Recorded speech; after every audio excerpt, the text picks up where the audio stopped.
Welcome back to Grimoire Audiobooks. Today, we begin an extraordinary journey into H.J. Potter, a Harry Potter fanfiction masterfully written by S.M. Wane. This transformative tale takes us into an alternate version of the wizarding world, where destiny is rewritten and familiar faces take on new roles. In chapters 1 to 10, we uncover the origins of a story that challenges everything we know about courage, legacy, and the ties that bind. As the tale unfolds, a young protagonist steps into a world filled with wonder, mystery, and danger, forging new bonds while confronting hidden truths. S.M. Wane intricately blends emotion, action, and magic, leaving us eager for what's next at every turn. S.M. Wane is celebrated for their remarkable ability to breathe fresh life into the Harry Potter universe, offering readers richly detailed worlds and compelling reimaginings of beloved characters. With H.J. Potter, Wane crafts a deeply engaging narrative that captivates both the heart and the mind. Disclaimer: this fanfiction is a transformative work based on J.K. Rowling's Harry Potter series. All original characters, settings, and trademarks belong to their respective owners. This reading is created purely for entertainment purposes, with no copyright infringement intended. So, sit back, relax, and prepare for a magical roller coaster with H.J. Potter by S.M. Wane at Grimoire Audiobooks. Don't forget to like, subscribe, and hit that notification bell for more magical adventures. Let's jump into Part 1, Chapters 1 to 10, and immerse ourselves in this captivating tale. H.J. Potter by S.M. Wane. Chapter 1, Summer Holidays of 1993. This story begins during the summer holidays after Harry's second year at Hogwarts. Great changes are going to take place during his third year that he has no knowledge of. He is going to be united with all of his family, namely Sirius, Lupin, and of course the person he is going to spend the rest of his life with. I do not own the characters of Harry Potter. I must warn if it looks as if I have copied certain ideas from other authors. I like them, so I'm using a little of it in my story. Introduction. At the beginning of time, the creator created a magical world so that it would become a safe haven for those who had the gift to use magic. He had the gift of prophecy and knew that there would be times when darkness engulfed the magical world, and only a selected group of outstanding and powerful individuals would be able to bring the world out of chaos each time. Harmony and stability would be built with their blood, sweat, and tears.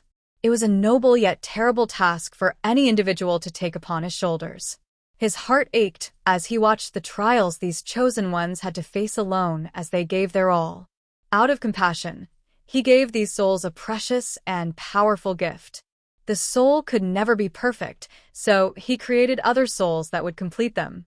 In addition, he had given these souls more power, and the power would remain dormant until the souls unite as one. He then tied a red thread of fate between them so that their fates would always be intertwined.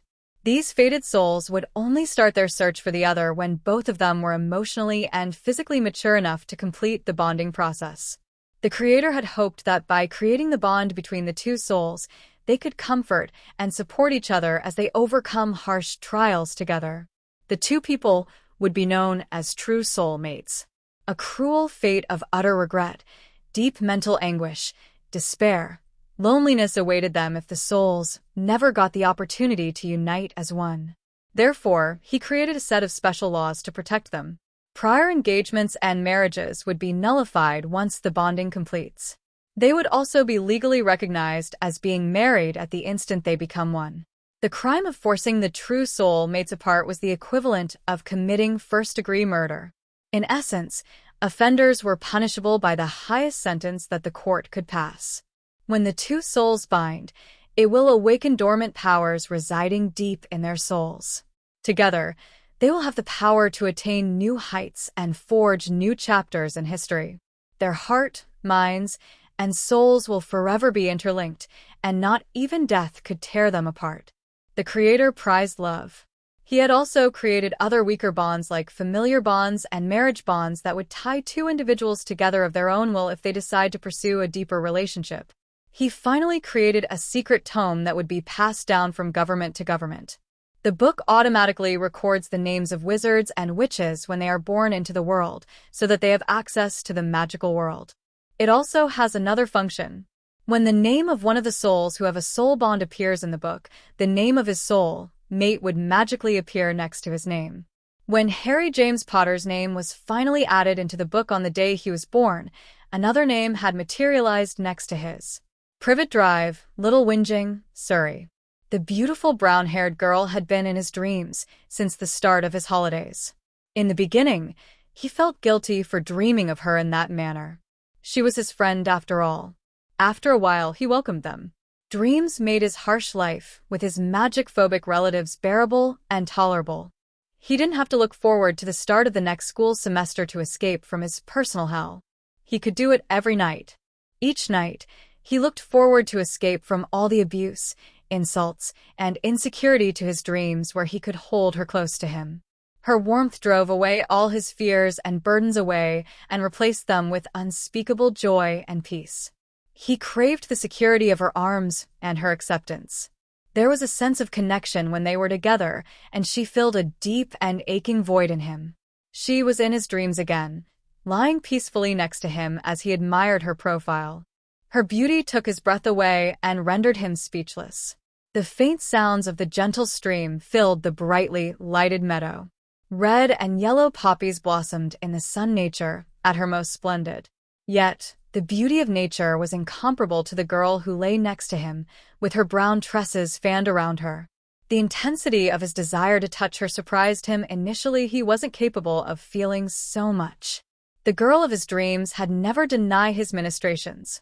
Tenderly, he stroked her smooth, porcelain cheeks.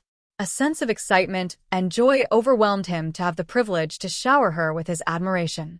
His finger gently traced her jaw as he stared at the girl longingly. If he examined his longing closely, he would realize that he longed to spend his life with her. Her faint vanilla scent, tainted with a tinge of floral, permeated the meadows. She had shut her eyes in contentment. He was happy that she was enjoying his tender ministrations. Growing slightly bolder, Harry gingerly drew his fingers along her pink lips. For a moment, he was lost in the feel of her velvet lips. He longed to kiss her and to taste if she was as sweet as her scent. He simply did not have the power to tear his eyes from that particular feature. "Harry, don't tease me this way," Hermione whispered softly as she revealed those alluring eyes. He smiled indulgently as he gently played with her rather bushy brown hair by curling the ends up with his fingers. He liked her hair the way it was. Personally, he rather liked to think her hair was more untamable, just like her, rather than just bushy. He had always admired her independent streak under her compliant and goody-two-shoes farce. It got her into more trouble than he could count. "How am I teasing you, Hermione?" He chuckled lightly. The contentment of being with her warmed every corner of his heart. His heart was going to burst from that overwhelming feeling of bliss. Hermione grinned as she relaxed next to him. Harry loved that smile, even though most had said that it was marred by two slightly buck teeth. It was just Hermione Jean Granger, and she could never be anything lesser than beautiful in his eyes. By doing that, she answered as her lips curved upwards. Laughter bubbled within him and erupted from his mouth uncontrollably. He reveled in the fact that she made him very happy. With a courage he knew he wouldn't have in reality, he leaned over and grazed her lips with his. The moment their lips had touched, his world exploded like fireworks, filling him with sensations he could not identify. It was electrifying. It was earth-shattering. The simple kiss shook his world and reshaped his perception of it. Their lips had parted after a while. Hermione grinned happily as she snuggled closer to his chest. Contented, Harry wrapped his arms protectively around her. He marveled at the fact that she fit perfectly in his arms. The world no longer mattered, only she did. He wished he could remain like this with her forever. "You can't." The dreaded voice of logic decided to dose him with cold, hard truth by reminding him that this was not reality. He woke up. Blurred darkness greeted him. Tears were running rapidly down his cheeks when Harry Potter jerked up from his sleep. He was alone once more. The taste of freedom made his situation intolerable. The dreadful sense of hollowness filled him, making it unbearable. How much longer did he need to stay in this hellhole? How much more did he need to take before he could be free? He climbed out of his bed, hastily swiping his hands' face to clean off his tears. Did he really want her that way? Tiredly, he pressed his palms on his face. Harry could not deny that he'd always felt a pull toward her. He was powerless to stop himself from trying to spend all his time with her. This was the main reason for his good results in school.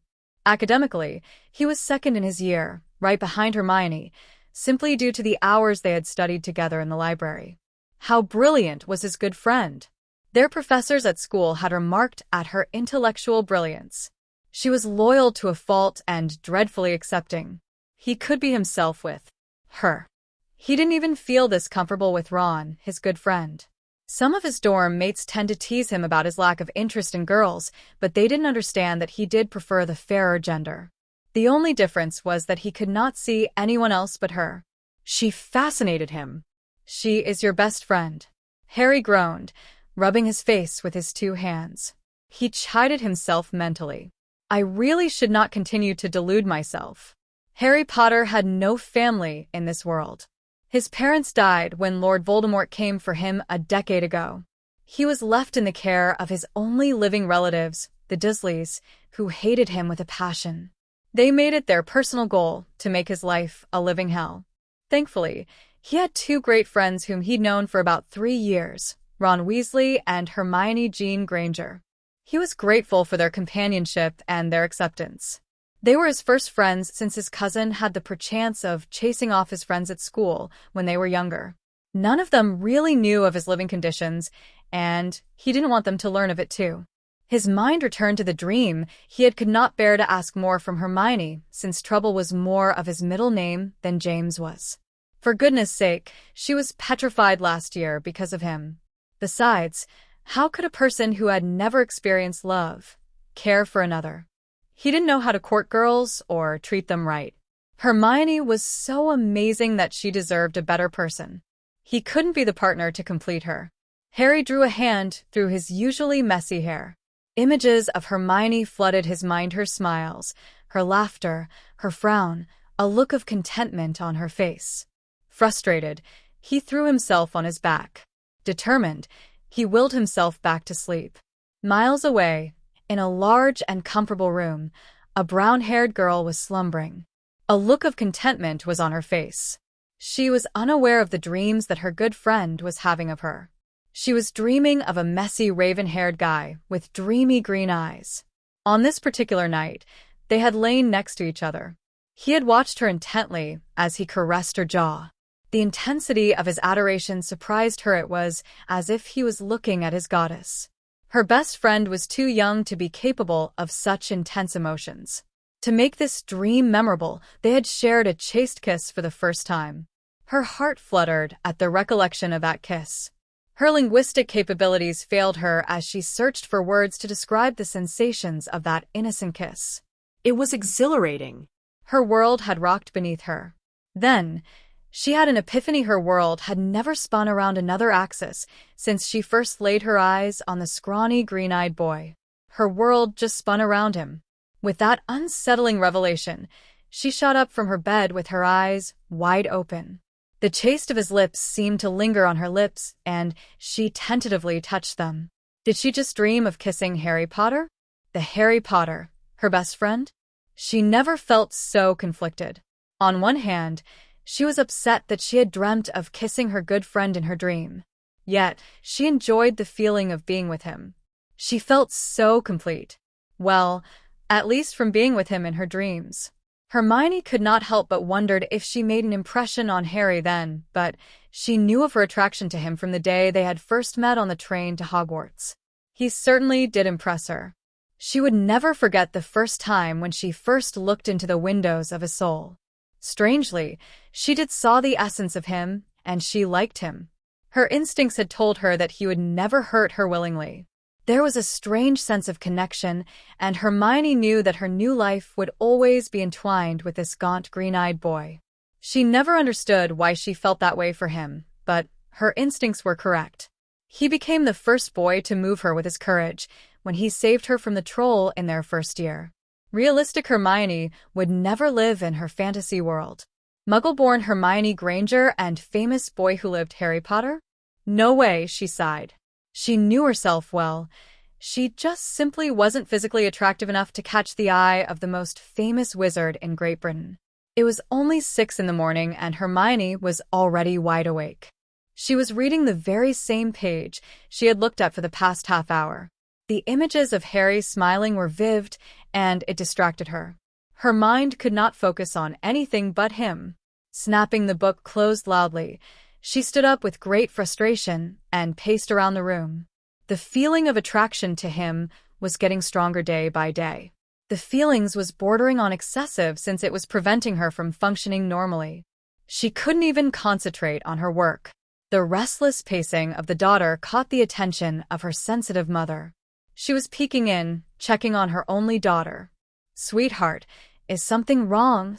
Jean Granger asked. She had been paying closer attention to her daughter since she had come back from the holidays.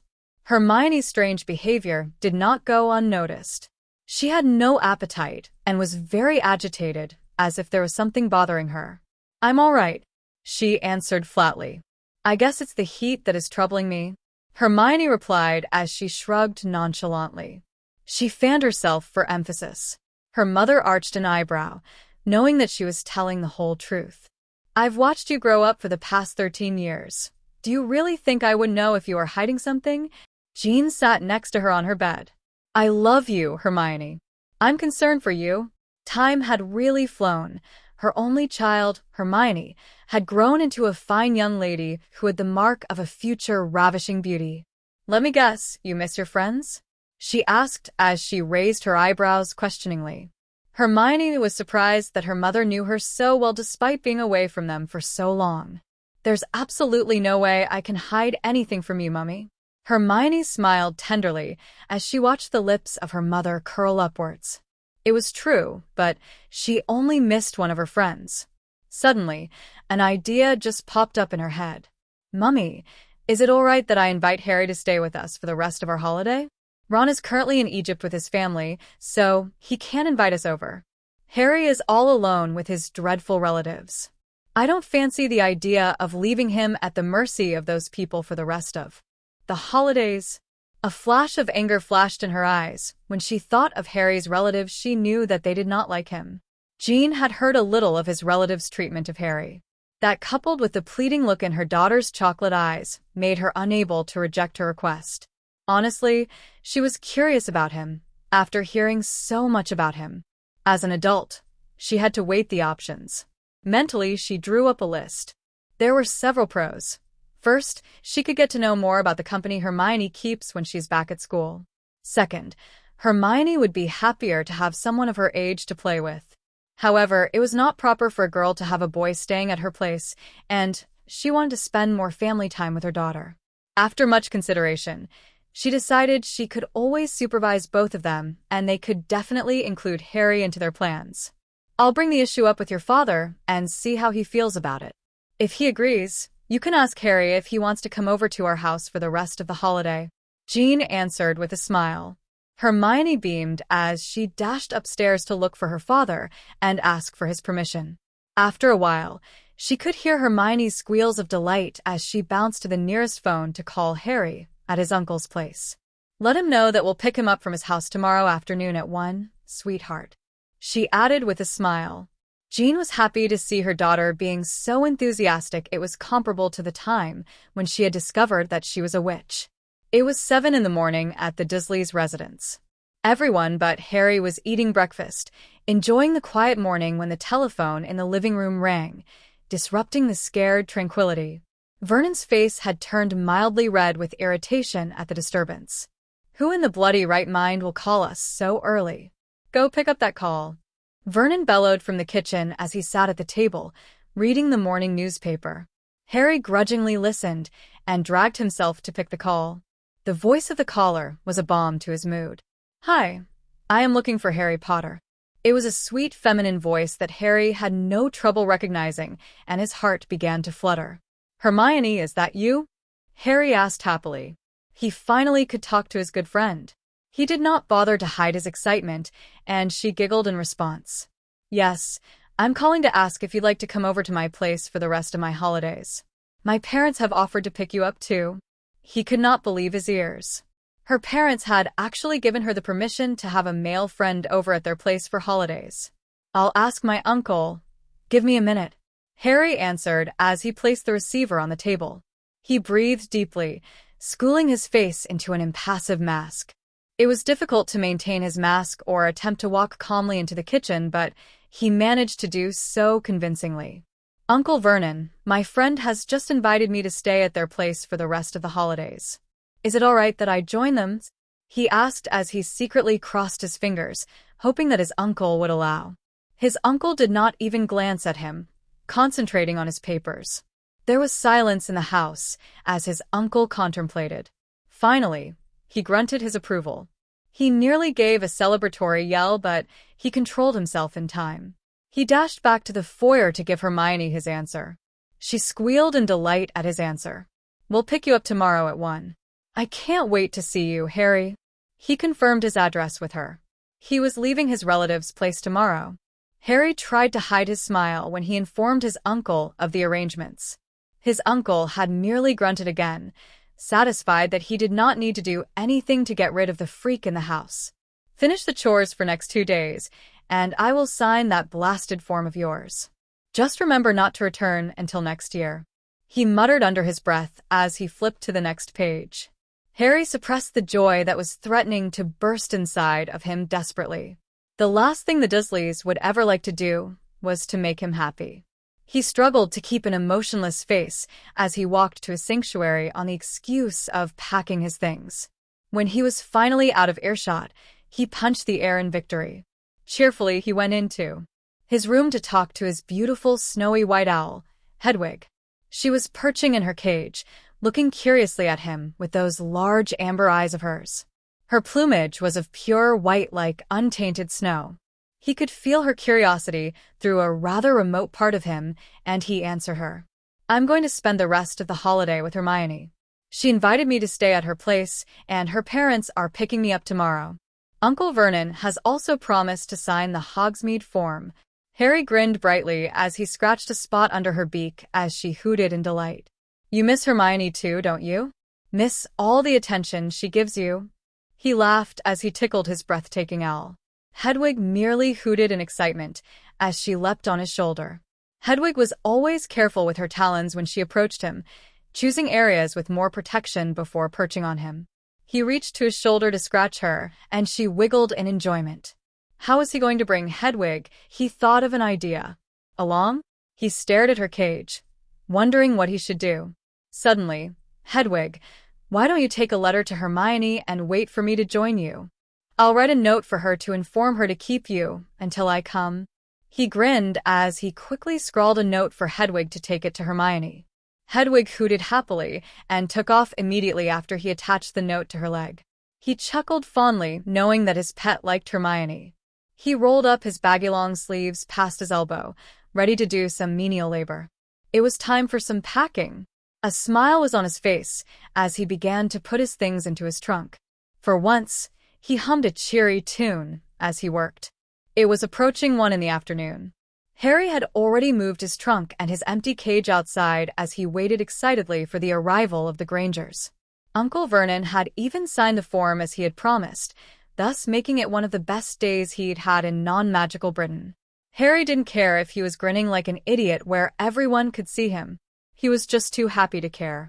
Soon, a modest black sedan halted at the gate. Before his mind could register it, he felt a brown bushy-haired missile tackling him as she dashed straight into him. He wrapped his arms around her as the impact knocked them on the well-maintained grass.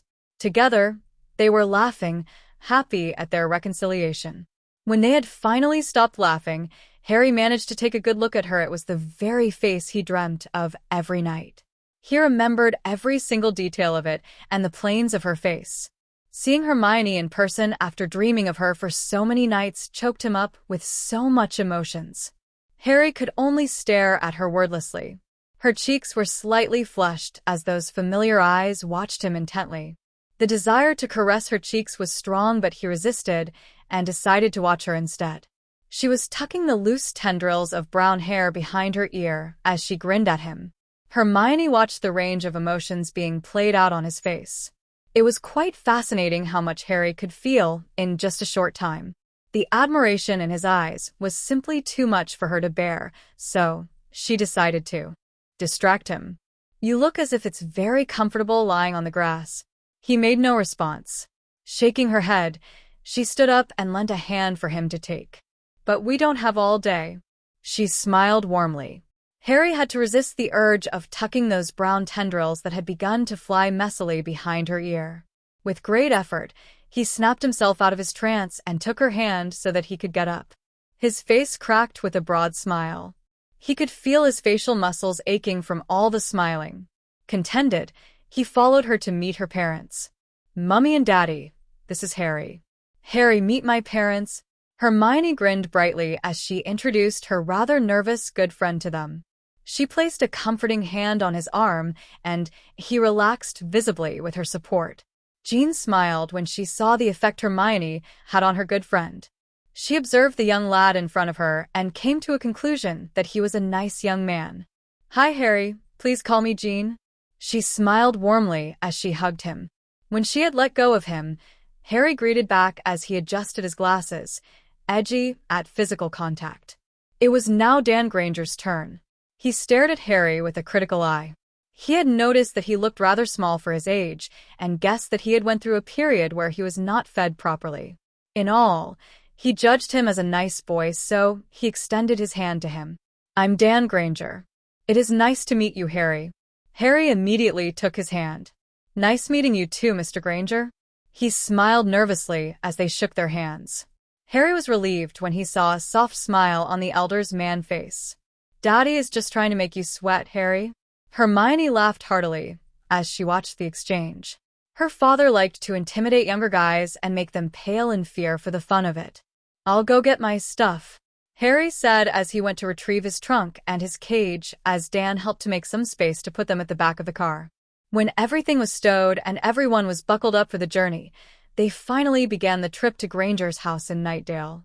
Harry could hardly believe his luck. He was leaving his relative's house at the start of his holiday, and he was simply overjoyed. However, Harry soon found himself in a quandary. He was supposed to sit beside a girl that he had dreamt of all summer in a confined space for a period of time. He racked his hand through his hair. This was potentially one of the greatest challenges Harry had ever faced. It was worse than facing the basilisk alone in the Chambers of Secret. Harry could feel a strange and strong feeling of attraction to Hermione. He simply had a desperate need to kiss her as if his life had depended on it. Harry tried to concentrate on the conversation they were having as he fervently hoped that the need would pass. Hermione, on the other hand, also had the same difficulty.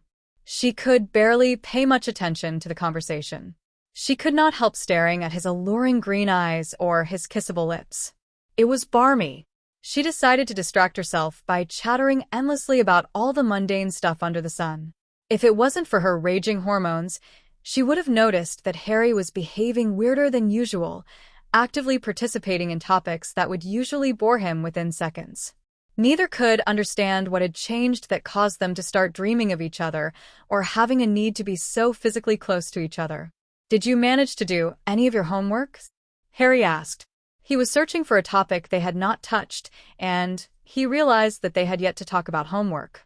It was a safe topic to bring up since Hermione probably finished her work by the third day she was back at home. Hermione was probably doing supplementary readings as usual. Harry was not prepared for the bomb Hermione was going to drop on him.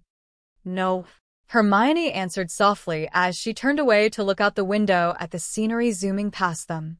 "What?" Did he hear her correctly? Harry had to strain his ears to hear her answer, and when he finally realized what she had said, his jaw dropped. "Why?" I mean that's just unlike you. Are you all right?" Harry asked in deep concern. Something must be wrong.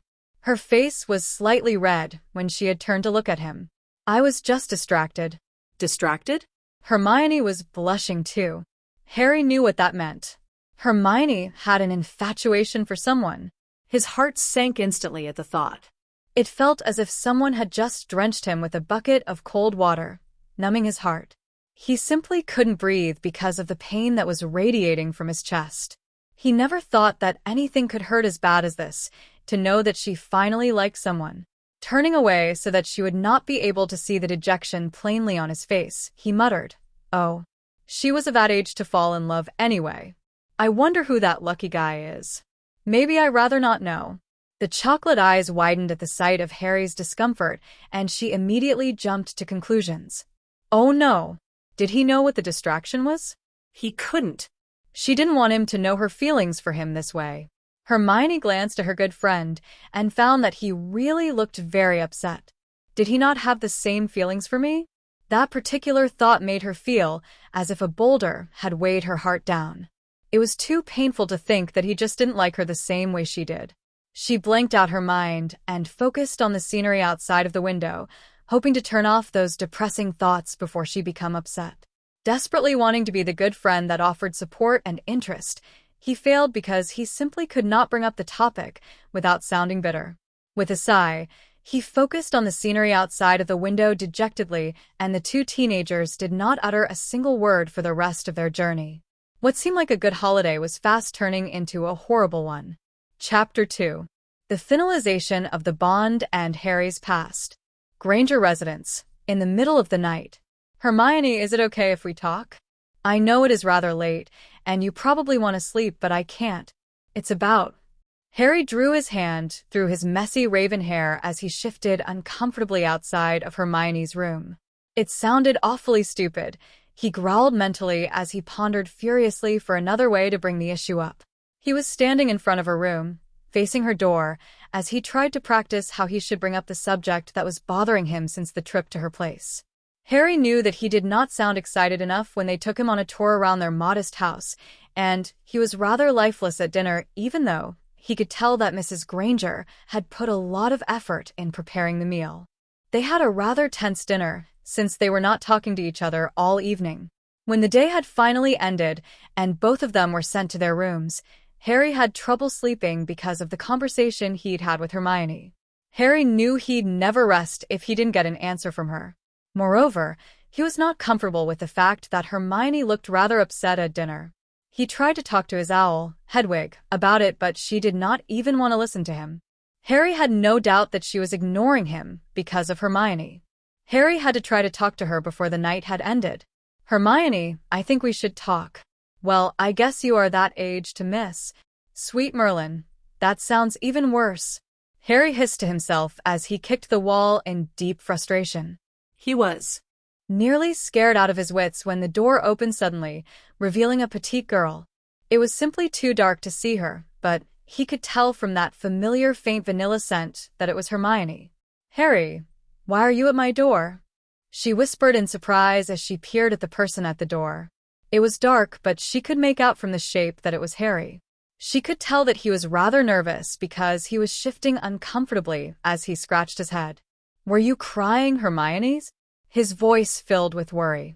Her voice was unusually rough, as if she'd been crying before she heard that kick.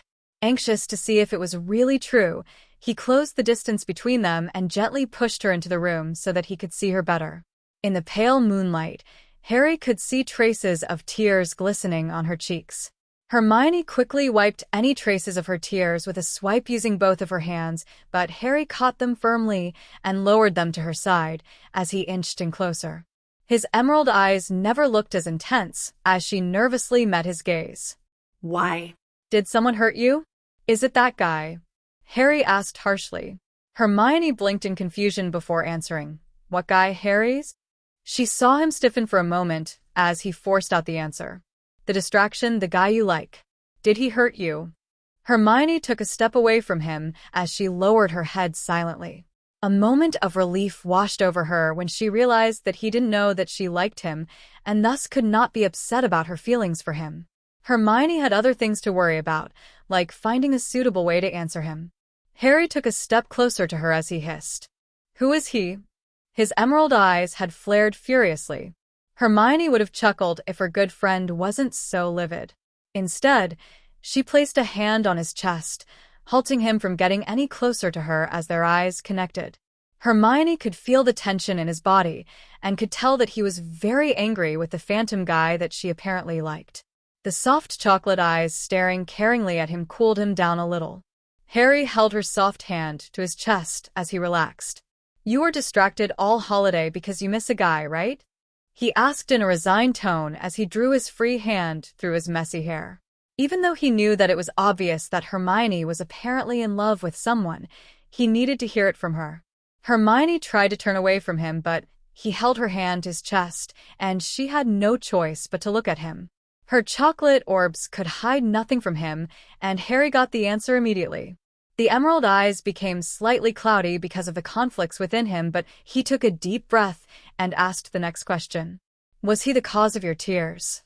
Harry asked gently as he searched her chocolate eyes, and once again, he got his answer. He could feel his blood boiling with rage, but he took a deep breath to calm himself before he asked his next question. Who is it? He questioned stiffly. Hermione did not respond, but she did not break the eye connection. Ron. Harry guessed. Neville. His green eyes were wide with surprise. Diggory. He tried that name since he knew a lot of girls liked him. With each wrong guess, he felt even more frustrated. His good friend was usually with him. Who could that guy be? It can't be Draco, can it? He tried it as the last resort. Hermione was giggling harder with each outrageous guess. Harry finally gave up. Never mind. Have I met him before? Hermione was sitting on her bed laughing at his last guess. She could not believe her ears that he had even thought it might be Malfoy. If you don't want to divulge his name, it's okay. Is he nice to you? He growled with irritation as he watched her laugh.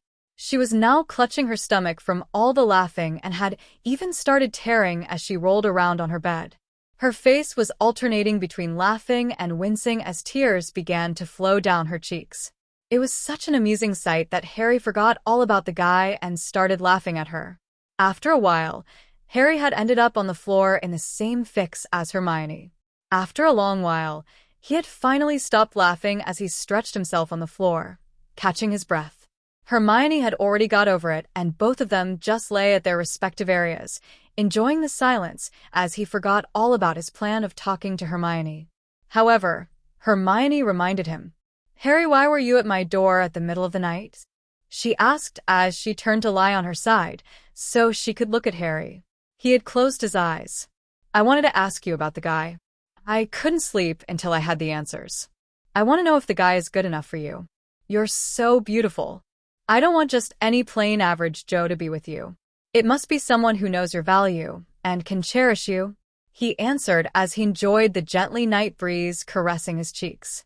Harry was not entirely truthfully, but a part of him really did want her to be with a guy who would treasure her and understand how precious she really was.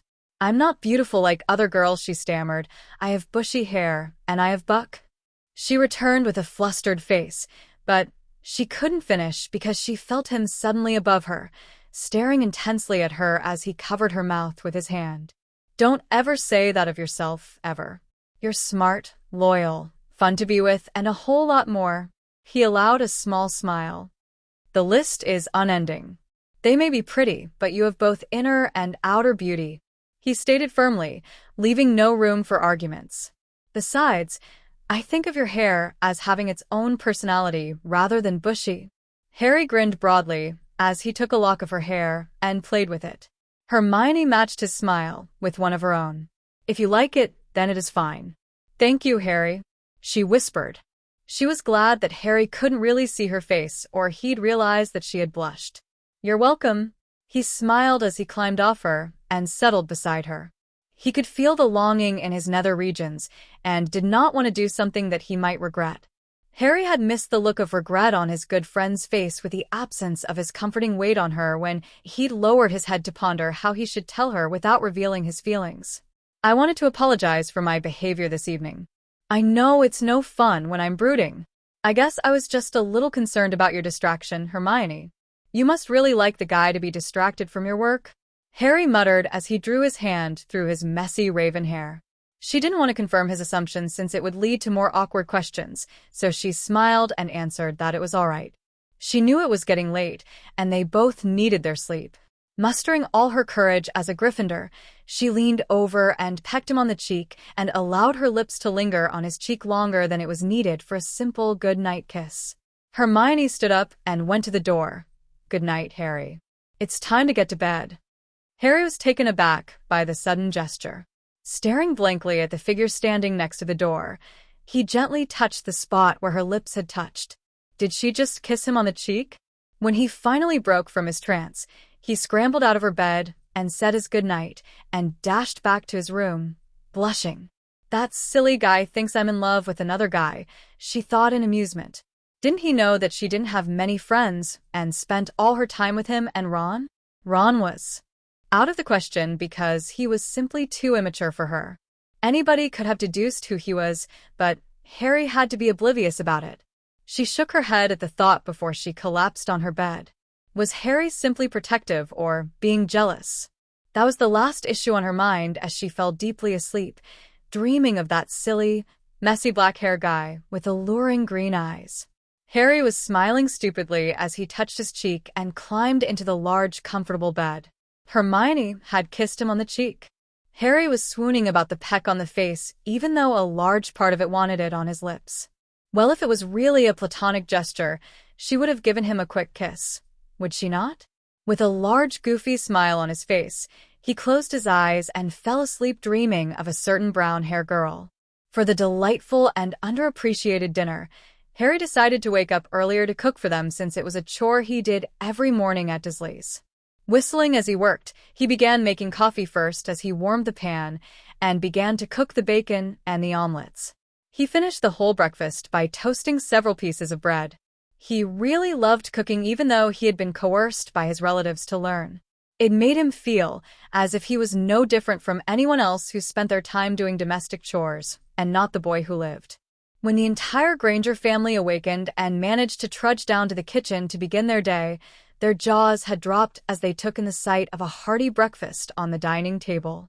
Harry had just finished cleaning up the cooking area when he realized that he was not alone. "Good morning, Mr. and Mrs. Granger." "Good morning, Hermione. Did you have a good night's sleep?" he asked politely as he set the apron aside. A large smile was plastered on his face as he continued. "I don't know what you usually have for breakfast, but I hope you like it. It's a thank you for last night's excellent dinner." Harry knew that he was not as appreciative of Mrs. Granger's efforts for the dinner as he should have been, and wanted to express his gratitude fully. A sweet and nice lad, Jean thought, as she smiled warmly back at the young man, hanging the pan back to where it belonged. Harry looked as if he was no stranger to the kitchen. "Call me Jean, Harry. You didn't have to make breakfast." "It was my pleasure," she said as she eyed the table that was groaning at the weight of the delicious breakfast. It really looked mouth-watering. Unable to contain her growing hunger at the sight of the spread, she sat down. "It's all right," Harry assured warmly as he took the coffee jar. "Would you like some coffee?" he politely asked the adults around the table. They nodded, and he proceeded to pour the hot steaming coffee into 4 mugs.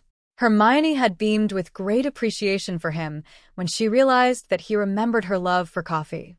Hermione could guess how little sleep he caught just to make this meal since her family had always begun their day early. Harry couldn't have slept more than 3 hours, she thought as her heart warmed at the effort he had put in for her family. She hurriedly picked up her fork and took a bite of her breakfast. "It's really good, Harry," she exclaimed.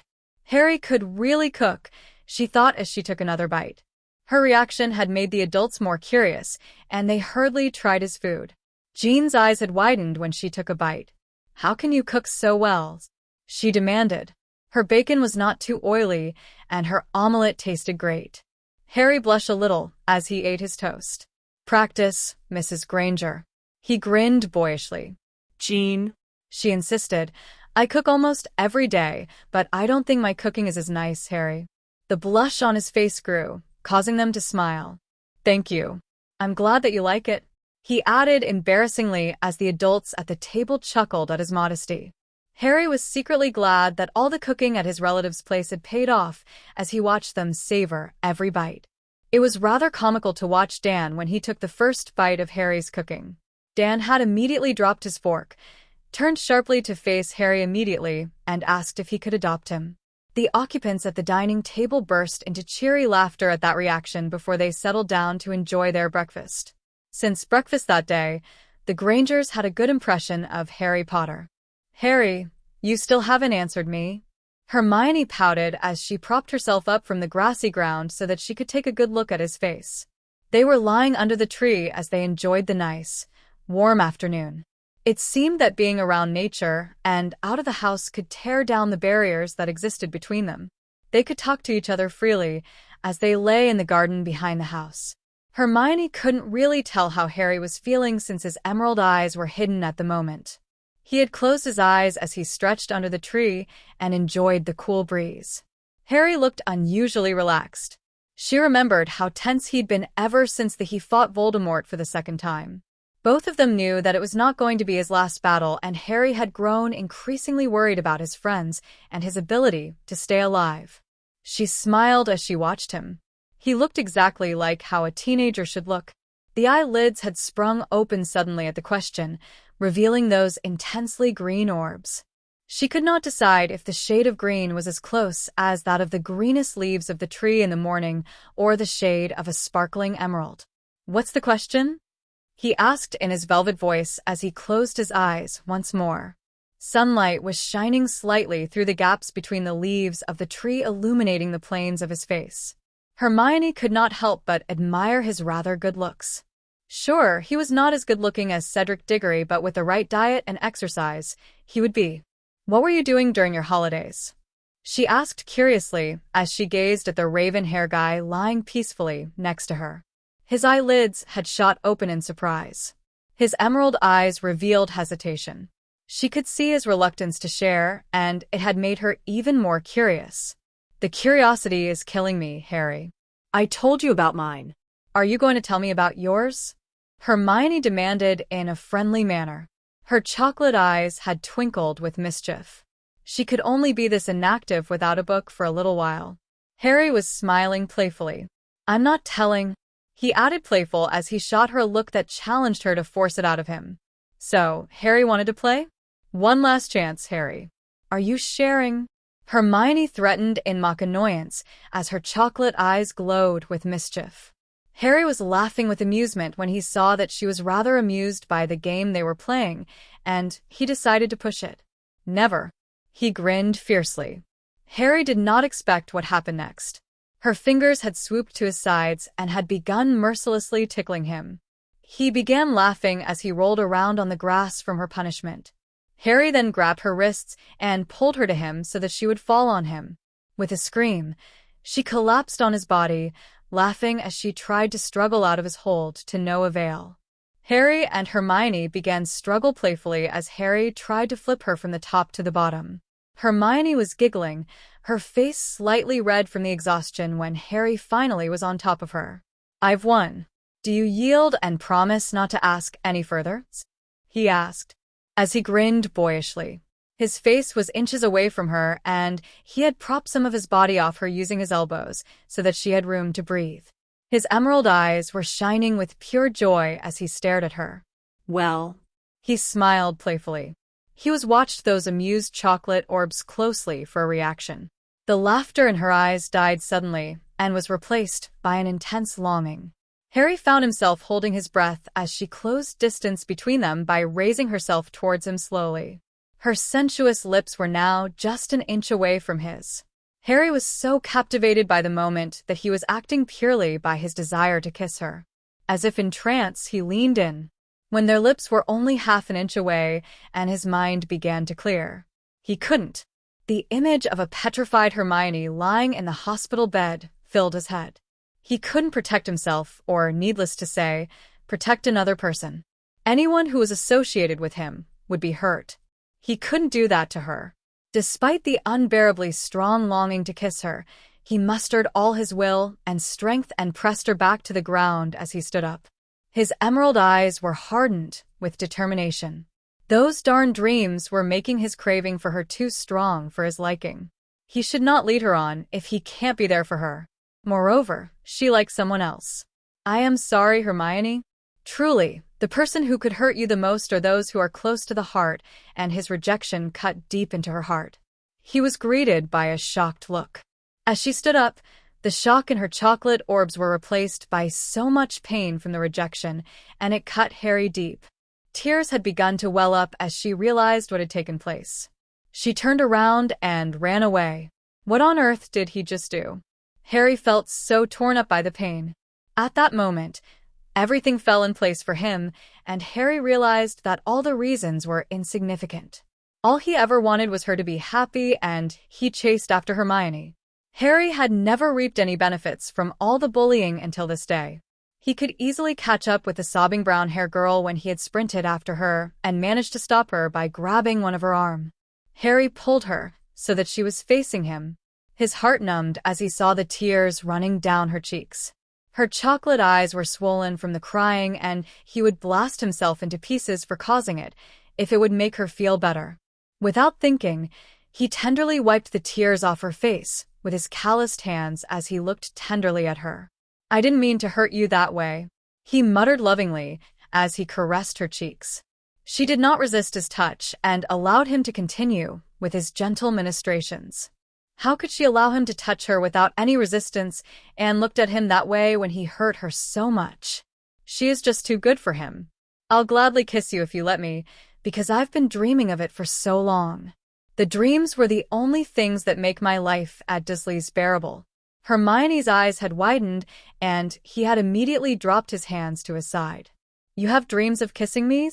She asked incredulously as she arched her eyebrows in disbelief. How long have you started dreaming of me?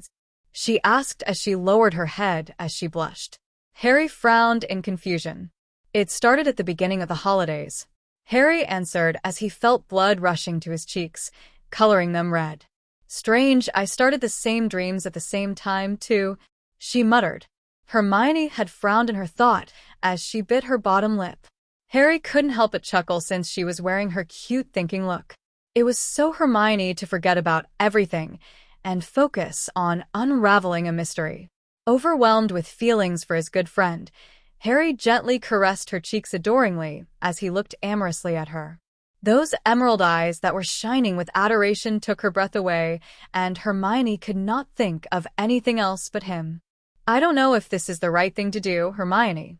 I don't have the ability to protect you, or even love you the way you should be loved, Harry said emotionally. I want to be noble and push you away, but I can't hurt you. I need you.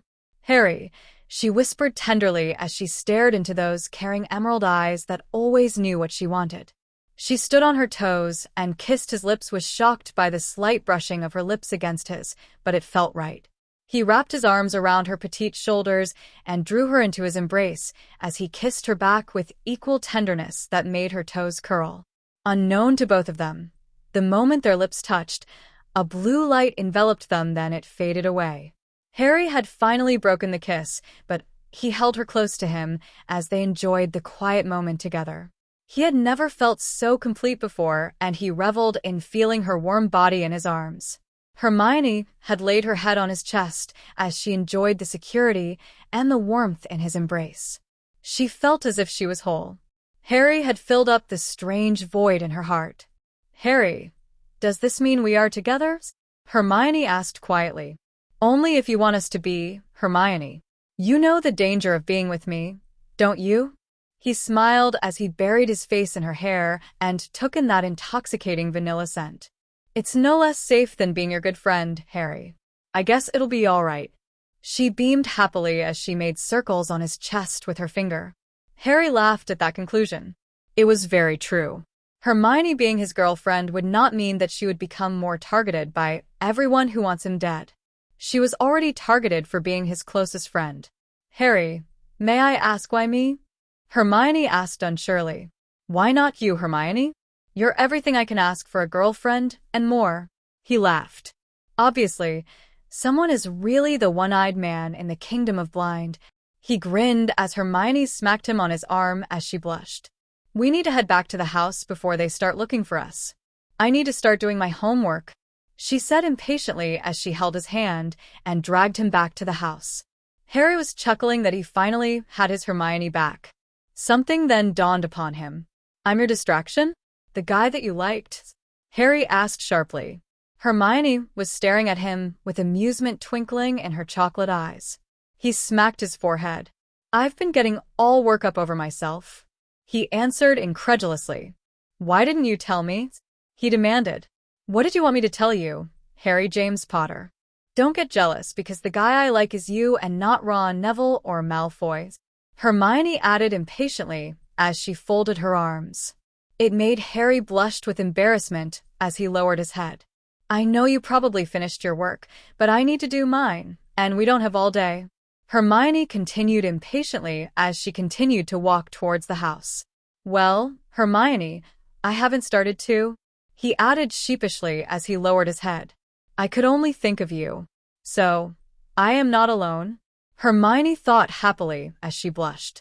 The emerald eyes had widened in shock. Is something wrong? Hermione thought as she stared at him. Don't you realize that we are not talking out loud at all? It was only then that she realized that Harry did not open his mouth to speak. We have a mind link? They thought in unison as they gaped. Do you know what does this mean, Hermione? Is it normal? A befuddled expression was on Hermione's face. It was rather disconcerting to know that the brightest which had no idea regarding it. Well, I'm as new to the wizarding world as you, Harry. I'm not too sure about magical relationships because I didn't think that I needed to know about it this early, Harry. I've never heard the older students speak of it, though. It might mean something. Do you feel any different? Harry frowned for a moment. Just more alive. I feel so complete having you with me, as if you have just filled up a void in my life. I'm quite happy that we can share our thoughts with each other. That way I don't have to guess what you are thinking. He looked sheepishly at her. I guess I don't have to do that guessing game again. Harry, focus. We're getting near the house. Can you imagine what my parents will think if you kissed me here? She grinned as she walked into the house. She could feel his disappointment. She did too, but someone had to be the more level-headed one out of the two of them. Both of them trooped upstairs to their respective rooms to retrieve their writing materials and went to Hermione's room to start on their assignment. There was just an unexplainable desire to be constantly in contact with each other, and it was very distracting. Harry and Hermione solved the problem by sitting next to each other, ensuring there was physical contact, and they finally had enough concentration to start on their holiday assignments. Jean, being very concerned with her daughter, had come into the room to check on them. She was glad to see that both of them were concentrating on their work, finishing up their assignments. Hermione was obviously more at peace, since her good friend was with her. They looked rather cute together, she thought as she observed. Hermione, do you have to write that much? He asked incredulously as he stared at the huge roll of parchment that was her history assignment.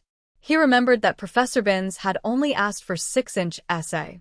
She had probably written nearly twice the length. He was very satisfied of the length of his essay.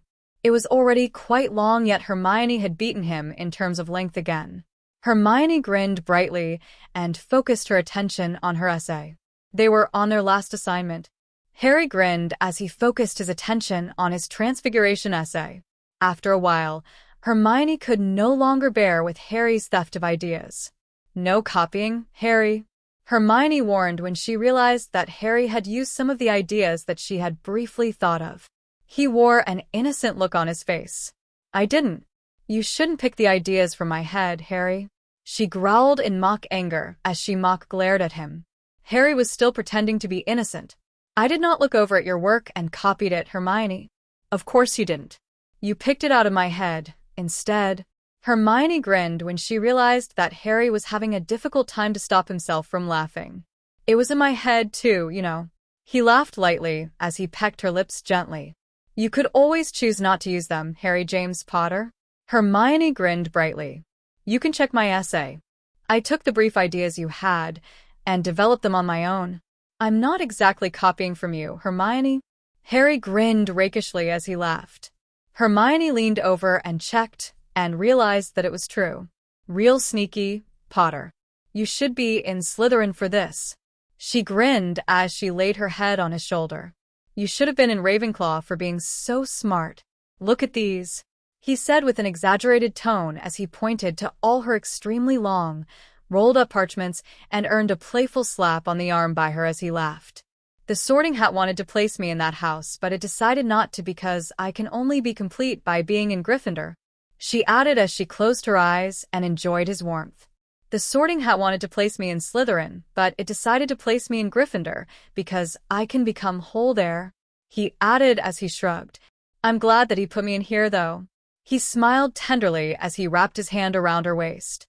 Hermione immediately lifted her head from his shoulder and pulled his hand away from her. My parents, Harry. Unless you want to do some explaining to them about why your arms are around their princess. I don't know. Do you want them to know about it? I'm fine with telling your parents about it since it's not exactly a bad thing, he added nonchalantly. I do know that it means that we have decided to be serious about it.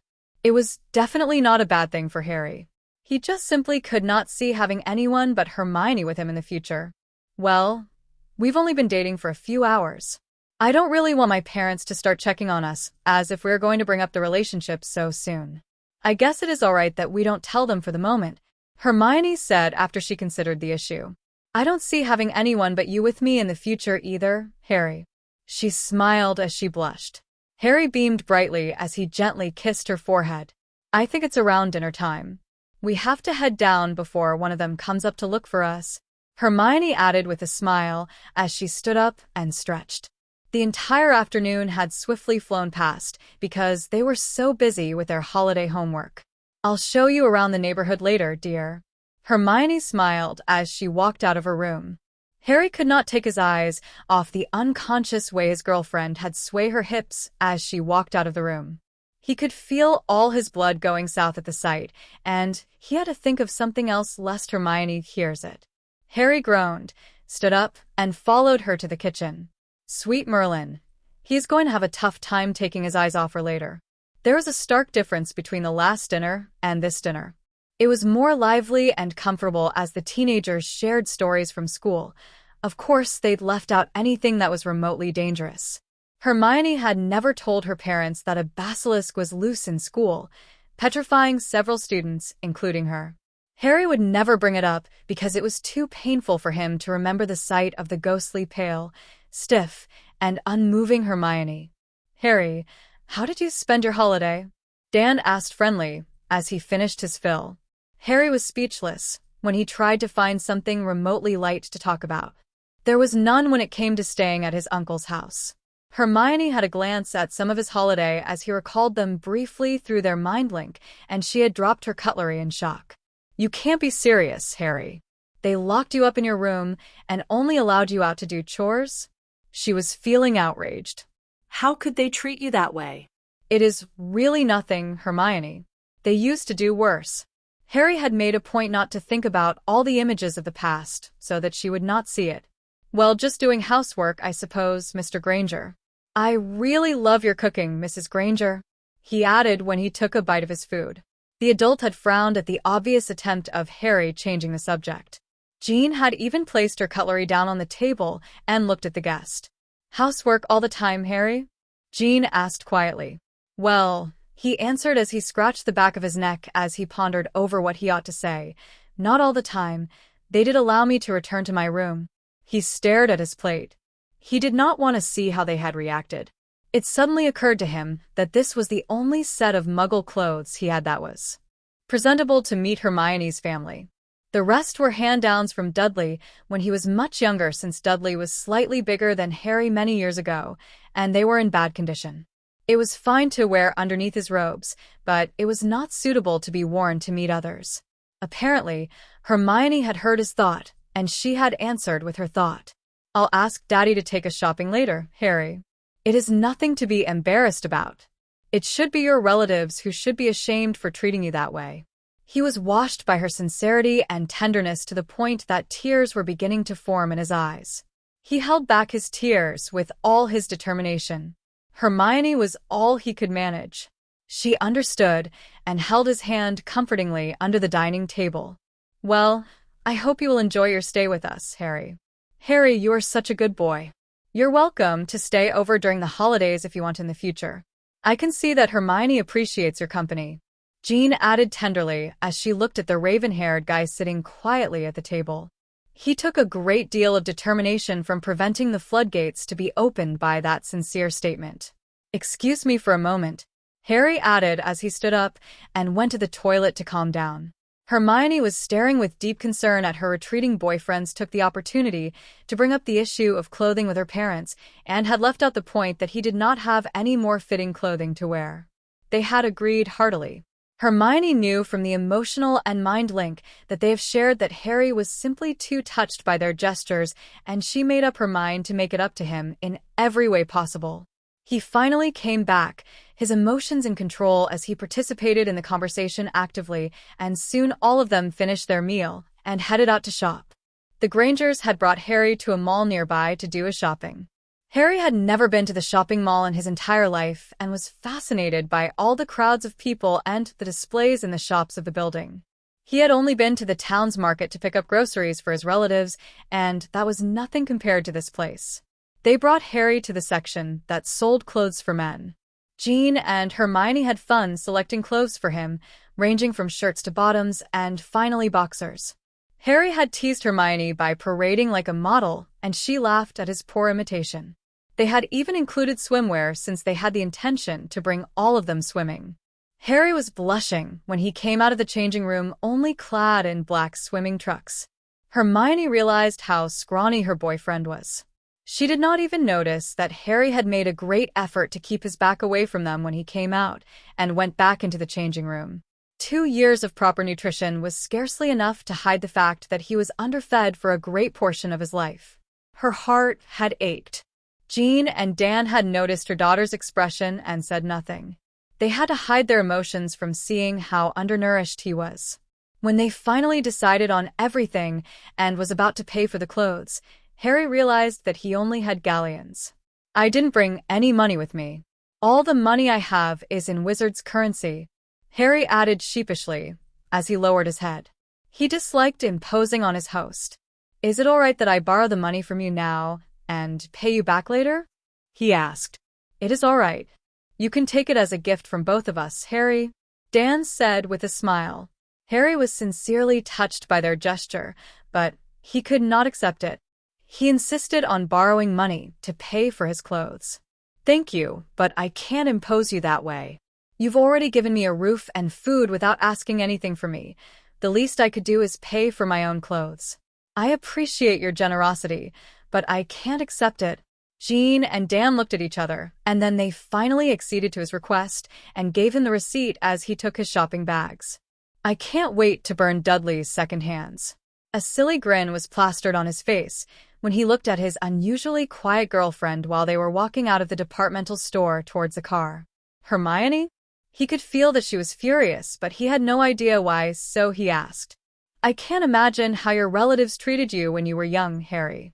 Hermione thought in an upset tone. His emerald eyes had softened with love as he stared at her. Hermione. Harry, why did you tell anyone? They could have stopped this. I knew they were horrible to you, but not this horrible. They didn't feed you enough, right? 2 years of balanced food is not enough to mask the fact that you were undernourished for nearly a decade. Why do you even need to return to them? They make you work like a slave and lock you up in your room when you are not needed. Hermione had literally shrieked the thought in her chocolate eyes, which had narrowed with anger and frustration at his relative's treatment. He would have smiled because he now had a person who cared enough about him to be angry when he is mistreated, but he could feel the excess magic flowing from her, causing the air to be magically charged. It felt as if an explosion might take place soon. Harry realized that Hermione was about to use accidental magic, so he had to stop her because there were other people around. Hermione, he said sharply as he shook her. Stop it. You might hurt someone. Take a deep breath, he commanded firmly. Hermione did as he had instructed and began to cool down. Harry, what did Hermione do? Jean asked as she rushed forward to check. Dan had already walked to the car and did not notice. Hermione was fine, but she looked a bit embarrassed that she nearly had a magical outburst. She got too angry and nearly used accidental magic. It could have hurt someone, but she stopped when she realized it. he added calmly as he looked at Hermione worriedly. He knew that she was usually very calm and composed. It was the first time he had ever saw her fired up this bad. "What made you lose your temper, sweetheart? You don't usually flare up," Jean asked her gently as she looked at her daughter with deep concern. "Nothing, Mummy." Hermione lowered her head. She did not want to make Harry uncomfortable. He could tell from the look of Hermione's face that she did not like to keep things from her mother, but she did not want him to feel uncomfortable, so he had solved the problem by telling Jean himself. "I'll say it, Hermione. Hermione was outraged at my relatives' treatment of me. She had just guessed that they did not feed me enough." Harry answered as he looked at Hermione affectionately. "It's in the past. I'm all right," he added firmly, closing the subject firmly as he walked to the car where Dan was waiting, leaving mother and daughter to talk it out. "Sweetheart, I know you're upset. I was too when I realized he was so thin. He had dropped so many hints about it at dinner time. We can only help him by treating him right," Jean muttered as she hugged her daughter. "Let's go and join them lest they think we went missing, dear." It was still rather early in the evening when they returned home, so Hermione dragged Harry out to introduce him to the neighborhood as she'd promised, while her parents head up to do their reading. It was a rather cool night, and they were holding their hands as they strolled quietly down the lane, enjoying each other's presence. "Harry, why did you choose to return when they treat you so badly?" she asked with deep concern as she tugged an offending fringe back behind her ear.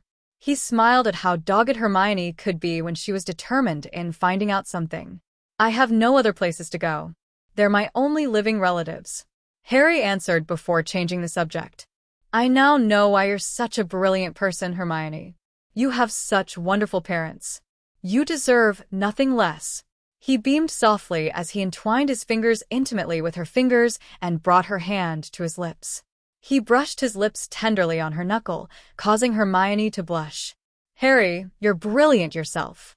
You care deeply for others and you don't judge. I know that you'd give up your life without a thought if you knew you could save your friends. No one has the right to treat you badly," she muttered softly as he blushed. Hermione had a need to kiss him. Satisfied that no one was watching, she tried to stand on her toes. However, Harry gently pressed her on the ground, stopping her from doing so. Her chocolate eyes had widened in shock. His emerald eyes had softened with love as he whispered, "Allow me, love." He tipped her head slightly with a hand as she wrapped her arms around his body. He leaned closer to her and gently captured her lips with his. The tender kiss had communicated the love they had for each other, and it was so sweet, it made her toes curl. When they had finally stopped kissing and rested their heads on each other's shoulder, Harry tenderly whispered the one statement he thought he would never say to another. "I love you, Hermione Jane Granger," he muttered softly into her ear. Overwhelmed by her feelings for him, Hermione had whispered tenderly to him, "I love you too, Harry James Potter." Chapter 3. Surprise. Neither of them could sleep that night when they had both quietly retreated to their respective rooms. Harry and Hermione just had an overpowering need to be close to each other to the point that it hurt being apart. Harry tossed to his side for like the millionth time on his large, comfortable bed.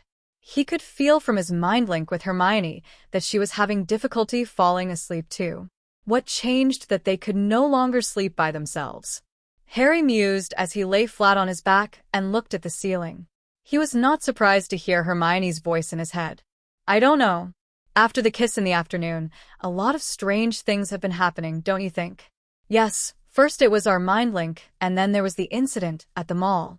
I didn't think you had so much raw power, yet you exuded so much today that it charged the air around us, as if an explosion was about to take place." Harry thought. "That is true. I feel as though I've got a lot more power in me," Hermione admitted. "I have no idea what's happening to us, and it terrified me. I've never heard of a kiss giving additional powers before. It's just not usual. Well, I haven't got a clue on what is normal for relationships," Harry declared. Harry could feel her mood lightened up, no doubt laughing at his last comment. "Harry, is it even normal to miss someone who's just several rooms away from you?" Harry chortled at that statement. "I know what you mean, dear. I miss you so much. As much as I love hearing your thoughts, You can't be thinking and sleeping at the same time, love. I'll see you in a few hours' time. Good night. The young couple did not get an ounce of sleep. In addition to their tiredness, they felt very weak, as though they just fought a draining magical battle the night before. Hermione and Harry both trudged slowly and sleepily to the dining table where Jean had already prepared the breakfast. Despite feeling so weary, Harry hurried to help her with setting the table, serving of food, and cleaning up, as he was accustomed to doing all these tasks after greeting her. Seeing the determination in those green eyes, Jean had no choice but allow him to help. On this particular morning, they were having pancakes with blueberry sauce. Everything was ready when Dan had arrived at the table. Asked, "Good morning, dear." Dan smiled as he kissed his wife on the cheek. "Good morning, princess." He beamed as he kissed Hermione's cheeks. "Good morning, Harry." He beamed at Harry before settling at his seat at the table. The two females in the kitchen returned the greeting warmly. It felt really like a family, Harry thought as he looked around the table and watched the way the Grangers treated each other affectionately. It was sweet seeing them together. The only time had seen a family together was when he was staying at the Burrow. It was chaotic and loud during mealtimes at the Burrow, a huge contrast to mealtimes in the Grangers' household. Everyone had finished their breakfast and was sipping their coffee when the sound of flapping wings disrupted the peaceful morning. Suddenly, 3 owls had flown into the kitchen. 2 regal-looking owls dropped the 2 letters on Harry's lap, and Hermione had received a letter in a similar fashion by the last one. As abrupt as they came, they had left. The older Grangers were a bit shaken since they were unaccustomed to the way wizards received their mail, while the 2 teenagers were looking at their letters with deep interest. "What do you think this is all about?" Hermione asked curiously when she realized that the letter she was holding was identical to one that Harry had opened to read, except that his was addressed to Lord Potter. He found 2 parchments inside. He took the one that looked like a letter and began to read. "Dear Lord Potter, congratulations on your marriage to Miss Hermione Granger that took place yesterday. Under the Soul Bond Act, Chapter 12, we wish to inform you that you are hereby an emancipated minor. As the last scion of the ancient and noble house, you are named Lord of the ancient and noble house of Potter, and you are liable to claim all rights, properties, and titles that go with the position of being the head of the ancient and noble house of Potter. I wish your marriage a success. Yours faithfully, the Ministry of Records." His emerald eyes had widened in shock that he was now married to Hermione. He hurried took out the second parchment. It was their marriage certificate. They were officially married in the wizard's world. Hermione had paled when she caught sight of the wedding certificate. Her chocolate eyes had widened in shock as she stared at it. The reactions of the teenagers had caught the attention of the adults. They had glanced over to see the cause of their surprise. There was an uncomfortable silence in the kitchen for a moment. "What do you mean by marriage? How on earth did both of you got married?" Dan asked shakily when he found his voice. Jean was merely speechless when she stared at the 2 bewildered youths sitting around the table. It was obvious that they had no idea that they were married. When Hermione had recovered from the surprise, she had suddenly taken the unopened letter and bolted upstairs to her room. Harry could feel a mixture of emotions that did not belong to him. The most prominent one was disappointment. Hermione was obviously feeling disappointed, but she had blanked out her mind, preventing him from reading the cause of it. "Mr. and Mrs. Granger, would you please give us a moment?" "Excuse me," he added as he dashed after her. Worried about how she was taking their sudden marriage, he bolted after her, leaving the adults in the room without hearing an answer. "Open the door, Hermione," Harry asked worriedly as he knocked on her door loudly. He could feel her regret, and it was getting to him. Was the marriage such a bad thing for her? "Hermione, please open the door. We can solve this thing together. Don't lock me out, Hermione, please." He heard a loud click, signaling that she had unlocked her door and was allowing him in. Harry felt a moment of relief washing through him as he pushed open the door to see Hermione sitting on the bed with a solemn face as she laid the opened letter next to her. He could see that it was addressed to Lady Potter. "Are you truly unhappy about the marriage?" he asked with an emotionless tone as he stared at the brown-haired girl sitting on the bed. "Oh no, Harry. How could you think that way?" she said with a shrill voice. I'm happy that we are married, but I wish it didn't happen this way. Hermione added as her tone softened a bit. I hope to go through the process of courtship, proposal, and preparation for marriage, yet we have just skipped everything. Harry's mood had lightened considerably when he knew that she did not regret that she was married to him, but his heart had ached when he realized how much it meant to her to go through the process naturally. He didn't know much about girls, but he knew that this was important to them. Harry sat next to her on her bed as he took her hand into his firmly. We will have a wedding, announcing to all our family and friends that we are married, he answered as he took her hand. I know we only started dating for a day, but I've felt as if I've known you all my life since first day I met you. When you pushed the door of the compartment open and introduced yourself, I could feel a connection. Harry smiled. He would make it up for her somehow. I feel the same way, too, Hermione admitted with a smile.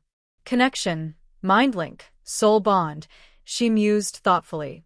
Wait, soul bond act? Does this mean that we have a soul bond, and we finalized it? Hermione asked as her eyes widened in shock. Harry still had a confused look on his face. What is a soul bond? All I know is that it's very rare. It's like a match made in heaven kind of thing. Other than that, I don't have a clue what it means, she added disappointedly, with a frown as she thought. Suddenly, an idea came to her and she brightened a little. Didn't you receive another letter? What was it all about? Harry took the letter out from his pocket. It was a financial statement of his assets and a list of his holdings. He whistled at the figures. His family was rolling in money. He did not have to worry about not being able to support his family. There was another letter attached to it, asking him to make an appointment to discuss his family account, since he was now head. Lord Potter, you're now considered an adult. This means that you can start using magic outside of school, she said excitedly. My lady, you're also an adult. You can do the same, he added as he smiled cheekily. He suddenly recalled the situation they had escaped from. How should we explain? Mr. Granger was furious, and we don't have an answer to his questions, Harry exclaimed. It was at this point of time when another owl had come in. It had a parcel and a letter addressed to Mr. Harry Potter. The handwriting was unfamiliar, and he had no inkling who could have written him. His curiosity about the contents of the letter got the better of him, so he took it out and read it, forgetting all about Hermione's parents. Dear Harry, I am the creator, and I created the magical world. If you have received this letter, it means that you have already completed the soul bonding process with Miss Hermione Granger, or now formally known as Mrs. Hermione Potter. According to the magical law, you are now considered married.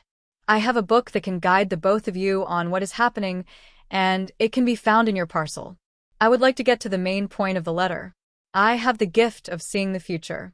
The future without your wife was a harsh and devastating one. Although you survived the coming battle physically, you lost many who were close to you and never recovered emotionally from the final battle to make an even bigger impact on the magical world the way you were destined to be. If you are able to complete what you were meant to do, the chaos in the magical world will end in your generation. To celebrate this special union and to aid you in your upcoming tasks, I would like to present the both of you with 2 gifts and some advice. The first gift is a pair of wedding bands I have created especially for you. Much like a wand, these rings are designed to control the ancient powers that you will unlock with the finalization of your bond. However, the rings have an added feature, the gift of languages, enabling both you and your wife to speak to all animals and in all languages. There are other features of the rings that you can explore, but I must caution you to be discreet. These objects are rare and you don't want to attract unwanted attention. The next gift is actually my house. I lived in this house during the time when wizards had no place to hide from the persecution from non-magical people. It looks like a normal glass bottle with a miniature house in it.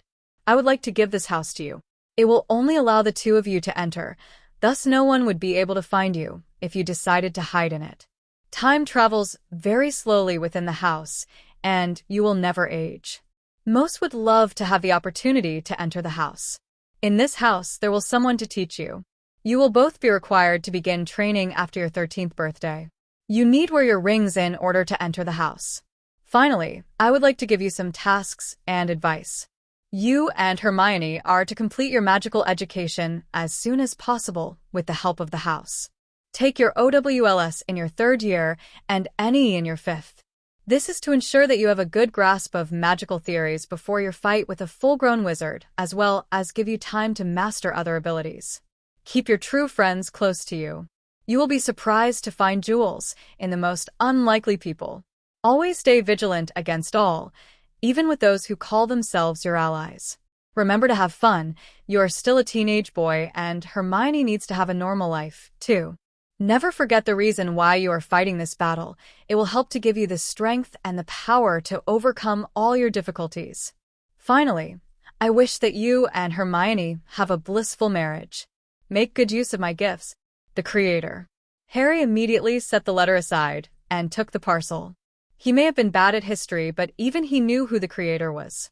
Harry decided to hide the small wooden gift box containing the rings in his pocket and proceeded to take out a rather old tome and passed it to Hermione. Hermione, this is a guide to soul bonds. It will help us to understand and guide us. Hermione excitedly took it and began reading the introduction to the soul bond. She finally understood why she and Harry always felt so connected, why they began having dreams of each other recently, and why they had an uncontrollable need to be physically near each other.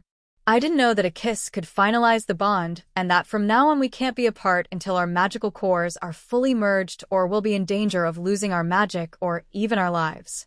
I see why it is considered a marriage in the wizard world.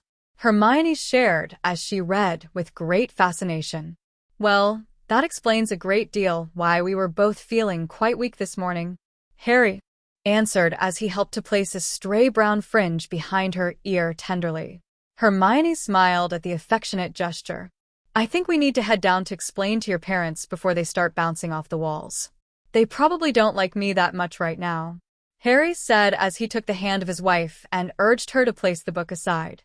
She hurriedly marked the page that she was reading and followed him down, her hand in his. Dan and Jean were in a quiet discussion when they had entered the kitchen. Harry could tell from their somber expressions that they were rather upset about the news. Sorry, Daddy and Mummy, Harry just received a letter that explains the situation a bit more. We are ready to explain everything, Hermione said, as they both took a seat. We are now recognized as a married couple in the wizard world because of the finalization of our soul bond yesterday. We had no idea about it until we received the announcement via the letter. Apparently, there is a law that considers all soul bonds as marriages because it would be more convenient for the bonded couples. It's really like a match made in heaven, and Harry is the other half of me. Hermione smiled as she affectionately glanced at the guy sitting quietly next to her. Sweetheart, you are barely 14. How can Harry support you and take care of you? Marriage is not a game. It takes time and effort to make it work, Dan declared with frustration. Sir, I am more than able to support Hermione financially for the rest of our lives. Since I'm now recognized as an adult in the wizarding world, I have come into the Potter fortune. I would never let her starve. I am also more than willing to put the effort and the time to make it work. I love her. She has always been a part of me, Harry added tenderly when he cast a lovingly side glance at his wife. Besides, Daddy, now that we have finalized the bond, we can't be apart or we will die. We are too linked. Our souls, minds, and magical cores are now entwined with each other. We can't live without the other, Hermione added as she looked at their reactions. The two parents looked at each other and sighed. Both of them thought they had more time to spend with their daughter. They should have realized that since the day that Hermione received a letter stating that she was witch, she no longer belonged to their world. Mr. and Mrs. Granger, I know it's too late to ask this. It means so much to us that we have your blessings for our union. Would you give us your blessings? Harry asked, as voice rang with sincerity. Dan looked at the earnest boy sitting in front of him. He knew nothing much about him and was reluctant to give his only daughter to him, but they were already married. Harry did not need to ask for their blessings to be together. He admired the young boy's efforts in trying to give his daughter a resemblance of a normal wedding. He looked at his wife for support. She had dipped her head, and so he nodded, and the two teenagers beamed. Both your mom and I support this union. I think you should stop calling me Mr. Granger, since you're now my son-in-law, Dan added gruffly. Hermione squealed excitedly and kissed her father on the cheek happily as a small smile broke out on his lips. Try Daddy, my love, Hermione answered as she beamed at her husband. Thank you, Dad and Mum, Harry answered with emotion-choked voice. He had a family. Welcome to the family, Harry. Jean smiled as she hugged him tenderly. She did not like the idea that her daughter was married so early, but she was glad that she had married the right person no matter how odd the circumstances were. Welcome to the family, Harry, Dan added from the side as he looked at his happy daughter. Hermione was smiling when she felt his overwhelming emotions. He was very happy that he finally had a family, and she had nearly wept when she felt them. Having a family meant so much to him. Is it okay if we go to Diagon Alley today? We need to settle some matters now that Hermione is my wife. We need to stop at Gringotts. Harry grinned happily, his emerald eyes twinkling with delight as he held the Hermione's hand. They had agreed to take them since they had no plans for the day. Harry and Hermione quickly made it into Gringotts for fear of others recognizing him. They had left the Grangers' infamous wizarding pub, the Leaky Cauldron. He knew from the letter that he would be fighting his nemesis once again, and it didn't do them any good if many knew about their activities. It had suddenly occurred to him that he was putting Hermione and Hermione's family in greater danger now that he had married her.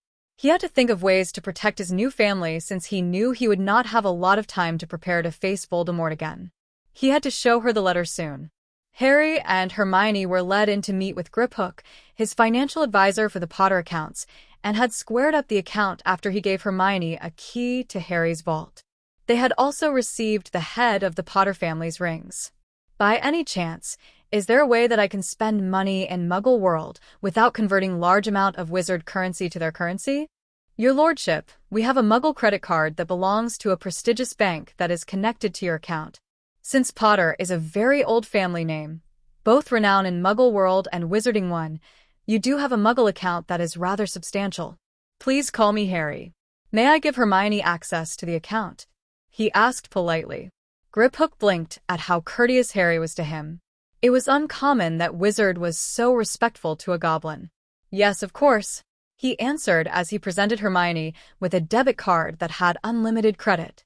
He had also given them 2 bottomless money bags and a wallet charmed to be only opened by them for a fee. In the event that any of the items were lost, they would magically return back to the owner. I would like to make a withdrawal from my vault, and I believe there are items in them that I will need to see, he requested, vaguely recalling the letters stating there were. Oh yes, I have the list right here. He presented Harry with the list of items in the Potter family vault. He took a quick glance. There were his parents' journals along with other books, jewelry, dress robes, armors, and even weapons. Thank you. Would you mind leading us to the vaults? Harry had took a rather large sum of gold from his vaults as he picked up the 2 journals and had converted a fair bit of galleons into pounds to pay his father-in-law back and to finance the grand plan he was hatching at the moment. He had to think of a way to get his wife out of the way. Hermione had merely arched her eyebrow at the amount he was carrying and had frowned when she finally realized that he had constructed a mental wall between them. Harry, are you hiding something from me? Hermione asked suspiciously. Let's meet your parents for lunch first. I'm starving. He smiled weakly as he guided his wife out of the bank to meet the Grangers. Harry was worried about how he was going to get the time to be alone with his in-laws to inform them of his plan when Hermione had excused herself to go to the ladies' room. Dad and Mum, I need some help in planning a quiet wedding. I know it is unfair to all of you that we find ourselves married in such a way. I really want to give her something that resembles one as soon as possible. I want to throw a grand wedding for her when we are older to make it up to her, since we can't really get married at this age in the non-magical world. Besides, I don't want the news of our wedding to be known to everyone yet. What do you think? Harry asked as they all leaned in to discuss what Harry wanted. He managed to pass Jean a mixture of wizard currency and pounds when he spotted his wife coming towards them. They had all hurriedly put on emotionless expressions when Hermione returned. Harry had to start the ball rolling. Step 1. Getting his too intelligent wife out of the picture. Dear, I think I have some matters to settle as head of the family. Is it all right to have only Mum to accompany you for the rest of the day? I gave Mum some flu powder, so both of you can go home later if you wish. Hermione looked at her husband suspiciously with those brown eyes, then conceded when Jean had asked if she wanted to go to the bookstore for books. Hermione agreed, shooting her father and husband an apprehensive look before heading out with her mother. Do you think she knows what we are planning? Harry asked his father-in-law. Dan shrugged. Harry gave a sigh of relief. His wife was too intelligent to hide anything from her. He was now free to go to the next step, which is getting his clothes. Well, Dad, I need to pick up a suit first. I'm not too sure what to pick, so I'm going to need your help.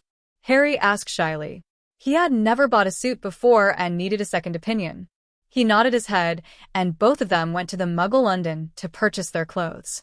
Dan, being a professional, gave Harry a lot of tips in getting a perfect suit, and they finally selected a simple tuxedo for the occasion.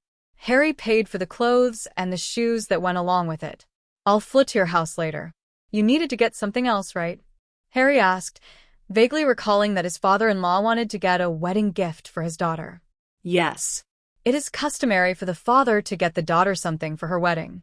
I think I will look for accessories that could go with dress. What kind of ring did you get for her?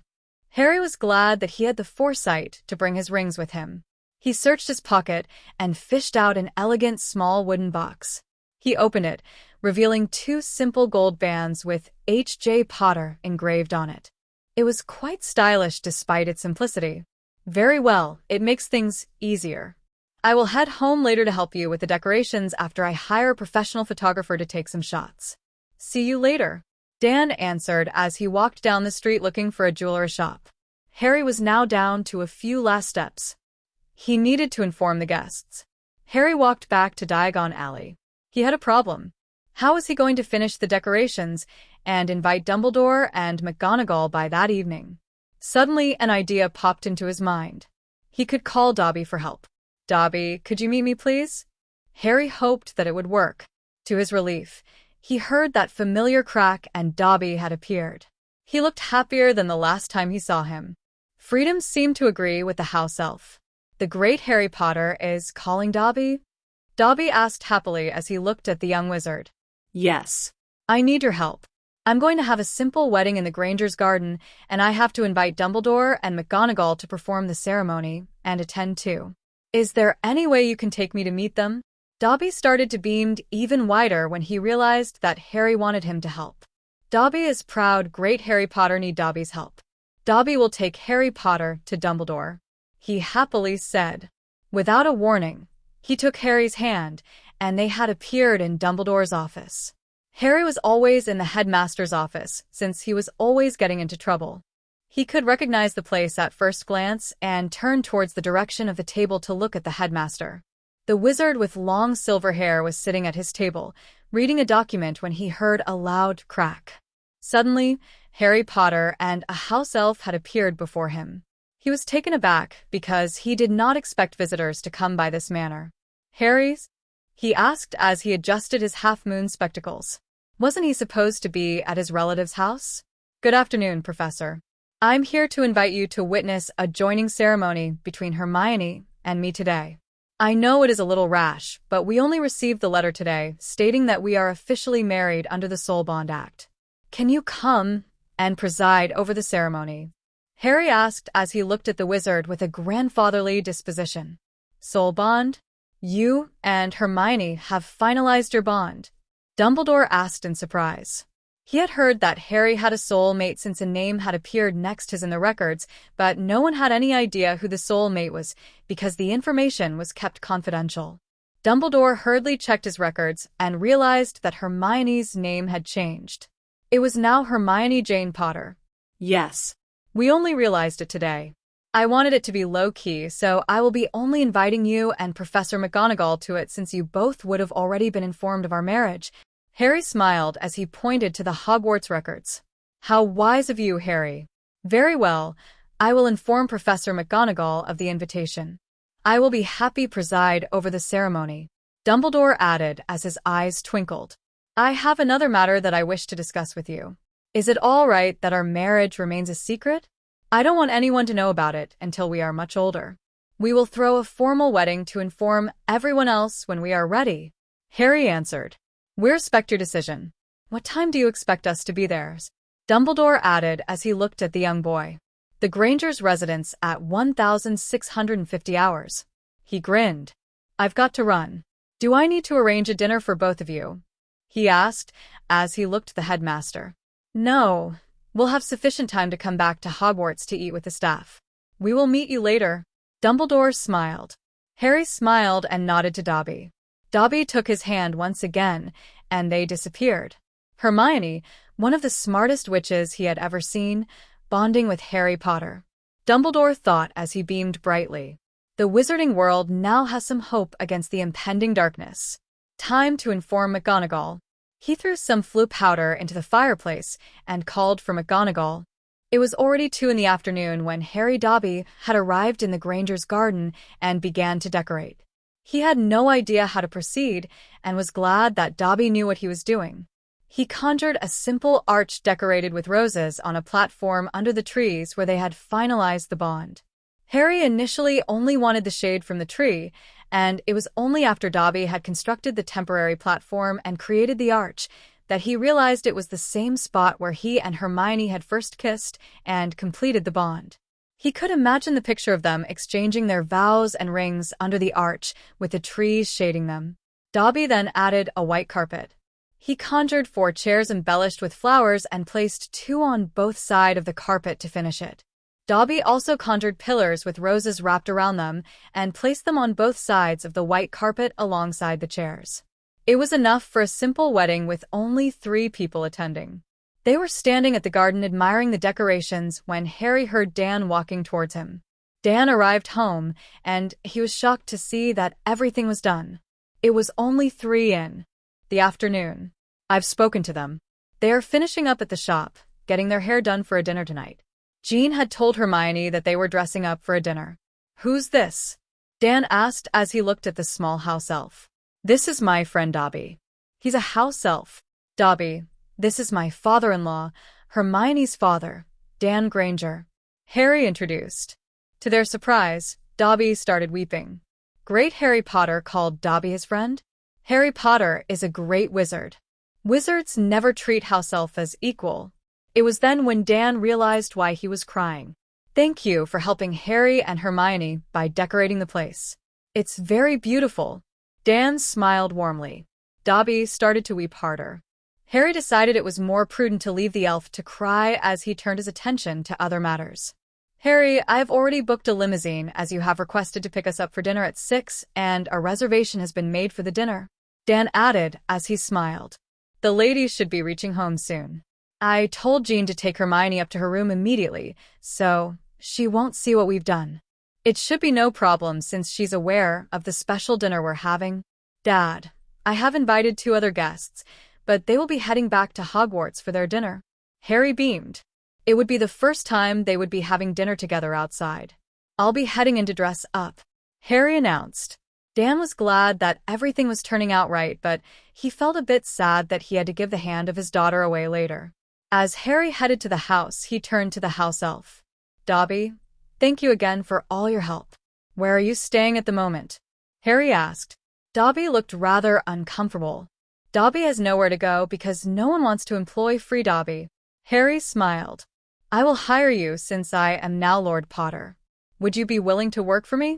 I'll give you 3 galleons every week and a day off. Harry smiled. Dobby was overjoyed. Dobby willing to work for great Harry Potter. Thank you, Master Harry Potter. Dobby, call me Harry. I'll be going to get dressed up. Please check out the Potter's residences and see if there is anything to do, because I don't think I will bet the chance to visit the houses anytime soon. I'll call you if I need help, but do stay until the ceremony is over. Harry smiled warmly. Master Harry treats Dobby very well. Dobby looked as if he was on the verge of crying again, and Harry decided to leave the house elf to himself since he had no idea how to deal with a crying house elf. It was already 4:50. It was time for the final surprise.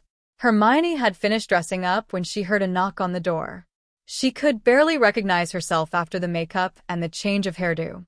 Her usually bushy hair was straightened and made into stylish brown ringlets that dangled from the crown of her head. The rest of her hair was twirled sleekly on her head. She checked her appearance again before standing up and getting the door. It was her father. "Daddy, you look really handsome," Hermione admired as she watched her father enter her room. He was wearing a simple white tuxedo with black bottoms, and his black hair, which was starting to have a gray tinge to it, was gelled backwards neatly. "Where are we going to have dinner?" "We're really dressed up for it." She smiled. "I wonder how Harry looks." He chuckled as he sat next to his daughter. "While you and your mum were out, I took the liberty of getting this for you. After all, you've just gotten married." Dan smiled as he took open the velvet box, and nestling on the cushion was a stunning choker with sparkling rubies. The beauty of the piece stunned Hermione. "It must be very expensive." "Daddy," she whispered in a choked-up voice. "It's so beautiful." "No, sweetheart, it pales in comparison to you. Let me help you put that on so that we can head down to your mum and Harry." Dan smiled tenderly as he unclasped the choker and slipped around his daughter's neck. It matched her gown brilliantly, adding a bit of color to the pale peach gown. Hermione stood up elegantly and was about to leave her room when her father stopped her. "I would love to have such a gorgeous young woman accompany me down to dinner today." Dan beamed charmingly as he offered his arm to his daughter. Hermione had blushed from her father's compliment as she draped her arm around her father's, and they walked out of the room and down the stairs. Hermione was genuinely surprised when her father had decided to lead her to the door to their garden instead of the main door to the street. Before she could ask, the sight of the garden left her stunned. Right under the trees was a simple yet elegant arch on a platform. Professor Dumbledore was standing on the platform together with a striking raven-haired guy in a simple black tuxedo. He was smiling brightly when he had caught sight of her. "Congratulations, sweetheart." Dan had smiled as he gauged his daughter's reaction. Her chocolate eyes were widened in astonishment, and she was rendered speechless. Her mother stood on one side of the white-carpeted aisle watching her with a soft, teary smile, and Professor McGonagall, her favorite professor, stood on the other, smiling warmly at her. Emotions of joy were overwhelming her, and she had got under control lest she ruin her makeup. Dan had led her slowly down the white carpet, towards the arch. "Hermione, you look so breathtaking, my love." All she could see at the moment was her husband, whom she was walking towards. He looked amazing. His usually messy hair was more tamed than usual, and his tuxedo suited him perfectly. Hermione was close enough to notice the odd expression on her husband's face. She blushed in contentment that Harry liked how she looked. "You aren't too bad yourself, dear." She watched the smile on his face widen with delight. She was now standing beside Harry on the platform. Dan had taken her hand and placed it into Harry's hand in the customary way of giving the daughter away at marriage. "Take care of my daughter, Harry," Dan requested solemnly before he retreated down the platform to where Jean was sitting. Harry nodded curtly. He shot a glance at her before they then turned to face Dumbledore. His eyes were twinkling in delight as he watched the new couple. "We have come today to witness a wonderful union between Harry James Potter and Hermione Jane Granger. Do you, Harry James Potter, take Hermione Jane Granger as your lawfully wedded wife and swear upon your magic to honor her, respect her, cherish her, and love her with all your heart for as long as you both shall live?" Dumbledore asked. Harry was staring at Hermione with his intense green eyes. "I do. Do you, Hermione Jane Granger, take Harry James Potter as your lawfully wedded husband and swear upon your magic to honor him, respect him, cherish him, and love him with all your heart for as long as you both shall live?" Dumbledore asked regally. "I do," Hermione answered as her chocolate eyes shone with love. "You may now exchange your vows and rings." Harry took the smaller golden ring nestled in the wooden box from the white table near them. "Hermione, I can't promise that I won't ever hurt you or disappoint you in the future, but know that I will always love you." He smiled, knowing that this should not be the way vows are exchanged, but he wanted to be honest with her. "I give you this ring as a visible and constant reminder of my love and my promise that I will be there for you forever and day," Harry said solemnly, his voice ringing with sincerity as he slid the ring into her ring finger. With tears in her eyes, she took the other golden band. "Harry, I give you this ring as a symbol of my love, my faith in our strength together, and my promise of devotion to you. As it encircles your finger, may it remind you always that you are surrounded by my enduring love." Hermione said sincerely as she slid the ring into his ring finger. Harry knew that she meant every single word, and tears had started to well in his eyes. Jean was leaning on Dan as tears began to flow down her cheeks. They were young, but so in love. "I hereby pronounce you husband and wife. You may kiss the bride." Dumbledore smiled. Harry gingerly leaned forward and kissed his wife for a brief moment as the garden erupted in applause. When Harry had led Hermione carefully down the platform, the Grangers hugged them before heading into the house, leaving them with the guests. Harry gently wrapped his arms around his Hermione and approached the professors. "Thanks for coming, professors." He nodded formally at his two professors. "Congratulations. Thank you for inviting us to witness your special day." Minerva McGonagall returned warmly. "You must make sure that you both are in close physical contact, lest your magical cores weaken." She smiled as she looked at the couple. "Albus, they are indeed soulmates," she said to the elder professor. "Why, yes, I was certain that no magic would be released today since they already bonded yesterday. Usually a wedding ceremony evokes a creation of a marriage bond between the husband and wife. Since both of you share a soul bond, which is deeper than that, it would be more like a non-magical ritual," Dumbledore explained to the teenagers. "Now that both of you are legal adults, please refrain from performing magic in front of muggles," he added as his blue eyes twinkled. "We couldn't think of a more appropriate present to give the two of you to wish you eternal marital bliss, but this." He presented them with a pensive. "If you have any memories that you wish to make into a photograph, simply follow the instructions written in the note and do so." Dumbledore smiled as he handed them to the note. "We hope that you will make many happy memories together," McGonagall said as she smiled. "We'll discuss the changes your marriage will bring once you are back in Hogwarts. Please feel free to check with us anytime if you are unsure about what your bond will mean." McGonagall went on as she looked at Dumbledore. "Thank you," Harry and Hermione said in unison. "I have connected the Granger fireplace to the Flow network at Hogwarts. You should be able to call us should you need anything," Dumbledore added. "We regret that we can't stay any longer, because we do have to get back to our duties at Hogwarts. We will see you soon, I'm sure," Dumbledore added. They went to say their goodbyes to the Grangers in the house. Now, they were finally alone. "Harry, I can't believe that you planned an entire wedding and even invited our professors. Thank you for doing all this for me," Hermione said as she turned in his embrace to look at him. Harry could feel that she was touched. "It was my pleasure. I was able to pull it off with your parents and Dobby's help." He smiled charmingly as he kissed her forehead gently. "I'll let you get away with keeping secrets from me this time. There will be no next time." Hermione smiled warmly as she laid her head on his chest. "The next time, I doubt I'll be able to do it alone. We'll be throwing a big wedding for all our friends and family. For the time being, I want to keep our marriage a secret. I have already asked the headmaster and Professor McGonagall to do just that," Harry answered as he wrapped his arms around her waist and placed his head on her shoulder. "Why, Harry?" Hermione arched her eyebrows in surprise. "It's not that I am not proud to be married to you, love. You know that I am. But can you imagine the repercussions if people knew that we are already married? We're still so young. I think we should wait until we are slightly older to announce it to the rest of the world. I don't want to see you hurt by any ignorant comments.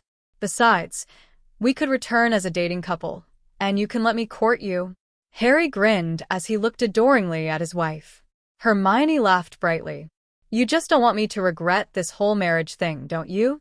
Hermione answered as she turned into his embrace.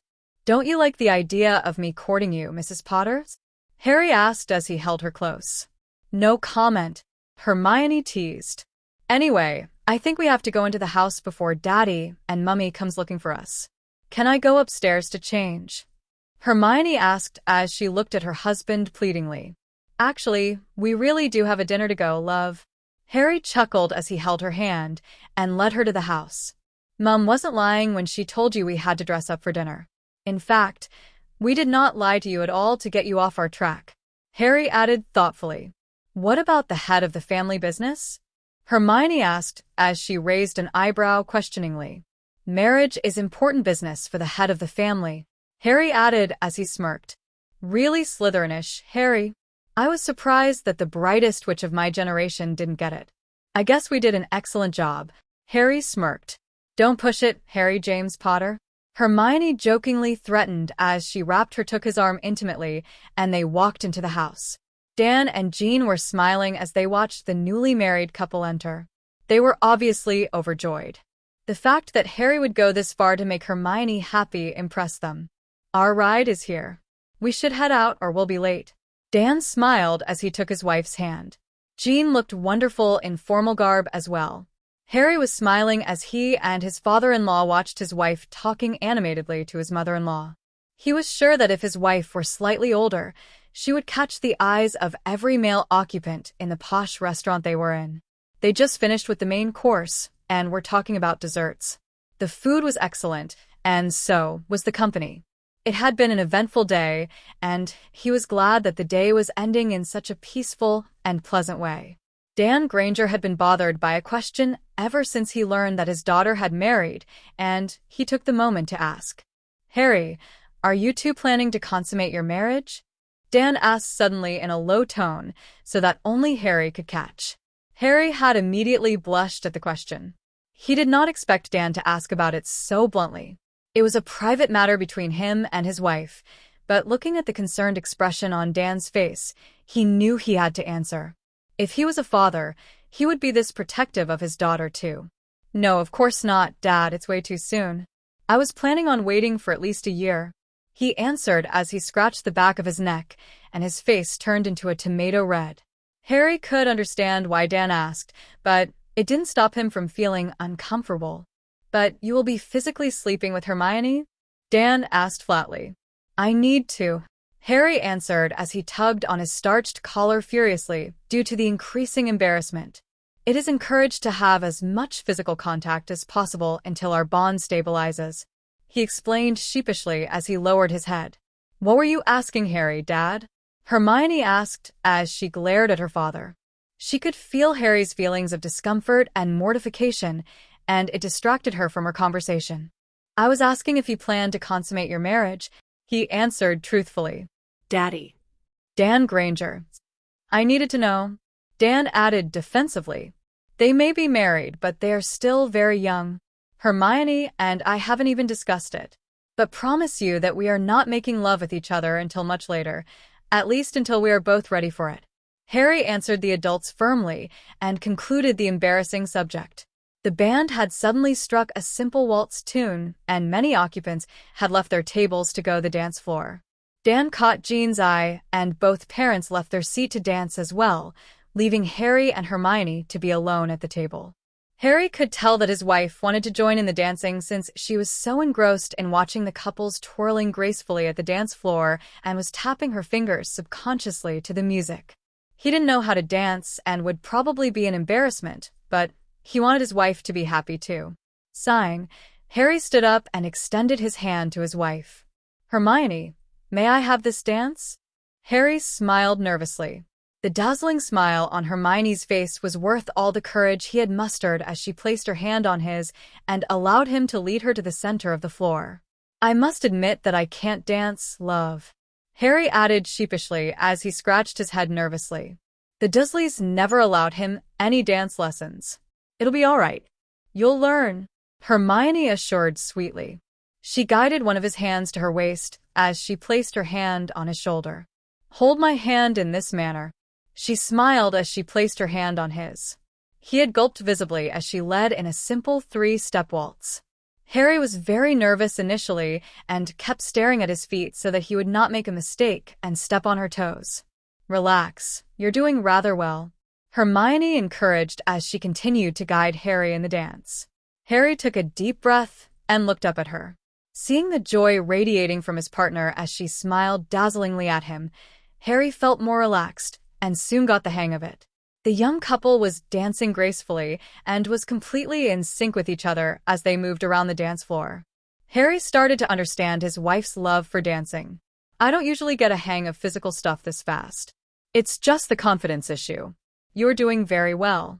When the music had changed into a soft jazz tune, Harry drew his wife closer to him by wrapping his arms around her waist, and she had mirrored his action. Chocolate eyes were staring tenderly at the emerald orbs, and they needed no words. The young couple swayed to the beat of the song as they quietly enjoyed this intimate moment together. Hermione laid her head gently on his chest as they continued to sway. "Harry, thank you for making this so special for me. I love you. The pleasure is all mine, love." "I love you too." The newlyweds decided to retire to their room early. By default, they had chosen Hermione's bedroom since it was the larger of the two rooms, and Hermione already had all her things in there. Harry was given the domestic task of removing the pins from her hair carefully. Hermione was reading the tome on soul bond as he proceeded with the task gently, making sure that he did not hurt his wife. "Harry, it will take about a year to stabilize our bond. In the meantime, we might have a lot of incidents of accidental magic while our magical cores are connected and dormant powers are awakened," Hermione said. Harry knew the underlying meaning behind that statement. Do not be quick to anger, lest there be unforeseen consequences. He chuckled as he continued with his task. "You just had a bout of accidental magic in the mall yesterday. Harry, how else would you have expected me to react? The love of my life abused for so many years," Hermione added crossly as she glared at him through the mirror. "I know, dear." He smiled as he placed a comforting hand on her shoulder. "I am glad that I finally found someone like you," Harry added tenderly. Hermione had looked at him adoringly. "Together we are more powerful. Any contact could have devastating effects." "Hermione, I know what some of our dormant powers are." He smiled as he recalled the letter, knowing that Hermione would be able to share the knowledge. She gasped. "You can't be serious? We can really use elemental magic? The creator sent us wedding gifts?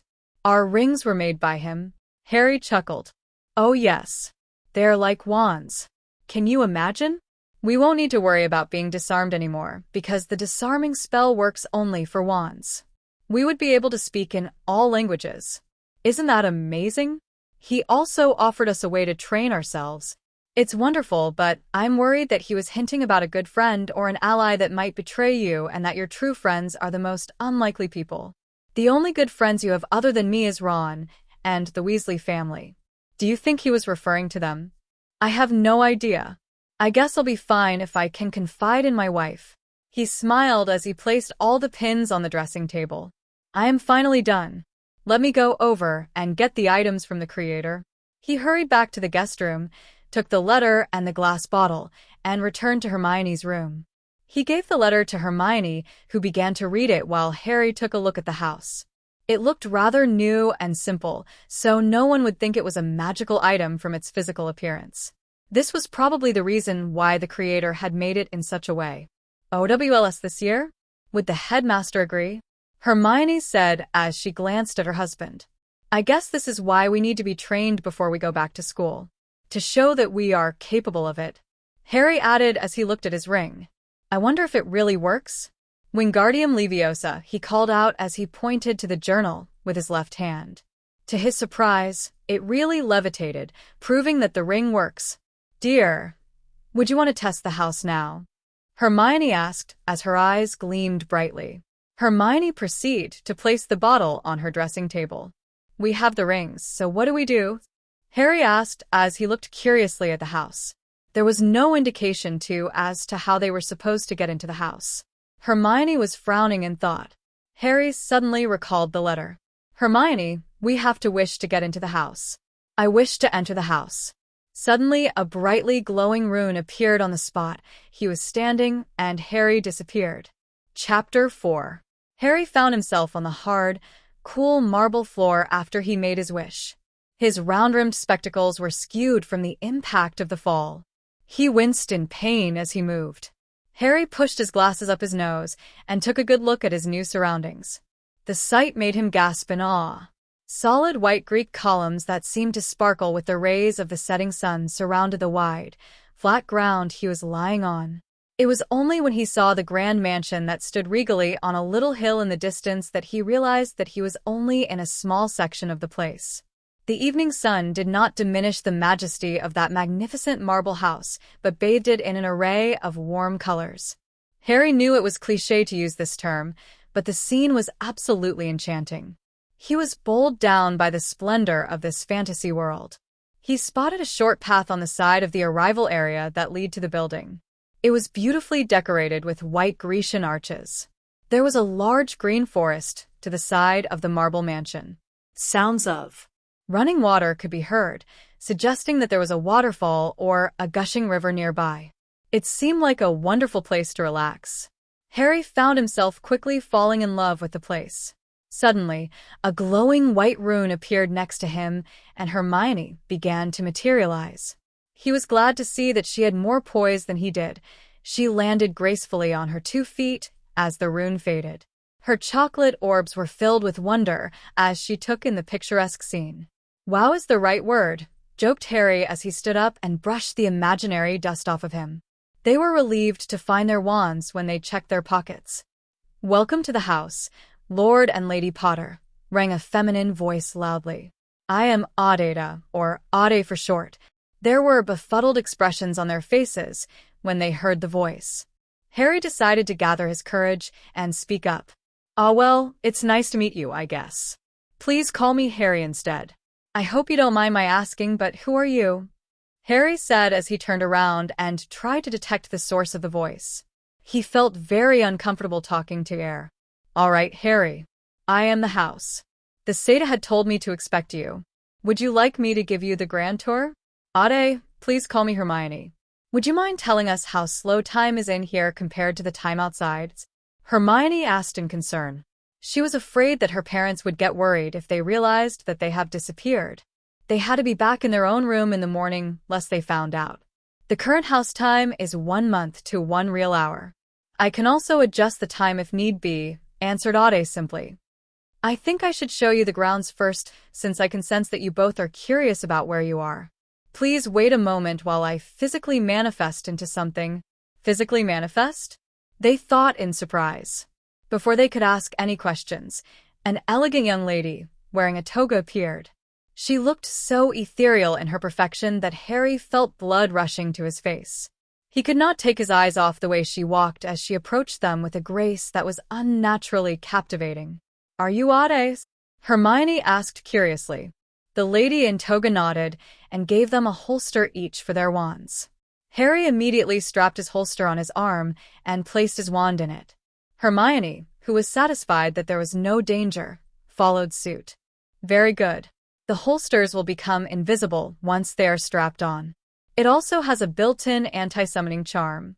Furthermore, it will allow you to retract or release your wand at will," Aude explained. True enough, their holsters did indeed disappear. "Let me show you to the main hall." Aude continued with a warm smile as she led them through the large antique doors into a larger and more imposing living area. The hall was huge and airy. Hermione estimated the ceiling to be at least 3 stories high. The walls were made of dark mahogany. The 2 imposing floor-to-ceiling windows standing on each side of a very large portrait lighted up the place. Across the room from the windows were 2 imposing staircases that led up to the upper floors. A grand chandelier was hanging from the high ceiling right in the middle of the room. The most fascinating thing of the room was the ceiling. Painted with beautiful lifelike angels and clouds that moved occasionally, it was a serene and joyful scene depicting heaven. The ceiling glowed in a shade of pale gold due to the light coming off of the chandelier. The portrait of a handsome, distinguished man garbed in a mage suit beamed warmly at them as he spotted the new arrivals. "Good day, Harry and Hermione Potter," welcomed the man in the portrait cordially as he doffed his hat in polite greeting. "Are you the creators?" they asked in astonishment as their eyes widened. Never in their wildest imagination did they think they would be speaking to the portrait of the creator. His blue eyes were twinkling with joy as he looked down at them. "Well, don't look so surprised that my house would have a portrait of me," the man responded joyfully. "Please call me Edmund. Don't you just love the ceiling?" "I do. Now, in my time, the non-magical beings actively persecuted us on the basis that we were spawns of the devil. They even went as far as to claim that wizards would never go to heaven. Don't you think it is ironic that I have heaven painted on my ceiling? He grinned rakishly before turning his attention back to them. A frown immediately marred his beautiful face. Harry, you look awfully thin for your age. Please ask Althea for the potions to help him grow to a normal size, Ade instructed Edmund as he glanced at Ade. She nodded, and he turned back to face them with a warm, friendly smile on his lips. I didn't expect the two of you to come and visit so soon. In fact, I wasn't expecting you until after Harry's birthday. Were you just curious? Edmund chuckled warmly as his blue eyes twinkled like Christmas lights. Yes. The rings worked, so we wanted to see if we could get into the house, answered Harry as he stared at the portrait in awe. He stroked his smooth chin. Oh yes, the rings. I had a bit of fun creating those. It conceals itself naturally unless you choose to show it. Your rings will be able to warn you if the person you are talking have any intentions of hurting you. The real fun begins when you learn to apparate. There are no barriers that will be able to restrain you because the rings are designed to break them. I believe that I may have added a few more charms. You just have to try to find those surprises on your own. He smiled excitedly. By the way, you can never remove the rings once you've put them on. I designed it this way so that no one else will be able to use these rings. I wanted to avoid them falling into the wrong hands. Thank you, Harry answered, his voice choked with emotions. It was beyond his comprehension why a person he had never met before would give him such a priceless gift. With a sincere tone, Edmund answered, You are very special, Harry. Fate has chosen you to carry out a difficult task. I felt it was unfair for someone as young as you to be saddled with such a heavy burden. It is my greatest wish that whatever help I can give you will help you in freeing the oppressed from their oppressors. Ade arrived with the potions that Edmund had requested. She handed a vial over to Harry, who took it and drank it. It felt a bit weird, but he felt better after a while. I won't keep you from your tour of the house. You are welcome to come and talk to me anytime you wish. I love company, he concluded warmly as Ade took them up the steps to the dining area.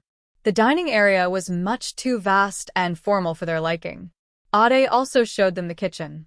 They were surprised to find a modern non-magical kitchen with modern appliances. It was decorated practically, with clean white walls and black tiles. Food magically appears in here during meal times when there are people living here. We do not actually require a kitchen. We have set this one up in case either one of you wants to cook a meal yourself or to practice your household charms in, explained Ade. Next, she took them to a large open bathing area. A swimming pool-like marble bath with many gold taps on the side sat in the middle of the place. It was facing the forest, and they could see a river and a large waterfall. The place was very comfortable, but too unrestricted for their liking. This is the bathing area. I know that you are used to something more secure, but you two are the only people in the house who will require a bath. You don't have to be worried about being disturbed.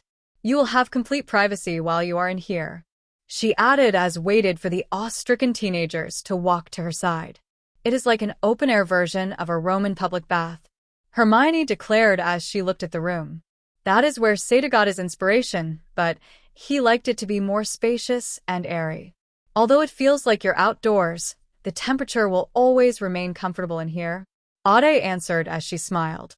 Both of you could come and bathe in here later. To her surprise, the young couple blushed. Aren't you married? She blinked in confusion and frowned. We are as of yesterday, Hermione answered. Then, there shouldn't be any problems, Ade summarized as she walked on, obviously still perplexed by their reactions. She proceeded to show them to the training room, the potion room, the sparring room, the flying area, the various workshops, their bedroom, and the library. It was the last room that excited them the most. The library was huge, almost 3 stories high, with a round glass dome as its ceiling. Rows after rows of bookcases, filled with books, filled the room. They were all catalogued precisely, first by their genre, next by their titles. Hermione felt as if she was in a fantasy world as she spun around the library, taking in the sight of the marvelous room. I'm in heaven. She thought it was the perfect place to read. She could imagine herself curling up in one of the armchairs placed near the large fireplace, reading. The creator loves books. He made it a point to collect every book ever written. The library is updated regularly, said Ade proudly. He can't read these books anymore, can he? Hermione asked curiously as she glanced at the selection briefly. Some tomes were so old that she had never heard of them, yet they were all in mint condition. Harry chuckled as he saw that familiar twinkle in her eyes. It was similar to the gleam in a child's eyes when a child is in a sweet shop. I always read to him, Ade explained. He can get awfully bored since no one has occupied this place for a very long time. Ade went on. She smiled warmly. This is why everyone is looking forward to seeing both of you. Your teachers are ready to get your training started, but Seder has instructed Talak, your instructor for weapon mastery and physical training, to allow you some rest before he meets with you. Apparently, Talak wants you to beef both of you up for his practices. I think Alyssa will want to know how sharp your writing skills are. By the way, she will also be teaching you history of magic, Ade said. Are the teachers who will be training us physical manifestations of the branches of magic? Hermione asked as her chocolate eyes widened. Ade looked as if it was the most natural thing in this world. Yes, of course. How do you think they last in here? Who else would have the knowledge to teach all you want to learn but the branches of magic themselves? I didn't think that weapon mastery was a magical art, admitted Harry. He had that perception since it was not taught in Hogwarts. I think that the reason that people forget that it is a magical art is probably because it is now rare for wizards and witches to use weapons these days. You fight using only magic, right? In the past, mages used both magic and weapons. Often, their only weapons are their wands, Ade added. Well, that's something different to consider, Hermione said as she frowned in thought and bit her bottom lips thoughtfully. Harry thought she looked completely adorable. Ade, we usually sleep for about 6 hours. Does this mean we will be staying here for 6 months? Hermione asked thoughtfully. Yes, that is correct. You need to be here not only for training but to stabilize your bond as well. You will not need your wands during this stay. It will take about a year for your magical cores to merge completely and become stable, Ade concluded. Ade looked meaningfully at the sky. It was getting dark. The whole glass dome roof lit up, illuminating the library as the sky grew dark. The logs in the fireplace came alive suddenly. I think it is time for both of you to go to sleep. You can continue your exploration tomorrow. She beamed as gave each of them a magically enchanted map. The map would inform them where they needed to go and help them find their way through the house. You should ask your instructors to teach you how to apparate soon. It is easier to travel that way. Good night, young ones, Ade said. With that, she disappeared. Thank Merlin that it's a very short walk to our room, Harry muttered as he pointed to the red dot on the map that indicated their bedroom with his finger. He was suddenly feeling so worn out that he could fall asleep standing up. There were 2 green dots on the map in the area indicated as library. These had their names, Harry Potter and Hermione Potter. Hermione checked her map. We'll have to take a right turn. Let's go. I'm really quite tired, urged Hermione as they walked hand in hand back to their room. The large bed in the center of the room was big and comfortable. It was then did the reality of their marriage hit him. They were married, and they needed to share a bed. Harry drew his hand through his messy hair nervously as he stared at the bed. What was Hermione going to wear? She was wearing a casual attire of jeans and shirt. It must have been very uncomfortable to sleep in, and did not have her nightgown to change to. Would she sleep with only her underwear? The idea of it sent his hormones on overdrive as he grew flustered. Hermione was worried about that particular issue as well. She had never shared a room with Harry, and she didn't know if he had the habit of wearing clothes to bed. The thought of Harry and her sharing a bed made blood rush up to her face. Harry, vaguely recalling seeing a wardrobe when they toured their bedroom earlier, found the large mahogany wardrobe that was built into one wall. He was just too preoccupied with the bed to really notice it moments ago. He walked across the large and stylishly decorated room to check the contents of the closet. Harry's jaw dropped at the sight. There were a wide variety of clothes inside. Hermione's clothes were distinctly separated from his clothes.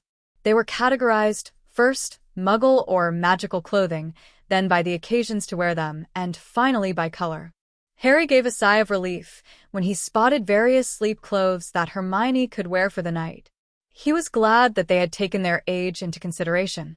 "Hermione, there are several nightgowns you can choose to sleep in," said Harry.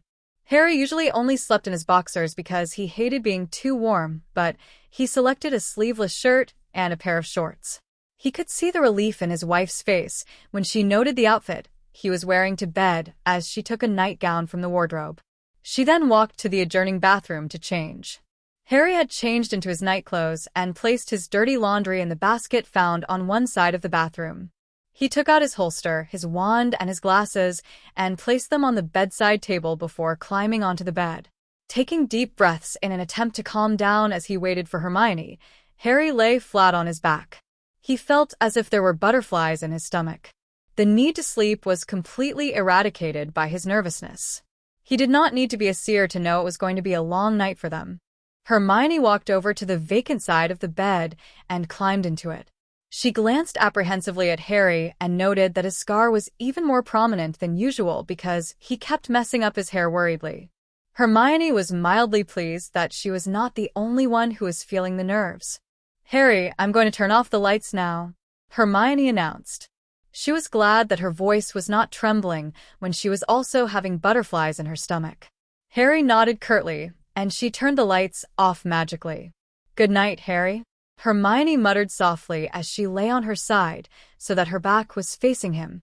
"Good night, Hermione," he answered as he turned aside, with his back against her and a distance between them. It was worse than the last night. The need to touch each other was overwhelming. It took all their effort and willpower not to reach out and make that physical contact with each other. It was made worse since they were only inches apart. Harry did not know if she would be comfortable with more contact, since they had transitioned from best friends to dating to husband and wife within a short span of 2 days. Knowing Harry's doubts, Hermione realized she needed to make the first move. So she did. She turned over to her side so that she was facing Harry and placed one of her arm on his waist and snuggled up to him. Harry stiffened for a moment, but soon relaxed. She could smell Harry's musky scent. It was fast becoming her favorite scent. Contented that she was near him, she felt herself drawn deeper into slumber. Harry followed suit soon after. Harry was first to wake up that morning. In his morning days, he was shocked to find something brown and bushy obscuring his sight. He panicked. After a while, he calmed down when he realized it was Hermione. He detected her sweet, familiar vanilla scent. Harry chuckled softly when he discovered that they had changed positions in the night. His arms were now around her waist, and she was pressing hard on him. Harry groaned lightly. He could feel blood traveling lower as she turned in his arms. "Sweet Merlin." Harry tried to remove his arm from her so that he could get out of the bed. But alas, Hermione's legs and his legs were entangled intimately together. There was no way he could get off the bed without waking her up. The sudden movement had wakened Hermione, and she began to stir. Hermione opened her eyes sleepily to look at him. As she started to focus, changing from her adorable sleepy look to a slightly more alert one. Harry, fascinated by the display, watched on, forgetting about the reason he had to get away from the bed. It was a precious sight, one that he wanted to see each time he opened his eyes, every morning for the rest of his life. "Good morning, dear. Did you sleep well?" Harry beamed brightly. He tenderly tucked some of her brown hair behind her ear. Hermione glanced back at him lovingly before she rolled away from him and onto her side. She was now looking at him directly. "It was one of my best nights." Hermione smiled as she affectionately stroked the sides of his face. The sight of his even messier than usual hair and slightly sleepy emerald eyes tugged at her heartstrings. "You look totally gorgeous this way. I would love to kiss you, but I haven't brushed my teeth." Hermione laughed brightly as happiness bubbled in her. The sight of seeing Harry with his morning look in the bed next to her felt so surreal. She was indeed married to him. Harry arched his eyebrows in disbelief as a tender smile tugged his lips. His eyes softened with adoration as they met her gaze. "You are so beautiful." Her heart soared at the declaration. His heart was fluttering as Harry leaned closer to her. He titled his head slightly as his lips parted. He gently brushed his lips along her lips. She purred softly in contentment. Smiling, He pulled back slightly and brushed his nose with his. There was a smile of amusement on her face as Hermione closed her eyes and firmly wrapped her arms around his neck. She teasingly brushed her lips across his lips lightly before their lips met with a bit more pressure. Without a warning, Harry suddenly pulled back, wrenched the arms from his neck, jumped off the bed, and dashed into the bathroom, leaving a befuddled Hermione on the bed. What happened, love? Her thought was laced with concern. Morning mead. I needed a cold shower. Hermione could hear the sounds of the shower running. Hermione felt his embarrassment. She knew that male hormones could get wild at his age since he was still developing. She stood up and went to take out the clothes she wanted to change into after she had showered. She laid them in a neat pile on the dresser. Hermione then took out a set of clothes for him and laid them on the bed. Your clothes are on the bed, love. Thank you, Hermione.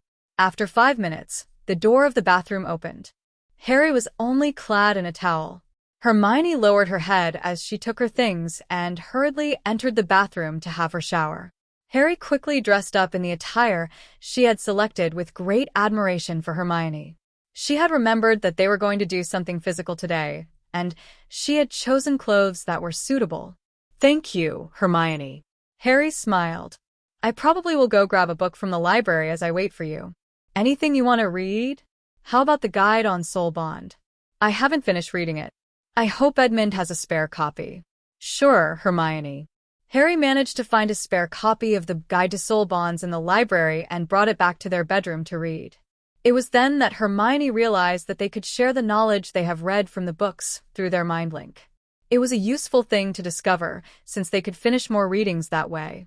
She was reading what Harry was reading through the link. He was on the section where they could shift to each other.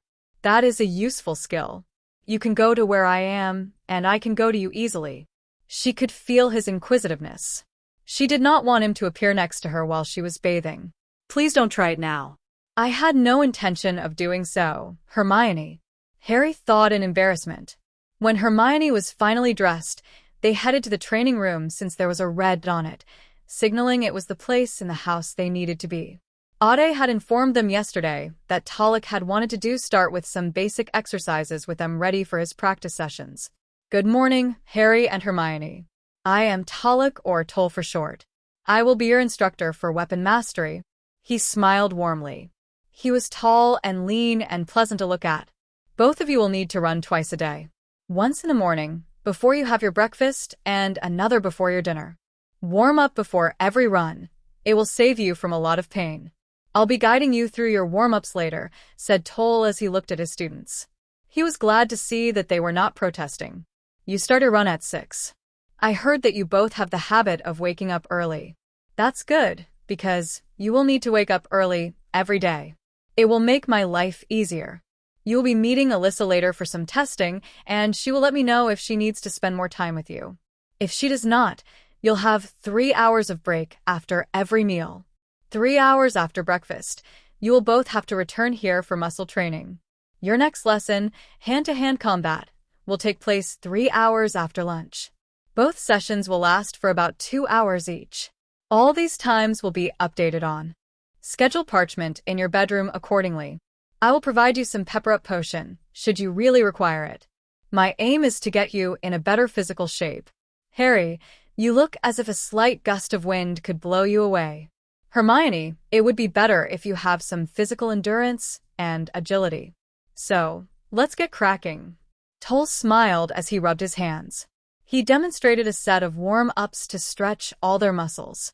After ensuring that they had drunk 2 glasses of water, Toll took them to the place where they were supposed to run.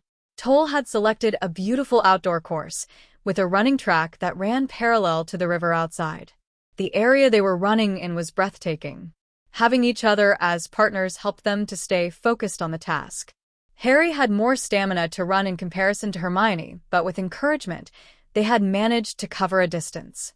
When they finished running, Toll guided them through some cool-downs before sending them off for their breakfast.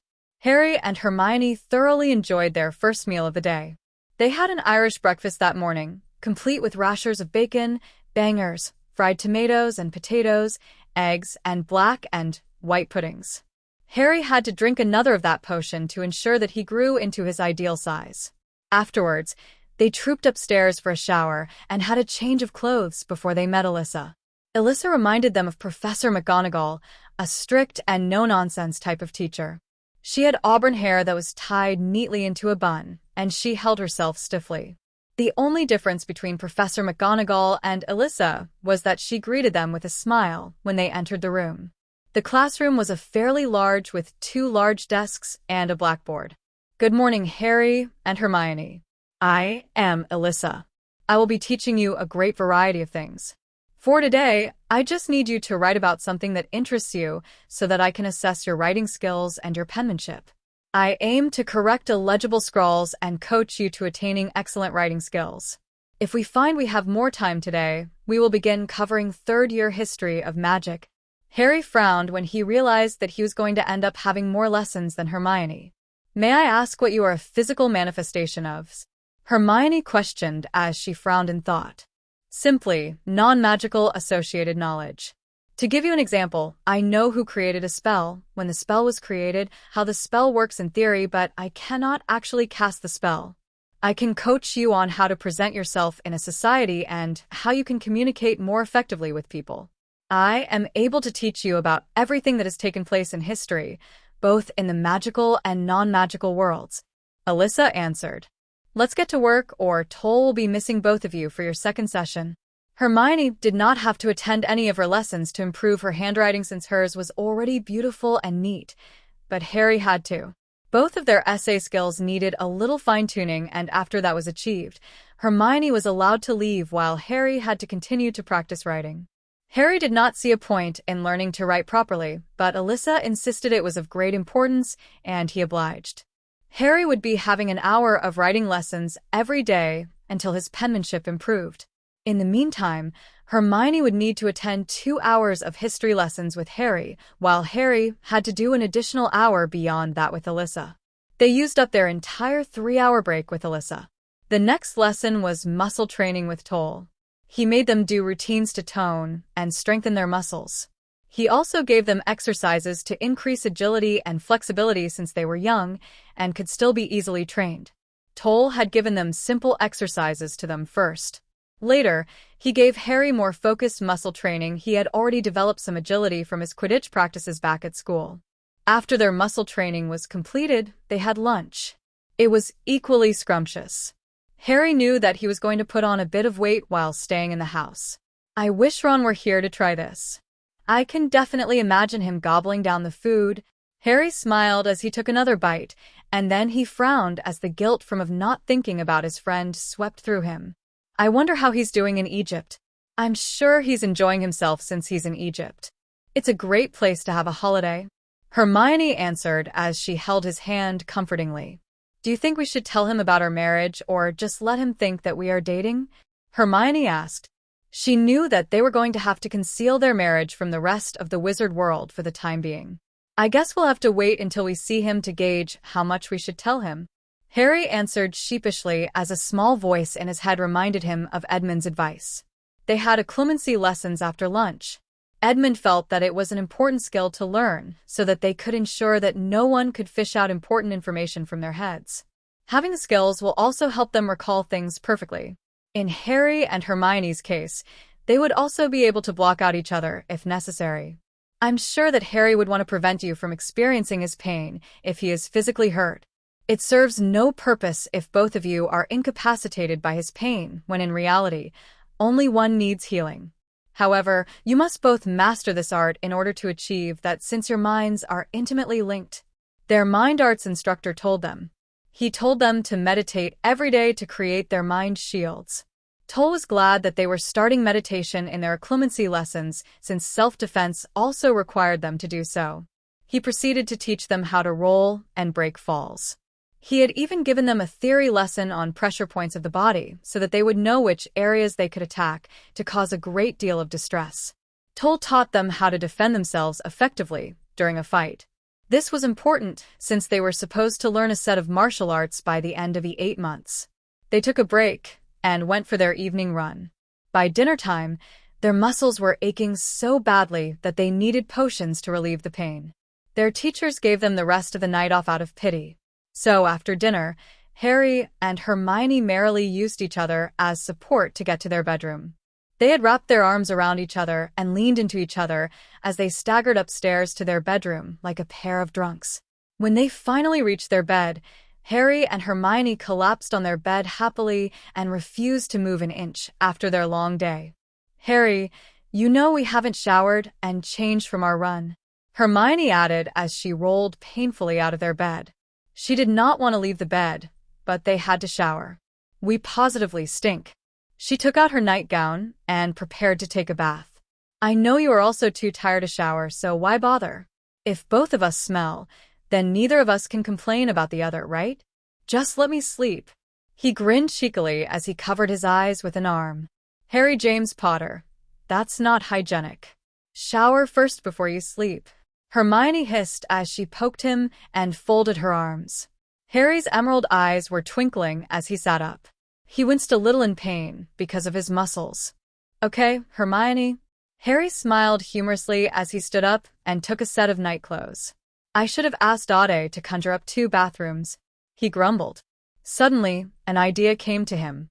"Why don't you join me in the bathing area? It is large and comfortable. We could put a lot of bubbles in and not see each other," Harry said eagerly as he recalled the breathtaking bathing area. He had wanted to use the area, but it was too vast for him to use alone. "I remember that there's a small changing room, so I can use it while you change in the bathing area."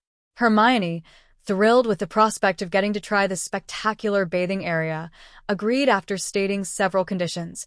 There must be enough bubbles to hide them both, and they were to sit at the opposite ends of the pool. Harry heartily agreed to all of them. Harry and Hermione trooped into the bathing area. The small changing room at one end of room was assigned as Harry's side. They waited for the bubbles to form before Harry went to the changing room to undress. He stripped himself naked in the changing room and covered his waist with a towel as he waited for Hermione to shout that she was ready. He heard the sounds of water splashing as Hermione entered into the water. He felt her relief when the heat of the water began to soothe her muscles. He knew she was soaking in the warm waters when he felt her completely relax. Harry felt the blood rushing to his face when he realized that they were going to be totally naked in a bath together. "You may come out. I promise that I'm not going to look." "Close your eyes, Hermione." "I am coming out." He briskly walked to his side of the bath, put his towel aside, and slipped into the water. There were so many bubbles and such a large distance between them that it was simply too paranoid of Harry to worry about Hermione seeing anything.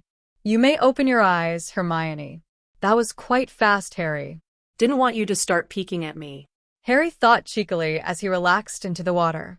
"I can't steal a look at you unless I have really powerful eyes. It is just too far for me to see anything." Hermione thought she needed to remind him that it was simply impossible to do that because of the distance. He could feel the warmth of the water reach his aching muscles. It eased his aching body tremendously. He felt he was so relaxed that he could fall asleep. He did not know that warm water could have that effect on his body. "I added something else to the bath. There is a tap that releases foam to restore tired and aching bodies." Harry beamed as he closed his eyes. "Great. "Let's bathe like this every day evening. I think it would help us a lot." Hermione heartily agreed. 2 white glowing runes began to shine in the middle of the room. Suddenly, Harry and Hermione materialized. They landed gracefully on their feet as they looked around. The bedroom was in the exact way they had left it. The letter from Edmund, the heavy old tome, and the journals of his parents were still on the desk. Hermione checked the digital clock on the side of her bed. It read 5 a.m. Only 6 hours had passed in the real world, but they had spent half a year in the house. Harry gently pulled Hermione into his arms as he kissed her forehead. "Good morning, dear." Harry grinned broadly. Harry had grown several inches since the potion he drank daily helped him to catch up to normal size. He had become slightly bulkier with lean muscles from all the exercises he did every day. She could feel the hardness of his chest as she leaned into his embrace. Gone was the scrawny little guy that looked as if he was only 11 when he was already 13. A lean, fit, and tall young man replaced him. Hermione knew that she was going to have a lot of trouble with the female population once they head back to Hogwarts. They had finished covering the entire syllabus of History of Magic for their OWLs. Harry and Hermione were now masters of occlumency and could fight hand-to-hand very well after the intense 6 months of training they had in the house. They enjoyed their stay immensely, since they had had the time to relax near the forest or in the library. Thank goodness Edmund had the foresight to allow us to leave there in the morning so that we won't suffer from the change of time. Harry beamed happily. Let's go for our morning run. Harry grinned happily as he swung both of their entwined hands playfully around. I can't believe that I'm so used to running twice a day now. Hermione laughed. I think we need to go shopping soon, love. You have grown much taller and wider because of your potion and all the physical training. And we cannot shirk or enlarge our clothes because our magic is still unstable. Edmund says we can't age in the house, but it seems that we can physically change. Hermione had lost quite a lot of weight, and her body was now slim and toned. Harry wrapped his arms around her small waist, as if he were measuring. I think your shorts will be too loose for you. Harry added. What would Daddy and Mummy said if I needed to go shopping again? He laughed. They had actually gone shopping for clothes only 2 days ago in real world. How are we going to explain this drastic change in our bodies? Puberty and magic? Hermione offered with a hopeful tone as she grinned at him. Harry merely laughed and kissed her nose as she giggled girlishly. The 6 months did wonders for Harry. Harry was simply glowing with happiness, confidence, and good health. My beautiful, clever wife, is that all you can come up with? Harry laughed heartily as his emerald eyes shone with amusement. It's logical, isn't it? She shrugged as a small smile tugged her lips. I was quite thin not too long ago. I think you can use some of the running shorts I bought. He trailed off as he scrunched his face and tried to recall the time. Harry was pretty mixed up with house time and real time. 2 days ago, Hermione answered. You've got to remember, lest you blow our cover. We were married yesterday. Harry grinned broadly. We can't act like we've missed Mom and Dad too much later because we just saw them last night. Harry reminded, showing how well he knew Hermione. Hermione frowned as she bit her lips. Harry gently pecked her lips as he took 2 pairs of shorts for them. Let's see how different it is to run over here. Harry beamed as he passed her a new pair of running shorts. I think I should wear Dudley's clothes because I think my new shirts are going to be too small. He answered as he grabbed an old and baggy shirt for himself and Hermione's shirt for her. Why don't you change here, Harry? We can always turn our backs to each other to change, Hermione asked as she watched him trying to leave their room to go to the bathroom.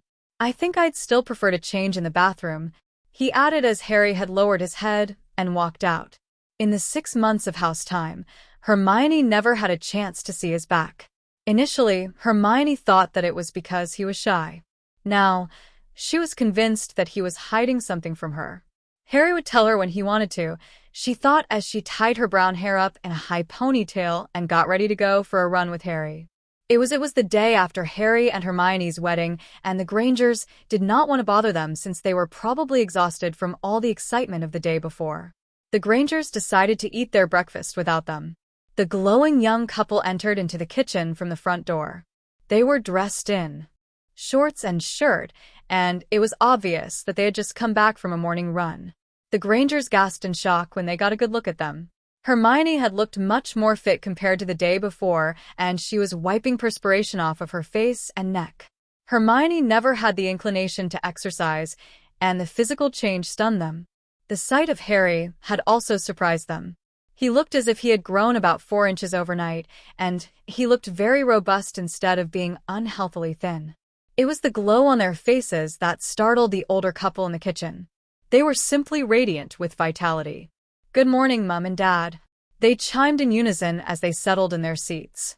Jean's mocha eyes had widened when she looked at them. Did the 2 of you have a growth spurt or something? Dan asked incredulously as he stared at Harry. He was helping Hermione spread jam on her toast as she poured 2 glasses of water for them. Hermione placed the glasses of water before them before she returned to her seat. Harry has been taking potions that have helped him catch up to normal size. Hermione answered as she contentedly took the toast from Harry after rewarding him with a sweet smile. Thanks, love. You're welcome, dear. Harry ate his toast. I finally look like I'm turning 13. He grinned happily, since they did not seem to be suspicious about their reason. Yes. It's wonderful to see you looking so good. Jean smiled. Both Grangers did not know much about magic, so they had let it pass. Was it natural for both of them to become so fit overnight? Do we have any plans for today? Hermione asked after she finished her toast. We were thinking about bringing you to the beach. Would you like that? Dan suggested as he looked at the young couple. Harry and Hermione had exchanged a look between them and finally agreed as long as they could stop for a quick shopping trip. Let's get into the water, Hermione suggested as she pointed to the cool waters. It was a very hot day at the beach. Harry and Hermione had been walking along the edges of the shore, enjoying the feeling of having the cool seawater rushing over their feet. They were walking back to find their parents who were hiding from the sun and enjoying the breeze by staying under the beach umbrella. Hermione was clad in her new bikini that they had bought along with other clothes. It highlighted her toned body. Harry couldn't take his mind off her slender long legs that were shown prominently.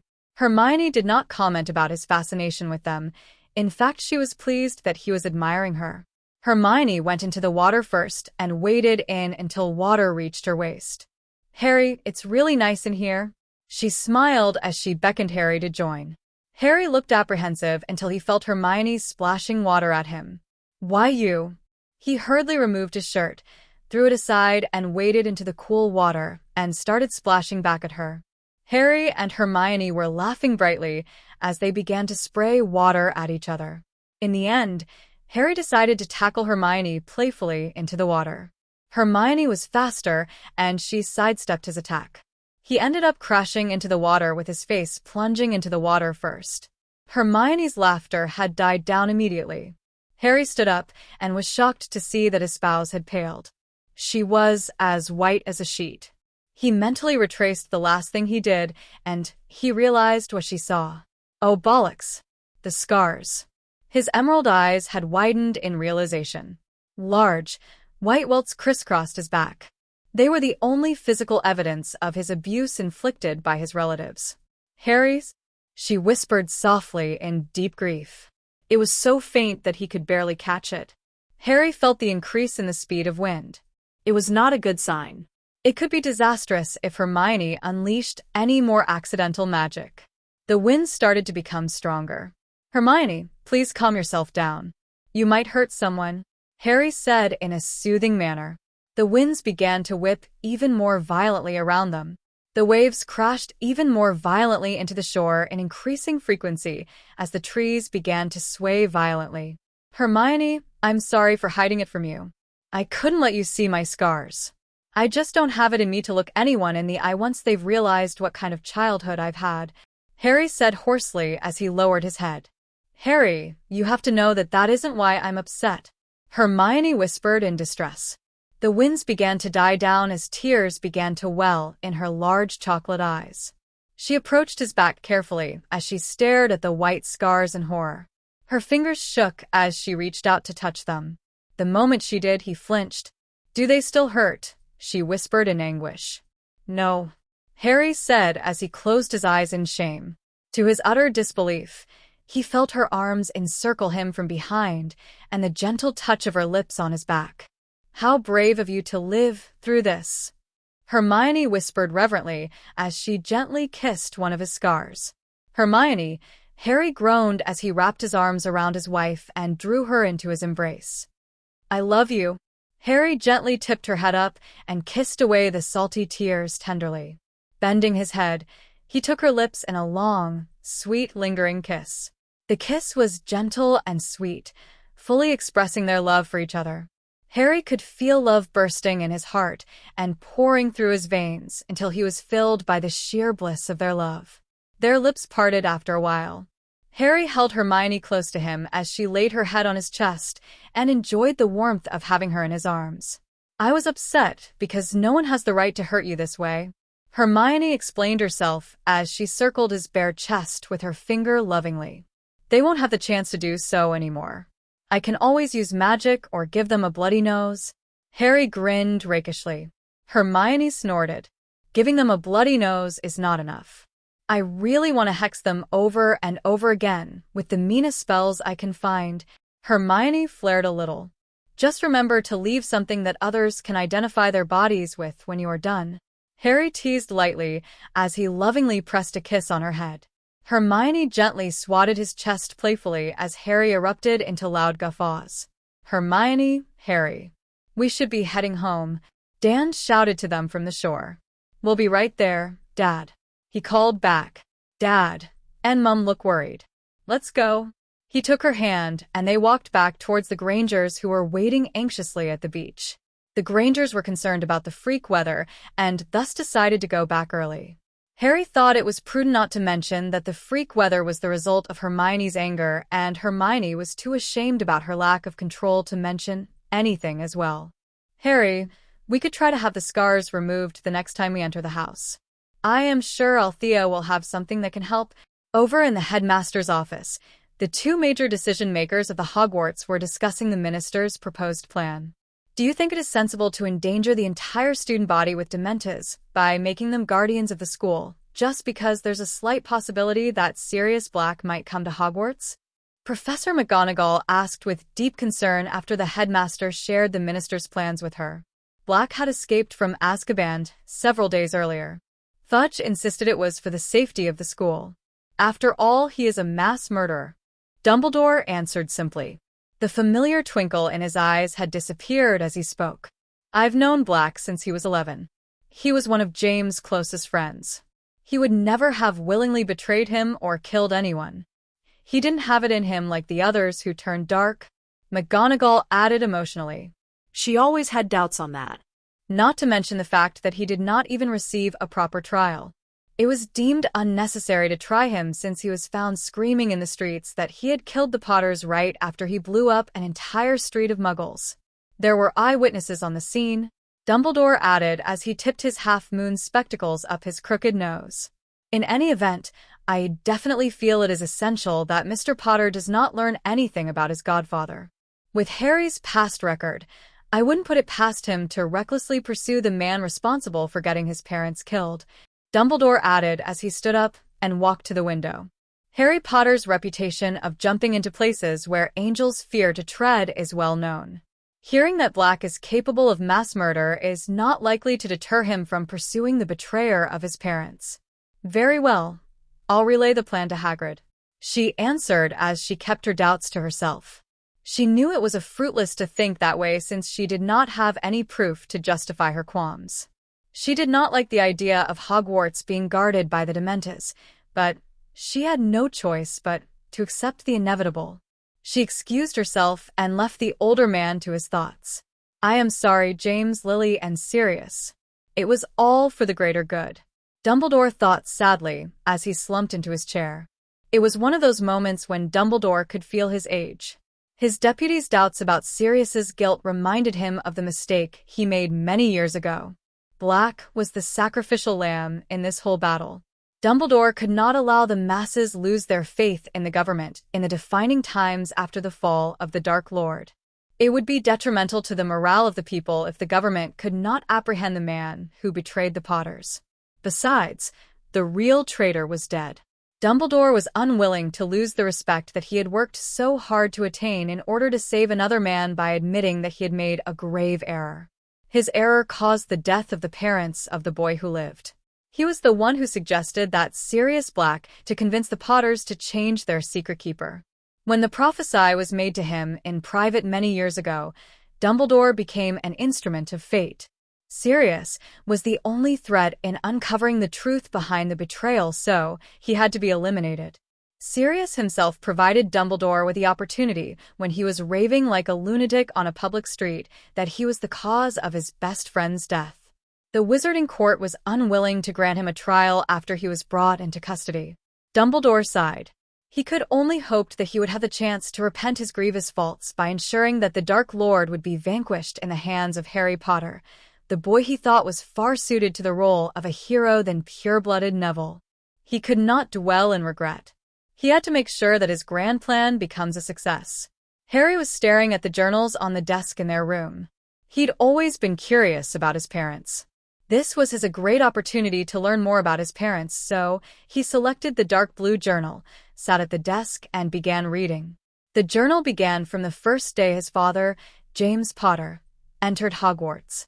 He was quickly absorbed in the journal as he read about the pranks his father and his good friends pulled at Hogwarts. His father had 3 good friends, Sirius, Remus, and Peter. Harry smiled at the exciting time his father and his group had in school together. Harry was proud that Trouble seemed to be the middle name for all the Potter men. His father got into trouble a lot. He felt a closer attachment to his invisibility cloak after learning about the times his father and his friends used it to pull their pranks and escape from trouble. I guess formulating a plan to save Norbert was not such a risky operation compared to what your father used to do, huh? Hermione smiled warmly as she laid a hand on his shoulder. Harry beamed brightly as he lifted his arm for his wife to snuggle up to him on their bed. Do you think Sirius is the same Sirius Black who escaped from Azkaban, and Peter is that Peter Pettigrew who tried to stop Black and was blown into pieces? Pettigrew was awarded an Order of Merlin. 3rd class for that. Hermione asked as she arose and picked up the day's Daily Prophet from her desk, scanned the newspaper, and returned to the bed to cuddle with Harry. The cover article was about a mass murderer by the name of Black who had been on the loose for a little while. I don't know. He never used their last names, Harry answered as he frowned. It was far too much of a coincidence that both people mentioned in the paper shared the same first names as his father's best friends. Chapter 5. Birthday Celebration. Harry was feeling very proud of his father and his friend's achievement when he realized that they had successfully transformed themselves into animals without supervision while they were still in school. He could imagine the bliss his father, James, must have felt when he finally could turn into a stag after many years of hard work. The first person who could transform successfully was Sirius, and his form was a black dog. Peter took the longest to master the skill. With the help of James and Sirius, he finally turned into a rat many months after his father could transform into a stag at will. Their pleasure was not derived from their accomplishment. They were happy because they could now accompany their best friend Remus, a werewolf, at every full moon. Harry grinned cheerfully as he read about the exciting adventures of the Marauders, the name his father and his friends had proudly called themselves. Harry had already read to the entry where his father was finishing his 5th year when he began to feel sleepy. Casually glancing over to the digital clock on the side of the bed, he realized that it was already midnight. I should have paid more attention to the time, he thought wearily as he glanced at the other side of the bed. His dark eyebrows knitted into a worried frown when he realized it was still vacant. Where are you, Hermione? He thought anxiously. Harry was surprised when he sensed a mental wall between the two of them. It was apparent Hermione was hiding something. Now, what was it she said about keeping secrets from each other? Harry chuckled. Suddenly, the sound of wings flapping filled the room, and he saw 2 owls land on the desk. He leapt out of bed and walked over to intercept the mail. One of them was his own pet owl, Hedwig. He had missed her terribly. The last time he'd seen her was when she was ignoring him for upsetting Hermione. Technically, it had only been a few days, but with the house time, it had been more than half a year. An affectionate smile graced his face. Thanks, girl, Harry said cheerfully as he untied a parcel and an envelope from her extended leg. He knew that Hedwig could feel his pleasure at seeing her again. You are welcome, Harry. The package is from Ron Weasley. By the way, happy birthday, Harry. Hedwig affectionately nipped his finger with her beak. Harry was stunned when he heard her thoughts in his head. He finally understood why he could feel another mind link. You're my familiar? You can really hear my thoughts and feel my emotions? Harry thought in great excitement as he watched his intelligent familiar for a response. Haven't you realized that by now? I've been feeling your emotions and hearing you thoughts for quite some time, Harry.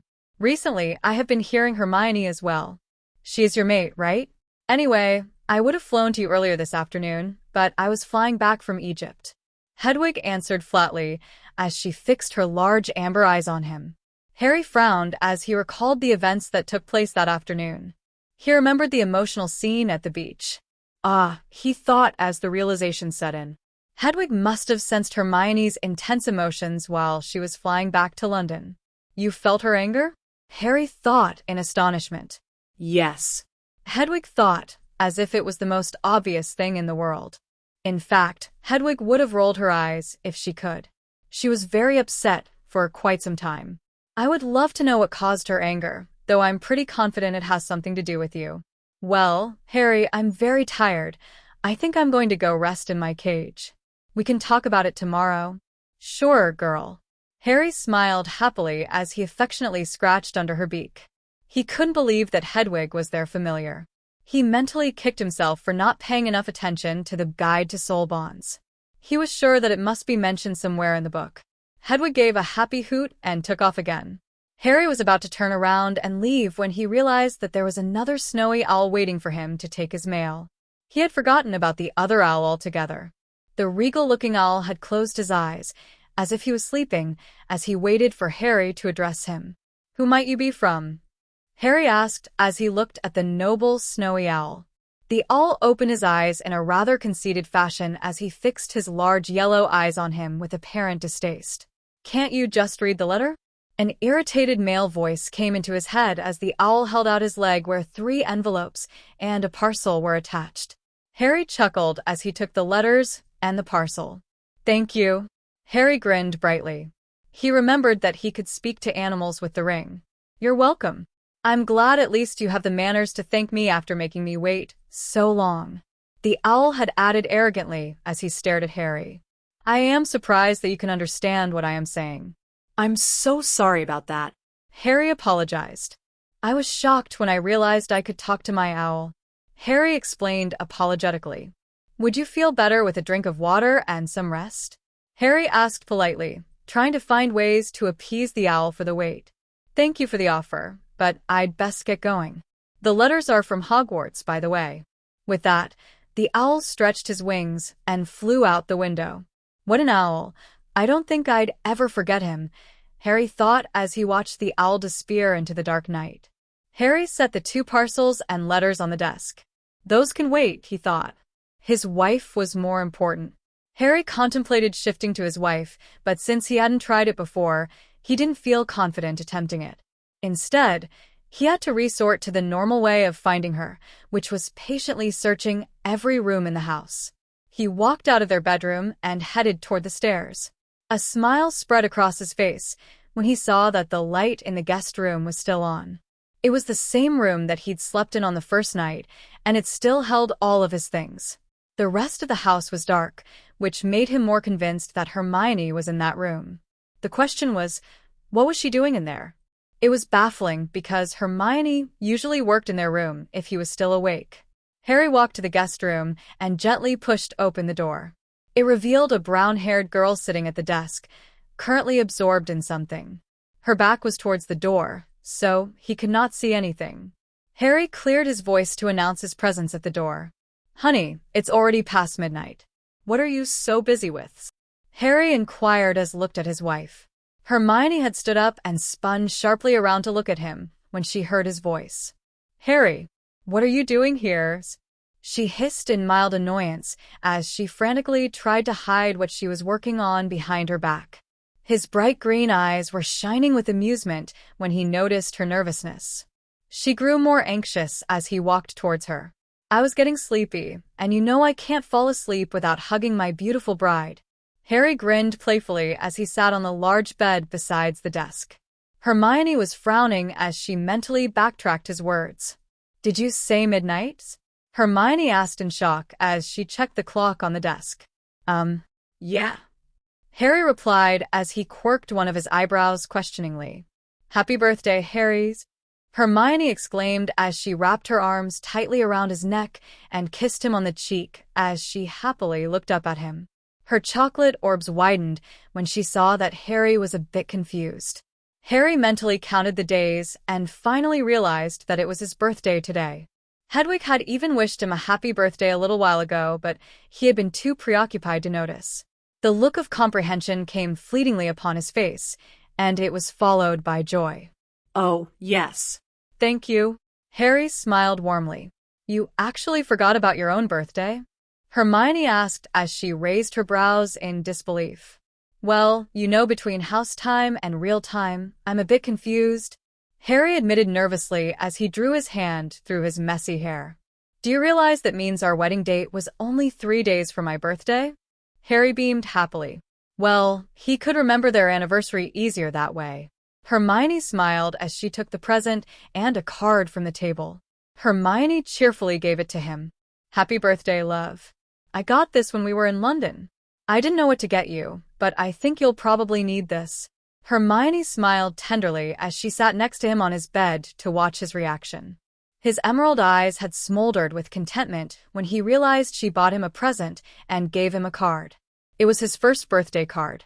Dobby has stopped all his mail last year, so he didn't receive any. Harry carefully took the card and read it. Harry sincerely appreciated the gesture. He was grinning like a Cheshire cat, and his cheeks were slightly reddened with embarrassment. He gently set the card aside as if it were a priceless treasure and took his present. He had no idea what Hermione had gotten him. Like a little child, he cautiously unwrapped his present with great anticipation. His eyes twinkled when he saw the brand new Seeker's armor and a broomstick servicing kit. It was very thoughtful of Hermione to get him something so practical. With a dazzling smile on his face, he set the items carefully beside the bed. Then, blissfully, he lifted his wife to his lap and kissed her fully on the lips to express his elation. Hermione's cheeks pinked from his display of affection. Thank you, dear. Those were brilliant presents. Harry grinned cheerfully when their lips parted. Hermione had wrapped her arms around his neck as she looked at him affectionately. You better make full use of the armor, love. I don't want to visit you in the hospital wing every time you play. She smirked as she kissed his nose. Harry placed an arm behind her knees and another arm behind her back as he lifted her up easily. She giggled girlishly at his action. It's very late. We should be heading to bed to sleep. Harry grinned rakishly as he gazed at his wife. He could see she was dizzy with delight to be in his arms. He glanced at the presents and the card that were left on the bed. Satisfied that it would not be damaged in any way if he had left them that way for the night, he walked out of the room towards their bedroom, carrying her in bridal style. She turned off the lights, using magic as she laid her head on his chest, enjoying the security and the warmth of his embrace. The young couple tumbled onto their bed and fell asleep immediately. The loud, piercing sound of the alarm clock rudely awakened the birthday boy, who was slumbering peacefully in the bed. Harry groaned in irritation as he began to stir.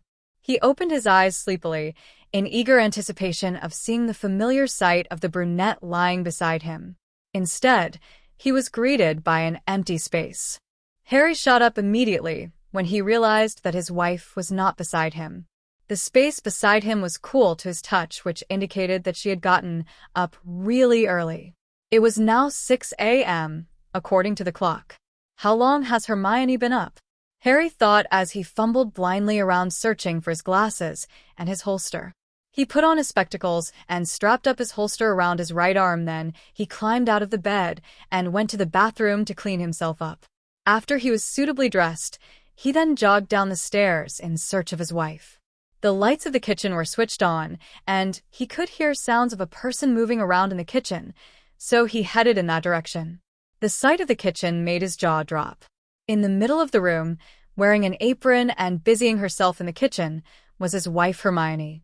Her brown hair was tied neatly into a ponytail as she tried to figure the next step. The cooking area was one great chaotic mess. Anyone could see that although Hermione was brilliant and capable, cooking was definitely not her forte. Harry could not help but smile in amusement when he caught her muttering, in great irritation under her breath, about how the cookbooks didn't teach her how to do this, as she tried to break another egg into the bowl. Harry observed that she used too much force cracking the eggs. As a result, some of the errant eggshells ended up in the big mixing bowl. She hissed in annoyance at how much difficulty she was having with such a seemingly easy task. His heart warmed at the sight of his wife working so diligently. It amused him to learn that his brilliant wife could do everything but cook. There would be time to laugh about it later. At the moment, he needed to help her. He rolled up his sleeves and stepped into the kitchen. He looked around until he saw a spoon and a cloth and picked them up. Good morning, my love, Harry greeted, giving her a peck on the forehead. Please allow me, Mione. He smiled warmly as he held up a spoon and used it to scoop out all the eggshells from the bowl and threw them away. He then proceeded to swiftly clean up the mess with the cloth. "Good morning, Harry," Hermione added sheepishly as she watched him tidy up efficiently. Her face was slightly red with embarrassment. She quietly moved out of the way so he could finish the job. He completed the task within a minute since he was no stranger to cleaning. "Let's start everything from scratch. What did you want to make?" Harry asked with an amused smile plastered on his face. He was sure that he was her motivation for stepping into the kitchen at such an early hour and doing something that she had no knowledge of. The simple gesture made his day. "Well, I was thinking about making something simple like bacon and eggs," Hermione answered softly as she lowered her head in mortification. Harry stood behind her and put his arms around her as he guided her to take an egg. "I'm going to help you along. Gently crack the egg using the rim of bowl. Don't hit too hard or it will shatter." He whispered softly into her ear as he demonstrated how to break an egg successfully into the bowl. "I think maybe about 8 eggs would be sufficient," Harry said as he released her, giving them a little space so that he could guide her. Hermione had frowned in concentration as she cracked her first egg. She did it with a bit of difficulty, but it got better with her subsequent eggs. Harry felt his heart soar when he saw the exhilaration on her face as she finally learned how to crack an egg properly. "Scrambled eggs?" Harry asked as he arched his eyebrow questioningly. Hermione nodded. Harry took out some milk, salt, and pepper. "Add the milk in small amounts and whisk it well. Then we will put in a dash of salt and pepper," Harry instructed as he watched Hermione pour the milk and add the seasonings until he approved the amount. Hermione then mixed them well. "Looking great," he complimented before giving the next instruction. Please take out a frying pan. Put it on the stove, heat it up, and add a bit of butter. Harry continued as he watched his darling wife proceed to do as he asked. Harry gave her the instructions to finish making the breakfast and occasionally helped her when she needed it. In all, Hermione had prepared the breakfast mainly by herself. It was 7 in the morning when the adults came into the kitchen. The sight of breakfast already laid out on the table and a clean, sparkling kitchen surprised them, and they hurriedly joined the teenagers at the table.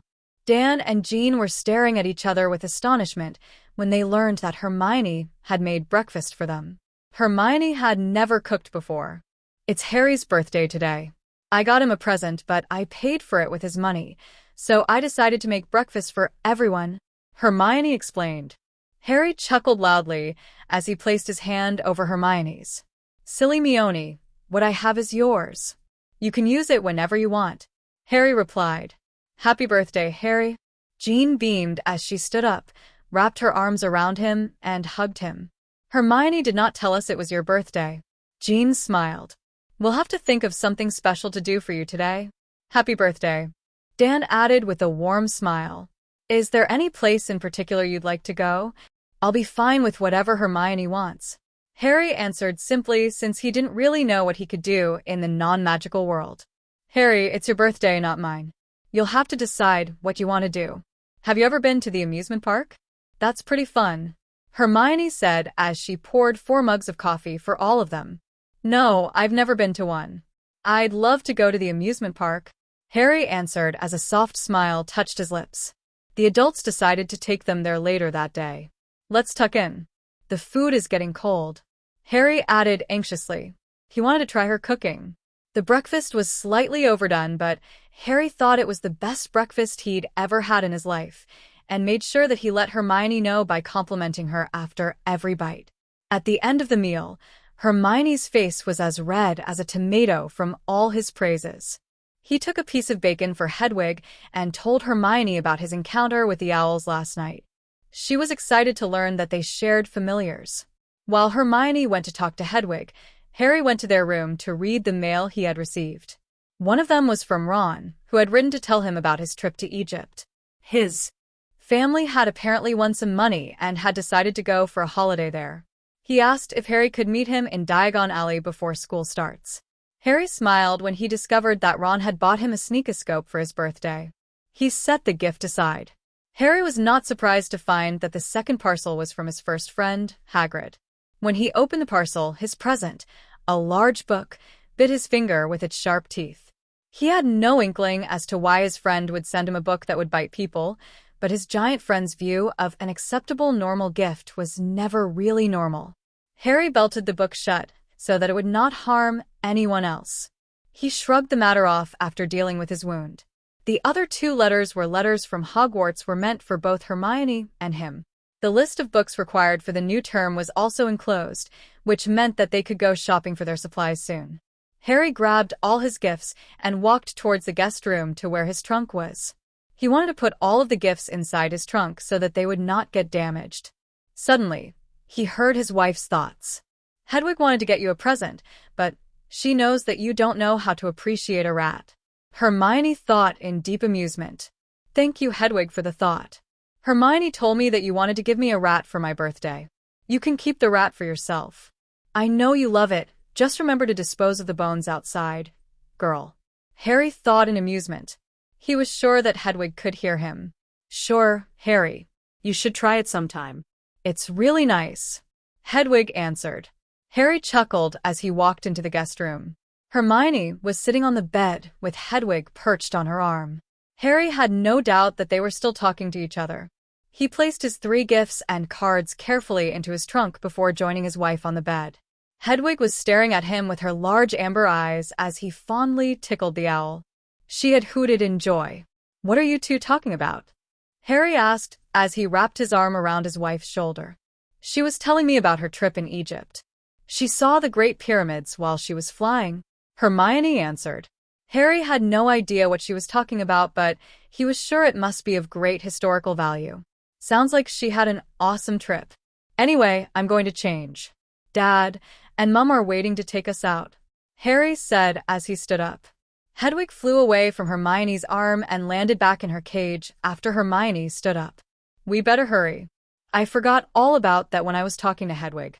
She's delightful company to have, Hermione said as the young couple went back to their room to change. Harry's green eyes were wide with amazement when he took in the scene of the amusement park. The wide walkways were packed with families or young couples looking excitedly at the assortments of rides. Smell of perspiration and food permeated the air. It was a momentary overload on the senses as he adapted to the noise and smell.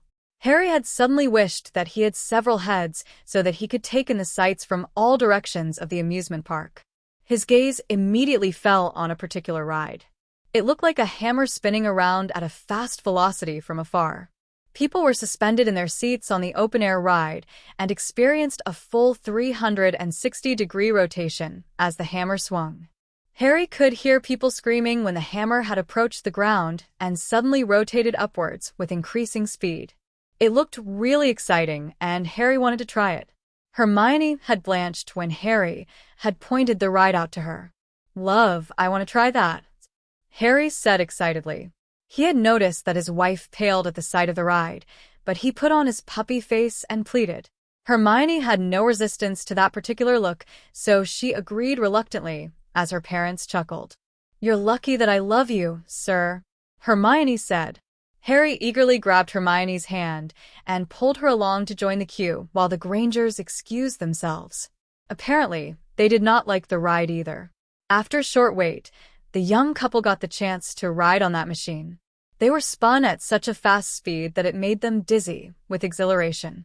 Harry was shouting excitedly at the point where they had begun to fall off their seats as the hammer tilted forward, as if they were going to crash onto the ground in a rapidly increasing pace. The only thing that kept them from hitting the ground was the thick safety harness that they were wearing. Hermione closed her eyes as she shrieked in fear. Finally, the hammer pulled up after they were vertically above the ground. Harry enjoyed the feeling of falling as adrenaline swamped his body and heightened his senses. Knowing that the Grangers on the whole preferred less thrilling rides, Harry selected a family ride that they could all go on. They had decided to try their hands on the bumper cars. Dan was exceptionally skilled at the ride. He could avoid all the crashes neatly and cause others to glide across the smooth black floor when he crashed his car into another's. Harry learned that causing other car to skid across the floor required the right speed and proper positioning, so he mainly stuck to simple collisions.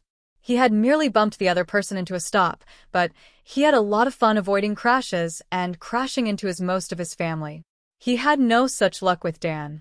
Jean, Hermione, and Harry soon grew irritated with Dan when they realized that Dan was out of reach.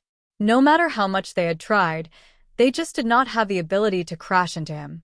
Dan, on the other hand, had plenty of fun sending their cars skidding across the room with his well-executed crashes. The three of them were getting so frustrated that the young couple began to hatch a plan to have their revenge. Harry was sure that Alyssa, their teacher for tactics, would be proud of him, and Hermione from the way they planned to take retribution from Dan. They had set the plan in motion when Dan had decided to chase after Harry to crash into his ride. Harry gave Jean and Hermione the signal, and they prepared to execute the plan. Harry led Dan on a little chase until Hermione had gained enough speed and was in the correct position. Harry grinned rakishly as he raced towards the accelerating Hermione. Since Harry and Hermione were speeding towards each other directly, Dan could not see Hermione's car because Harry's car had obstructed his view. The crux of the entire plan relied on Harry's skill on the ride. At the last moment, before Hermione could crash into Harry, Harry moved sharply out of the way, and Hermione's car crashed directly into Dan's ride, sending his car skidding backwards. The look on Dan's face was priceless when he realized that the new couple has plotted against him. While Dan was trying to gain control of his car, Jean had happily crashed his ride on the right, sending him skid across the room, and Harry finally took his revenge and crashed him when he was running at top speed, finally sending Dan's ride to the middle of the room.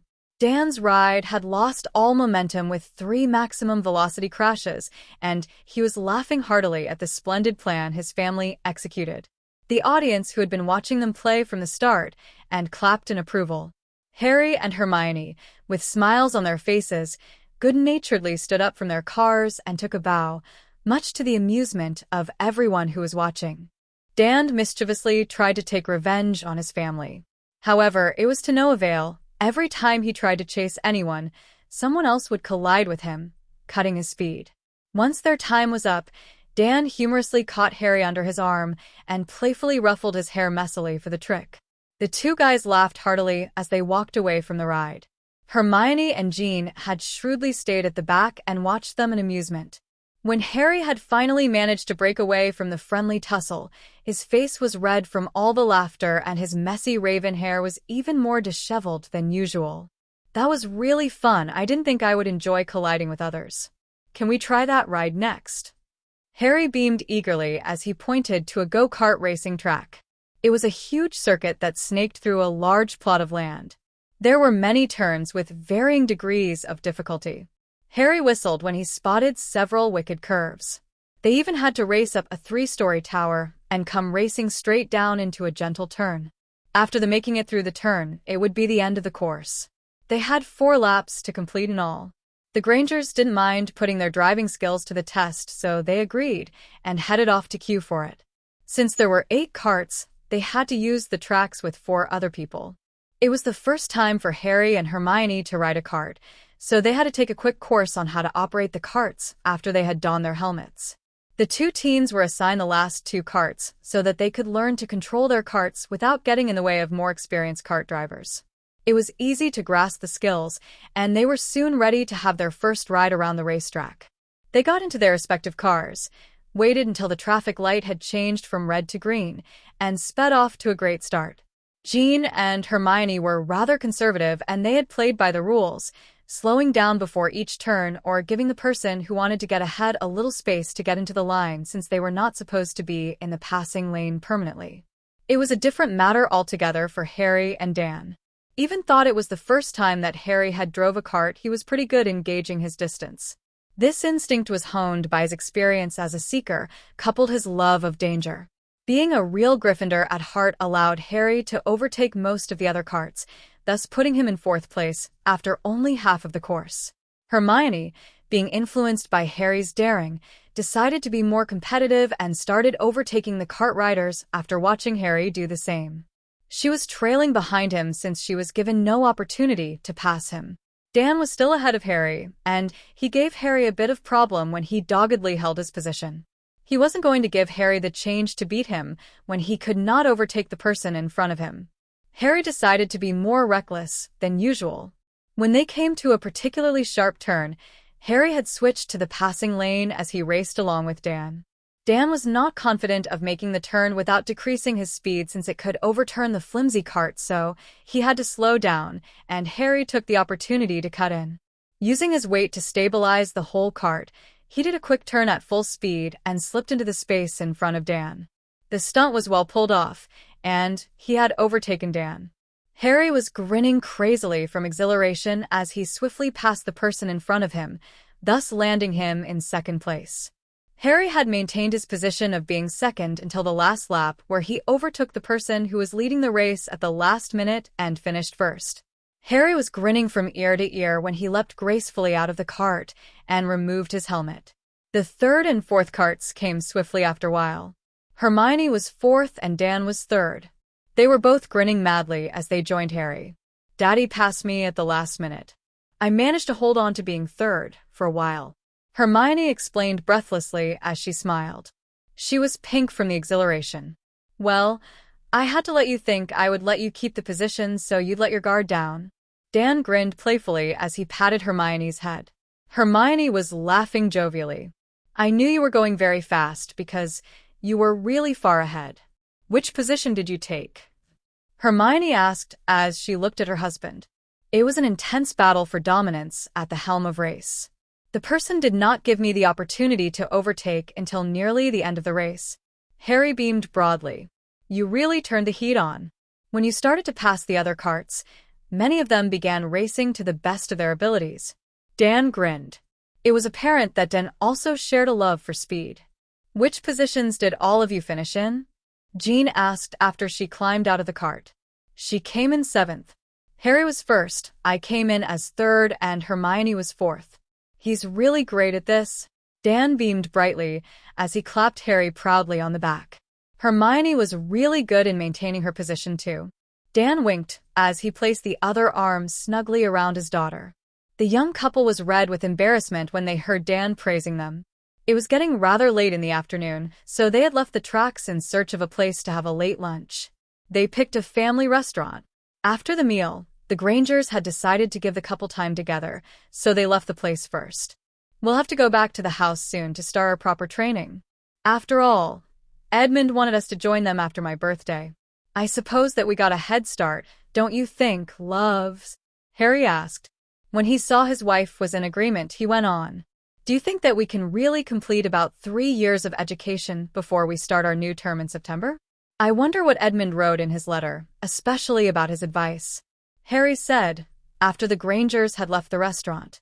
Harry and Hermione and both decided to sit a little longer to chat since they were both too full to move. "Well, you do remember that Ade can tweak the time in the house? I think she will give us the time we need to complete our education," Hermione answered as she bit her lips and pondered Edmund's suggestions. As for the advice Edmund gave, keep your true friends close to you. You'll be surprised to find jewels in the most unlikely people. Always stay vigilant against all, even with those who call themselves your allies. I think we will figure it out when we get back to school. Apparently we have false friends around us, and that we should keep an open mind and make friends with the most improbable people. Maybe Edmund is trying to hint that around the corner, we will be betrayed by those we now consider friends," Hermione suggested. "Edmund's letter is mostly about how to prepare you for the upcoming battle. The greatest betrayals that can potentially hurt our position in battle would be from people who we have implicit trust in to help us fight a Voldemort. Dumbledore fits the profile," Harry answered as he scratched his chin. "We have always looked to Dumbledore to explain things about Voldemort." Edmund also did hint that the battle would take place while we are still teenagers. It must be happening during our Hogwarts years, since he is hurrying us to finish our education. I'll hazard a guess that most of the fight will take place on our 6th year, since we are to complete our NEWTS by 5th year. Harry speculated as he took a sip of his drink. It could also be due to the fact that you might have a busy 4th year.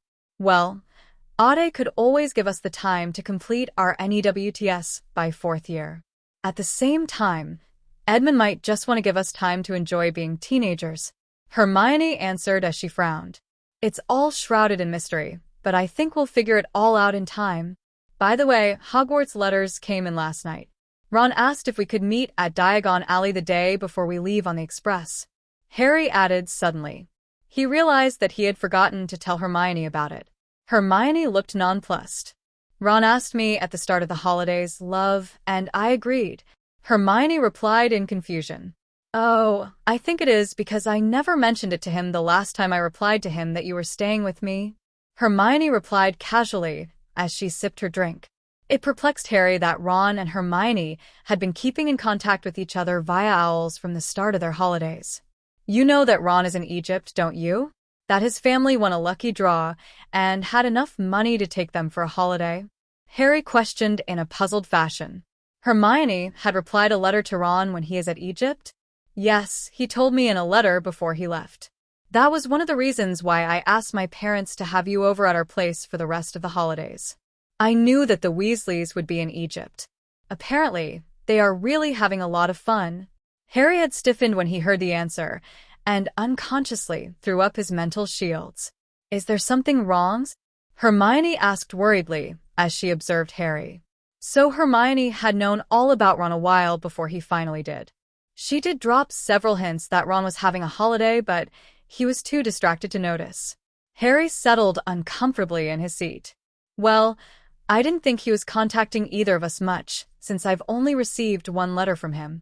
Harry answered as he raked his hand through his hair nervously. He could not put a finger on what was exactly wrong. Why had Ron shared everything with Hermione first? Maybe beneath all the bickering, they were really good friends.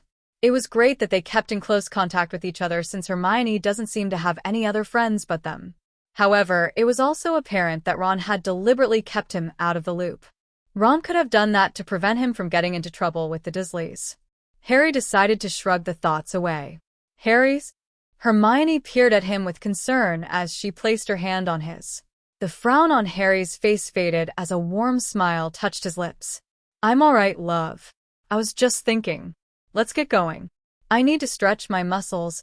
Harry and Hermione were walking around the amusement park as they watched the other people play. They had enough excitement for the day and wanted to enjoy the rest of the evening just spending time together. Harry had tried his hand on a midway game, but had failed miserably when he tried to aim the target with a simulated gun. It was a simulation of the real rifle, and they could win a prize if their score was high. The bullet had missed the mark by a great deal and was awarded 0 when his hand jerked from the mild recoil action. He positioned himself again and aimed once more. I am usually pretty accurate with spell casting, Harry muttered in irritation under his breath, and he opened fire. This time it hit the corner of the board. It was awarded 5 points. There was an impish gleam in his eyes as he pondered thoughtfully. Harry, it is not a wand. It is a simulated gun. You can't cheat, love. Hermione chuckled in amusement as she watched his eyes narrowed in frustration as he tried it again. Harry growled when the final bullet hit the outer ring of the board and was awarded 15 points. In all, he was awarded 20 points. Hermione, why don't you try it? I shouldn't have all the fun. Harry sighed as he handed the gun over to her. He gave the attendant some money so that they could start a new round. Hermione was reluctant initially, but she gave in and tried. Hermione stood firmly, legs shoulder-width apart, as she held the gun properly. She aimed carefully as she regulated her breathing. Her chocolate eyes narrowed in concentration as she pulled the trigger. The first bullet had nearly hit the bull's eye. It was awarded 86 points. Harry whistled in appreciation. She shot the next bullet after aiming for a while, and once again it hit the outskirt of the red. It was awarded 90 points. She fired the last shot, and that finally wedged itself in the center, and it was awarded 100 points. In all, she was awarded 276 points. She had missed winning the prize by 3 points. That was brilliant. Was it the first time you tried? Harry asked incredulously as his emerald orbs widened with excitement. Hermione nodded her head as she blushed in embarrassment. It wasn't really that difficult. Hermione added casually as a light smile touched her lips. Hermione had tipped her head up to glazed at Harry. Harry had gently entwined their hands. Harry chuckled as he lifted one of her hand to his lips and brushed them across her knuckles lightly. I guess it was just too much for me since I only got 20 points. You were great. He beamed lovingly. His eyes were hooded with adoration as he looked into her mocha eyes. "You were first in the go-kart race, love." Hermione smiled meekly. "I guess both of us are good at something here at the amusement park." She affectionately pecked on his lips as she led him away from the stall towards the main entrance with their entwined hands. "It is getting late. I don't think you want to keep Dad and Mum waiting." Harry smiled goofily as he followed Hermione. They had finally met up with the Grangers near the entrance of the amusement park. They were brought to another family restaurant to eat. The young couple had excitedly shared their experiences at the simulated shooting game. Dan was rather impressed that Hermione could shoot so well. They had just finished their main course, and suddenly the lights went off, enshrouding the place in darkness. Someone began singing the birthday song, and everyone had joined in as a waiter carrying a lighted birthday cake made a grand entrance. "Wow, someone else shares the same birthday as me. I wonder who it is," he thought as he clapped and sang along. The waiter walked up to their table and set the cake down in front of him. Harry blinked in surprise when he realized that the cake was meant for him and that they were celebrating his birthday. His eyes were stinging when the song ended. "So this is how it feels to have a birthday celebration," he thought as tears welled up in his eyes. "Make 3 wishes before blowing the candles out, Harry," Jean prompted with a smile. Through the flames he could see that she was smiling. Harry hurriedly made his wishes and blew out the 13 candles. He didn't know if wishes could come true, but if they could, he only wanted one thing. He wished that this joyful moment with his new family would last forever. Everyone was applauding for him, and Harry blushed with embarrassment. The waiter then proceeded to turn on the lights of the restaurant. Jean and Hermione had both hugged him and wished him a happy birthday. Dan and Jean exchanged a glance. Dan nodded, and Jean proceeded to take the bag sitting between them and placed it on the table. "This is for you, Harry. It's a birthday gift from us," Jean announced affectionately. This was a bombshell for Harry. Dan and Jean actually took the time to get him a gift? Dan cleared his voice, unsure of what he should say, but he decided to speak from the heart. "We had no idea what we could get for you since you're able to afford pretty much everything, so we decided to give you wonderful memories. While we were at the amusement park, we hired someone to take photos of all the unforgettable moments we had there. I believe that this will be the first of many heartwarming memories we'll have as a family," Dan said with a fatherly smile as he handed Harry a photo album. Harry took it lovingly as he desperately held back his tears.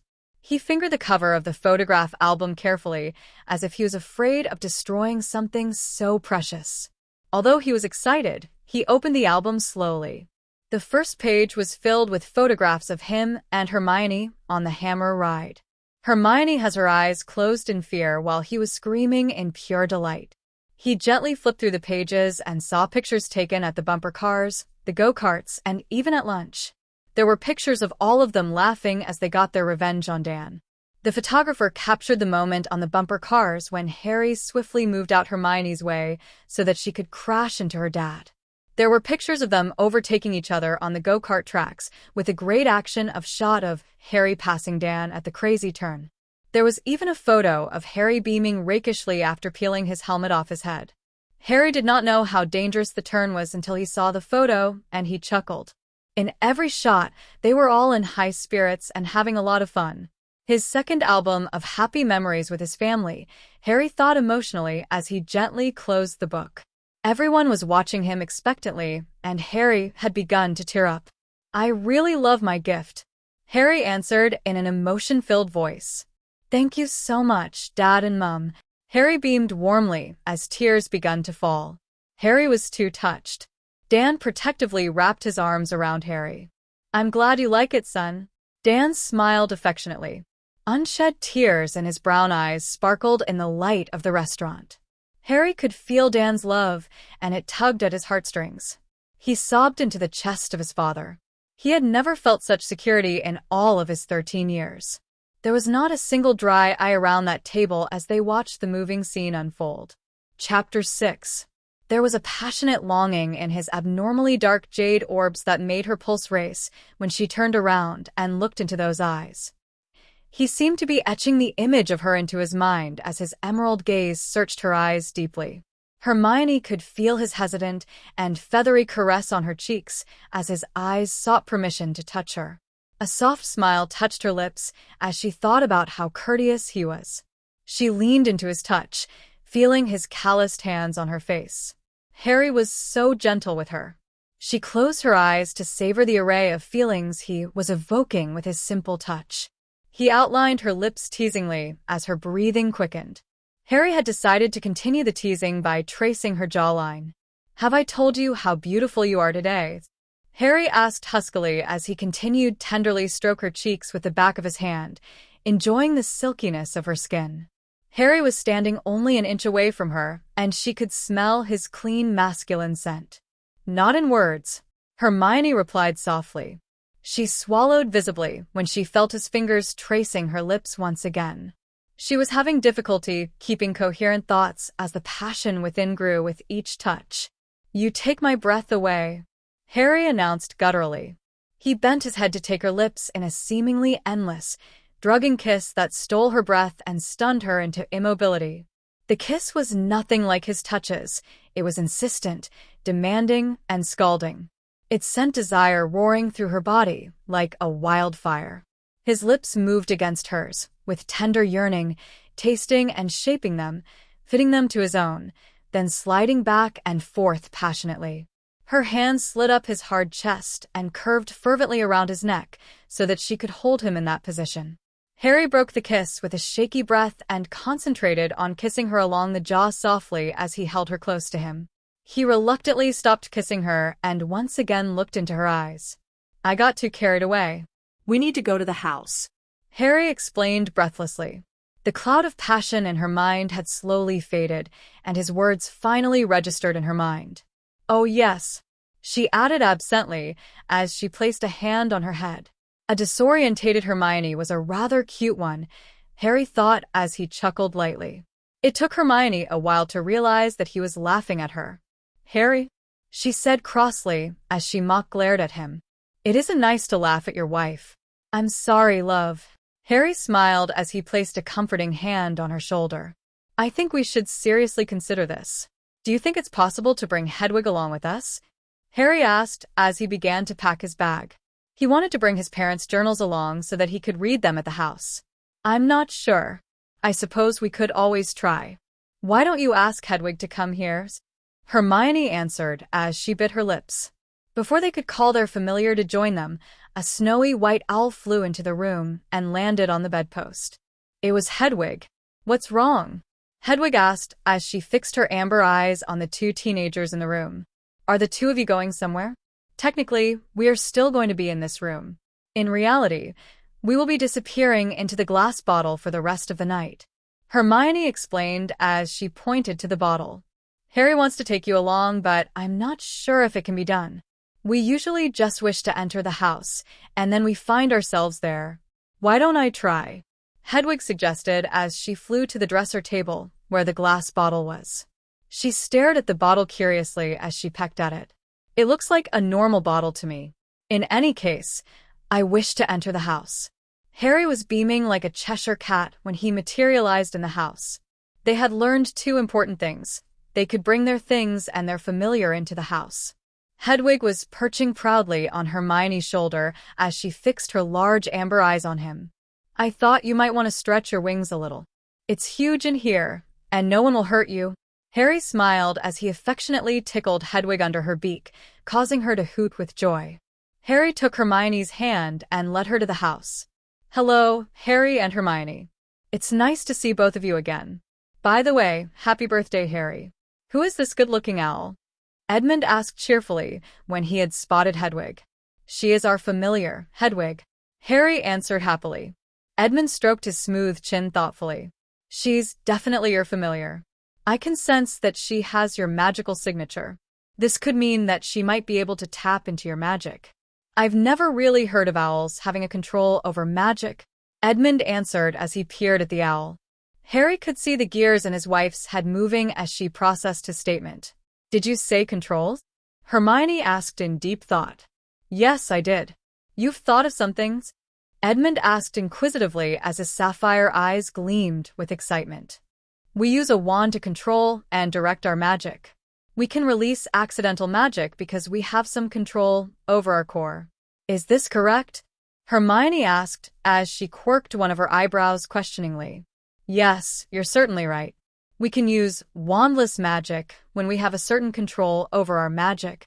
Wouldn't giving Hedwig something to control the magic aid her in performing spells? Hermione pondered. It follows the same principle as using a wand to tap into magic and direct it. Why not a ring? Harry suggested as he looked at his wedding ring. We don't have to do anything else to cast spells when we use our rings. It would be suitable for Hedwig. Good heavens, that's a splendid idea. Edmund shouted excitedly. We could try making her a ring to attach to her leg. We'll then see if she can cast spells and fight. You mean I can be a fighting spell-casting owl? I think all of you are quite insane. I never heard of owls that fight. Hedwig added, and she took off. She wanted to explore the house. We'll let you be the first. Harry grinned broadly at the owl. Anyway, we don't know for sure if you can tap into our cores. There is also the problem of creating a ring to fit that particular purpose. Harry said as he drew his hand through his messily hair thoughtfully. We'll do things systematically, Hermione suggested. First, we will need to design a simple ring that acts as a wand for Hedwig. Then, we can train her to do simple spells. How do we know what is not working? We are making an assumption that Hedwig can indeed tap into our magic, yet has no control over it. Harry questioned. Harry has a valid point. Unless Hedwig does accidental magic, we can't really prove much. Edmund answered dejectedly. I can't really give you advice, since I don't have a familiar. Isn't Cathair your familiar? It was recorded that he accompanies you all the time. Hermione asked in shock. Who is Cathair? Harry inquired curiously. It's true that Cathair was my loyal companion. He refused to be my familiar, because he was waiting for the right wizard to come along. Griffins are very loyal creatures, and they can only become the familiar of a single wizard even though they can live as long as a phoenix. I'm sure he is out there searching for his wizard. He kept me company because he felt that my aspirations were noble. He wanted help as much as he could to build the magical world. Edmund answered with a distant smile. A griffin? The mystical beast that is part eagle and part lion? Harry asked incredulously. Yes, Harry, griffins do exist. I think there are only a few. Hermione confirmed. They are considered mystical creatures in the magical world, since a griffin helped to create it. There is only one left in existence. Cathair is the only offspring of the last pair of male and female griffins. His parents had already died when I met him, Edmund added gravely. We will move on to more important things. Both of you need another half a year to stabilize your bond, so for the first half of the year, we'll be doing things that don't require magic. I can tell you that our potion master is dying to teach you. At the end of the year, you will sit your mock OWLS in all the subjects that you have received instruction. Alyssa will be imparting knowledge on arithmancy and ancient runes this year. She also thinks it is time to brush up on your social skills and etiquette. Toll wants both of you to continue with physical training daily. He might also want to train your familiar. Every day, the timetable in your room will be updated accordingly. I will teach you on how to maximize your soul bond, Edmund explained as he drew a chair closer to them and sat down. We'll be staying in here for a year? Harry asked. I was thinking of making it 2 years, but I think you might have problems adjusting to the real world that way, Edmund added thoughtfully. We have plenty of time to get ready before school starts. I don't want both of you to become too powerful over the summer holidays. It'll just attract a lot of unwanted attention. You want your enemy to belittle you because it makes them complacent. Anyway, I'll figure our problem out later. Now, I want the two of you to head to bed. We can talk more tomorrow. Edmund glanced over at Hermione. She was getting sleepier by the moment, but Harry looked as though he had a question to ask. Yes, Edmund, I suppose we'd better get some sleep. We'll see you tomorrow, Harry said. He had more he wanted to discuss, but it was not that important. He could see that Hermione could barely keep her eyes open. Time had passed rather quickly in the house, since they were busy every day. They did not have the time to research their pet project. The only time the couple had lessons together was when they had potions, lessons on comportment, and lessons on their soul bond. Edmund had decided to maximize the use of their mind link by putting them in different classes. They were trained to stretch their area of awareness so that they could pay attention to 2 lessons at one time.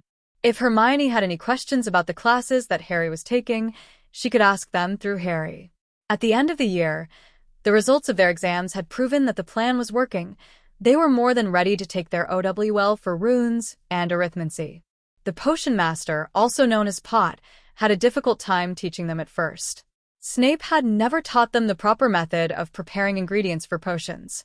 Harry had actually prepared them the same way he prepared food, which made Pot crack up in laughter. He had skinned a frog the same way he had skinned a chicken. Hermione was slightly better at it than him, since she had read up on the subject. In the end, it was a great accomplishment for Pot. He had managed to cram 5 years of potions into them. At his exam, he was beaming with pride when he had given them O's for their OWL potions at their exam. The potions were perfectly brewed, and he could not fault them in any way possible. Harry and Hermione were shocked when they realized they had all the materials in their backyard. They actually grew all the potions' ingredients at the house. Lord and Lady Potter were now more than ready to take their places in the wizarding world after Alyssa had instilled in them all the customs of pure-blood wizards. They had now possessed the skills and the knowledge to mingle well with any pure-blooded family. Harry could make his way into the political world of the magical world easily because of his bloodline. His family was seen as an equivalent of a royal family in the wizarding world. The Potters had large stakes in all of the important fields, which made the Potter family the magical world's richest. Harry had also become a brilliant dancer. He enjoyed swirling around the room with his beautiful and elegant wife in his arms. They mastered all the Latin dances together. Harry and Hermione could apparate to each other easily after several lessons with Edmund, and they had mutually agreed to inform each other before they did. The strong need to be physically close to each other faded away after half a year had passed, signaling that the bond had stabilized. Hermione could feel a greater surge of raw power running through her, while Harry realized that he could control his flow of raw power better. They did not have the chance to try their magic since Edmund had excluded all lessons that require magic. Hedwig had taken an interest in reading and was feeding them useful general information. It took some time for the young couple to get used to the sight of Hedwig reading or flipping through a book when they came back from lessons. It was quite adorable. When Hedwig read, she had a stern expression on her face as she concentrated on her reading. She would slip one of her talons under the pages to flip them, and she was able to do that without tearing any of them. Harry had studied in a Muggle school before, and he had seen pictures of wise-looking owls with spectacles on their beaks. So one day, Harry decided to tease her by putting his spectacles on her beak when she was focused on reading. His round lenses spectacles was too small for her large amber eyes. She looked exactly like the owls in the posters. She didn't find this trick amusing. Hedwig had hooted in great irritation and subsequently ignored him for a week. Hedwig helped Harry unravel the mystery behind his parents' death with her reading. He had finished reading both of his parents' journals. His father had stopped writing in the journal the day before Voldemort came to his house. He learned that the house was placed under a Fidelius charm and that the name of the secret keeper was Peter Pettigrew. He also found out all the last names of his father's closest friends from his mother's journals. Harry began to connect the dots after that revelation. When he finally understood the purpose of the Fidelius charm, he realized that Peter Pettigrew had betrayed his parents to Voldemort. This had made no sense to Hermione and Harry since they learned from the newspapers that Peter had died when he confronted Sirius Black, the man who allegedly was Voldemort's man. It seemed to be the other way around. Sirius was confronting Voldemort's supporter, Pettigrew, for his betrayal of the Potters. This was their speculation since they didn't have an iota of evidence to back up their theory. However, they figured out the one person who would know everything. It was their headmaster, Albus Dumbledore. Hermione even taught Harry to swim in their large bathtub daily. He became quite adept at swimming after 4 months of learning. As soon as Harry was more confident in swimming skills, they spent a large amount of their free time swimming in the lake or near the waterfall. The young couple even had a crash course in healing from Althea, the physical manifestation of the art of healing. They learned to heal most simple injuries, since Harry was quite accident-prone. Before they had left for the real world, Toll had reminded them to think of a weapon they wanted to master so that they could begin training the next time they visited. It was already 5 in the morning when they had returned to the real world. Harry and Hermione were glad that they had learned occlumency, since it helped them to recall things perfectly. "Dear," Harry began as he drew her into an embrace thoughtfully, "I worry about Mum and Dad. Edmund is giving us such a thorough education that I completely forgot that we are preparing for a war. Toll reminded me of this when he asked us to pick out a weapon to train with. I know it's a bit early to worry about their safety, but how do we protect them if we are fighting against Voldemort? From all the information that Hedwig had shared with us, he will most likely come after them. Should we start preparing some sort of protection for them?" Harry nuzzled her neck tenderly as he tightened his arms around her waist. "It's a valid concern, love," Hermione answered as she chewed her bottom lip. "We could ward the house against anyone with the dark mark. We need to learn how to do that on our next trip to the house. Talking about parents, we have to speak to Dumbledore about the betrayal. Sirius is your godfather. There must be a reason why your parents trusted him so much. It is a puzzle we have to solve. I have a feeling I might have to use my influence as Lord Potter soon, but I don't want to reveal our marriage at the same time because people will deduce that we have a soul bond," Harry stated as he scratched his chin thoughtfully. "You can claim the position of head of the house as early as the age of 11. It is really rare but possible since the position of head of the House of Potter has been vacant for many years. If they do ask, just use that explanation. I have a feeling we will get married when I'm 17, Hermione said as she pecked his cheek. "That was a great suggestion, my brilliant and beautiful wife." He smiled dazzlingly. "I had intended to marry you when we are in our 7th year. However, if I do reveal that I am Lord Potter earlier, then I can take you as my wife again in our 6th year," Harry continued, as a frown began to form on his face. "Sometimes, I wonder if I'll be able to keep our marriage a secret that long." "Why do you feel that way?" Hermione asked incredulously as her mocha-hued eyes widened. "Well," Harry answered as he raked his raven hair, "even though you don't seem to notice how attractive you are, other guys do.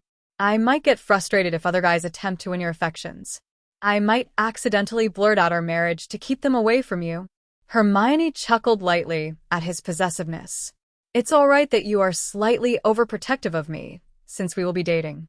I think I'll have to hex half of the students in Hogwarts just to get them away from you," she added playfully. "I don't think I'll notice if anything happens to them. The only one girl I will ever notice is you, Hermione." He grinned as he kissed her forehead tenderly. "I don't see anyone but you." His sincere words melted her heart. "Harry love, I love you so much," she declared emotionally before she kissed him fondly on his lips. The rest of their holiday was spent in a fixed manner. They would spend 2 days in the real world, playing and enjoying their time with Dan and Jean before heading into the house for the night. They had gone to many places together. Dan and Jean had even taken them to France for a large part of their holiday. They were fascinated by the magical world they had found there. Harry's birthday gift, the album of good memories, was quite filled up by the time they had returned from their holiday. Harry also bought another album to fill up with all the wonderful moments he had spent with his wife. He used the wedding gift that their professors had given them to make photographs of all his happy memories with Hermione. He even had to purchase several other albums because the first ones were filled. This was his personal project. He wanted to physically record all their memorable times together. Jean had hung a portrait of the young couple exchanging their kiss at the simple ceremony in their room. The wedding portrait was very meaningful to them since it brought them back to the joyous day they became husband and wife. It was the physical evidence of their marriage in the house. Jean and Dan loved Harry like a son, and he had begun to see them like the parents he never had.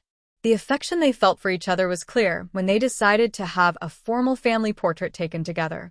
It was prominently placed at the entrance of their home, proof that Harry was now officially a part of the Granger family. The rest of Harry and Hermione's time in the house during the holiday was spent on making sure that their other subjects were at OWL level as well. Transfiguration became rather easy for them when they were able to the secrets of behind it in Harry's father's journal. Their transfiguration skills were at NEWT level because of this. As for rest of the subjects, their instructors made sure that the young couple could easily get an outstanding on their OWLS. They had the time to really teach the two teens the finer details about each subject. Hermione and Harry spend a lot of time thoroughly learning each topic, especially concentrating on the fundamental concepts behind each branch of magic. They were also introduced to other areas of interest like geography, politics, and healing, which opened their eyes to the magical world beyond magical Britain. They were also taught some fundamentals of elemental magic. Harry had easily mastered the control of lightning and could effectively use this in battles. The attacks were suitable for dealing with large groups, however, it usually drained a lot of power from Harry. Hermione always teased that he mastered it easily because he had a scar that was the shape of a lightning bolt. He was also very good at controlling fire, a great advantage in one-on-one battles. Hermione, on the other hand, was a master in controlling wind. Her power was used effectively to stun or throw large groups of enemies back. She could rely on her water element to attack. They had constant dueling against simulated figures to sharpen their skills. Their dueling master was very pleased with their individual progress. They had mastered the art of not verbalizing their spells. This skill would give them a huge advantage in battle because their opponent would not be able to tell which spells they were going to use. They had incorporated the use of the other subjects in their dueling too. They could conjure towers of soil or metal to shield them from powerful attacks. Occasionally, they made shields of elements. Lightning and fire were more suitable for offensive attacks, but earth, water, and wind made very good shields. However, Harry and Hermione only managed to scrape through his weapon training. Toll had made them try various weapons to find the suitable one for them. He had also given them weapons based on their prominent traits. Harry was more suitable for a light blade or blunt weapon because of his recklessness and courage, yet Toll could not find just the right weapon for him. Hermione, on the other hand, was more suited to range weapons because she could assess the situation and react accordingly. Toll let her try bows and throwing weapons, but none of them really fit her either. The young couple's love for each other grew steadily as they get to know each other better. After all, with real time and house time combined, they had spent at least a decade together. It took them this amount of time to be completely comfortable with each other. In terms of their physical relationship, they still had much to explore since both of them were satisfied with just simple kisses and hugs. During the last week of their summer holiday, Harry and Hermione visited Dumbledore to inform him of their decision to take their oath in secret that year. Dumbledore was surprised that they had made the request. He knew that they were both brilliant, but was unsure if they were skilled enough to skip that many years. He compromised and agreed to permit them to take the examinations if their teachers concurred that they were ready.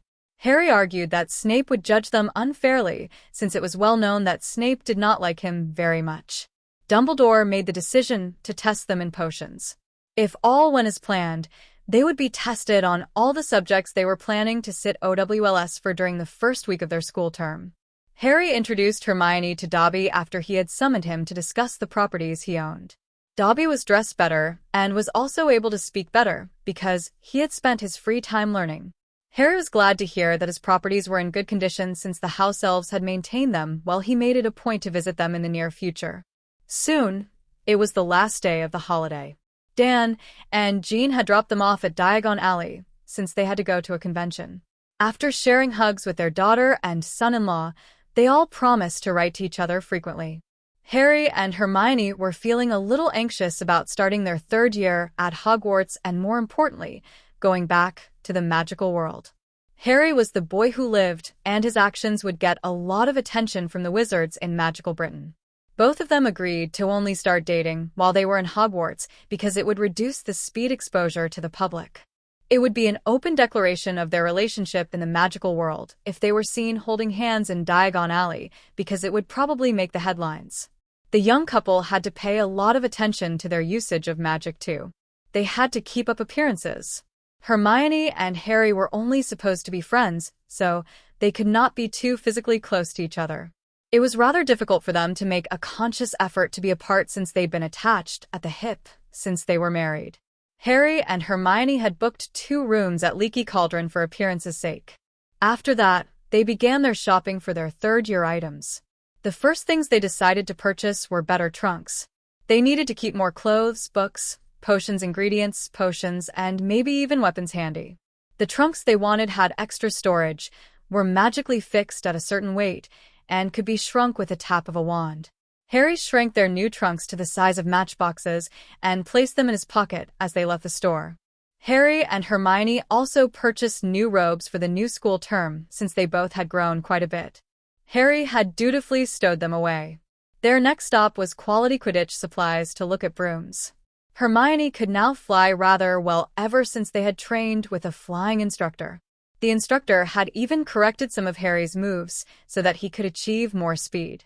Hermione needed a broom to continue practicing with in the real world. A large crowd of people were standing in front of the shop, ogling at the display. Being curious, both of them went over to see what the fuss was about. Hermione instantly regretted her decision because it took her a long time to pull Harry away from the broom display. He was ogling a Firebolt, a new broom on the market. She could tell from a description of the broom that it was an excellent racing broom, but she did not understand his obsession with it. Harry had even wanted to buy the broom, but was convinced otherwise at the last minute. Hermione had reminded him that he already had a good racing broom. Both of them made their way to get their books for school without purchasing a broom. They had decided to take all the electives, so they bought a lot of books. Harry was glad that he had thought of buying their trunks first so that they didn't need to lug 6 bags of books around. He took the 2 trunks from his pocket, enlarged them, and placed their books into the library section of their trunks separately before shrinking them once again into the size of a matchbox and placing them back into his pocket. Hermione, for once, did not buy any additional books since Edmund owned a copy of all books she would need. Harry also bought 2 unbreakable satchels to hold more books. Harry had even charmed them to always weigh the same and stay light. Hermione placed another charm on the satchels to ensure that only Harry or Hermione could open them. Harry and Hermione decided to grab some ice cream at Florian Fortescue's ice cream parlor after their shopping. They didn't have to carry anything with them because Harry had stored everything in their trunks. Daddy gave me 10 galleons to get a birthday present. Harry, what do you think I should get? Hermione asked thoughtfully as she looked around the street. She did not want another book since she could probably find the book in Edmund's vast library. Harry was too frustrated by their lack of contact to answer her.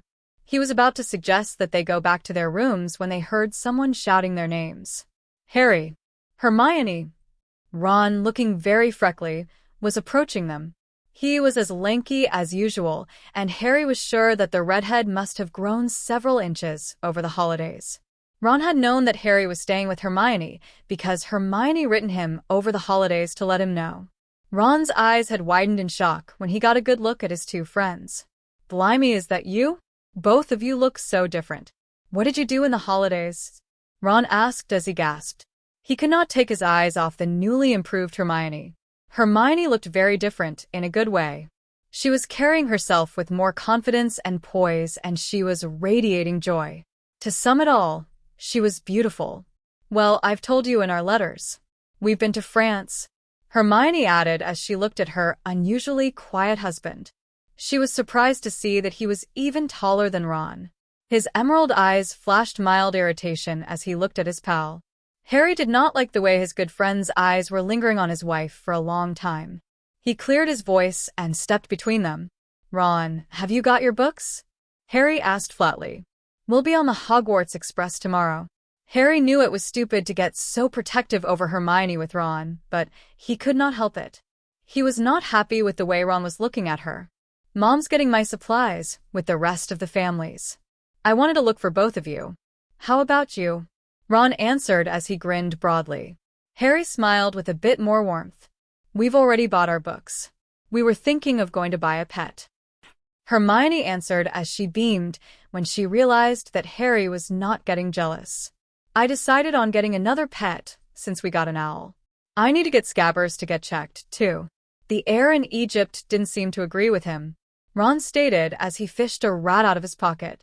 Scabbers looked as if he had lost a lot of weight, and he did not look well at all. Harry spotted a magical creature shop a short distance away from them. Let's head there, then.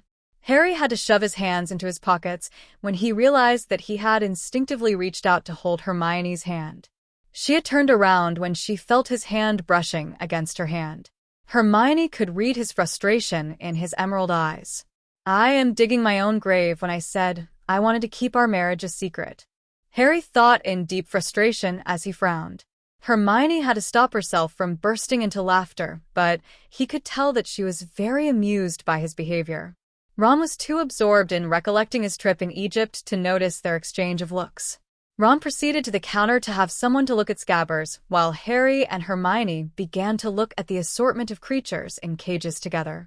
Hermione wanted to make sure that she got a pet that was okay with Harry too, since they were married. "Find anyone that you liked?" Harry asked thoughtfully as he peered at a snake. It was a bright green, and it was looking curiously at Harry. Before she could think of an answer, they heard a loud ouch. There was a loud commotion in the store as the witch attempted to catch something. All they could hear was the crashing of a cage and the furious spitting of a cat. Someone had screamed, "No. Crookshanks, no." Suddenly, Ron dashed out of the store. "I'll be back," Harry told his wife as he dashed after Ron. "Scabbers went missing," Ron said anxiously as he began hunting every corner for his pet. Harry knew it was a waste of time to search for Scabbers by checking every corner, so he summoned the rat. Harry achioed the trembling rat to his right hand and pretended to find him a little bit down the street. He handed the rat back to Ron, and he happily stuffed the rat into his pocket. It was then did he hear his wife's voice. "I found the right one, love. He is beautiful." Harry could hear Hermione purring in joy. "I'll be there soon." Ron found Scabbers. Harry jogged hurriedly back to the store. Hermione was standing at the counter staring cheerfully at a cat. It was a rather large cat. His ginger fur was thick and fluffy, and it looked a bit bow-legged. Despite his grumpy appearance, Harry found himself liking the pet that Hermione had chosen. "Isn't he beautiful? His name is Crookshanks. Do you think we can keep him?" Hermione asked excitedly when Harry approached the cat. Crookshanks was staring at him intently with his yellow eyes. Harry smiled as he extended his hand to pet the cat. Crookshanks obviously liked him because he allowed Harry to stroke his fur as he purred. "We'll take him," Harry answered firmly as Hermione blissfully carried Crookshanks by wrapping her arms around him. Harry bought several toys that Crookshanks could entertain himself with, and as well as some food. Hermione already left with the cat and had exited the store. He also took the rat tonic that Ron had left on the counter. Harry carried all the items easily and went out to join them. Hermione was standing in front of Ron with Crookshanks in her arms. Ron was staring at Crookshanks with his mouth hanging open. "You bought that monster? He is gorgeous, isn't he?" "Hermione, that thing nearly scalped me," Ron shrieked. "How about Scabbers? He needs rest and relaxation. I don't see what the problem is since Crookshanks will be staying in my dormitory while Scabbers will be staying at yours," Hermione added gruffly. She was slightly insulted that he had called her cat a monster. Harry was now beside his wife. "I think Crookshanks is gorgeous. He is a cat, and cats chase rats. If you keep Scabbers out of his sight, there shouldn't be a problem," Harry declared as he gently scratched Crookshanks behind his ears as he purred in bliss. "Here, Ron, you left your rat tonic on the counter. Anyway, I think it's getting better, head back," Harry said as he checked his watch. When the trio finally returned to the leaky cauldron, they found Mr. Weasley sitting at the bar, reading the Daily Prophet. "Harry and Hermione, both of you look really good," he said, smiling as he looked up, immediately folding the paper and placing it neatly aside. "How are you?" "I've never been better." Harry smiled as he instinctively pulled a chair out for Hermione to sit in.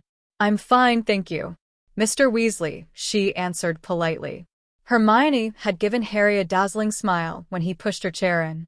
He placed their items aside as he joined all of them at the table. "That was a nice gesture, Harry," Mr. Weasley said approvingly. Harry had blushed slightly from the compliment. At that moment, the rest of the Weasley family joined them. Mrs. Weasley was carrying a large bag of shopping when she entered the place. "Harry, what's happened to you?" Mrs. Weasley asked in astonishment as she stared at him. Harry knew that he'd changed, but he felt that it didn't warrant such a large reaction. You look much better. Did your family decide to feed you properly? Harry had to hold back the remark that his new family was treating him well. I was staying with Hermione's family. They treated me very nicely. He smiled sincerely as he stood up to help Mrs. Weasley with the shopping. He placed them on an empty chair effortlessly before sitting down. The only girl in the family, Ginny, had muttered a shy hello before turning very red. Harry assumed that she was feeling shy since he had saved her life last year. Percy, the third oldest son in the family, had greeted him formally. Harry knew that Percy was the head boy this year. Since Alyssa had trained him quite well in the protocols of the society in the magical world, Harry shook Percy's hand back with an equal gravity that surprised Percy. Harry knew that he was supposed to be the one to extend his hand since he was a scion of the ancient and noble house of Potter, and Percy was merely the third son of a noble house. He didn't have a chance to raise the matter up because Fred and George began teasing Percy by exaggerating his greeting of Harry. They shoved a surprised Percy aside and began shaking Harry's hand furiously as if it was the first time they had met each other. The scene made Harry chuckle with laughter, but Mrs. Weasley admonished them curtly. Lord Potter, I can see that you remembered Alyssa's teachings. Hermione noted with approval as she watched the Weasleys interact with each other. It was chaotic whenever the Weasley were together since they were such a large family. Milady, do you think I was given a choice?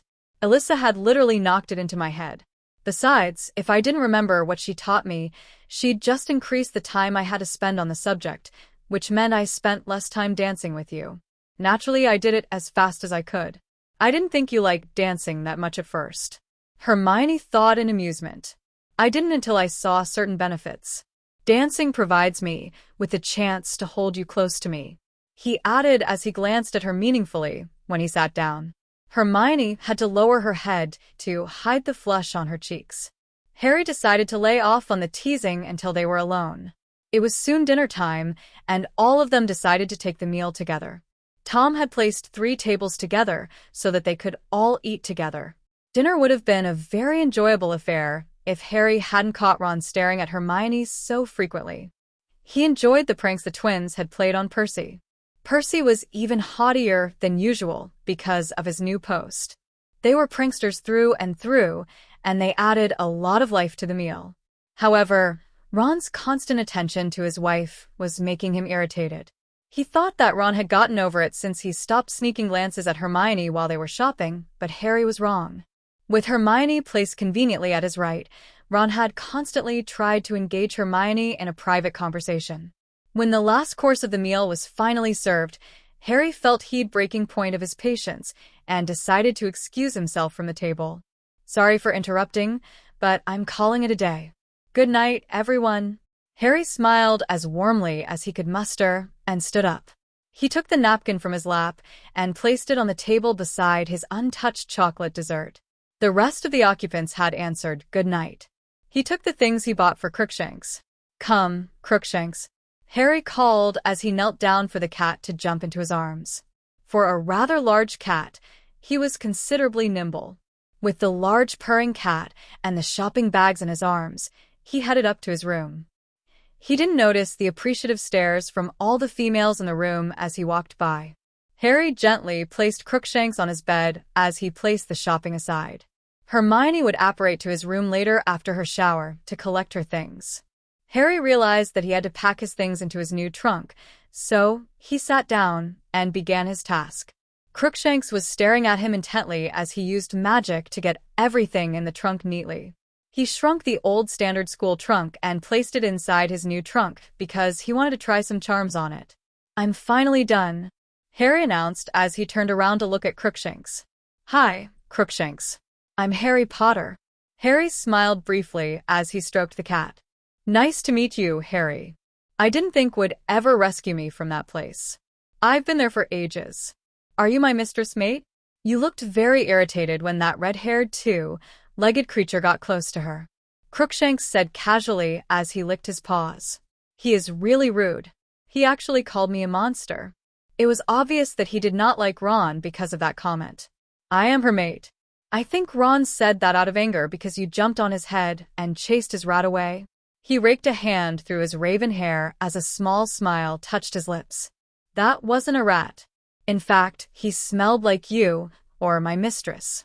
He is a two-legged like you. Crookshanks answered as he started to wash his face. Harry was staring at him in astonishment.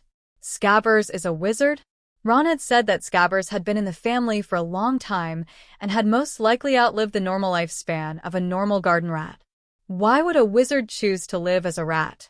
Crookshanks was peering at him intently, as if he was trying to read the emotions on his face. I guess that you are surprised? The white snowy owl that had flown into the cage distracted Crookshanks. He stood up and leapt on his table where Hedwig was perching in her cage.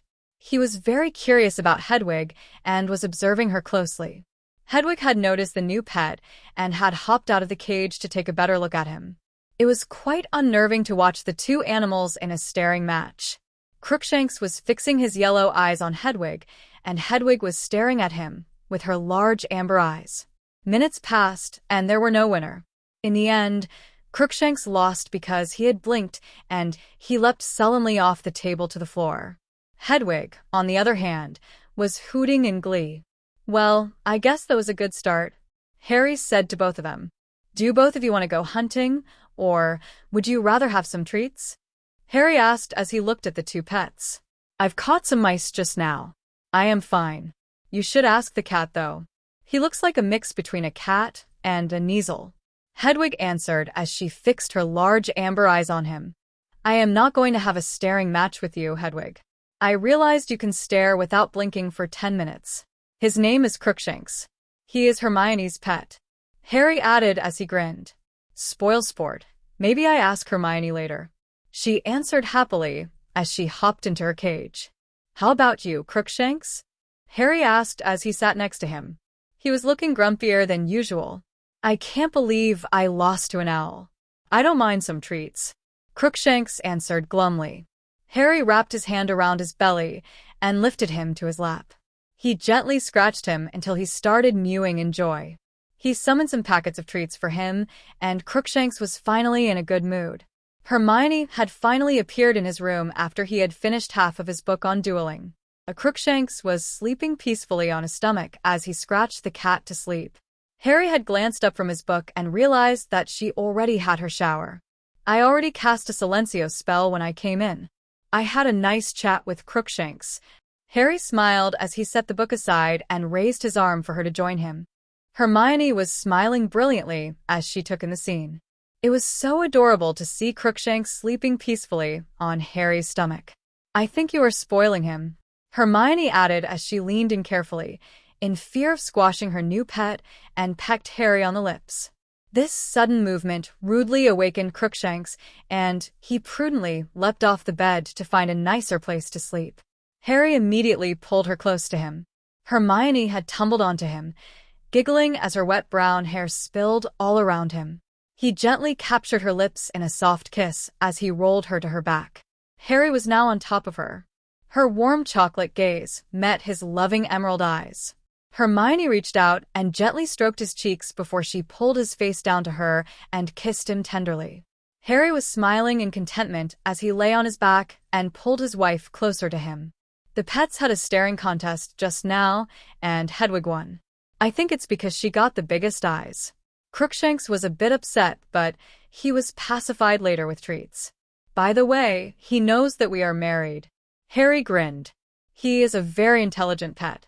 He says that Scabbers is a wizard.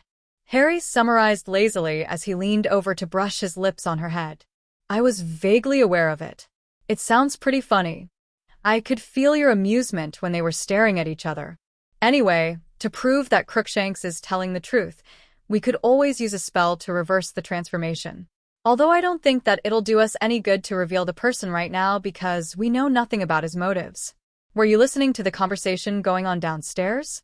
We'll be going to King Cross Station by Ministry cars. Are you really that tired? Hermione asked as she turned to look at Harry. He had folded his arms behind his neck as he watched her intently.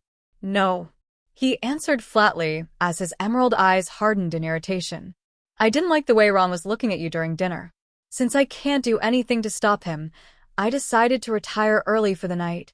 Harry went on in great annoyance as he drew his hand through his hair. He doesn't look at you like a friend. I know it's stupid to feel that way about my friend. It is perfectly fine for you to feel this way. I think everything will be all right when you tell him that we are together tomorrow, Hermione assured as she snuggled up his chest. We'll take it from there. I can't wait to leave Diagon Alley so that we can at least start pretending that we are dating in school. Hermione smiled as she closed her eyes. Do you know that Ginny was admiring you the entire time we were eating? She said sleepily as she placed her cheek on his chest. His strong, steady heartbeat was a lullaby to her, luring her to sleep. Her eyelids were feeling heavier by the minute. And she is still breathing? Harry joked softly as he pressed a tender kiss on her head. Her hair was still slightly damp from the shower, so Harry cast a drying spell on it. She didn't attempt to flirt with you, so it was all right. Besides, we were supposed to be platonic friends right now. Hermione answered with a yawn as she switched all the lights in the room off by magic. Good night, my dear, Harry muttered sleepily.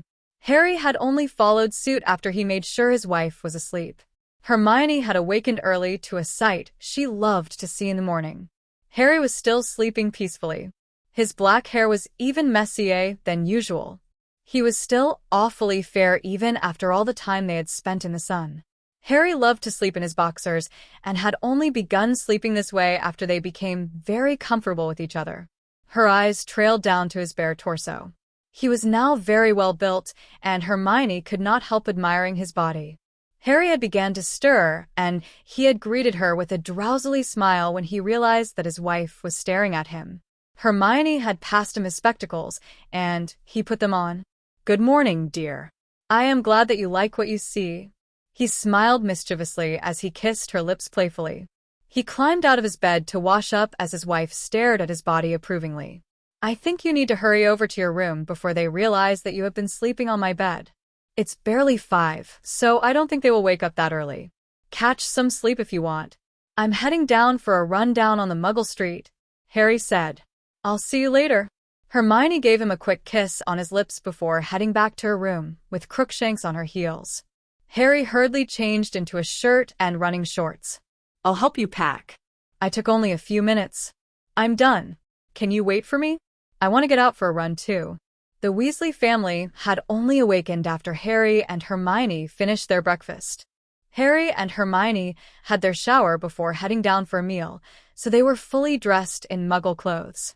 They had watched the chaos unfolding in Leaky Cauldron as the Weasley family scrambled to get ready. That is one reason why we should never have a huge family. It is totally chaotic. Hermione thought realistically as she sipped her tea. It will be so difficult to manage. Can you imagine preparing 5 children to go to school? Well, it is only once a year, Hermione. I can always help out too. Harry thought as he watched them running around frantically trying to get their stuff prepared.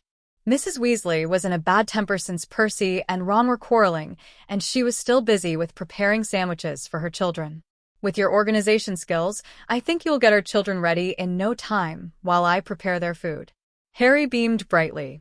Harry and Hermione had left the task of getting their pets into their carriers until the last minute.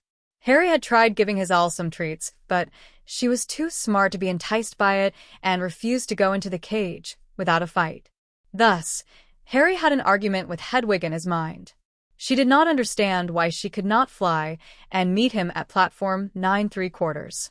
I can teach you to get to the platform, but can you imagine what people might say if they see an owl flying to a train station in the day then disappearing? I know Toll has trained you well. I don't want you to attempt to fly to Scotland from here. I will let you out of the cage when we get into the train.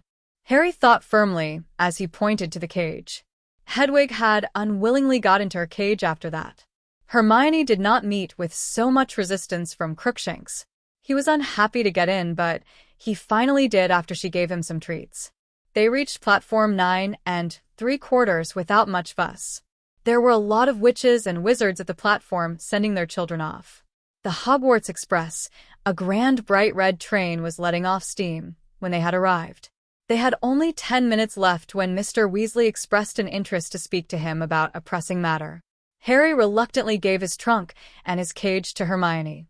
Ron, Ginny, and Hermione boarded the train to find an empty compartment to sit in.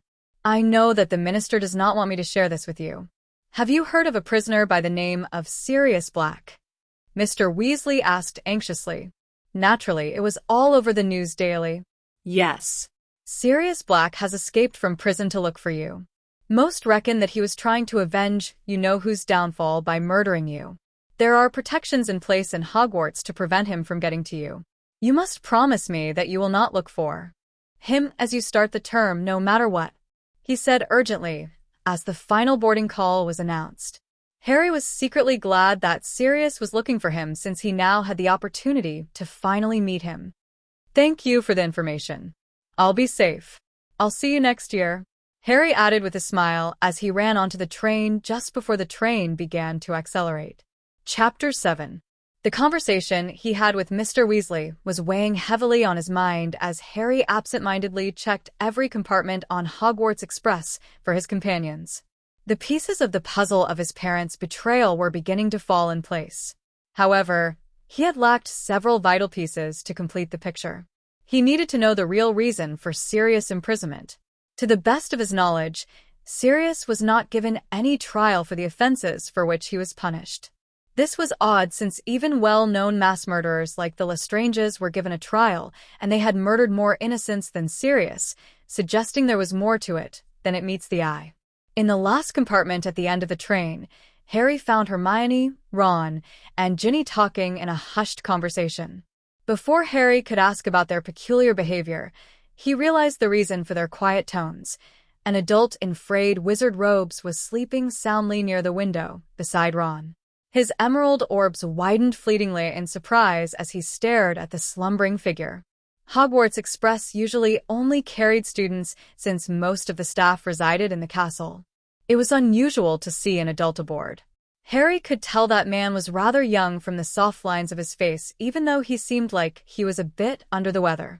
He looked as if he had been through the mill, with tired lines etched deeply on his youthful face and some gray hair flecking his soft russet hair.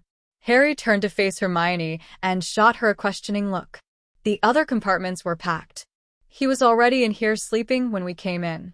I think he is our new professor, Hermione whispered as Harry joined them by sitting next to Hermione and near the door. He was sitting opposite Ginny and Ron. Harry could see the peeling letters of Professor R.J. Lupin on the briefcase the man was using as support. His green eyes widened at the initials. Could it be?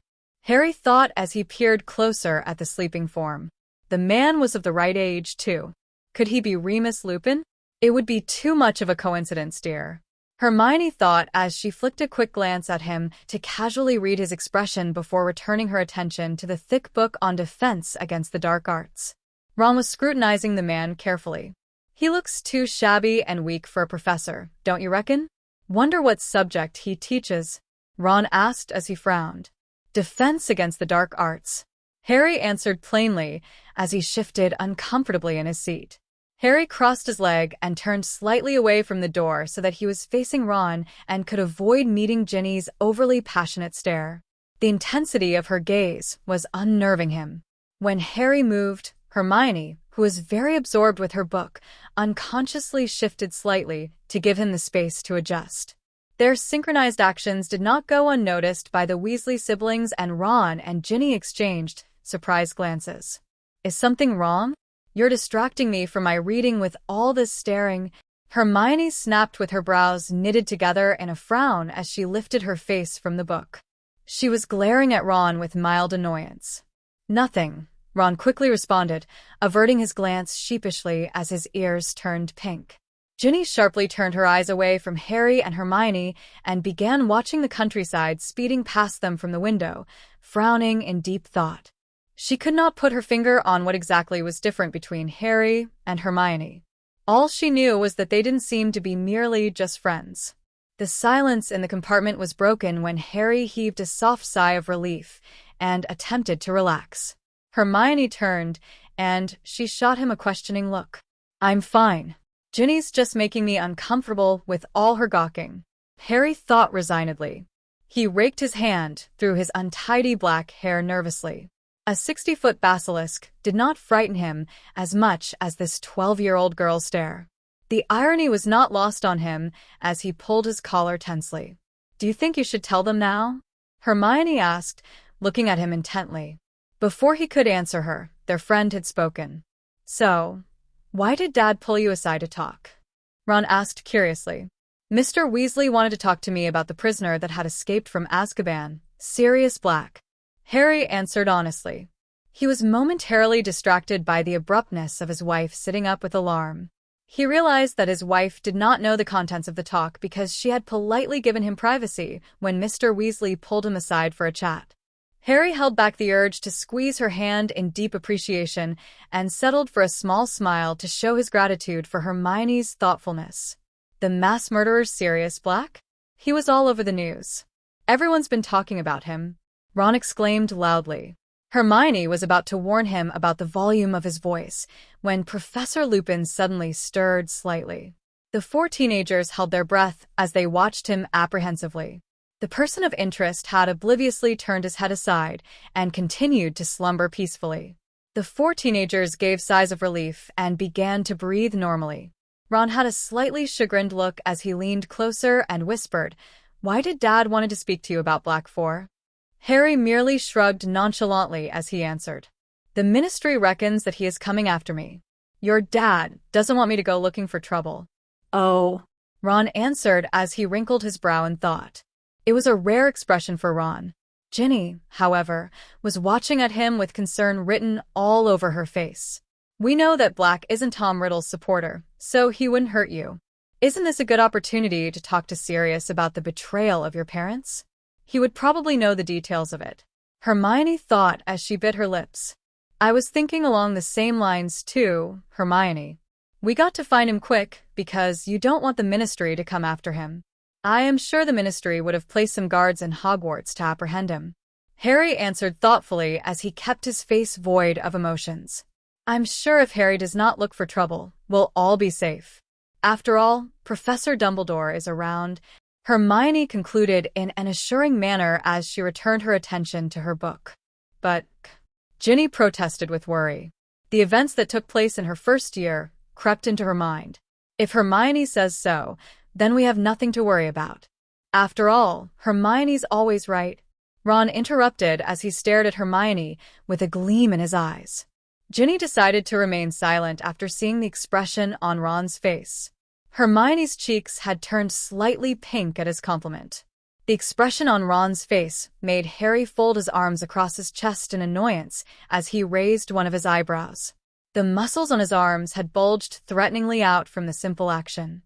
The clueless redhead continued to stare at Hermione closely, further infuriating the bespectacled boy. Hermione had cast a probing side glance at Harry when she felt his impatience. "He's staring at you again," he thought gruffly. Harry could hear the slightly amused chuckle of his familiar, Hedwig. "What is with guys being territorial?" Hedwig thought with mild glee. She had a clear view of everything that was taking place in the compartment from her cage. "It has nothing to do with that, Hedwig. I just don't like him staring at my wife like that." "Aren't you trying to assert your claim over her, Harry?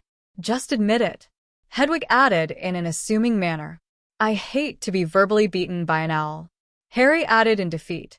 "I'm just glad that it's by a stunning and intelligent owl that reads as extensively as my brilliant and dazzling wife." "Harry, I'm trying to read here. You are making it difficult to concentrate," Hermione silently admonished as the blush on her face deepened. The book was now directly in front of her face so that she could hide her flush from Harry. A small smile of amusement crept onto his face. It died immediately when he realized that Ron had mistaken the blush on her face as some maiden reaction to his appreciative stare, and a wide victorious smile was plastered on his face. Harry's emerald eyes hardened with anger. "Harry, he doesn't know we are together. It will be unfair to him," Hermione reminded gently. It made him felt foolish that he could save himself from all the anger if he had told them earlier. He had decided not to procrastinate any further. "I have something to tell all of you before we get to Hogwarts," Harry announced suddenly as he looked at the two silent Weasleys. He immediately had their full attention. Ron was being his normal dense self as he gave Harry a blank stare. It was Ginny's reaction that had unnerved him slightly. The red-headed girl was staring back at him with an odd expression, as if she had guessed what he was about to say. Harry tugged at his collar uneasily as he pondered which way to tell them. He didn't think it would be so difficult to say. "What is it, mate?" Ron asked anxiously. He did not like to be kept in suspense. "Try something direct, love," Hermione advised. Harry took a deep breath and went on, "Hermione and I are together." Before Harry could get the Weasleys' response, the speeding train they were on had suddenly jolted into an emergency stop, sending the most of the passengers sprawling on the floor. Harry had managed to keep Hermione and him on the seat because he held on to the door tightly. The lights on the train had abruptly gone off, enshrouding the train in darkness. There was dead silence as everything came into a standstill. Ron and Ginny had noisily scrambled back onto their seats. "Hush," Harry ordered as he slowly stood up from his seat. With his wand in his hand, he approached the window to check what was going on. The tension in the air made his muscles coil. Something was totally out of place. He saw a jerk from the opposite seat and he commanded softly, "Stay where you are." Harry peered out of the window into the darkness. He saw a faint outline of figures approaching the train. He had a really bad feeling about what was about to happen. "There is a group approaching us. I can't see what they are, and I don't know their numbers. We might be rushing into a more dangerous situation if we try to leave the train." Harry thought, "It's the only thing we can do until we have more information." Hermione concurred with his thoughts. "Let me scout the area. We can't hide out in here if they are dangerous. Almost all magical creatures and spells don't affect owls." Hedwig answered firmly. Harry and Hermione did not like putting their familiar in danger, but they agreed reluctantly. Hermione magically unlocked the cage as the snowy white owl flew out of the window. "Be safe," Harry thought. "You too. You tend to get into trouble easily," Hedwig retorted. "I think it's better to stay put for now," Harry said gravely as he slowly felt his way back to his seat with the help of Hermione. "You must be insane to think I'm going to listen to you. I'm getting out of here," Ron answered brusquely as he took Harry by surprise by shoving Harry away with great force as he walked out and let the door shut ominously behind him. "No," Harry hissed as he crashed onto the ground. Suddenly, he felt the unnatural chill running through him. He recognized the sign immediately. "Bloody hell," Harry shouted in panic as he hurriedly got on his feet, flung the door open to chase after his friend. Ron was standing a few feet away from the door. Two hooded figures were advancing menacingly at him. Harry had correctly identified them as Dementors. The fate of his friend's soul was inevitable as he froze in fear a few inches away from the hooded figures. Harry reacted in the way he usually did. He recklessly dashed towards Ron and knocked him out from harm's way as he felt the abnormal cold numbing his heart. Screwing his face up in concentration of a happy memory, he tried to cast his Patronus with his wand. Unfortunately, only a white mist appeared from his wand as the screaming in his head distracted him. The screaming had grew almost deafening when one of the Dementors lifted their hood slowly with his pale, ghost-like hand as he towered over Harry. Harry could not roll away from harm's way as his entire body was paralyzed by the cold. Consciousness of his surroundings had begun to fade slowly as he frantically tried to cast the spell. He felt himself descending through a thick fog as something dragged him desperately down. He heard the voice of someone roaring a spell. Using the last ounce of awareness, he temporarily broke the emotional and mind links by lifting his mental shields as the voice of a female screaming consumed him. "Not Harry, not Harry, please not Harry. Stand aside, you silly girl, stand aside now. Not Harry, please no. Take me, kill me instead dash. Not Harry. Please have mercy, have mercy." A loud, unearthly, bone-chillingly shrill voice was laughing. The woman was still screaming and Harry knew no more. "Harry, Harry," a familiar, shrill voice pierced through Harry's senses. His head was aching in pain as he recovered from the mental anguish. He never felt so tormented until he heard the exchange of words his mother had with Tom Riddle before she sacrificed her life for him. His tense shoulders were protesting loudly in pain as he tried to shift a little. The cloud in his mind began to clear. Harry opened his eyes timidly and was nearly blinded by the overhead lights of the train. He could feel the floor was shaking from the speed the train was traveling. Harry. Someone had flung her arms around his neck. Pain shot through his body at the impact, and he winced lightly. Brown, bushy hair obscured his vision. He was finally in his sanctuary. He took in her delicious vanilla scent as he relaxed. Enveloped in her warm embrace, his over-agitated emotions began to calm as he allowed their love permeate every fiber of his being, flushing the emotional residue of the terrifying memory and replacing it with tranquility. His shoulder was reduced to a throbbing pain. Hermione lifted her face to look at him with her tearful, bloodshot eyes. "I thought I was too late. You were having such a bad fit."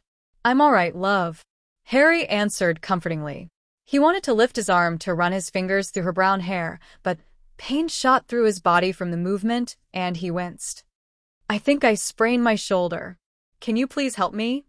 Harry asked. Hermione immediately used her wand to cast a healing spell on his injured shoulder. The pain was gone, leaving him with pure fatigue. Harry hurriedly lowered his mental defenses, and Hermione and Hedwig's feelings of relief immediately flooded into him. Harry could feel their concern at his exhaustion. It was the simmering anger under Hermione's relief that caught his attention. Harry swallowed visibly as he looked at his wife, awkwardly. To his surprise, her chocolate-hued eyes merely flashed understanding as she glazed tenderly at him. "I'm not angry with you, dear. I know you did what you had to do to save that idiot." At that, her expression hardened. Hermione had mentally spat the word idiot before she continued. "Professor Lupin was one step ahead of me. He had cast a Patronus to chase away the pair of Dementors hovering over you. While he was doing so, Hedwig had reported there was a large group of Dementors outside the train, so I used the wind element to blow them away from the train because I didn't think Professor Lupin could take the huge group alone." Hermione answered as she gently helped him up and supported him into the compartment where Hedwig was waiting anxiously. Harry could sense that Hermione was a bit baffled by several things, and he didn't want to share with her while he was still feeling so weak. When Harry had sat down on the seat, Hedwig immediately leapt onto his leg and glared at him with her amber eyes. "I leave you for a moment, and you nearly lost your soul because you wanted to save someone," Hedwig reprimanded angrily. "I didn't have a choice," Harry answered aloud as he affectionately scratched Hedwig under her beak. He summoned an owl treat. "Here's a treat for your hard work," Harry said as he offered the owl treat. She had eyed it with great mistrust, but finally took the treat and ate it. "I am just hungry from the flight. Don't think that I have forgiven you," Hedwig said as she finished the treat. "Hedwig, it isn't his fault this time." Harry told him to stay in the compartment, but that idiot decided to shove him onto the ground and get in harm's way until Harry saved him. Hermione explained as she stroked the owl. Harry could tell that she was weary from the expansion of her magic and the emotional roller coaster she had experienced, so he wrapped his arms around her shoulder and pulled her closer to him so that she could use his chest as a pillow. Harry cast a spell to unlock the door of the carrier and allowed Crookshanks to join them. It was then that Harry realized that there were only 2 trunks on the luggage rack. Ginny and Ron had taken their trunks with them. "Thank you, Harry. Both of you looked really dreadful. Why don't both of you sleep? We'll wake you up if someone comes," Crookshanks suggested as he lay on their legs. He was right, as usual. Harry was still feeling a little worn out from the experience and needed a bit of rest. Hermione let out a cute sleepy yawn as she snuggled closer to him and fell asleep. Harry tenderly brushed his lips on her head. Harry was expecting Hermione to scold him for his hasty actions. His heart had swelled up with adoration when she understood his reasons. Harry knew he had to be more careful in the future. With that silent promise, he fell asleep. Professor Lupin smiled with amusement when he noiselessly entered the compartment to check on Harry. Harry was holding the brown-haired girl close to him as they slept peacefully, with a large ginger cat slept on their legs. A snowy white owl had gazed at him curiously with her large amber eyes as she perched on Harry's leg. The young couple looked so cute with their pets resting with them. Lupin knew that Harry's parents would give anything to see such a heartwarming sight. Harry began to stir and open his eyes drowsily as he glanced at him. "Harry, how are you feeling?" Professor Lupin asked as he sat down. His emerald eyes had widened with surprise at the use of his name, before he grinned and answered quietly, "I'm fine, Professor." Harry was careful not to wake his wife or her pet. For a person who was nearly kissed by a Dementa less than an hour ago, Harry looked too relaxed. The professor noted that he had some coloring on his face. With a bit of food and rest, Harry would be fine. "It was a brave but foolish thing for you to push your friend out of the way," Professor Lupin admonished gravely. Like father, like son, James would also do anything for his friends. "I didn't have a choice. I couldn't let the Dementa suck out his soul," Harry replied as he looked at the professor cautiously. "How do you know about the Dementors? You live with Muggles?" Professor Lupin asked with his eyebrows arched in surprise. "I learned about them from books." Harry answered him simply as if it was the most natural thing to do. Alyssa had covered many magical creatures in her classes, and a Dementor was one of them. She had taught them the weaknesses of the creatures. Dementas could die if they were burned by elfish fire. Their dueling teacher would have admonished him if he knew that Harry had stupidly used his body to defend his friend against a Dementa, especially since Harry and Hermione were trained to cast Patronus very well. The statement filled the professor with mirth. He couldn't see the son of James being a bookworm. Harry stared at the professor with bewilderment. Professor Lupin looked really young when he laughed heartily. "I have a question, Professor. Is it normal for someone to recall a distant memory when Dementas sap all the happiness?" "I heard my mother," Harry declared flatly. The mirth in Professor Lupin's eyes died. "You heard Lily's?" Professor Lupin asked with strange voice as he raised his eyebrows in disbelief. Harry was finally certain that Professor Lupin was exactly who Harry had thought he'd be. He was Remus Lupin, one of his father's best friends. The way he had used his mother's name with familiarity had given his identity away. "Yes, I heard her final exchange of words with Voldemort before he killed her," Harry replied. His emerald eyes became clouded with emotions as he lowered his head. His mother had died protecting him because Tom Riddle wanted his blood. A fresh new wave of pain and guilt swept through him at the thought, causing Hermione to stir from her nap. Professor checked his watch. "I'm glad that your friend is waking up. We have 5 minutes before we reach the Hogsmeade station. I'm going to check on the red-haired boy now." "How is he?" Harry asked with deep concern. Harry did not understand why Ron had reacted that way and placed himself in danger. He fractured one of his arms and broke his wand when he skidded across the floor. He was mildly affected by the Dementors. "You don't have to worry. He will be sent to the hospital wing as soon as we arrive," Professor Lupin answered as he watched the concern written on Harry's face. He was not too sure if that boy deserved Harry's attention, but he wordlessly left the compartment. Hermione had sleepily opened her eyes. "I felt your guilt and pain. Did something happen?" No, love. Professor Lupin was here just now. "I'll tell you all about it after we've changed." Harry smiled at her tenderly as he took out their robes from their trunks, handing a set to his wife. "Professor Lupin is really Remus Lupin, then?" Hermione asked as came to the realization. Harry had deliberately left out Ron's injuries. "Do you want to tell him that you do know his identity?" "I think I will leave it up to Professor Lupin to decide. If he has chosen not to introduce himself as my father's friend after meeting me, he must have a good reason for it. Regardless, I still really want to know if he knows anything about my parents' betrayal. According to my dad's journal, Professor Lupin was hiding at the time because of his furry problem, so I think he will only have a second-hand account," Harry answered as he packed the cage into his trunk. "A second-hand account can still give us the motive behind Sirius Black's imprisonment," Hermione pointed out as she packed her carrier into her trunk. "We'll just have to find a way to ask him when we get to school," Harry said as he tapped on the trunks and they reduced in size. Harry then placed the trunks in his pocket. The train began to cut its speed as it moved towards a stop. "I think we have more things to worry about at this point in time.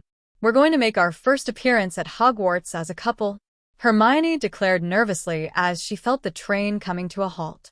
Her stomach was clammy in anticipation of the inevitable. They were about to be tossed fiercely into the spotlight, something the introverted, book-loving girl did not like. Harry could feel her jittery nerves, and he smiled at her affectionately. He knew full well the effort Hermione had made to be with him, and he never felt luckier, having such a considerate spouse. His thoughts had made blood race to her cheeks. Taking both of her hands into his, he lifted them to his lips and gently kissed her knuckles as he assured her with his loving gaze and soothing tone. "No matter what happens, I'll be there for you, forever and a day. We'll get through this together. I'm proud that we belong to each other." Harry beamed intensely as he held her hand and carried Crookshanks with another. The train had finally come into a halt at Hogsmeade Station. There was a familiar scramble on the platform as waves of students exited the train like herds of wild beasts in the midst of their great African crossing. "Let's get the show on the road." Harry smiled comfortingly as he led his wife down the train to join the throes of students on the platform. The couple had the full attention of all the students with their linked hands. Harry ignored the stares and the whisperings as he led a quivering Hermione to an empty carriage. Harry gently helped her into it before climbing on himself. There was no sign of Ron or Ginny on the platform. He was certain that they must have headed to the castle first to have Ron's injuries looked at. "How do you feel, love?" Was it that bad? Harry asked as he looked tenderly at Hermione. "I'm all right. It wasn't as bad as I thought," she added with a smile. All of a sudden, she frowned. "I realized I never saw Ron anywhere. Do you know what happened to that idiot?" Hermione questioned. She was absolutely furious at him for foolishly placing her mate in unnecessary danger, but he was still their friend. "I think I may have pushed him aside too hard. He fractured one of the arms from the impact on the ground. Professor Lupin said that he was sending him straight up to the hospital wing after we reached the station. He also broke his wand from the impact." Harry answered guiltily as he lowered his head. Hermione gently tipped his head up so that she could look into his eyes. His usual sparkling green eyes were dull with blame. Hermione had every intention of reprimanding him for his unnecessary guilt, but she chose a softer approach. "Don't be silly, love. What are one fractured arm and a broken wand compared to a missing soul? You saved him from a fate worse than death. Madame Pomfrey can set a broken arm right at once. He can always buy a new wand. Nothing can replace his soul if he was kissed." Hermione tried to soothe Harry as she gently stroked his cheeks. "You did all you can to save him from danger. You shouldn't feel bad about that. Besides, he didn't listen to your warning, shoved you aside, and got into the sticky mess first." "You're right, dear," Harry answered tersely as he drew his hand through his hair. "This isn't the only thing bothering you. I felt your pain and guilt in the train just now," Hermione said as she quirked one of her eyebrows. "Did Professor Lupin say something?" His wife was just too sharp to hide anything from her.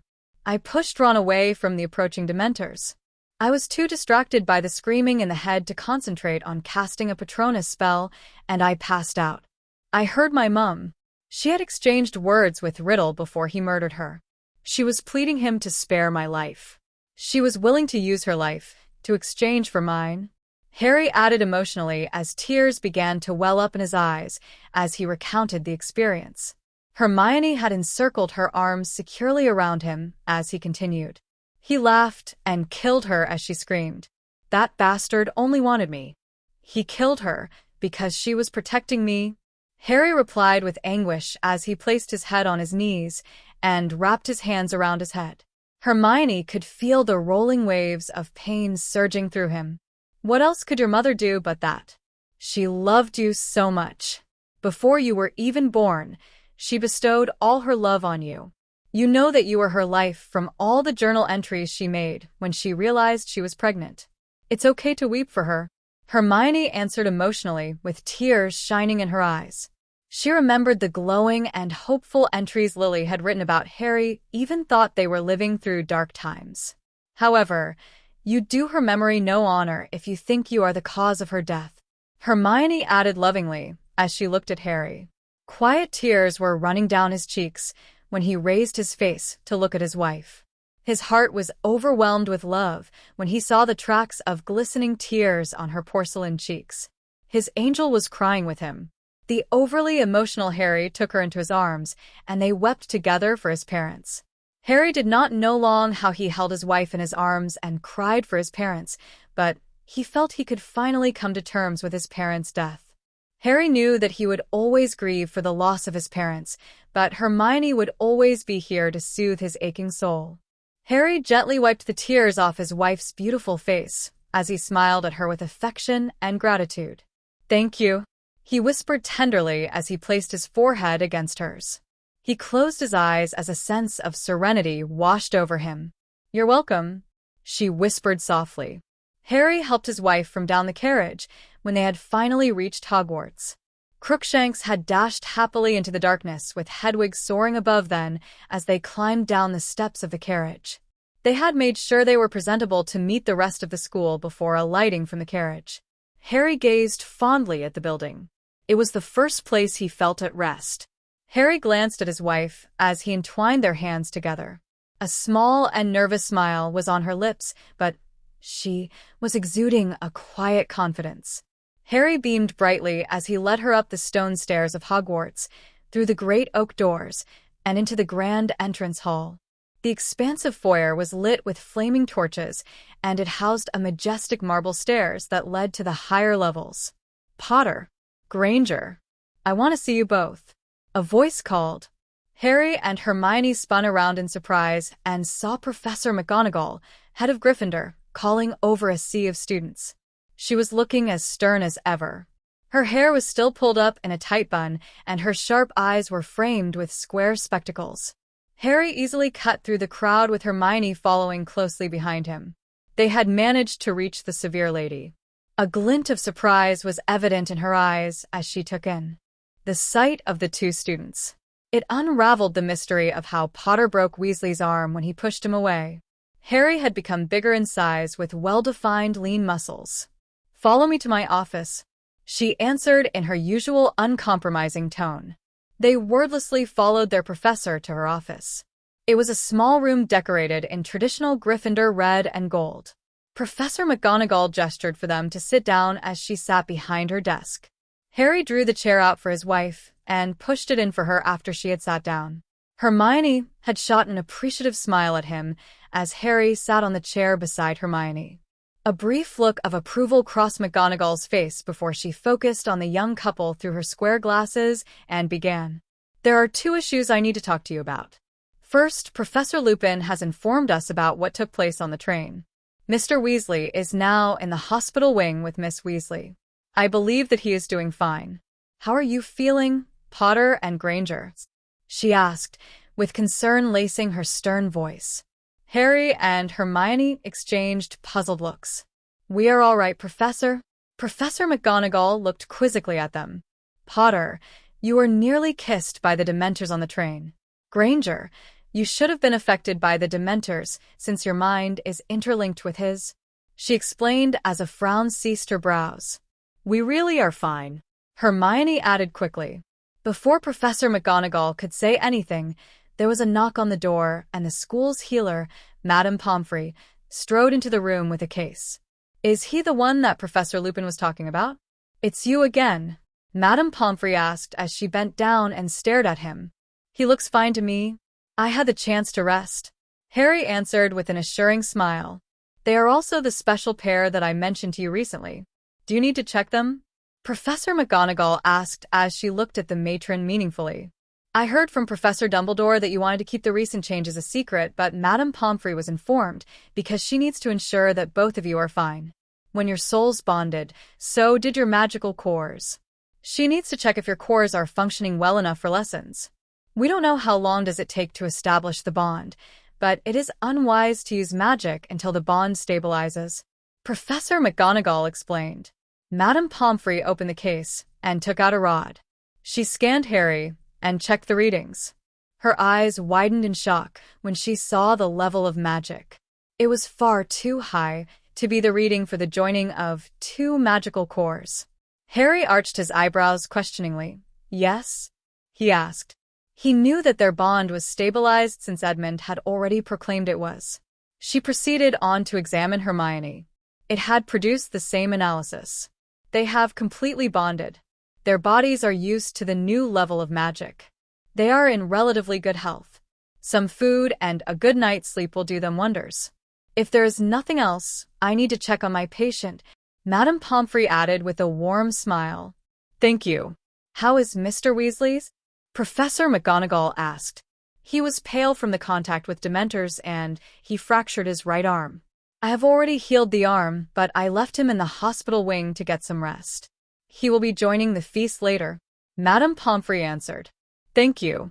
I'll see you at the feast later, Professor McGonagall said as the matron left her office.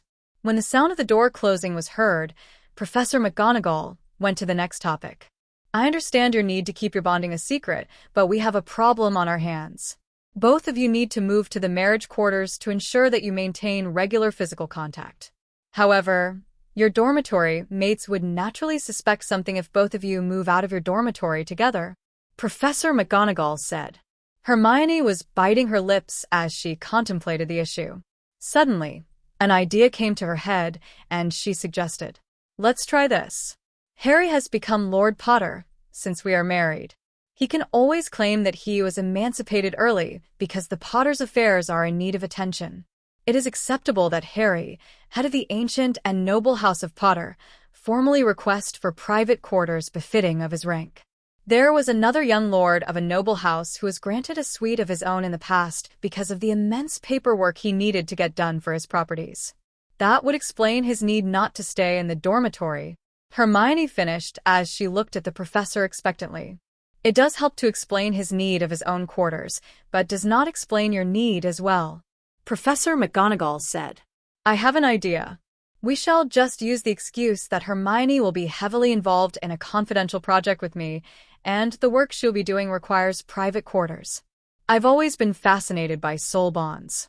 Both of you are the only pair of true soul mates I have known, so don't be surprised to see me taking up some of your free time to learn more about it. The quarters given would be the other suite attached to Harry's suite. It is also connected to the Gryffindor common room. It is rather similar to the head boy and girl suites. You will notice the differences soon enough. Are there any objections? Professor McGonagall asked as she looked at the two teenagers. Both shook their heads. If there's nothing else, let's head down to the feast. Thank you, Professor McGonagall, for your time, Harry answered with a polite smile as he stood up to pull the chair for Hermione. Harry held Hermione's hand as they followed Professor McGonagall down to the Great Hall. It was a sea of pointed black hats in the Great Hall. The staff table stood prominently on a platform in the front, as 4 long tables, representing each of the 4 houses of Hogwarts, Gryffindor, Slytherin, Hufflepuff, and Ravenclaw, lay perpendicular to it. All the long house tables were lined with students in standard black Hogwarts robes. Their faces were glowing from the light of thousands of candles floating over the tables.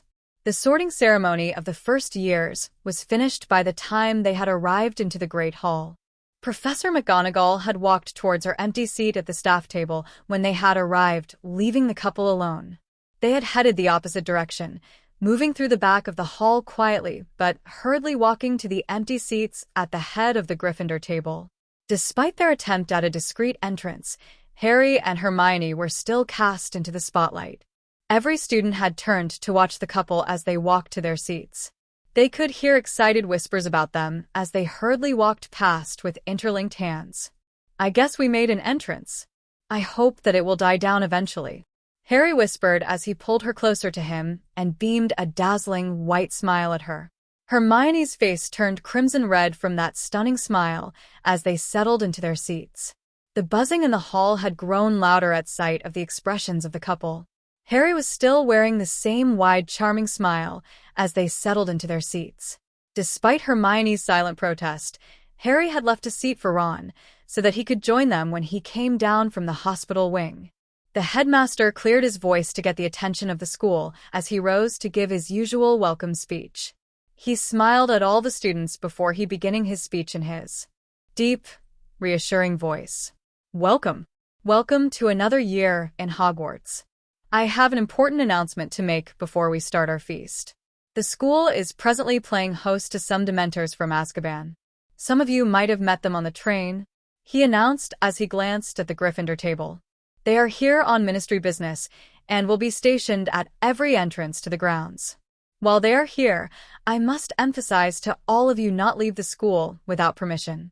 Dementors are able to see through all disguises. It's not the nature of Dementors to understand excuses. Therefore, I warn you not to give them reason to hurt you. The consequences will be dire. Dumbledore paused to give the students a moment to digest his warning.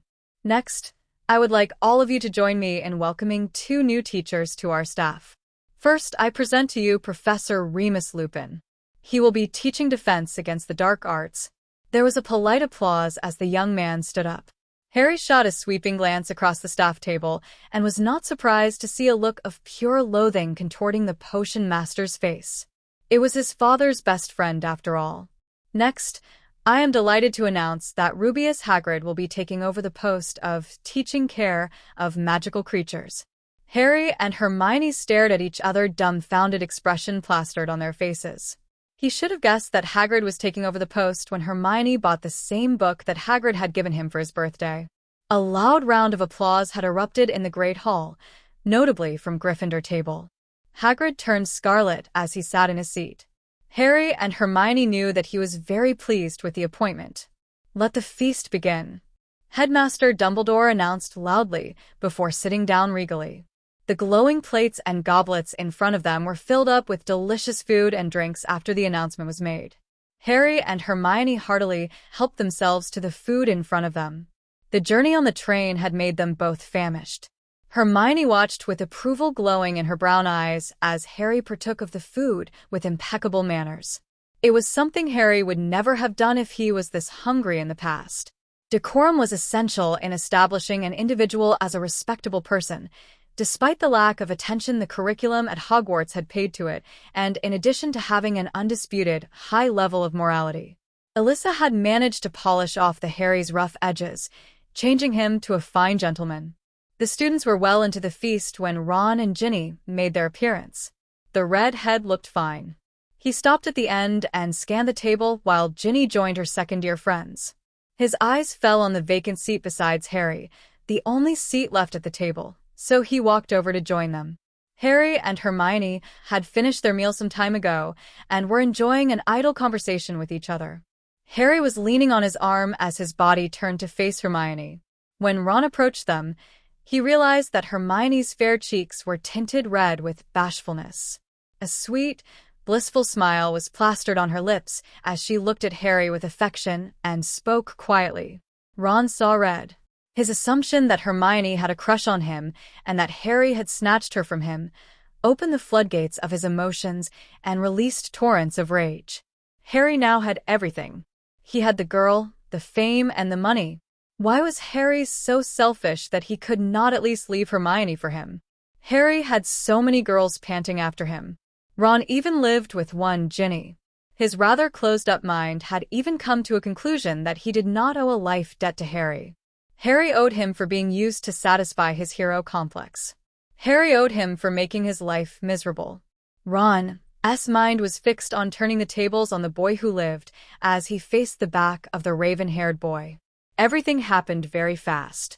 Hermione was talking to Harry when she causally glanced at the person standing behind oblivious Harry. It was Ron. A frown of confusion marred her face when she saw that his face was as red as his hair with fury.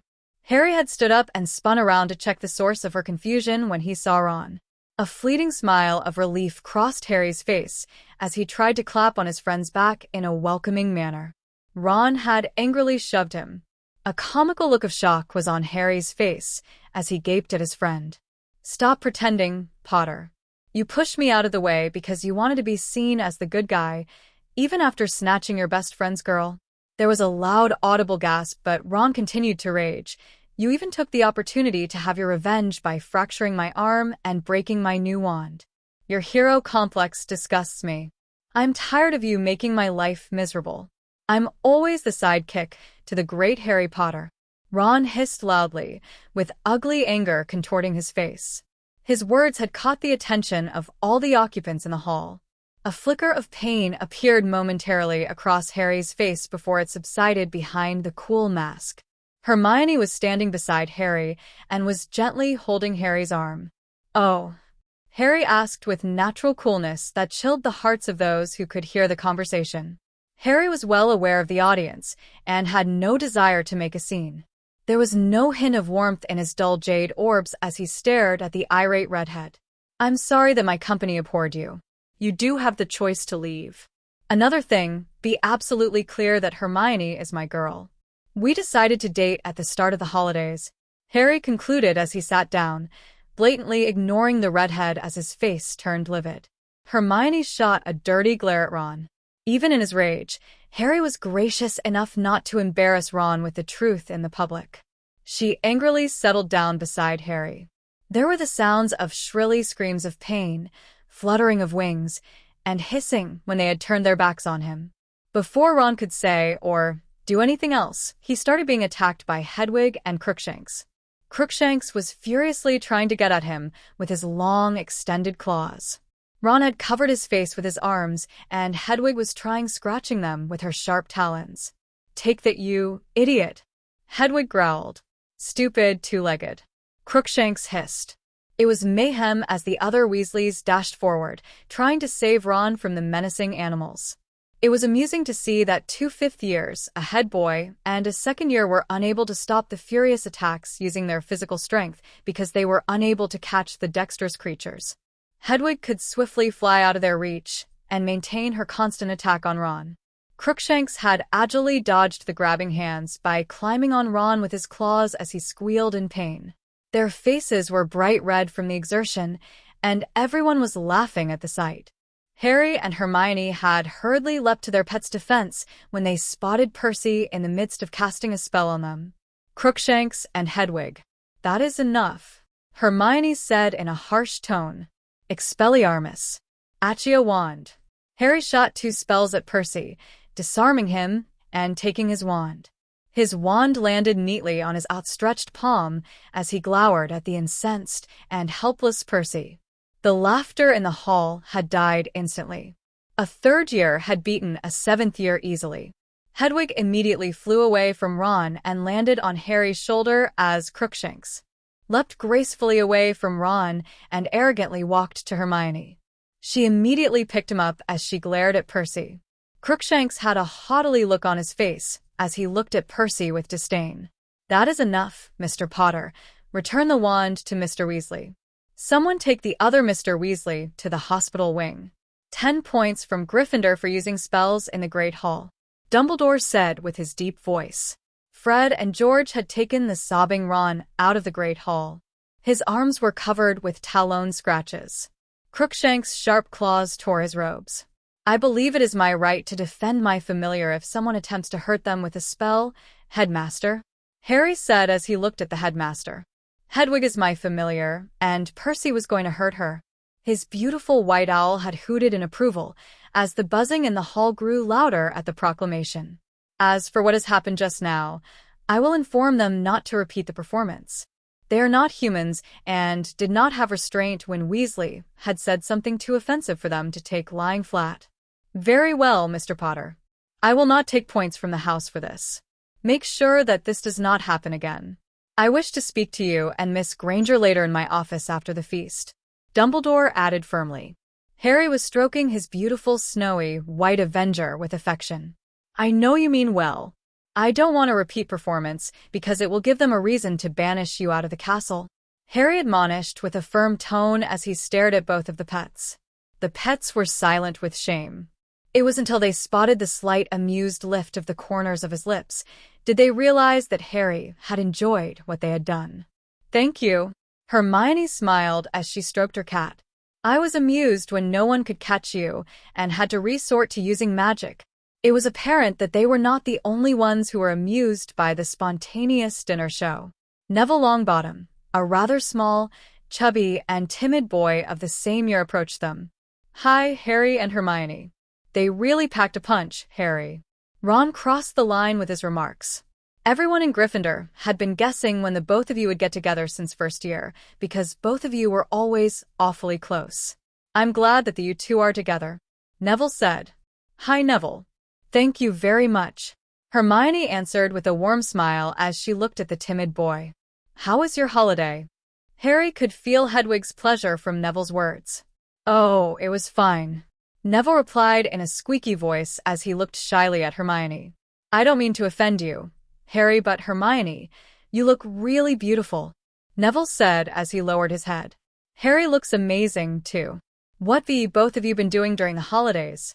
Neville posed inquisitively. Harry's lips had curled upwards in amusement. "We've been exercising and eating well. Hermione's parents were very gracious to me when they took me in over the holidays." "Well, that explains your physique," Neville added thoughtfully. "What happened on the train?" "There was a blackout. Professor Lupin started ushering us back to our compartments as soon as I finally felt my way out." Neville had stiffened momentarily as Crookshanks leapt onto his lap, since he now knew what the cat could do when he was enraged. Neville relaxed considerably when Crookshanks started purring. The three of them talked about their holidays until Dumbledore rose up to announce it was time to head to bed. Harry and Hermione bid Neville a good night as they quietly headed upstairs with Professor Dumbledore to his office. The headmaster peered at the young couple sitting in front of him through his half-moon spectacles. "Harry, you constantly surprise me. Professor Lupin just told me all about the events on the train. It was very admirable of you not to lose your temper with Mr. Weasley." Harry merely raised his eyebrows. "I don't believe in airing dirty linen in public." "Commendable all the same." The aged wizard smiled. "I need to speak to both of you regarding your aptitude to sit for Aube this year. Both of you need not attend lessons this week so that you can prepare and take the exams. This is your exam schedule," Dumbledore added as he handed them a parchment with all the test dates, time, and venues listed. "The professors were informed to discreetly test you, with the exception of Professor Snape, since I will be testing you on potions. Professor McGonagall has spoken to me about the reasons the both of you will be using to stay in the marriage quarters. I suggest that you obtain a personal house elf to help you maintain your affairs and keep up appearances." "We'll do that," Harry answered. "Was there anything else, Professor?" "No, I think we've covered everything. This parchment will help you get to your quarters. Your trunks have already been moved there. I wish both of you a good night." Dumbledore smiled warmly as he handed them the other parchment. It had directions and instructions on resetting the password. Both of Harry and Hermione returned Dumbledore's warm smile. "Good night, Professor," Hermione answered as Harry drew the chair out for her. The young couple linked hands and left the office. Professor Dumbledore had known that soul bond would enable the soul mates to instinctively learn occlumency as a measure to maintain some form of privacy between them, but he didn't realize that they could master the art because of it. He was unable to pick up any stray thoughts from the young couple. This puzzled him immensely. Surely, a soul bond releases more power rather than helping one have better control of their magical core? Harry had displayed that he had the might to take a 7th year easily. How did he grow so fast? However, the one that Dumbledore was more concerned about was Harry's mate, Hermione. If Harry had progressed steadily to such a level, then his soul mate would probably be at the same level. Yet, she was shrewd enough to hide her talents far better than Harry was, making her more of a force to be reckoned with than her husband. He shuddered at the thought of them turning dark. It could be far worse than Voldemort. No, he had to make sure that they remained on the side of the light. Chapter 8. A new addition. According to the instructions, the black-haired boy muttered, peering closely at the parchment as he walked to the wall separating the two large staircases leading to the male and female Gryffindor dormitories. The initial entrance should be here. A majestic statue of a lion stood in front of the wall. Harry and Hermione had never given this sculpture much thought, since it looked like a proper decoration for the common room of Gryffindor. "What's the next step?" Hermione asked inquisitively as she ran her long, slender fingers along the top of the cold, granite mane of the statue. "We'll need to set a password," Harry answered as he lifted his head from the parchment and quietly glanced at the brown-haired witch. He ejected the wand from his holster into his palm as he pondered. Harry finally decided on the password when a captivating image of Hermione dancing gracefully in his arms had flashed in his mind. He tapped on the gray nose of the lion twice as he spoke, "Waltzing angel." The stone lion moved aside, revealing a gloomy, narrow area with a winding granite staircase. Hermione's cheeks were slightly red when Harry glanced at her. "I guess you won't have any problems remembering the password?" Harry asked with an amused glint in his eyes as he grinned rakishly. "Let me set the password the next time," Hermione answered as she walked into the room. "I'll see if you like sexy green-eyed seeker." Harry chuckled lightly as he followed her into the room.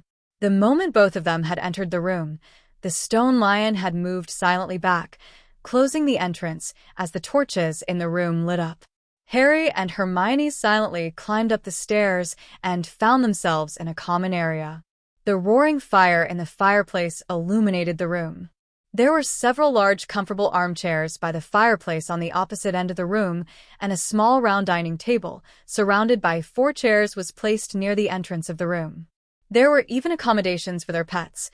A large stand stood near the window for owls to perch on, and a basket near the fireplace for Crookshanks to curl up in.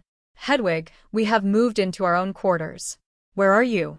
Does Crookshanks know how to get in?" Harry thought as he suddenly remembered Crookshanks was unfamiliar with Hogwarts. "I'll be carrying him into the quarters later. He seriously needs to lose a bit of weight. We're at the Ollery at the moment. I carried him in to have some fun," Hedwig added gleefully. "Why did you take him to the Ollery? What did Crookshanks do?" Harry asked curiously. He was sure it wasn't anything good from the slightly impish hint of Hedwig's thoughts. He did what all cats like to do. He chased birds, more specifically irritating, assuming, pompous, chauvinistic male owls. They always seem to think I'm a trophy that they can win after beating every other male owl in the place. The Ollery is a huge mess with their beautiful feathers of different colors scattering every way. By the way, fancy having one of 2 pillows made of owl feathers? Freshness and softness guaranteed. Hedwig returned.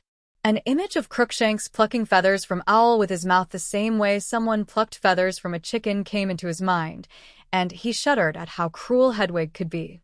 "You really have a wild imagination, Harry. I can assure you that I am not that cruel. He is just chasing them around the Ollery in his attempt to swipe them with his paws. You can't imagine how much feathers can fall off because of a bit of stress," Hedwig explained. "Why didn't they fly out of the room?" "I thought owls loved their feathers. The female owls had wisely left as soon as I came in with Crookshanks.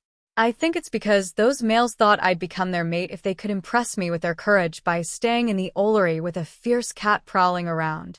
"Of course, I said nothing like that," she added haughtily. "All I said was that most female owls would want a mate who is fearless like that," Hedwig added in a nonchalant tone. Harry burst out in laughter. It was dangerous to get on the wrong side of Hedwig. "Make sure Crookshanks is unharmed, or else Hermione is going to have a good talk with you," he thought in a firm tone. "He'll be fine."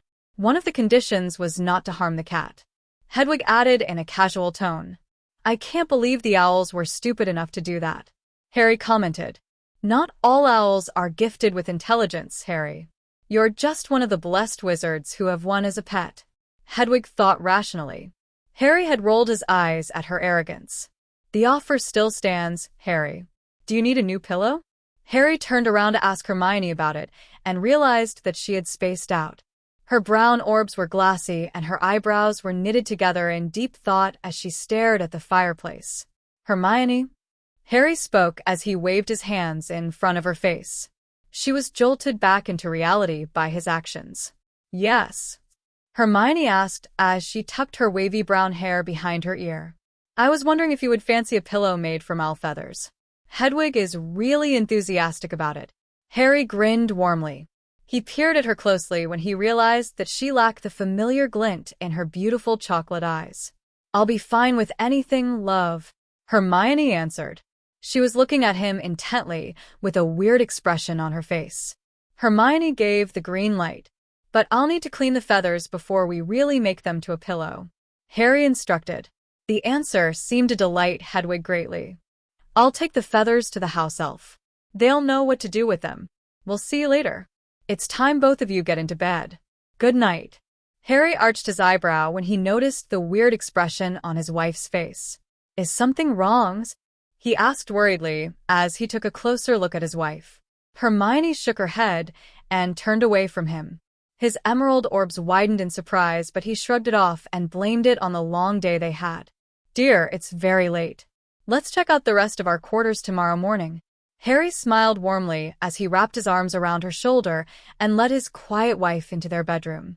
The bedroom was decorated in equal splendor of traditional Gryffindor colors. A large, comfortable bed was placed right in the middle of the large room. There was a huge built-in closet that took up an entire wall. A dresser stood near the entrance of the room. There was a large oak study table beside the oak dresser. Harry and Hermione would have been in awe of the grandeur of the room if they were not used to Edmund's taste. There was an adjoining bathroom connected to the bedroom. It was decorated in the same fashion, and it was sparklingly clean. The white basin and toilet bowl were of a gleaming white. There was no doubt that the house elves had taken great effort in making the quarters presentable by refurnishing the entire place. The young couple prepared for bed silently. After he'd brushed his teeth, Harry had his back turned to his wife as he stripped down to his boxers, his usual bedtime outfit. Hermione had already climbed onto their new bed in her nightgown. He could feel the emotions surging through his wife as she openly admired his body. There was a mild tone of lust and possessiveness under her enjoyment. Harry's breathing hitched. There was a slight rustling of sheets, and Harry could feel her arms circling his waist from behind as she laid her cheeks on his back. Her hands were slowly snaking up his toned abdomen to his well-defined pectorals. His muscles quivered instinctively at her caress as his breathing quickened. Harry grabbed both of her hands and wrapped them around his neck as he turned to face his wife with a questioning look on his face. It was simply not Hermione to be so forthcoming with her attentions. Hermione was kneeling on their large bed as she searched his face intensely. The sight of Harry mildly aroused made Hermione smile with her lips seductively parted, further driving his hormones wild. "Dear," Harry gulped clearly as he drew a hand through his hair nervously. "W, what are you doing?" Harry stammered. Desire was surged through him, heating his blood, sending it singing through his veins, forcing him to pull her closer to him. Harry tried to resist the action with all his will. His body had tensed up immediately when Hermione leaned closer to him, molding her body against his, as she led him onto their bed. "I am trying to seduce you, love," she whispered huskily into his ear before she lifted her face to look at his reaction. His emerald eyes widened dramatically as he looked into those brown eyes that were darkened with desire. With the open invitation, Harry found his control over his desires slipping by the second. He needed the bathroom urgently. Harry urgently tried to remove the arms around his neck and make a dash for the bathroom. In the house, Harry always got away from her and solved his problem in their bathroom. However, Hermione had refused to let him go and had tightened her arms around him. It was evident from the determined set of Hermione's jaw that he was not going to solve his problem that way this night. "Harry, I don't need you to be a gentleman tonight. I need you to be my lover," Hermione said with pleading eyes. Harry had always rejected her advances, but the desperation in her tone shattered his will. His lips swooped down to capture her slightly parted lips in a demanding, searing kiss as he cupped her face with his calloused hands. His mouth opened over hers, slanting back and forth in a fierce, wildly arousing caress that sent heat coursing through Hermione. He could feel her chest rising and falling rapidly against his hard chest as his heart raced. "Hermione," he breathed in a ragged whisper, sliding his lips down her pale neck and sending shivers of delight up her spine as she gasped and tangled her hand in his black hair. He was lost in the haze of nameless yearning. He pressed his lips on hers again, moving his lips passionately against hers as he lowered her to their bed. His tongue slid ardently back and forth, sending rolling waves of lust to flow through her body, urging her lips to part for his probing tongue. The moment Hermione submitted herself to the sensual pressure by parting her lips, his tongue slid between them, plunging into the soft recesses of her mouth. Jolts after jolts of wild sensation rocketed through Hermione as his tongue explored her mouth, until, in a fever of dazed desire, she touched her tongue timidly to his. Harry's response was immediate. He groaned and pushed himself closer to Hermione, crushing her breasts against his chest. His tongue delved deeply into her mouth, and then retreating to plunge again and again in a wildly exciting rhythm. Harry shuddered at the contact when their tongues touched and caressed. It drove both of them over the edge, with the overload of passion in their blood. Harry's hands had begun to stroke her body on its own accord, causing her to shiver with pleasure from all the sensations he was evoking. Neither of them could think any more as blood rushed away from their heads. "Harry," she muttered breathlessly when he tore his mouth away from her lips and focused on spreading tender kisses on her eyelids, her adorable nose, and along her jawline. Harry then alternated between brushing his lips and grazing her neck passionately. Hermione had moaned his name and writhed under him in sheer pleasure. Harry took her lips once again in a drugging kiss that made her knees weak before lifting his face to admire her beauty. Her masses of wavy brown hair had fanned across the pillow as she stared back him with lust-filled eyes, pink cheeks, and swollen lips, panting heavily. Hermione seemed to have some other plans. She immediately flipped him over so that she was now straddling his waist as she looked at him. The glorious mass of brown hair was cascading over them. "Harry, love, you are so gorgeous," Hermione said ardently as she teasingly traced her finger along his defined jaw. Her fingers trailed slowly across his lips as Harry shuddered at the sensations she was evoking in him. Hermione replaced her fingers with her lips. "You are mine," she thought passionately as she kissed him. Her kisses seared his flesh like glowing brand, her mouth moving from his lips to his neck and chest, causing Harry to clutch the bed sheets tightly in restraint as he groaned her name. Hermione put her hands against his chest, slowly spreading her fingers, and was amazed when her simple action made his breath catch. Experimentally, she slid her hands lower, and the taut muscles of his stomach clenched reflexively. Her fingers curled around the waistband of his boxers, but before she could yank it down, Harry had grabbed her hands and pulled her face to his as he pinned her on her back. "Wait," Harry said, his voice hoarse from passion as he kneeled over her. He slipped his hands up her exposed smooth thighs slowly, caressing and touching as his hands moved upwards. Her nightgown began riding up as he explored more of her body, exposing more of her. He slipped his hand underneath her nightgown and lifted it over her head and discarded it to the side as he took in the sight of his wife. "Sweet Merlin," Harry groaned. His emerald eyes followed down from her defined collarbone to her breasts and down her flat-toned abdomen. This magnificent girl lying on the bed with him was all his, and his heart swelled with pleasure. "I am yours, love." Like a hungry man presented with a great feast, Harry leaned down to taste her sweet skin and explore her body thoroughly. Hermione lay on his chest as Harry gathered her close to him with a hand. Both of them were tired from exploring each other's body. "We should have tried this earlier." Harry smiled tiredly as he tenderly pressed a kiss on her forehead. He dimmed the lights with a flick of his hand. Hermione snuggled up closer to him. "Well, it couldn't be helped since you insisted on being a gentleman," Hermione teased as she laid her flushed cheek on his toned bare chest. "Well, you know one thing can lead to another," he returned as he scratched his head with his free hand. "I know we've been together a long time, but I didn't think I'd have the will to hold back. Love, I promised Dad that we'd wait until at least next year, and you are only turning 14. What was with the sudden need for physical contact anyways?" Harry asked curiously. Hermione was passive when it came to love. "I nearly lost you today.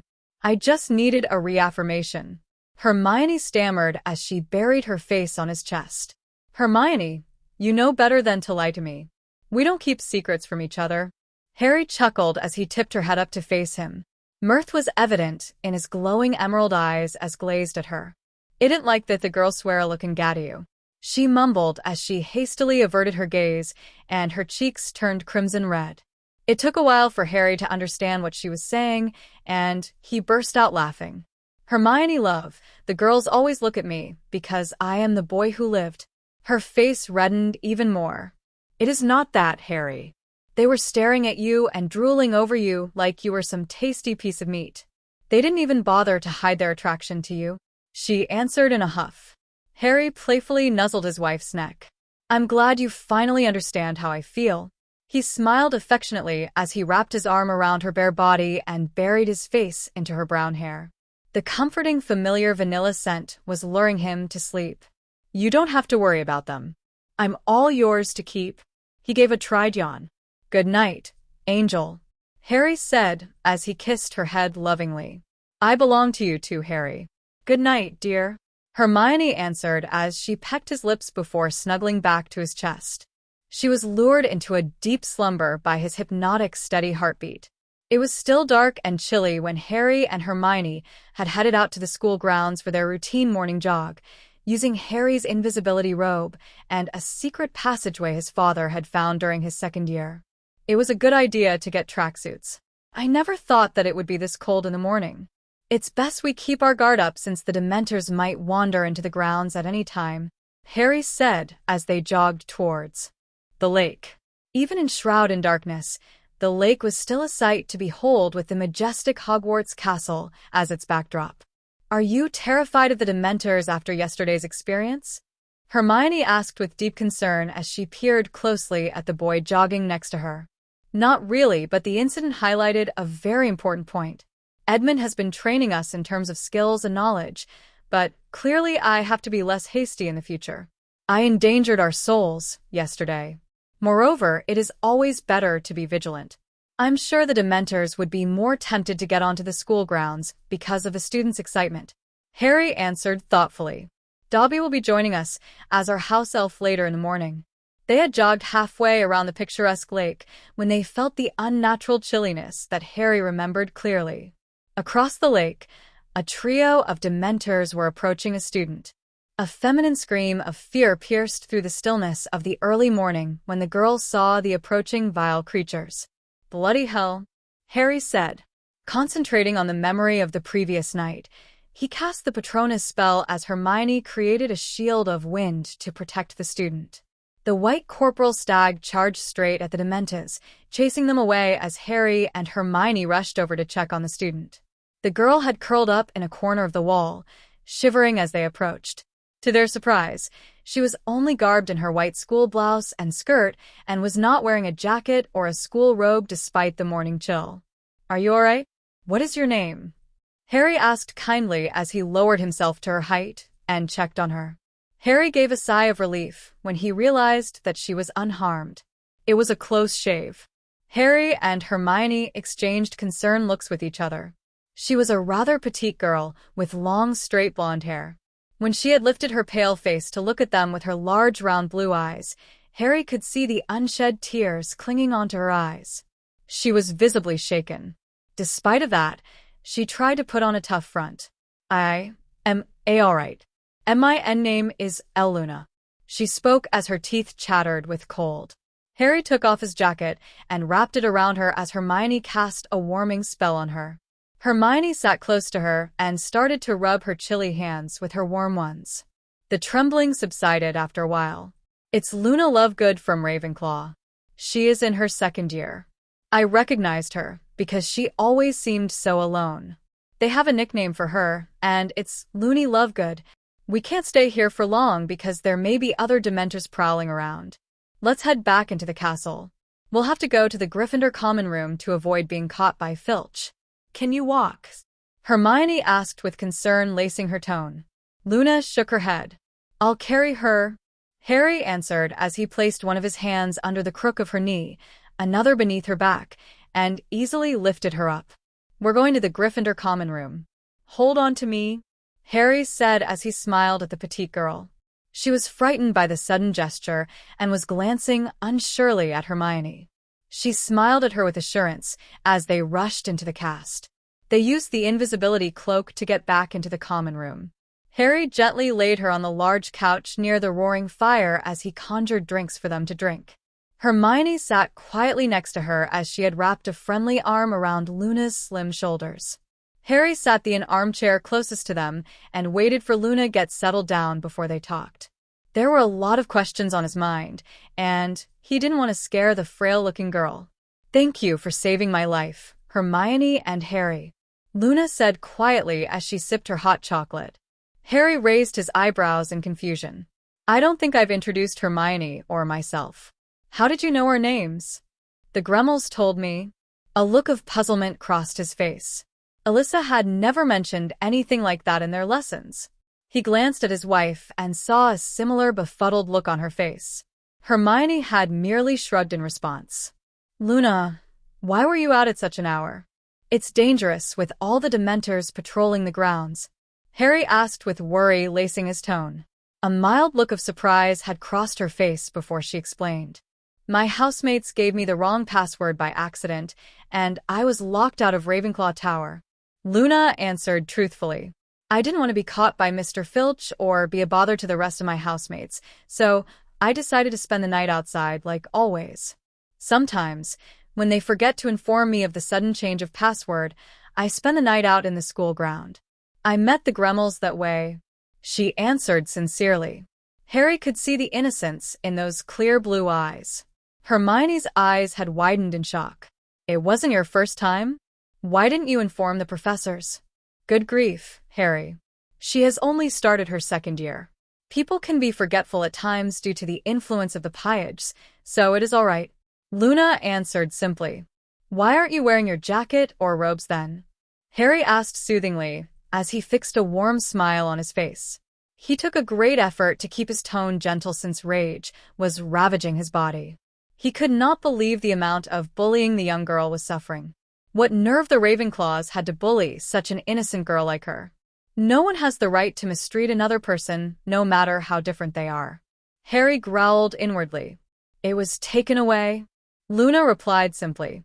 I suspect the Himmels were behind it again.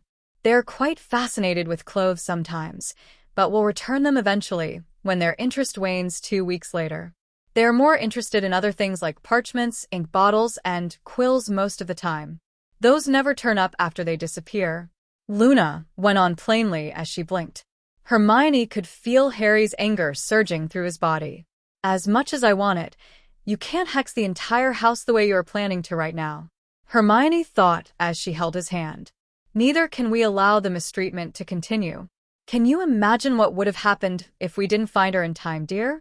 I don't want to even think about that. We'll give her our friendship, love. From the way she defends her housemates, I think we'll get along well. We'll offer her a place to stay and help her to get even with them. It's after all her decision if she wants to inform others about the bullying. Hermione answered calmly.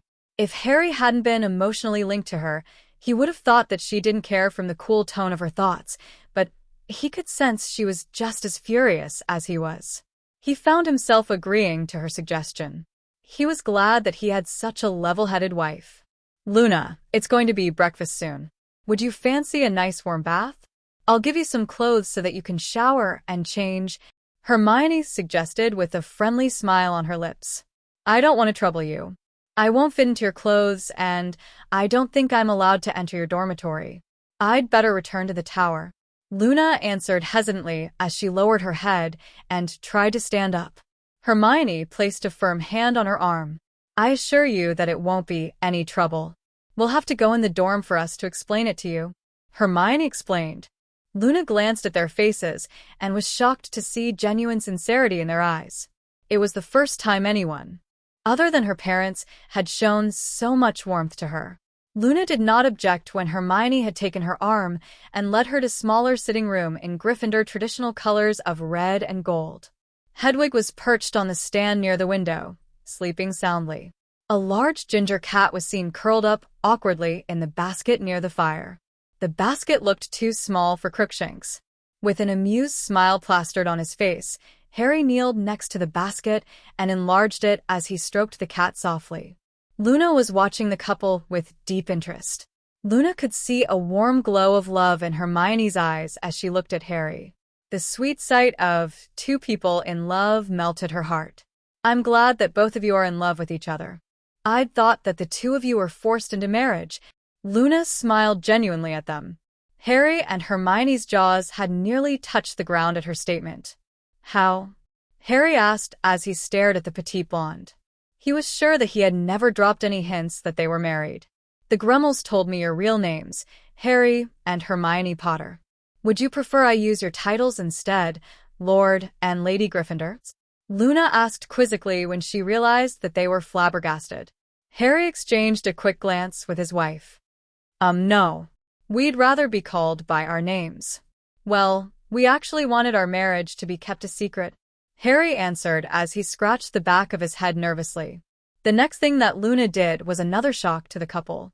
I, Luna Lovegood, swear upon my life and magic that I will not disclose any secrets Potters entrust me with under any circumstances. So mote it will be, Luna said as she took out her wand. You didn't have to take a wizard oath.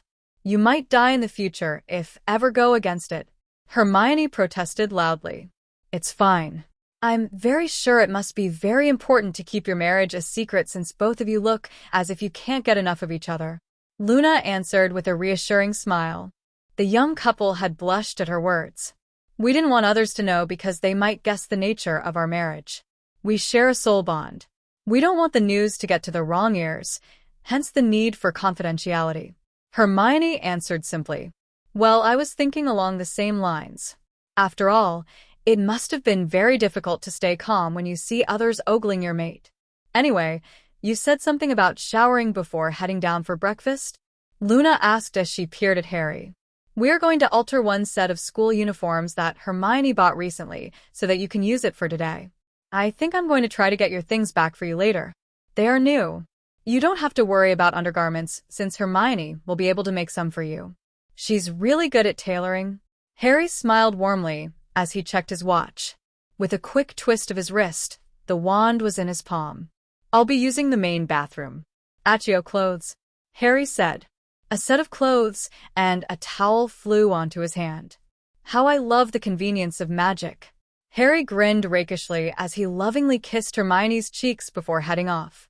The Gryffindor common room was empty when Harry had settled in his favorite armchair to revise for his upcoming written potions test that was taking place after their breakfast as he waited for the two ladies to join him after their bath. He had known the material by heart, but his brilliant wife had put her foot down and insisted that they review for it. It's so Hermione to do so, he chuckled happily. She was forever nagging Ron and him to study.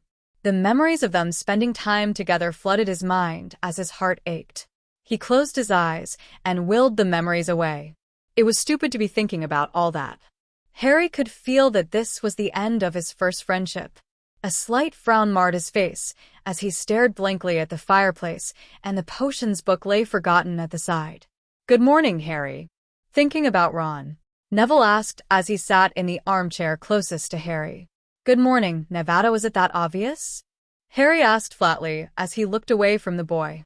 Well, Harry, the two of you were very close. What else would propel you to attempt to save his soul at the expense of your own, Harry? Neville answered as he smiled warmly. Well, I don't understand how things turned out this way.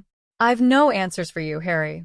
However, I'm sure that he'll probably realize how foolish he is for forsaking a great friend like you and eventually ask for your forgiveness.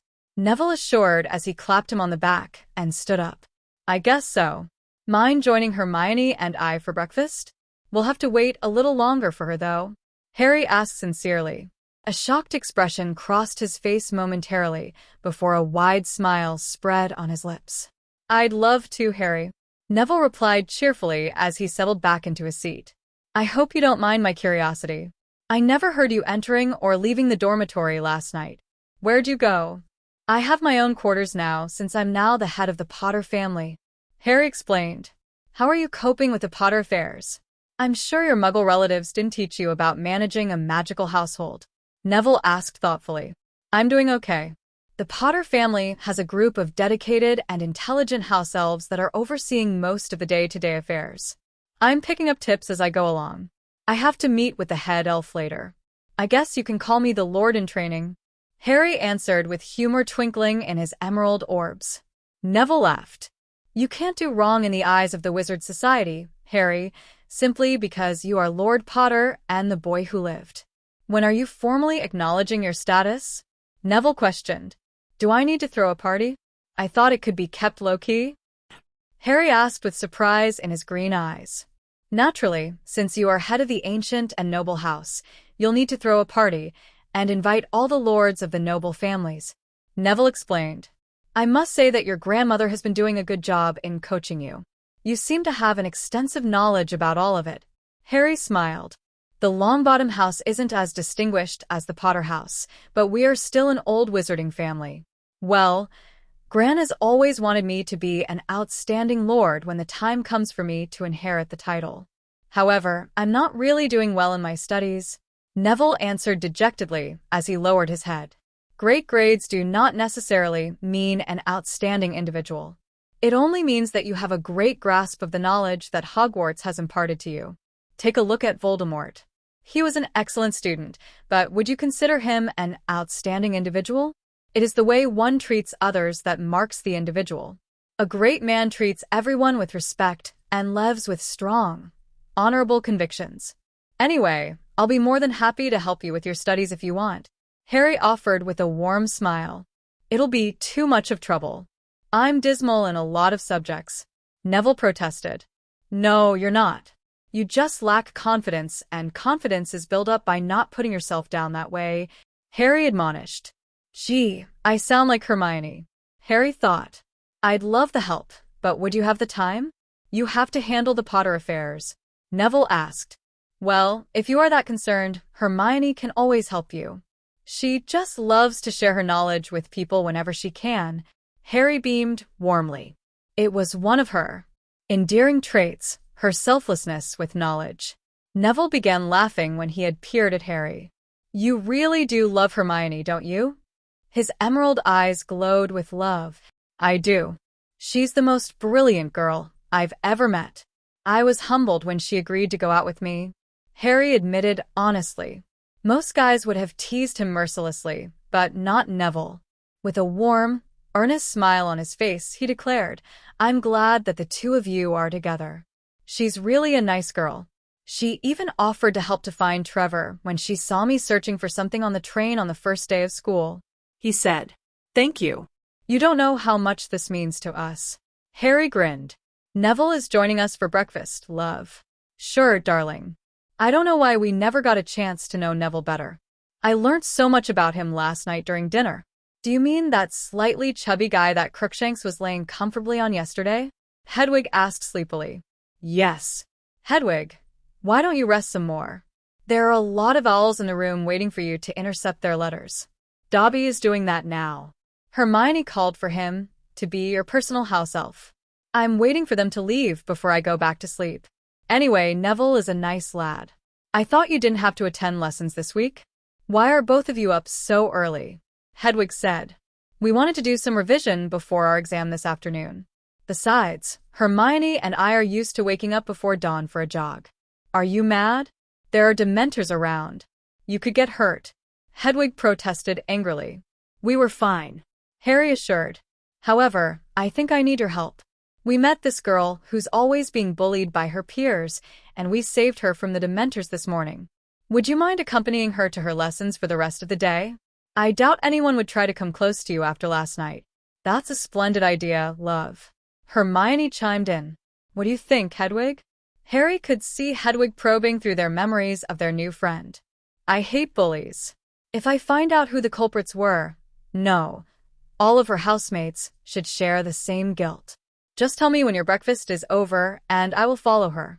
Please remember to inform her too. I'm going to catch a few winks, Hedwig concluded. Charles, your head of the house elves, wants to see you too. We'll meet him in the afternoon. Hermione added, Darling, you are such a thoughtful wife. I nearly forgot about the thing about getting personal house elf. Thank you. Harry thought fondly. Why haven't you joined us for meals before? I mean, it seems as though over the past 2 years you've found a good friend in Hermione, Harry began inquisitively as he looked at Neville closely. Neville shifted uncomfortably. Ron. Neville responded as he lowered his head. Before Harry could ask anything further, the two ladies had finally joined them. Hi, beautiful. Harry greeted as he kissed Hermione's cheek before wrapping his arm possessively around her waist. Neville was surprised to see a Ravenclaw with them, but he immediately stood up, and before he could introduce himself, the blonde girl spoke. Hi, Neville. I'm Luna Lovegood. Luna introduced herself with a friendly smile. Her blue eyes were glowing with sincerity as she looked at the slightly chubby boy in front of her. How did you know my name? Neville asked in surprise, as he glanced at Hermione and Harry. Hermione was laying her cheek on Harry's chest. The young couple seemed like they were lost in their own world. Neville glanced back at girls standing in front of him. The Gremmels, of course. I'm really sorry to learn about your parents. They are such wonderful people, Luna stated honestly. How? Neville asked, his brown eyes widening in shock. The Gremmels, remember? They remember every single one that went through Hogwarts and had told me about them, Luna answered as she smiled. They told me about your parents because I asked them about you. I usually see you alone, Luna added casually. Neville's face had turned red as he lowered his head. To save him from more embarrassment, Harry decided to speak up. I don't know about you, but I'm famished. Let's head down to the Great Hall for breakfast, Harry said in mock solemnity. It's getting late. Let's go, Luna added with a bright smile. The Great Hall was already quite full with students when the four of them entered the place. Everyone was staring at them as if they were on display, but the couple ignored them and went to their seats. The professors were sitting at the staff table having their breakfast, and Harry and Hermione shot an affectionate smile at Hagrid before they sat down. The half-giant had returned the smile and gave them thumbs up, which made the young couple beam. It was evident that he was very happy about their relationship. I'm glad that the Weasleys aren't here. With their tempers, things could get ugly, Neville spoke as he glanced across the Gryffindor table and didn't see any of the redheads. I can't believe he had the cheek to think of Harry that way, Hermione hissed. He better be glad that it was Hedwig and Crookshanks punishing him rather than me, Hermione said coolly as she started eating her breakfast. Luna immediately changed the subject and started to tell them about her father. They learned that her father was the editor of the Quibbler, how he takes her with him on his explorations. As she shared these experiences with them, they found it all difficult to believe, but they were still very fascinated by her tales. Hermione and Neville soon joined in the conversation with tales about their own family. It was an enjoyable meal for all of them as they learned more about each other.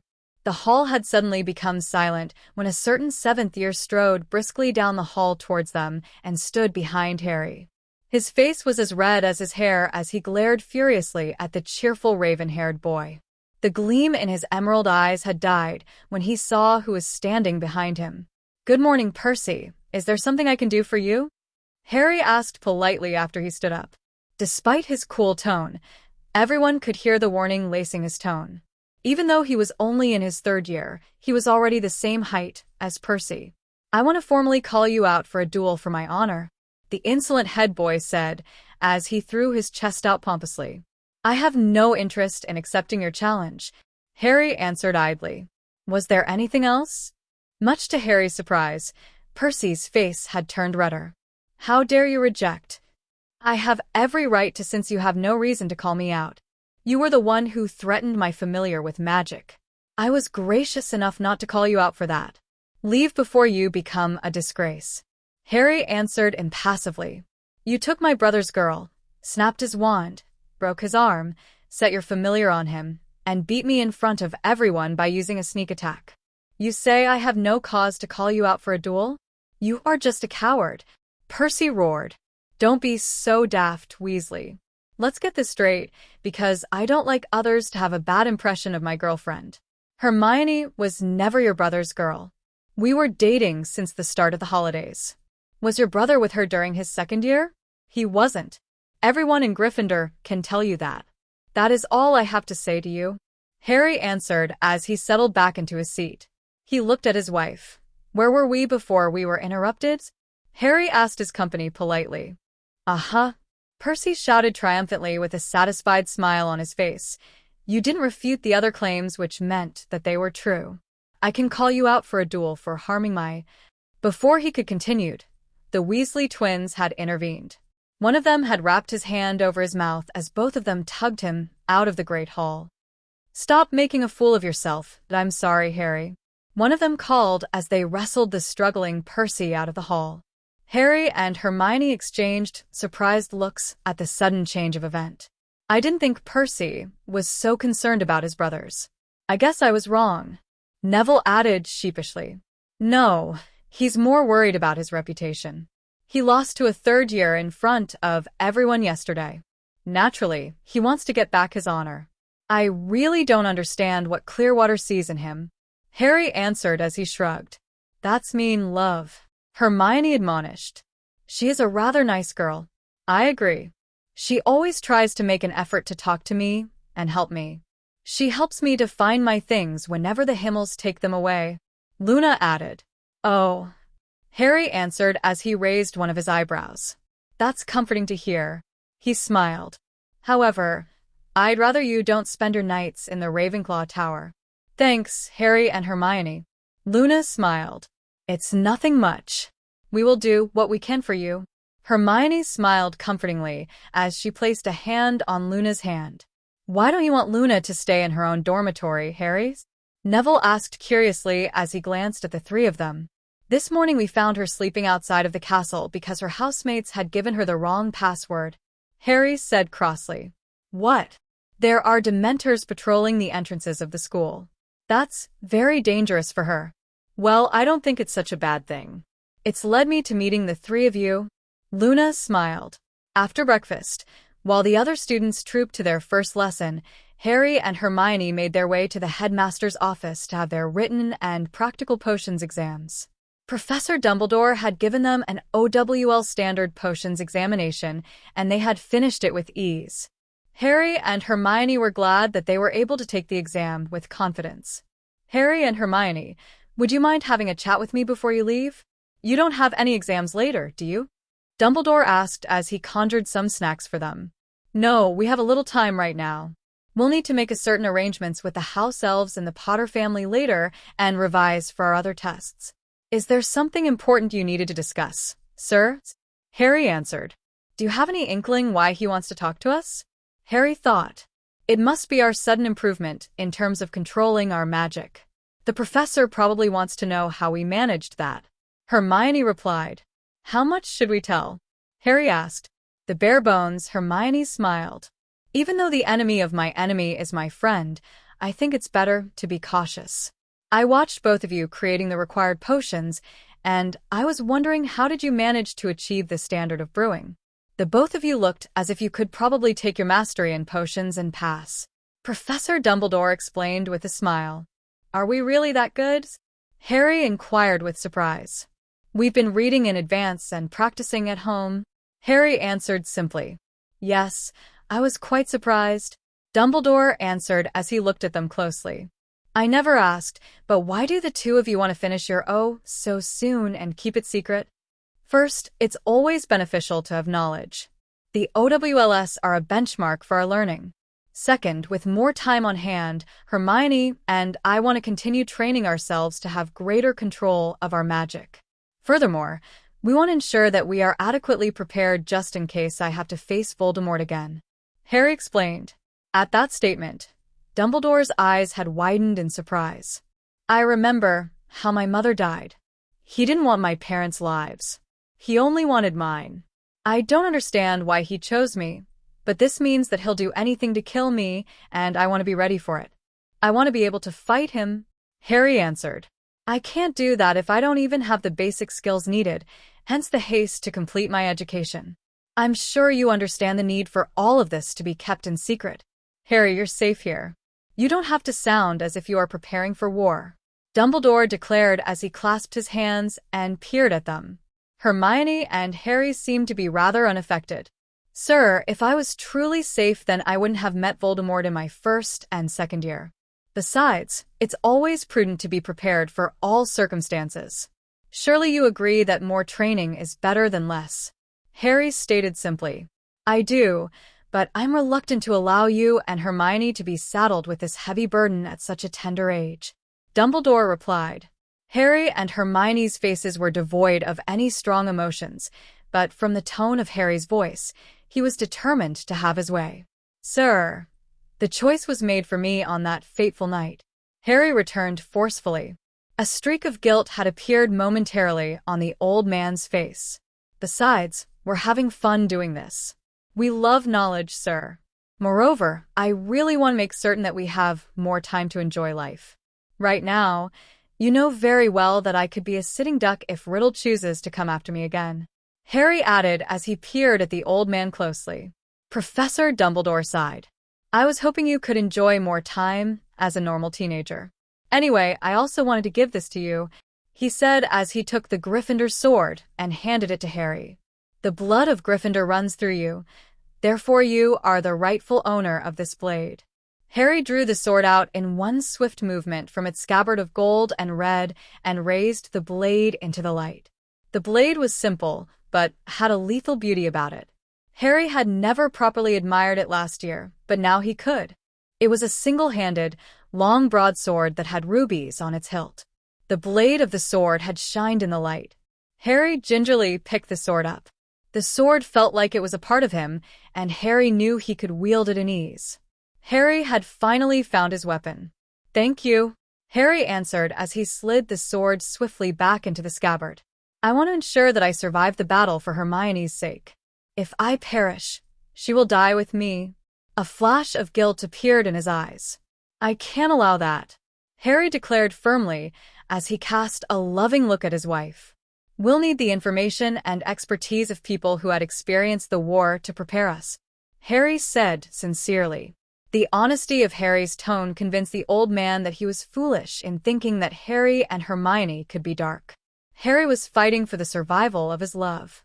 Yet, he was unable to set aside the pride of an old man, admit his follies, and lend them some assistance. Harry was right about the part that he was the one fated to fight Voldemort. It was difficult for Dumbledore to acknowledge the passing of his time. "I'll consider your request, Harry," Dumbledore added tiredly. "You have an appointment soon, right? Best be going." Harry and Hermione exchanged glances with each other. "Sure, sir." "Thank you for the refreshments," Harry nodded politely as he picked up his sword. The young couple bid him a good day, excused themselves, and headed towards their quarters. The professor seemed to be bordering on a personal crisis. "I didn't think that my request would have such a great impact," Harry said as he scratched his chin. They were comfortably settled in their own sitting room. The Gryffindor sword was placed in their bedroom. Pride comes with age. People who have lived past the century mark tend to think that they are invincible. I think it's something the professor needs to get over.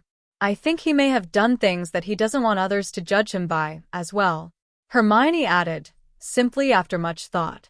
"I have a feeling that it's those things he's trying to hide that we need to know about. The professor is intimately connected to the betrayal of my parents because he was the leader of the light back then. It was at his suggestion that my parents used a Fidelius charm. What if he was the one who allowed them to put Sirius Black in prison without a trial?" Harry asked. Why would he want to do that? He knew that the secret keeper was Pettigrew. Hermione, playing the devil's advocate, questioned. "I think it would suggest that he's trying to keep Sirius quiet. Wouldn't you agree?" Sirius was the initial secret keeper. It was switched to Pettigrew, and then the betrayal took place. So Sirius Black would have had first-hand knowledge of the whole betrayal. If the professor was the one who suggested to my parents to switch to Pettigrew, then the betrayal took place because of his folly. I guess we still need another piece to fall in place before we can conclude anything decisively. But if this is the truth, this means that the professor is way too manipulative for his own good, Harry answered as he shuddered. "We'll just have to be even more careful.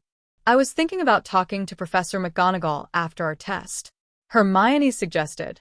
Hermione suddenly recalled the guilt he felt when he told the professor he could cause the death of her by dying. "Harry, my life will hold no meaning if you weren't alive. In fact, I'd be better off dead. For that I am glad that I'll only live as long as you do." Hermione smiled lovingly. Harry raked his hand through his black hair. "Darling, you could live well without me. I mean, you lived about 12 years of your life happily before you met me. You've Mum and Dad to consider, too. If we didn't have this soul bond and I died in the hands of Riddle, I would want you to continue living in joy. I love you so much that I wouldn't want to see you waste your life," Harry added emotionally as he looked at his wife. "Do you think that I love you less? I love you so much that I would cease breathing if I ever find out that you're gone. The pain will be unbearable. Instead of being preoccupied with death, I'd rather we celebrate every single day I share with you, Harry." A soft smile touched her lips. Tender emerald eyes met the soft brown ones. Love was evident in their eyes, and it drew the couple together like gravity. They kissed. Hermione was sitting contently in his lap when Harry remembered that they had to meet the head house elf. "Charles, can we meet you now?" Harry called out politely. A familiar crack was heard, and an old and dignified house elf appeared in front of them. He was dressed neatly in a suit that had the Potter crest on the pocket of the jacket. "Good afternoon, my lord and my lady," he greeted gravely, with his deep voice as he did a brief bow. "I am Charles, the head elf. I've been serving the Potter family faithfully for 6 generations. It is an honor to meet my lord and my lady. Don't stand on ceremony with us. We would rather be addressed by our names, Harry and Hermione," Harry requested courteously. "Please pardon my reluctance to do so. You're Lord and Lady Potter now. I must respectfully insist that you practice getting used to it," Charles replied stiffly with a bow. Hermione smiled. "He's a sticker for formalities, dear. I think it's better if you don't insist." "That's fine, Charles. What is it that you wish to speak to me about?" Harry asked. "I need to discuss your ball with you. It is customary that we host a ball and invite all the heads of the noble houses to attend so that you can be formally introduced to them.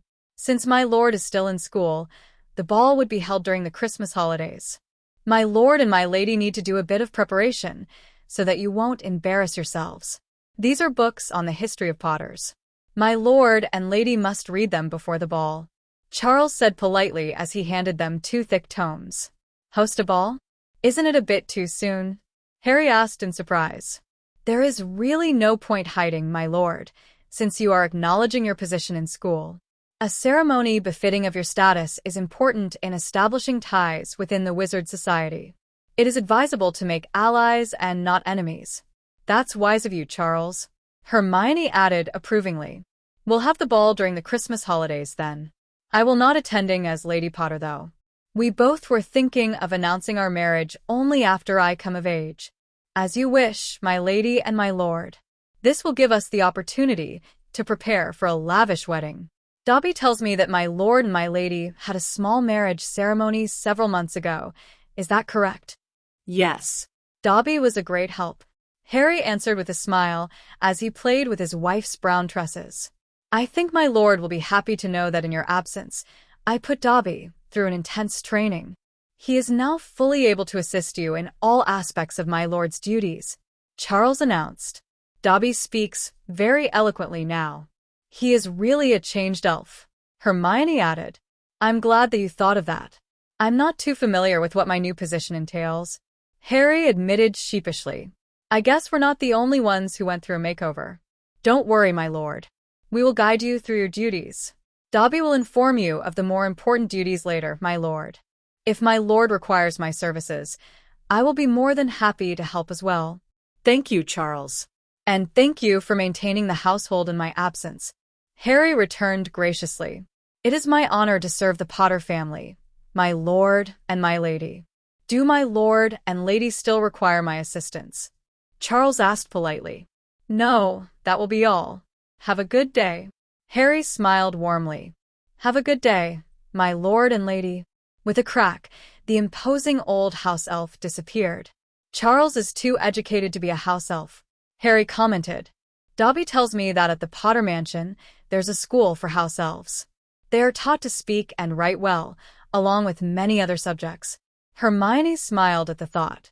"I was surprised why they did not spread the need to educate their house elves to other families," Hermione said as she turned her body to face him.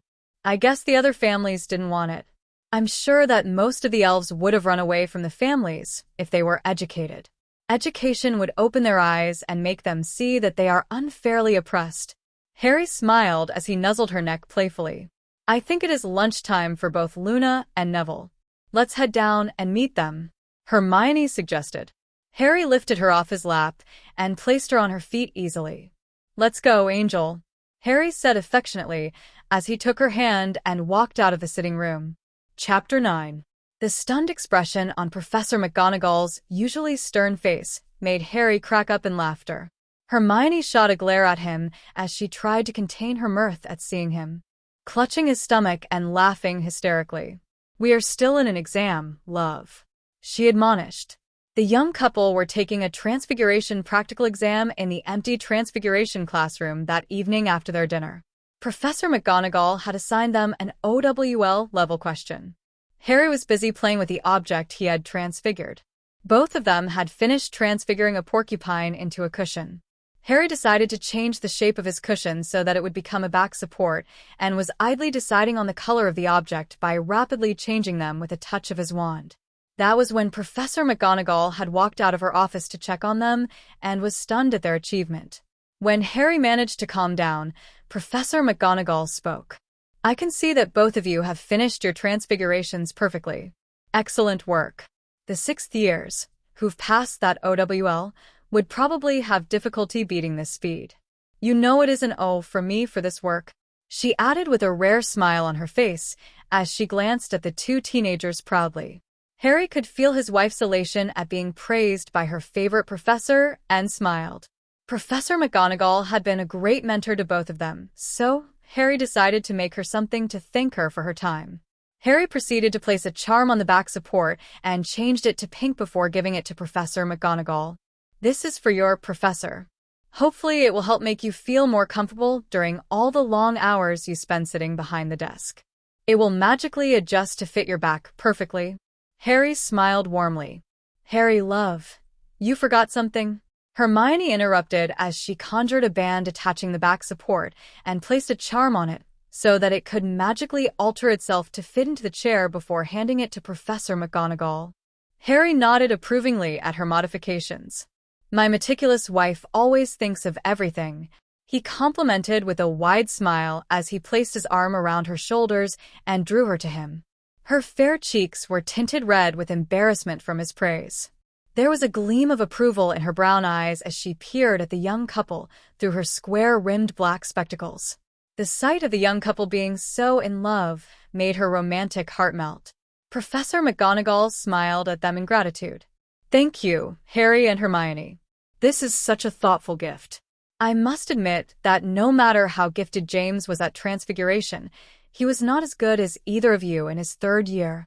Harry responded by scratching the back of his head in embarrassment, and Hermione's cheeks had turned redder.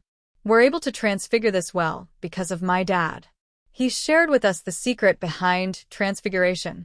It all lies in the visualizing and the belief," Harry explained as he tapped with a happy smile on his face.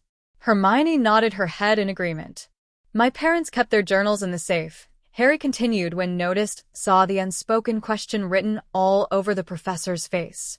"That reminds me, we were reading the journal, and something we came across doesn't make much sense. Would you answer a few questions for us?" Harry asked politely. "What is it?" Professor McGonagall asked as she looked at the young couple. "We know that Sirius Black was my father's good friend. Why was Sirius Black sent to Azkaban? We know he was not given a trial. Even the Lestranges were allowed a trial despite the fact that everyone knew that they committed many atrocities. Why wasn't Sirius Black given the same opportunities?" Harry questioned. "You learn about him from your parents' journals?" Professor McGonagall asked in surprise as she looked at the young couple thoughtfully. The tender expression on her face was replaced by a grim one. They nodded. She felt there was no point in hiding what she knew from them since they were already considered legal adults in the wizard world. Moreover, Harry had the right to know about the betrayal of his family. "Let's head to my office and have a chat about it," she answered as she led them into her adjoining office. The young couple silently settled in the chairs in front of the large desk as Professor McGonagall sat behind her desk. Professor McGonagall had attached the back support to her office chair as soon as she had entered the office. The elder witch had a satisfied expression on her face when she was finally able to sit in her chair. Her momentary contentment had faded as she considered the issue thoughtfully while she conjured cups of tea for them. Professor McGonagall took a sip of her tea daintily before beginning the tale. "You already know that Sirius and James were close as brothers, so I always had my doubts about the official reason Sirius was placed behind bars. It was true that most of the Blacks were Death Eaters, but I never saw that streak in Sirius Black. Yet, Sirius was rumored to be Lord Voldemort's loyal supporter. We were told that he was placed behind bars for betraying the Potters to Lord Voldemort and killing a street full of people. Even his good friend, Peter Pettigrew, was killed when he confronted Sirius Black.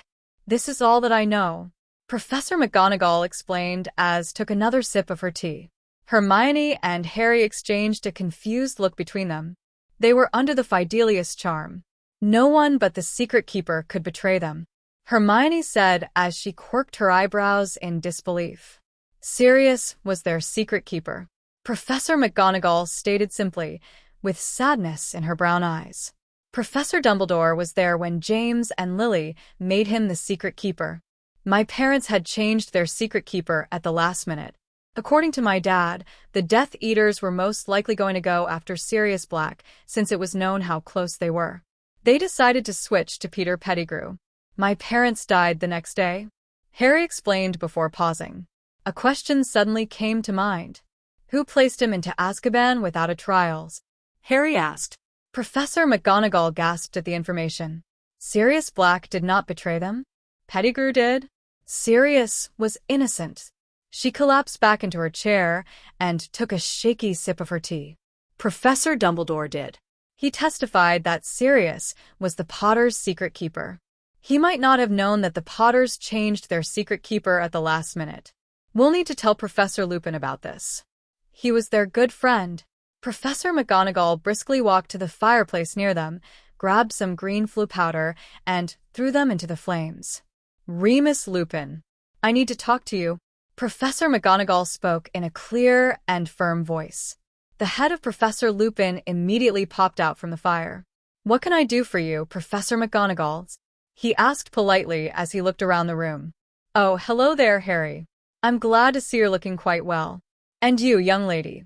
You must be Miss Hermione Granger, I presume? He asked as he smiled warmly at the young couple. Good evening, Professor Lupin. They chorused politely. Yes, I'm Hermione. Thank you for saving Harry's life. She beamed sincerely in return. Harry could feel the overwhelming feeling of gratitude in her, and Harry held her hand with his. That gesture did not went unnoticed by Professor Lupin. Thank you, Professor Lupin. Harry beamed with equal earnestness.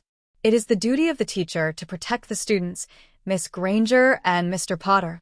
Professor. Lupin concluded with a smile as he glanced at the young couple. What did you need to speak to me about? He asked as he turned his attention back to Professor McGonagall. We've made a startling discovery about the Potters' betrayal. Would you rather hear it in person in my office or hear it now? Professor McGonagall returned briskly. His eyes widened immediately, and he said, I'll be right over. His head immediately disappeared from the roaring flames. Harry thought it was better to back up his claims, so he summoned the journals to the office. Accio journals, Harry called out as he concentrated on the journals. The journals soon sped into his hand, and he placed the blue and red journals on Professor McGonagall's desk. Professor Lupin swept into the office with great haste, looking more disheveled than before, but there was a gleam of alertness in his eyes. Good evening once again, Professor Lupin. Harry and Hermione greeted him politely. Professor Lupin smiled and greeted them back. Now on to business. Professor McGonagall interrupted briskly. Mr. Potter and Miss Granger finished their aptitude test with me a short while ago, and they did well, Professor McGonagall said with a warm smile. After the exam, Mr. Potter informed me that he had several questions regarding his parents' betrayal. During the discussion, we made an astounding discovery. She paused and turned to Harry. Mr. Potter, would you care to share? Sirius Black is innocent. The secret keeper was not Black. It was Pettigrew, and he was the one who betrayed them. My parents wrote in their last entry, dated a day before Halloween, that they had switched the secret keeper. Pettigrew betrayed them the next day, Harry announced as he flipped to the last entry of his father's diary to authenticate his statement. Professor Lupin hurriedly read the last entry in James's journal. James really wrote that. It's in James's handwriting. Sirius is really innocent, he exclaimed as he collapsed into his seat with the journal in his hand. I should have known that Sirius would never betray James. It makes more sense that he committed murder to take revenge on behalf of your parents. If revenge was the reason, it doesn't explain why Sirius Black is heading towards Hogwarts. There must be something important he has to do to risk getting thrown back into Azkaban again, Hermione said thoughtfully as she bit her bottom lips. I think that it might have to do with the betrayal of Harry's parents. Dear, it is our parents. Voldemort and our parents are out of the picture. We're only left with the betrayer. Is he confirmed dead? Harry asked as scratched his chin with his free hand. All they found was his finger. A baker's dozen were blasted into pieces that day. I'm not too sure if they managed to assemble even half of the bodies with all the fragments, Professor McGonagall answered. You'll have to check the files on the Sirius Black's case to confirm this. We'll definitely need to find out. If they had put together a dozen bodies, it would suggest that Pettigrew is alive. It makes no sense if the other bodies can be pieced together, while the only thing the Ministry found was Pettigrew's finger. Hermione continued as she chewed on her bottom lips furiously. Angel, you're driving me mad with all that biting. I can't think when you do that. Harry thought with great exasperation. When Hermione glanced at him, she realized that he was averting his gaze away from her so that he could concentrate on the matter on hand. Sorry, dear, you know it's my habit to do that. Hermione thought in amusement. You look too adorable for your own good sometimes, Angel. Oh, hush, love. Now you're distracting me, Hermione answered curtly. Harry could feel her slight embarrassment and joy. You mean that there is a possibility that Pettigrew is alive? If he is, then Sirius couldn't have committed any of the crimes that he was placed behind bars for. We wouldn't be speculating about this if the Ministry had just investigated the case and checked his wand. Professor Lupin said. I agree. This means we have to check the case file at the Ministry. If that speculation is confirmed, we'll know that Sirius is here for Pettigrew and that Sirius is innocent. Professor McGonagall, would it be possible for you to access the case file? Harry asked politely. I would love to, but I can't. It'll raise suspicion. Professor McGonagall answered sadly. Harry, you can do it yourself. You're Lord Potter now. You can request to check on recent convictions made without a trial for reference during the weekends. If permission is denied, you can always request for files that are related to the betrayal of the Potters. Hermione suggested excitedly. You are brilliant, my love, Harry exclaimed as he spontaneously kissed her briefly on her lips. If we do find Sirius first, then we can save all the trouble, Harry said thoughtfully. What does Sirius look like when he is in his animagus form? I'm certain that must be the reason why he was able to escape from Azkaban. Dementors are blind. Being in his animagus form would also help him remain undetected in the wizarding world since he is unregistered. Both professors looked dumbfounded. An unregistered animagus? Professor McGonagall questioned as her eyes widened in shock. Professor Lupin lowered his head sheepishly. It was because of me. They each learned to become animagi so they could keep me company at Hogwarts, he replied, looking at McGonagall meaningfully. To answer Harry's question, he's a large black dog. I know that the description isn't helpful at all. Professor Lupin smiled feebly. I guess we'll still have to stick to the original plan, Pronglet. Since you know my identity, you can always call me Uncle Moony in private if you wish. I know you probably find it awkward, since I never visited you while you were growing up. Professor Dumbledore didn't want me to, because the magical world might have found out. Even though you are an adult in the eyes of the magical society, you're still young. I can't really help you that much, but you are welcome to talk to me anytime you need me. Professor Lupin answered with a sad smile on his face as he placed a hand on Harry's shoulder. Professor McGonagall, seeing that it was a private moment between them, sensibly left her office silently. Harry understood Remus's true intentions. Harry read the remorse he felt in not being there for him through 13 years of his life because of his restrictions. Lupin had wanted to fill in the role of a father in his life. He finally had a relative. With a genuine smile plastered on Harry's face, he spoke emotionally. Uncle Moony, it is all right. I know that you're unable to care for me because of your furry problem. Lupin crackled in mirth at that term. That's how your father termed my affliction. He'd never looked at me any differently even though he had witnessed many of my transformations. It's because of James that even during my transformation, I was able to keep some parts of my humanity intact. He beamed distantly. Well, now we have a potion for that. Uncle Moony, I have someone important I need to introduce to you, Harry began, as a warm smile spread across his face. Harry was feeling nervous at how Professor Lupin would react. Would he approve of his mate? Was this how a guy feels when he introduces the girl he loves to his family for the first time? Yes, Uncle Mooney was family. Harry wrapped his arm around Hermione's shoulders lovingly. Well, you've already met, but this is my wife, Hermione. He smiled indulgently as he watched the array of emotions played out on Lupin's face. He was shocked by the news initially, but it was soon replaced by a look of approval and happiness. Harry's heart soared. I didn't expect that you'd be married at such a tender age. James and Lily would be delighted to know they have such a brilliant daughter-in-law. When I saw her with you on the train, I was really hoping that you'd never let her go, because both of you looked so good together. Lupin smiled contentedly. We're soulmates, Harry explained as he lifted her hand to his lips and brushed them against her knuckles tenderly. Hermione had blushed at the gesture. She completes me. Harry smiled adoringly as he glanced at his wife. We wanted to keep our marriage a secret because anyone can guess the nature of our relationship easily if they put all the pieces together. A wise move, I must say. Professor Lupin grinned. The element of surprise is very important in war. Turning to face Hermione, he spoke. Hermione, you may also call me Uncle Mooney, if you'd like. I know it's a little odd for me to say this, but please take good care of Harry. Given what happened on the train, it's obvious he needs a level-headed girl like you to rein him in, he said kindly as he glanced at the brown hair witch. He chuckled inwardly. It was apparent that all Potter men love highly intelligent girls.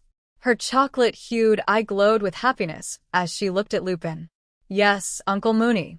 I'll try my best.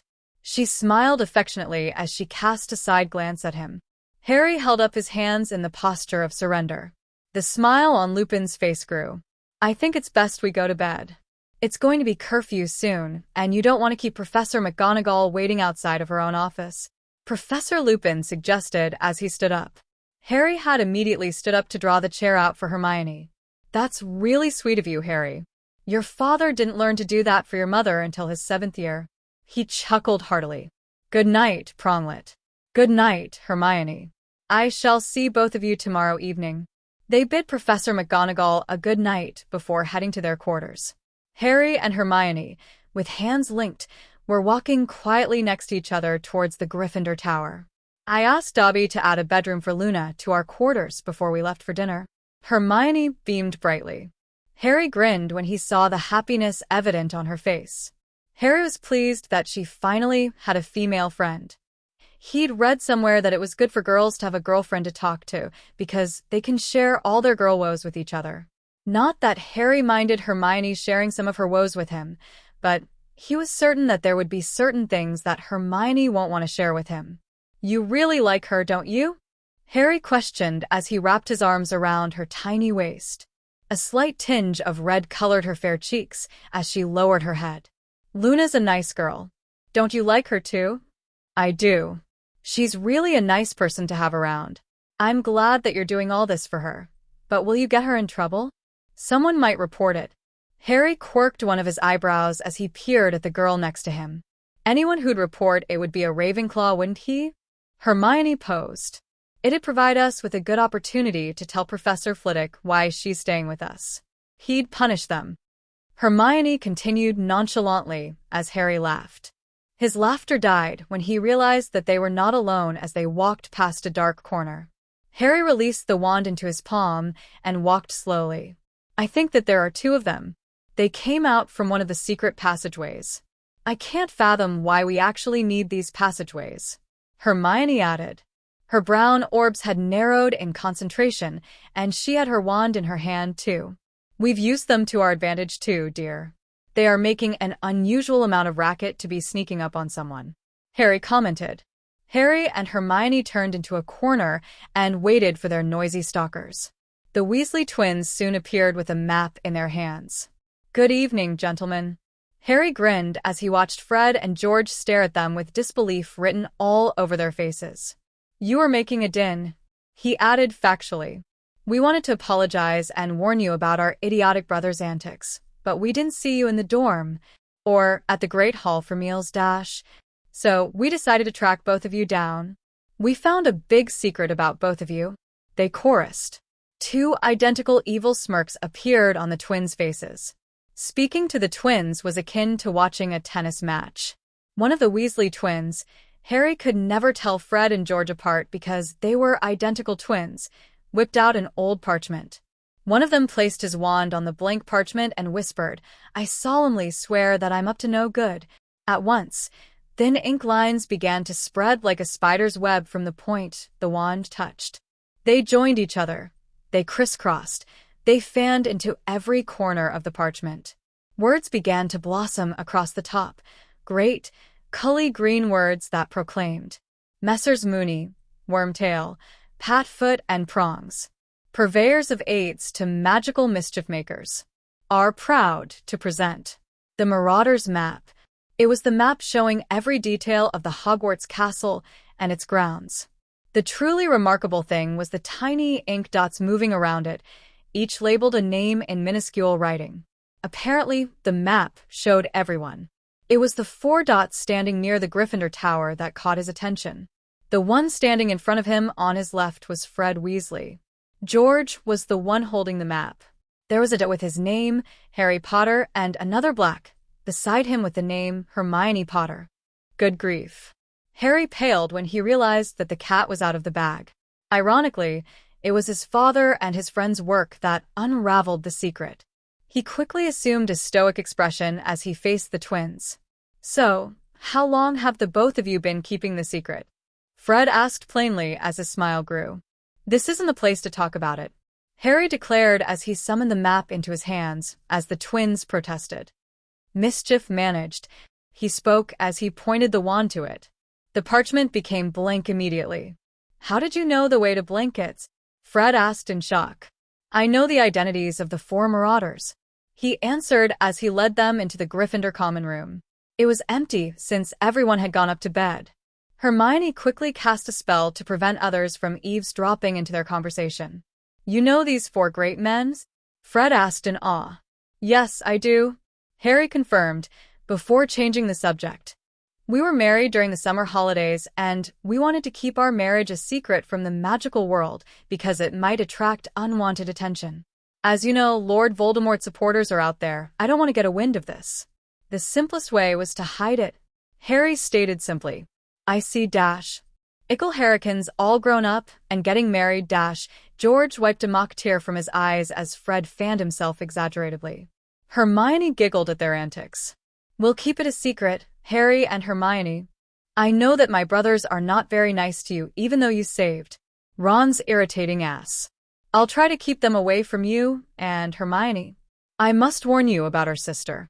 She has a crush on you dash, since she is young, and she didn't take the news of your dating well." Hermione had knitted her eyebrows together at the news, and Harry gave her hand a comforting squeeze. "I mean, which girl has since you started to look so good dash? Even Angelina and Katie were swooning about you. The best part is I can't tell her that you've been taken out of the market," Fred grumbled. Harry clapped his back comfortingly. "You have my sincere thanks." Harry beamed. "May I borrow the map? I have some uses for it," Harry asked. "Sure. We've remembered all the secret passageways out of Hogwarts. We'll be happy to give it to you." "Thank you," Harry beamed. "Good night. We're heading up to bed. By the way, have you 2 learned occlumency before?" he asked.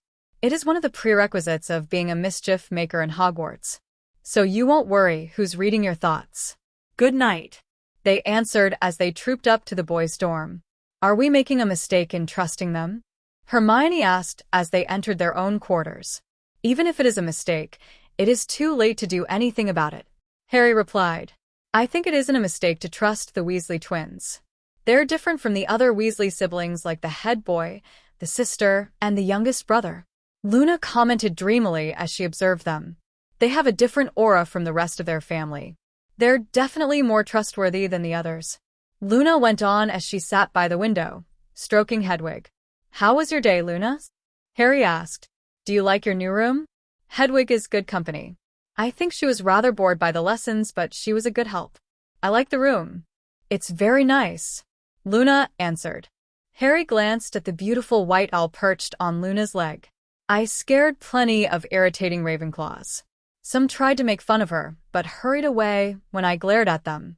It was good fun," Hedwig added gleefully. "I still think that you should teach them a lesson." I was thinking along the same lines too. Would you like to move in with us permanently? We worry about you when you're with the Ravenclaws. Harry gently asked the frail-looking girl. Would be too much troubles? She asked emotionally. No, not at all. Hermione added sincerely, as she placed a hand on her arm. We're more worried about causing you more trouble. Hermione can tell you that I'm a magnet for trouble. Harry grinned playfully. Welcome aboard. Hermione gave the petite girl a hug. We'll go with you to get your things from your dorm tomorrow. Harry and Hermione were greeted by Hermione's pet when they entered their bedroom. Hi, Hermione and Harry. I hope you like your new pillows. Crookshanks spoke suddenly as he looked expectantly at Harry. They're on your bed.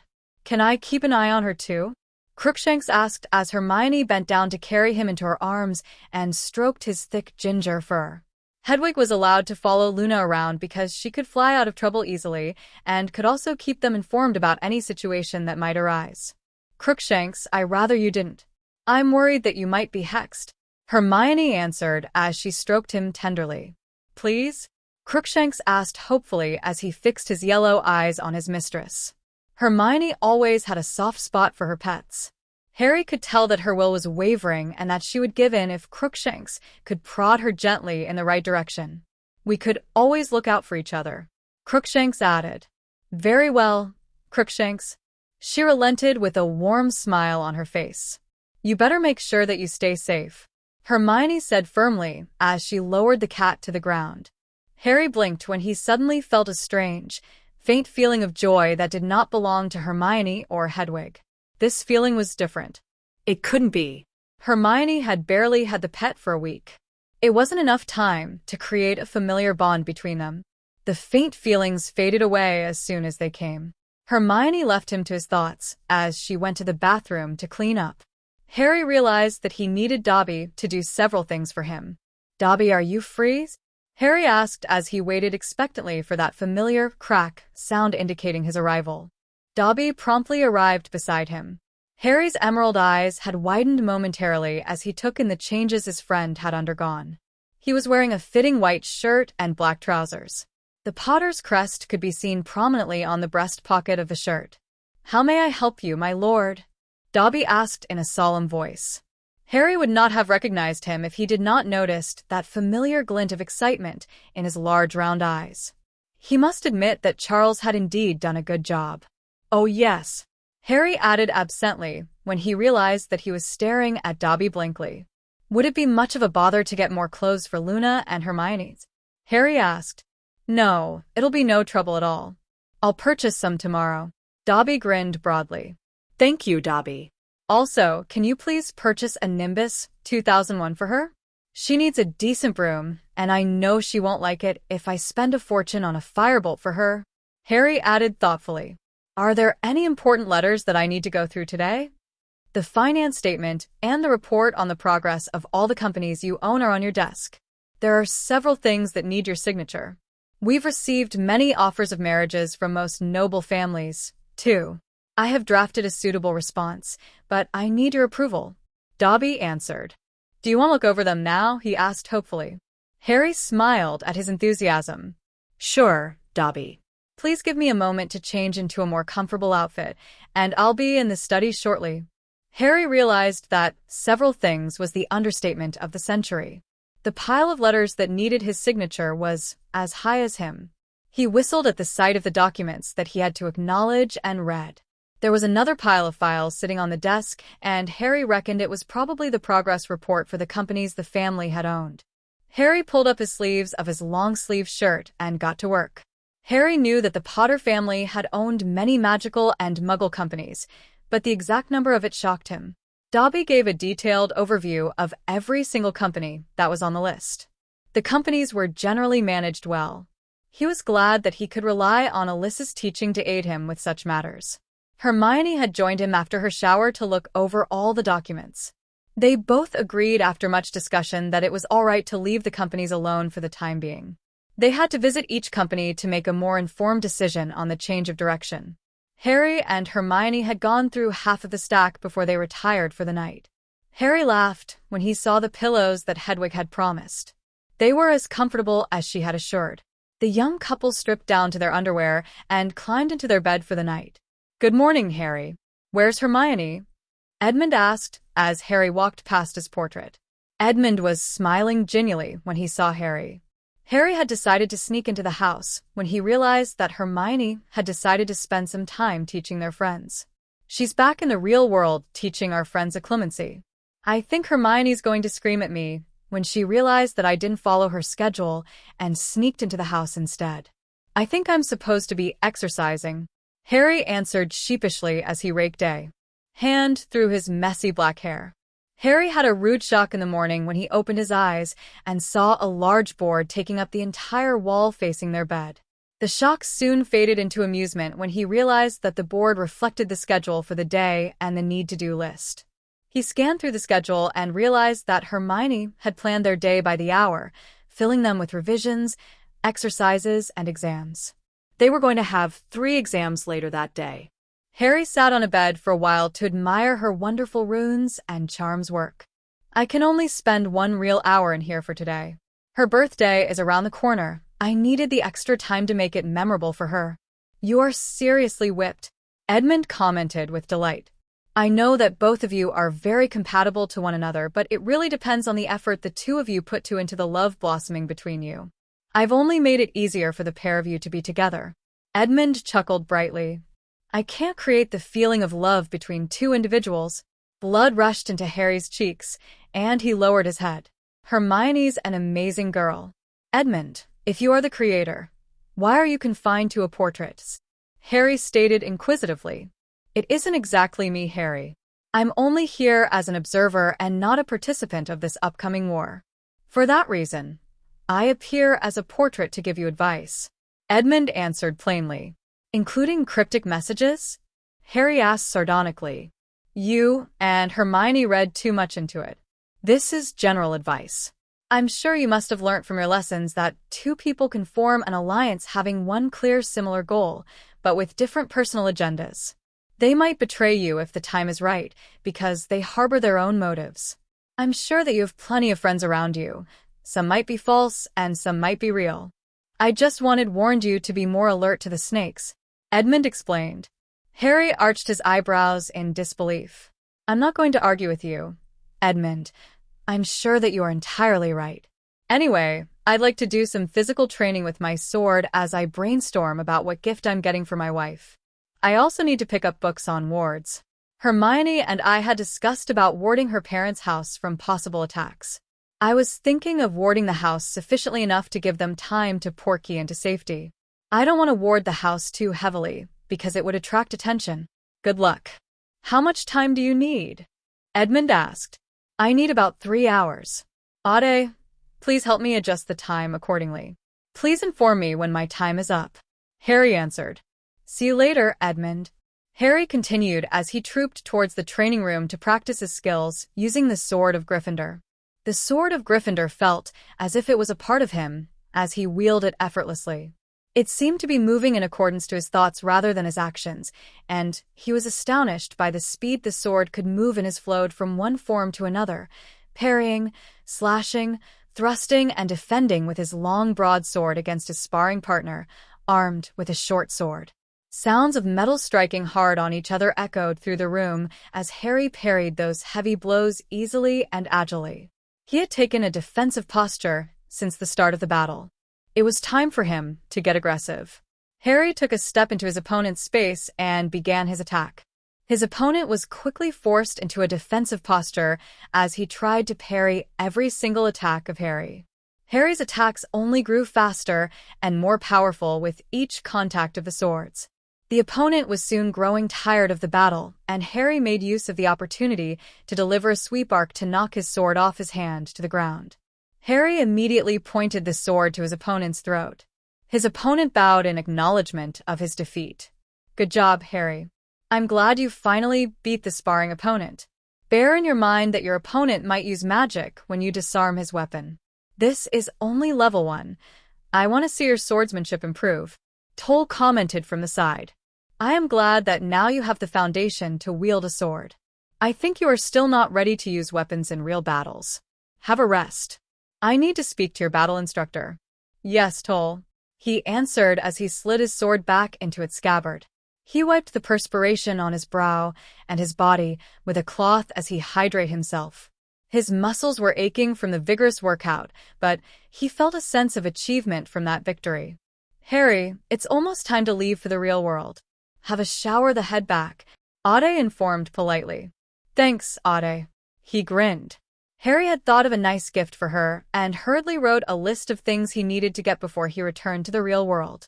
Good grief, Harry thought when he realized what he was doing. Being with Hermione does that to people, he thought in amusement as he shoved the list into his pocket and went for a quick shower. He decided to get all the parts required during the upcoming weekend. Harry changed into his Hogwarts robe and went to the common room to meet the rest of them. Good morning, Angel. He beamed as he kissed Hermione briefly on her lips. How are they coming along? He asked as he wrapped an arm around her petite frame as he watched his two friends meditate with their eyes shut. There were tranquil expressions on their faces. Good morning, love. Not too bad. I'm feeling a little lost without getting any exercise this morning, Hermione answered as she leaned into his hard chest as Harry idly played with her wavy brown tresses. Missing exercise for a day won't have any detrimental effects. You need a rest occasionally, dear. Harry responded fondly as he pressed a loving kiss on her forehead.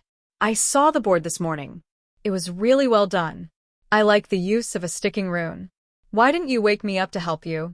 He asked as he mentally noted the use of that particular rune. It was going to be helpful. Hermione merely shrugged casually. I wanted everything to be neat and proper. We are taking so many subjects that it would definitely help if we get organized. You were so tired last night, so I let you sleep in, Hermione answered matter-of-factly. Thank you for everything.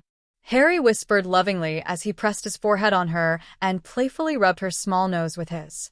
Her lips had curved upwards in amusement as she looked into his sparkling emerald eyes. Harry, you should really get a room. Think about the feelings of all the singles. Oliver Wood, captain of the Quidditch team, teased as he approached him. The young couple merely smiled at him. We're going to have tryouts this evening. We're playing against the Claws for our first match. Good morning, Wood, Harry greeted. Mind if I leave early during the tryouts? I have lessons. By the way, when Wood practices starts? Harry asked, with an affectionate grin as he glanced at his wife. He spotted her taking out a parchment and casting some charms on it. He had no doubt that she was adjusting the schedule accordingly. I think it should be fine. Tryouts for Seekers are usually pretty quick. You're getting a bit big to be a Seeker, though. Practices are staring this week. We'll have our first practice on Saturday and have those 3 times a week after that. I was going to post the notice on the board, Wood responded. Great. Harry grinned. There was a glint in his eyes when he thought about having the chance to fly his broom. I can't wait to start flying again. He missed flying on his Nimbus 2000. I'll see you this evening on the pitch, then. Hermione was shaking her head in amusement. Congratulations, by the way, Wood added with a warm smile on his face. It is about time both of you got together. See you, Wood said as he left the common room. Neville and Luna, it's time for breakfast. The 2 of you can continue during your break times, Hermione said as she tapped on their shoulders. Both of them opened their eyes. I can't seem to find my center, though, Neville confessed as he frowned in deep frustration. It takes time.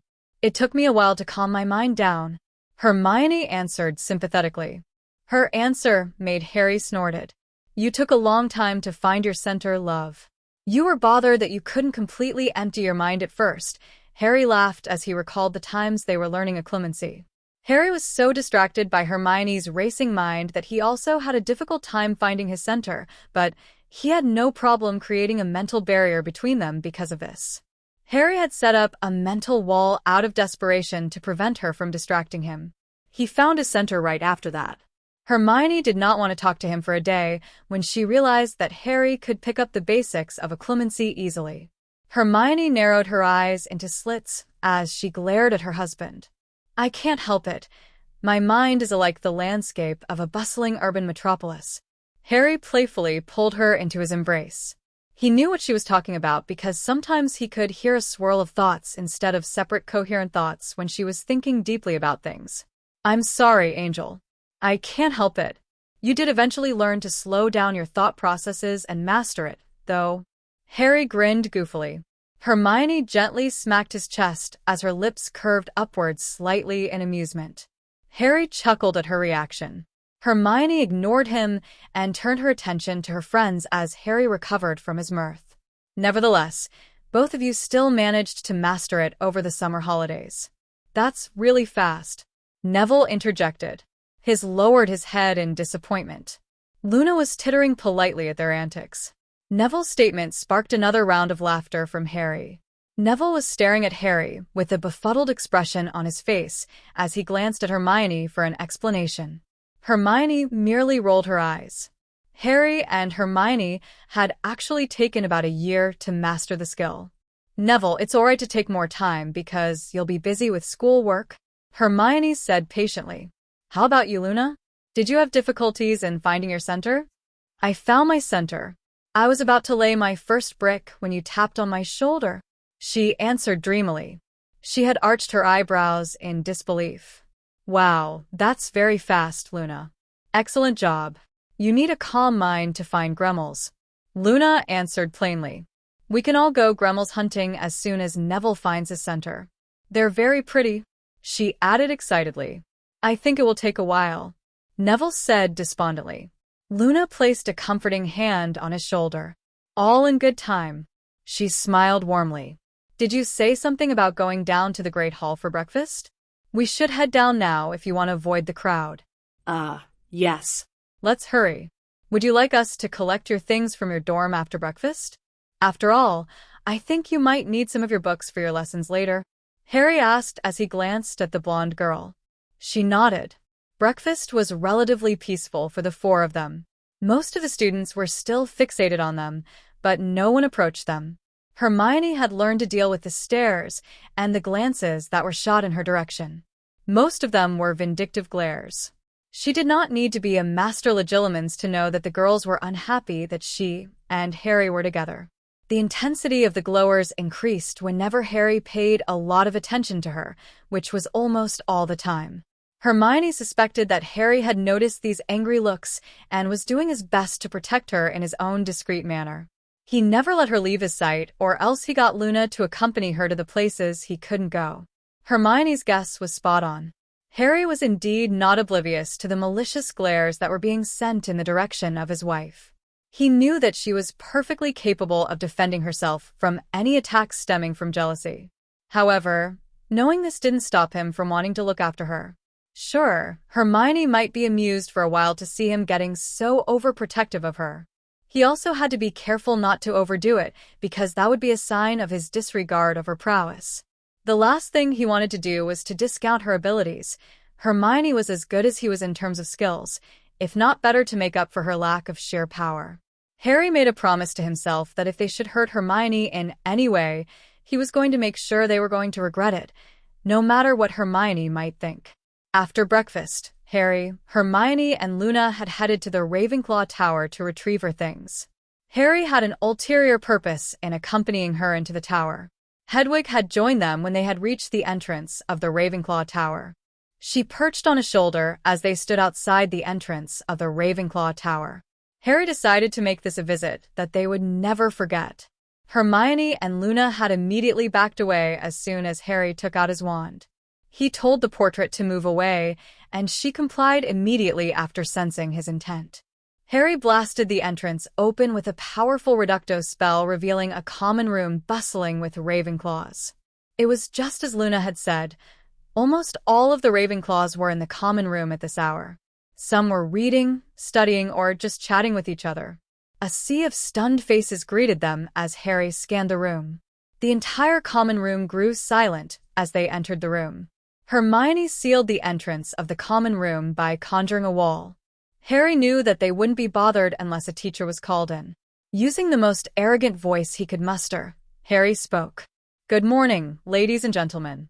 I'm sure I don't have to introduce myself and my companions.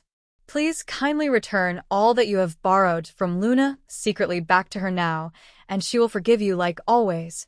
Harry glanced around the room and noticed that some had snorted at his statement. Otherwise, Be prepared to face me.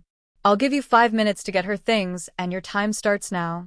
Harry added coolly as he checked his watch. After the display of power, the threat was evident in his tone, and it made some Ravenclaws scurry upstairs to get her stuff. Harry made a show of playing with his wand as the Ravenclaws hurriedly placed Luna's things on the table near to him. There were assortment of things, and the sight of the pile growing higher made Harry even angrier. Red sparks flew from the tip of the wand from his rage, and it had frightened many of them. There was no Hermione at his side to calm his temper, since she went with Luna upstairs to pack her stuff. He was sure that she'd approve if he decided to hex the entire house. Bloody cowards. Hedwig hissed as she fixed her amber eyes on them, picking on the weak. The pile finally stopped growing. Harry glanced idly at the things. Accio, Luna's stolen items. He spoke, and more items flew to join the pile. The amount of things that the Ravenclaws had taken was astounding.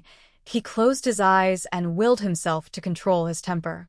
He didn't want any accidental magic in the common room. Hermione and Luna had finally appeared with her trunk. Her brown orbs narrowed in anger when she saw the pile of stolen items. Luna, could you point out the people who gave you the wrong password 2 nights ago? Harry asked emotionlessly as he glanced around the room. Several people flinched at his tone. He opened the truck with a flick of his wand and packed all her items neatly into it with another swish. Harry, I know you mean well. I don't want you to get in trouble on my behalf, Luna requested pleadingly. Hermione snorted. You nearly died 2 nights ago because of their bullying. They're the ones who should be punished. We won't let them harm you any further, Hermione promised as she glanced at Harry. Harry nodded. No one has a right to bully Luna. You shouldn't think that you deserve it because you see the world differently. It's them, as narrow-minded as the rest of the magical world, who are in the wrong, Harry growled. Sparks were ignited from his wand. There was a sudden blast, and the wall blew apart with several well-chosen spells. Great, Harry thought in amusement. Professor Flitwick is here. Harry turned around to face the diminutive professor striding angrily into the room with another prefect. Good morning, Professor Flitwick. Harry greeted politely as he levitated Luna's trunk. What is the meaning of this, Mr. Potter? The portrait told me that you blasted the entrance away. He snapped in his squeaky voice. Triumph expression were seen in the room as some Ravenclaw's faces, as they thought that they would be saved from Harry Potter by the timely arrival of their head of the house, but they were wrong. They were about to descend into another hell. Harry did not flinch from his tone. In fact, he had kept his face emotionless. The portrait didn't grant entrance to Miss Lovegood, sir. Since we were in a big hurry, we blasted the entrance out of the way after warning the portrait. I'm glad that she is unharmed, Harry calmly explained. I was about to hex the entire house when you arrived, sir. They've been bullying Luna ever since she arrived at Hogwarts. In fact, she nearly died 2 days ago because of the nasty prank that they pulled on her again. If Hermione and I hadn't intervened, the House of the Ravenclaw would have been disgraced and held responsible for the death of fellow housemate. Professor Flitwick was stunned by Harry's statement. You explain all of this to me? He stammered in anger. The professor glanced around the common room in fury. The sight of guilty faces enraged him further. His face was turning red. The Ravenclaws shuddered at the sight of their head of the house. Let me show you, Harry added smoothly. He pointed the wand to his head and cast a spell so that the memory of the encounter of the Dementors, the important snippets of the conversation in the Gryffindor common room, and the pile of stolen items they had recovered was projected on the wall. Tension grew in the air as the professor turned livid after watching the memory. Impressive work, I must say, Professor Flitwick commented, even though he was still completely enraged. A corporal patronus at your age. Amazing. Therefore, 200 points to Gryffindor for saving Miss Lovegood. I'm glad that you haven't taken their punishment into your own hands yet. I'll take over from here. Where are you taking Miss Lovegood's things? Professor Flitwick asked. I don't think it is safe for Luna to stay here. She'll be living with me in my quarters. Hermione answered simply. Yes. I'd heard that you have your own quarters because you are involved with a project with Professor McGonagall. Although it would show poor mismanagement of Ravenclaw House on my part, I'll allow her to stay in your dorm for her safety. I'll get to the bottom of the entire matter and issue the appropriate punishment." Professor Flitwick promised. "Thank you, Professor. You wouldn't mind if I have my familiar to accompany Miss Lovegood whenever she goes?" Harry asked politely. "I don't mean to insult since I've seen the prowess of your beautiful familiar. I think an enraged owl will be the least of their worries once I'm through with them. I wouldn't mind at all. Feel free to tell me if they attempt to bully Miss Lovegood again." "I'm sorry for allowing this happen to you, Miss Lovegood," the minuscule professor added sadly. "It's all right, Professor," Luna answered courteously as she lowered her head. "We'll fix the entrance and apologize to the portrait before we leave." "Have a nice day, Professor," Harry assured before going off to repair the entrance with magic. Hermione levitated Luna's trunks, and the trio left the Ravenclaws to the mercy of Professor Flitwick. No one saw the Ravenclaws for the rest of the day. The Ravenclaws' house points had reached an all-time low and wouldn't be in competition with the other houses for the House Cup this year from all the deductions. Luna was called in to decide the fate of several students who were facing expulsion from school for their deeds. Luna had kind-heartedly forgiven them, much to Professor Flitwick's disapproval. As a result, they only faced lifetime bans for Quidditch and permanent detentions. It was apparent that he wanted to correct the entire situation in his house. Thus, at least half of the Quidditch were unable to play because of the ban. The Seeker, Cho Chang, was made the new captain, being the most senior of the newly formed team. The Ravenclaws had accepted their punishment grudgingly after Professor Dumbledore showed his approval for the punishment. The headmaster received a wind of the matter when he overheard the gossip. He checked with Professor Flitwick and found the rumors to be true. The next day, he made an example of this incident to warn all bullies in the school that that type of behavior would not be tolerated. Any violators would face the same retribution, and that anyone who reported such cases would be duly awarded. Professor Dumbledore had expanded the list to include verbal abuse as an act of bullying. There was a loud outcry coming from the House of Slytherin, but it had died down in the manner of a week after many were punished. Throughout the rest of the week, the couple hid in their quarters most of the time, preparing for their various examinations. When they went to the Great Hall for their meals with Luna and Neville, and occasionally the Weasley twins, no one had dared to bother them. Everyone in school had heard how Harry Potter saved Luna from the Dementors, blasted the entrance of the Ravenclaw Tower to get in, and fixed it back up after he had left. The number of cases of girls swooning had increased, and the young couple made a point to avoid crowds until everything had died down for the girls' health. Hermione had looked as if she was going to murder someone if she spotted any more fangirls. There were even more evil glares from the Weasley family, save the twins, as they were propelled into limelight again for inciting the change. The young couple also noticed the disturbing absence of Ginny Weasley and had a bad feeling about the matter. They visited the Chamber of Secrets to retrieve the remains of the basilisk and deposited them in the house. At the end of the week, Harry and Hermione were given the green light to take their OWL in secret after getting O's in all their subjects. Tested at OWL standard, they had promptly decided to drop the divination and Muggle study subjects so that they could have a normal third-year timetable. The weekend soon came. After his morning Quidditch practice, Harry headed to the Ministry with Dobby. He was playing Seeker to the team. Hermione could not come along, since she decided to stay at Hogwarts to help Neville catch up on his work. Dressed in a simple black robes with the Potter's crest, he strode into the Ministry building. His entrance had caught everyone's attentions, however. No one had stopped him when they saw the ring of the head of Potters on his finger. The guards on duty had greeted him accordingly. Lord Potter was shown to the relevant department politely and was given the file on Sirius Black immediately upon his request. He retreated to a private room to read through the entire file and realized that all of the bodies were successfully put together, except Pettigrew's body. It confirmed their suspicions that Pettigrew was still alive. Harry snapped the records shut in anger.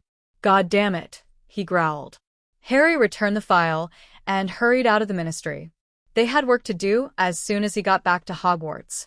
He needed to find the double-crosser to clear his godfather's name. However, he had 2 more errands to take care of on his trip. First, he had to shop for all the things required for Hermione's birthday. He found a secure place and went into the house to put everything together. When he came out, he asked Dobby to bring him to another place. It was a lazy afternoon at Nightsdale. The Grangers were enjoying a cup of tea when they heard the doorbell ring. Who could it be at the door? Jean asked as she answered the door. Her jaw had nearly touched the ground when she realized that it was a familiar raven-haired boy. "Hi, Mummy," Harry greeted with a warm smile. The look of surprise was replaced by a look of sheer joy when she engulfed him in a tight embrace. "Harry, it's wonderful to see you. Come on in." She turned around and shouted, "Dan, come down. Harry's here."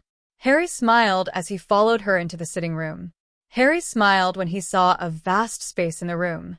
Dan had hurriedly joined them at the sitting room. A wide, warm smile was on his face when he saw Harry. "Hi, Dad." "How are you?" he asked respectfully. Harry was pleased to see that the older man was well. "I'm sorry that we haven't had much time to write. Our first week has been really crazy." Dan beamed affably. "That's fine, son, we understand. I'm doing great.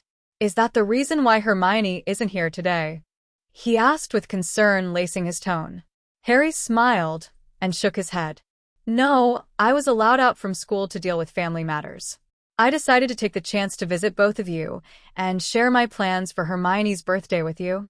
He took out a small box and enlarged it to the original size.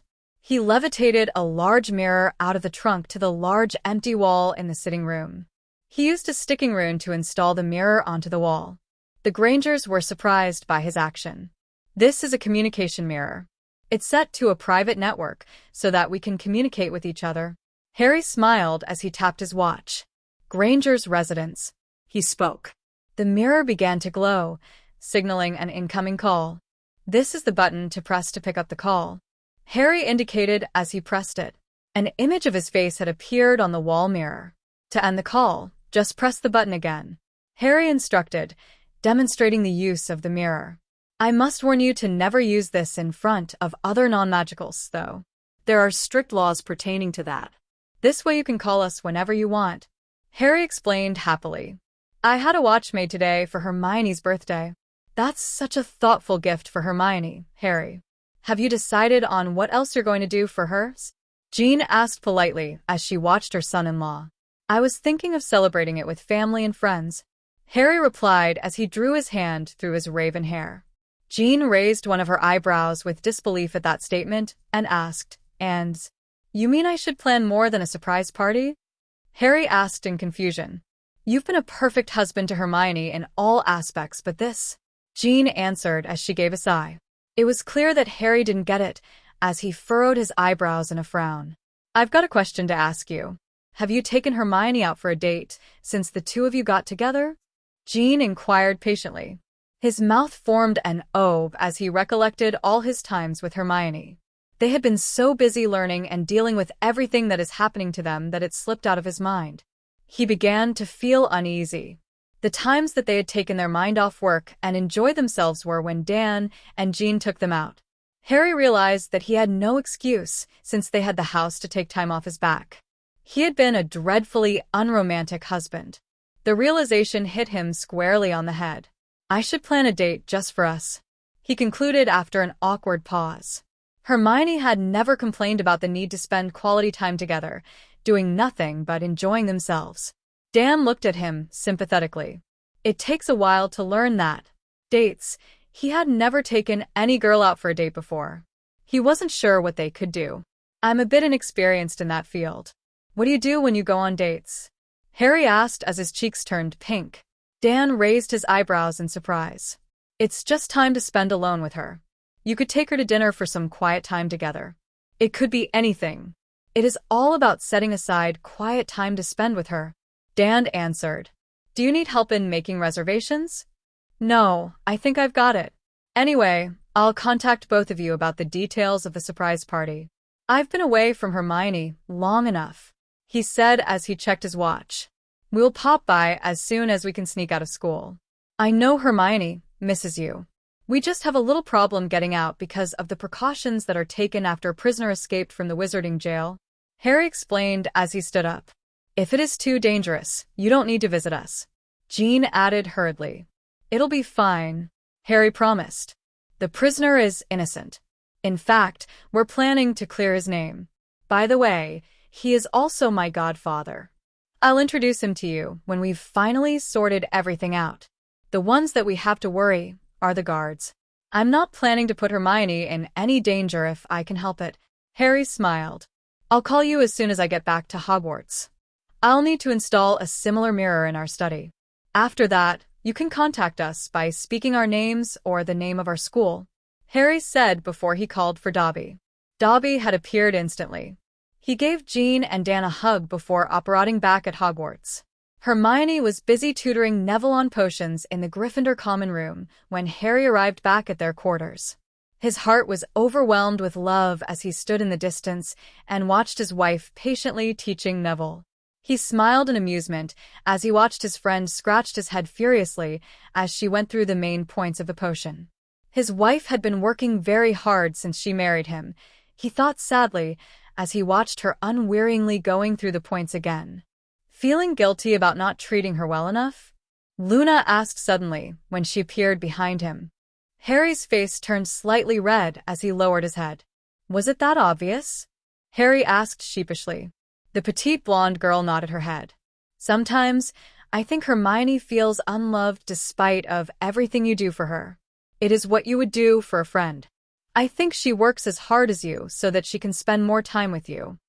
Luna explained. The words got straight at him. I don't kiss friends, Luna. I don't have the cravings to touch friends too. He stammered as his face turned redder.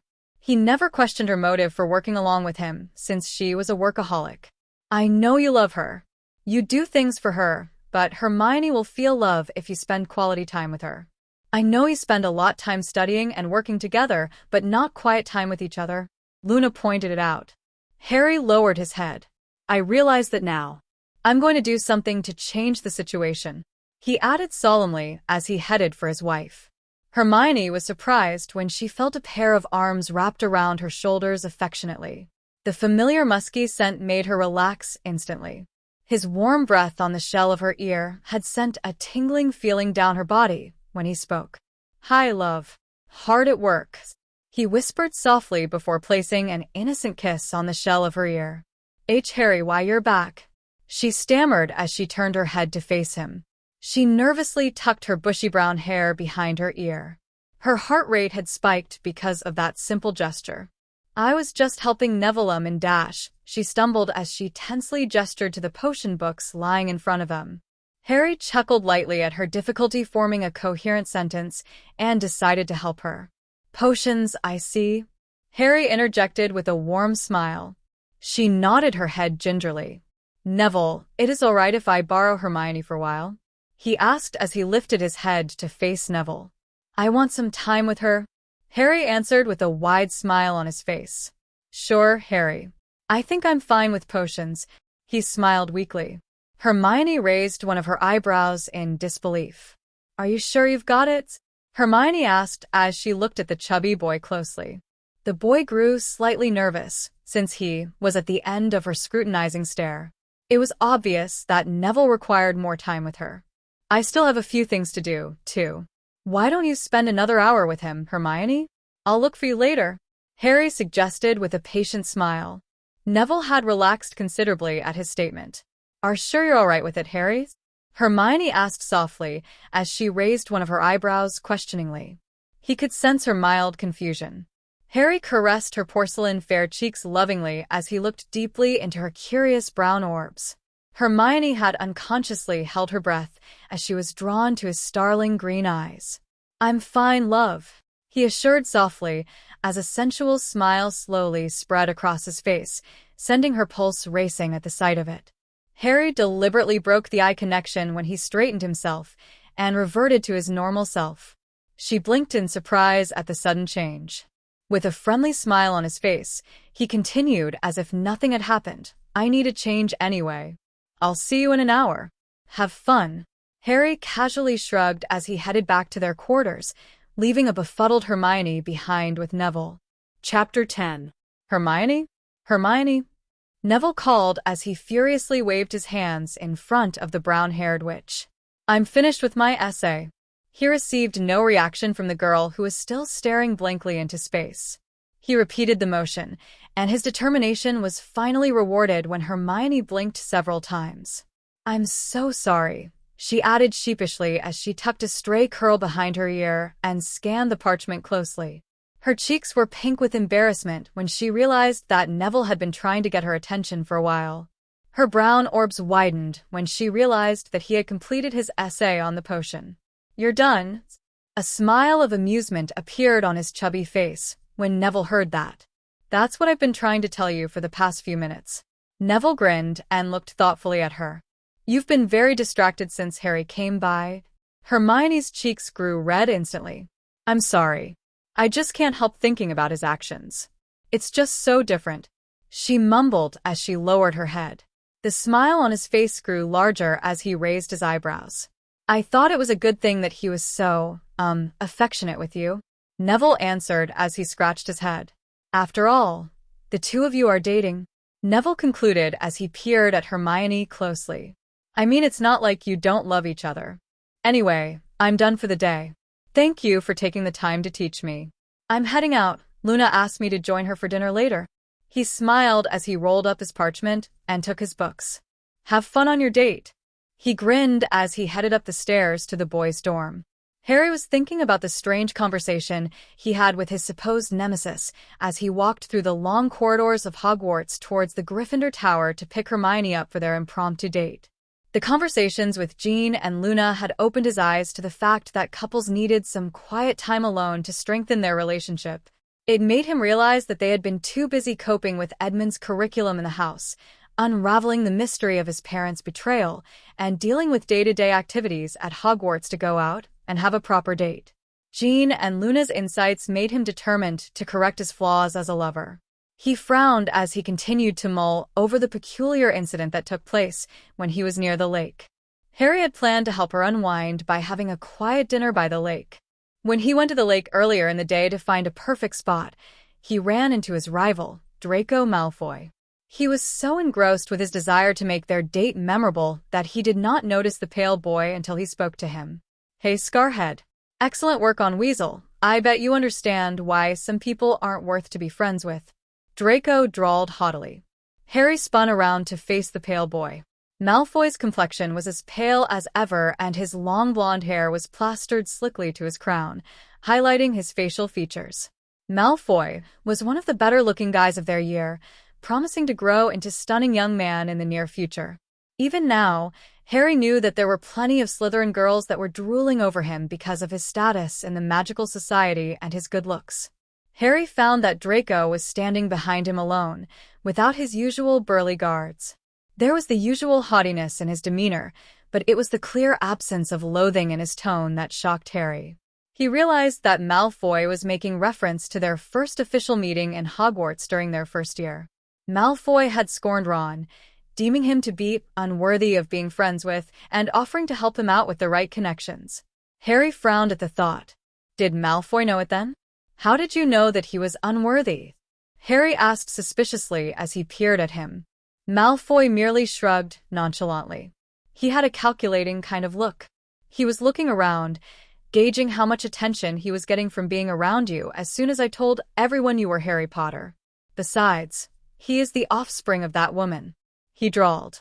"I tried to help you, but you stupidly decided to make friends with him and embarrass me in front of everyone," he pointed out with mild hostility.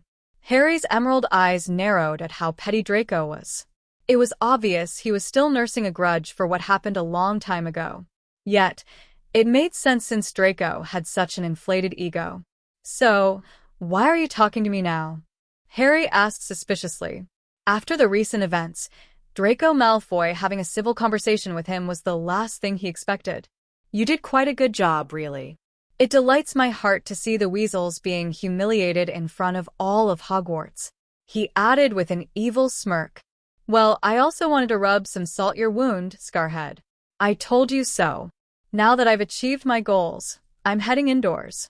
By the way, if you're thinking about finding a spot to have dinner with Granger, pick that one," he added smugly as he pointed to a spot with a lone tree standing near the lake. "I usually see Granger sitting under the spot alone, thinking." With that abrupt statement, the pale boy turned around and began to make his way back to the castle. Draco certainly did achieve his goals with an added bonus. It stung to know that Malfoy knew something about his wife that he didn't know. Harry had no idea that Hermione liked that spot. Harry recollected about the incidences when Hermione had encountered Malfoy. The reputed cool guy around girls loved to tease her mercilessly and seemed to pay more attention to her than to other girls. However, the thing that really bothered him was the apparent diminishing of Malfoy's animosity. Harry was confused. It seemed to him that Malfoy really disliked the Weasleys, and because of his association with them, the loathing was extended to him. "Wait!" Harry called after him. Draco halted his steps, but did not turn around. "I'm sorry for embarrassing you back then. I realize now that it was uncalled for," Harry added sincerely. The blonde boy did not answer and simply continued his walk towards the castle. She was sitting all alone, by the fireplace, idly flipping the pages of her book as if she was distracted by something. Long, wavy brown hair was cascading down the side of her face as she stared at the page. Hermione idly tucked some of the stray locks behind her ear as she adjusted her position, uncrossing and crossing her long, slender legs as she shifted in the seat. The absence of people in the common room gave Harry the opportunity to appreciate the breathtaking sight from the entrance. He was enchanted by the way the light seemed to illuminate the different planes of her slightly angular face. The warm glow of the flames highlighted the long, dark, curly eyelashes along her almond brown eyes, her adorable little nose, her cheekbones, and sensual lips. Her trim, dark eyebrows had knitted together into a frown as she concentrated on the page she was reading. The intensity of her eyes were so captivating, Harry nearly forgot to breathe. He had to tear his eyes from that particular feature to fully enjoy the sight of her. He could see the subtle hints of her stunning athletic body through the loose uniform. Hermione was only wearing the blouse, the school skirt, and the Gryffindor tie.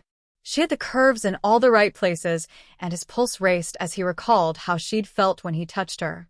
It was her long, slim legs that had his attention. She had such shapely legs that she took his breath away. He cleared his voice nervously as he felt blood rushing south. He didn't want the day to end before their date had even begun. He broke out of his trance when his wife snapped the book shut with mild impatience and placed it on the table next to her. Her dull chocolate orbs had lit up instantly with exhilaration when she saw him. Harry arched his eyebrows in amusement when he felt the underlying tone of playfulness as she took a step closer to him. Hermione was so close that Harry could breathe in her wonderfully familiar scent. "I thought you'd still be teaching Neville when I came in. I hope I wasn't the reason you ended lesson with Neville early." Harry smiled as he wrapped his arms around her small waist tightly and nuzzled her exposed neck tenderly. Her intoxicating vanilla scent was driving him nuts with passion as he took in the fragrance. He gently laid a short trail of kisses from her neck down to her collar before tearing his mouth from her skin. His emerald gaze was full of love when he looked at her. She slowly loosened her tie as she smirked at him.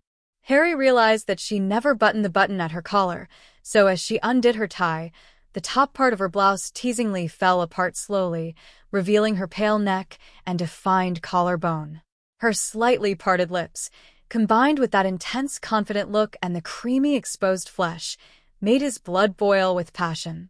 Harry had to control the animalistic groan that wanted to escape from his lips as he stared at his wife. He swallowed visibly when she leaned closer to him.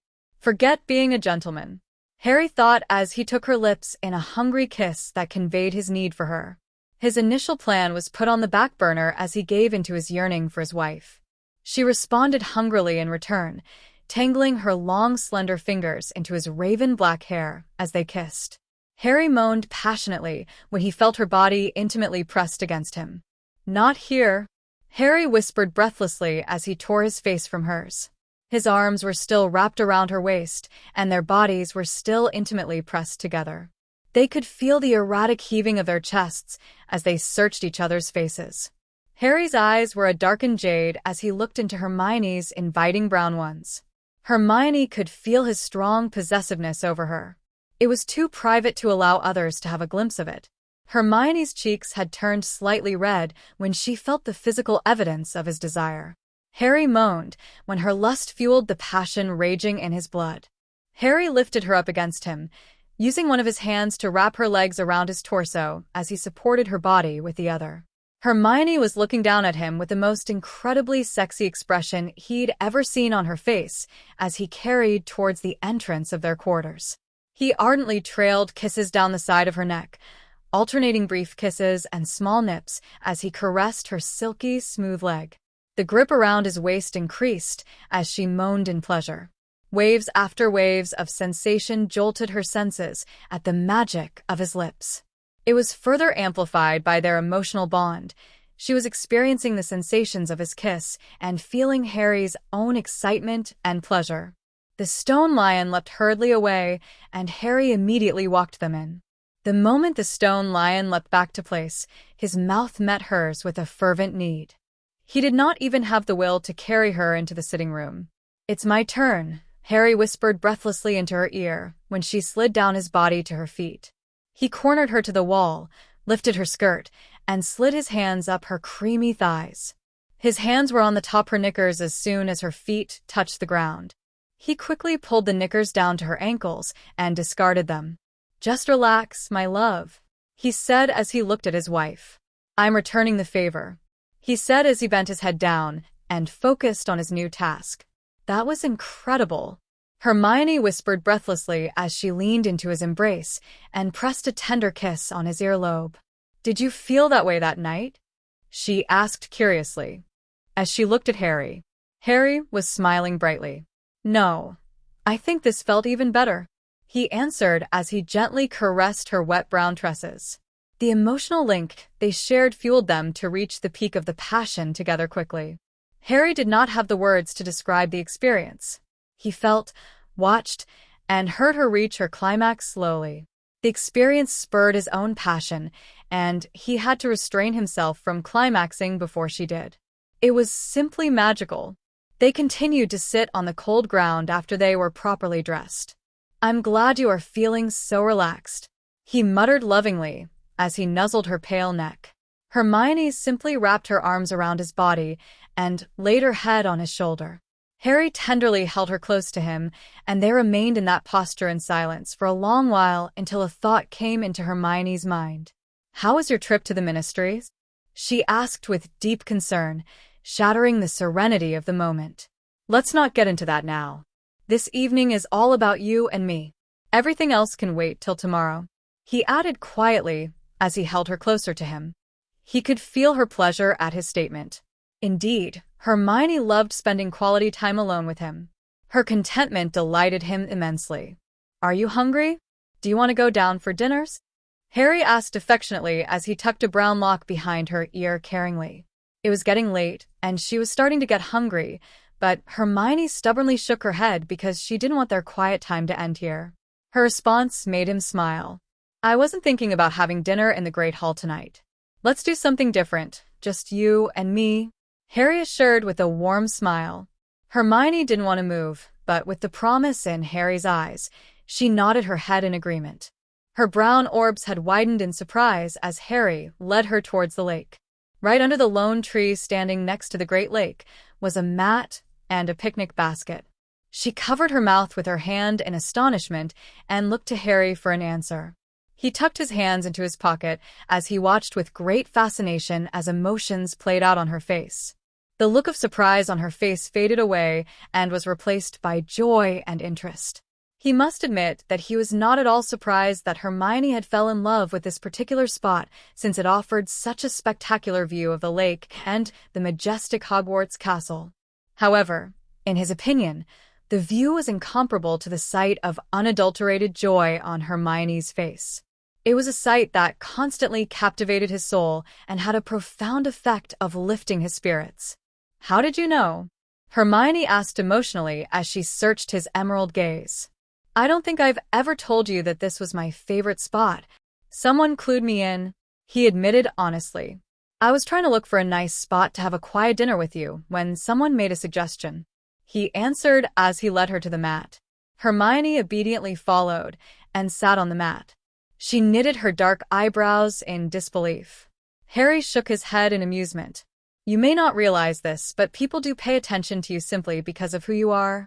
He smiled as he brought the basket closer. I didn't have the time to do anything, so I went to the kitchen to nix some food for us. He grinned as he settled next to her on the mat and took the food out of the basket. Well, I'm amazed that you take this person's suggestion calmly. From your manner of speech, it's obvious that this person has been paying close attention to me. Her cheeks reddened slightly at her deduction. I'm not at all shocked that you have secret admirers, Harry added with a smile. I'm just glad that I had the chance to tie you down first. He grinned mischievously as he handed her the cutlery. Hermione laughed in amusement as she took them. She took a good look at the spread of mouth-watering food on the ground. They tucked in together. Both of them decided to talk about their years in Hogwarts as they ate.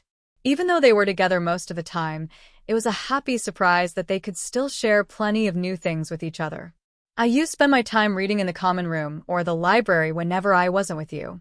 I don't really have any close friends other than you, Harry, she admitted simply when he'd asked about what she did when they weren't together. What about you? Well, you know that I'd play an occasional game of wizard chess. When I lived in the dorms, I used to horse around with my dorm mates, chat with them about Quidditch, or listen to them talking about girls. They always used to tease me since I didn't have any particular interest in girls back then, he answered as he finished his meal and wiped his mouth with a napkin. He put all the used cutlery and empty plates back into the basket. Her eyebrows were arched in surprise. You mean guys talk to each other about girls? What did they say? Harry's face turned slightly red. Well, it was usually things that guys noticed about girls. The older guys liked to share their experiences, he answered as he raked his hand through his messy black hair in embarrassment. Oh, she said as she blushed. Well, I'm glad that I'm spared from that due to our new living arrangements. Harry smiled as he folded his arms behind his head and leaned on the tree. Harry extended one of his hands to Hermione and she joined him, snuggling up to his chest as he wrapped his arms around her. Angel, what made you befriend us during first year? We weren't very nice to you in the beginning. It was the incident with the troll, of course. I think it was the first time a boy noticed my absence, hunted for me, then leapt to my defense, instead of leaving me in the lurch. Not every boy would do that for a person he barely knew. Even as I think about it now, I still feel that it was really incredibly reckless of you to jump on that mountain troll, Hermione confessed. Yet, it was then when I started to like you, Hermione admitted honestly, as they watched the spectacular scene of a lighted-up Hogwarts castle against the dark night sky. I didn't know that you felt that way for so long. I honestly think I started to like you from the moment I first met you on the Hogwarts Express. Darling, you came to my compartment because you were helping someone you barely knew search for his pet. I think I was really captivated by you even then, Harry added truthfully. Really, from the first time you met me? Hermione whispered in a strange voice as she turned around and looked intently at him. Harry gently caressed her alabaster cheeks with the back of his hand. From the first moment I met you, looking straight into her eyes, he confirmed earnestly. Moved by the moment, Hermione leaned in and tenderly pressed her lips onto his. Their lips fused together in a sweet, affectionate kiss that conveyed their growing love for each other as they embraced. After a while, they broke apart, and Hermione was content to just remain in his arms quietly. There was no need for words, as both of them held the other close and enjoyed the serenity of the moment. Hedwig hadn't stayed at the Ole ever since Harry began his new sleeping arrangement. Her preference to live elsewhere was not due to the chauvinist male owls living at the Olery, but rather her need to watch over her masters and her friends.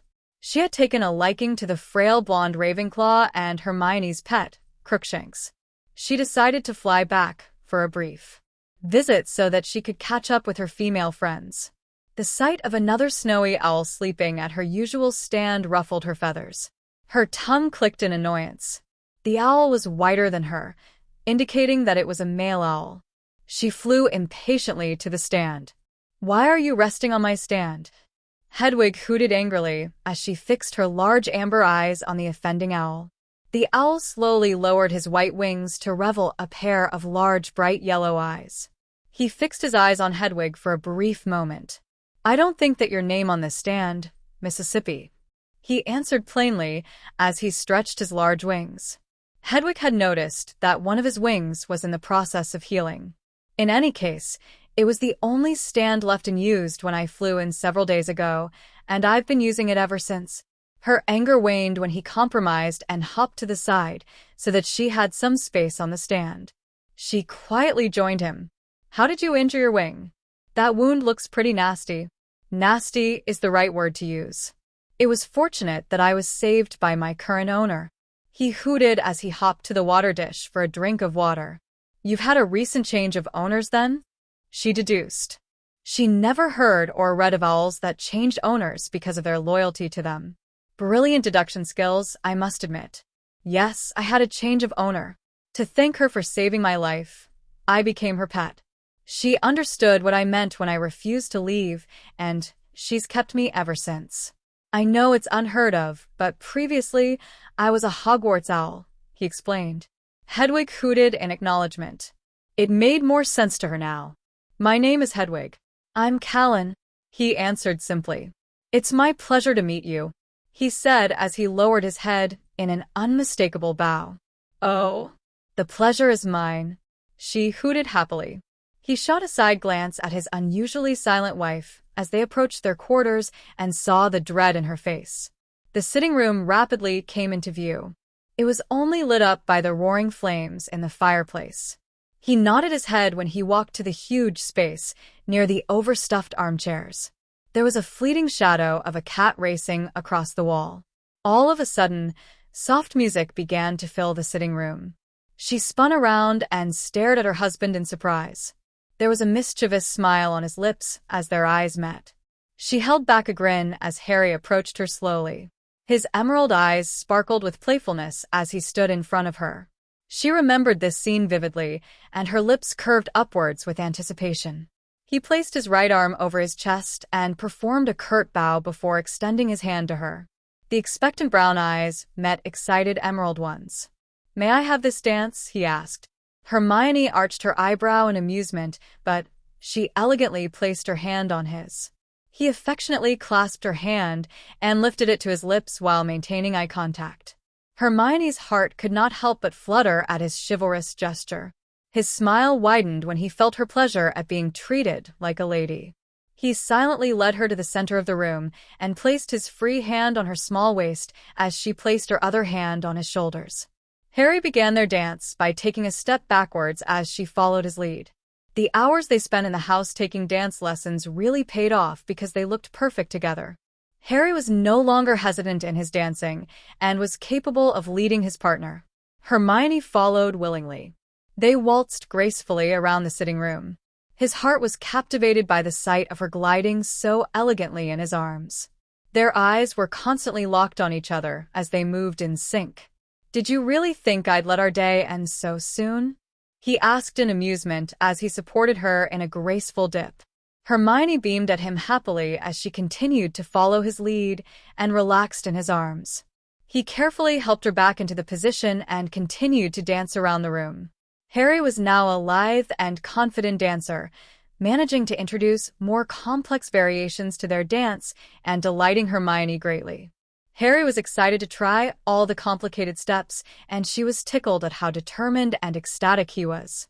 When the music switched to a slow jazz, Hermione was content to wrap her arms around his neck and sway in sync with Harry to the beat.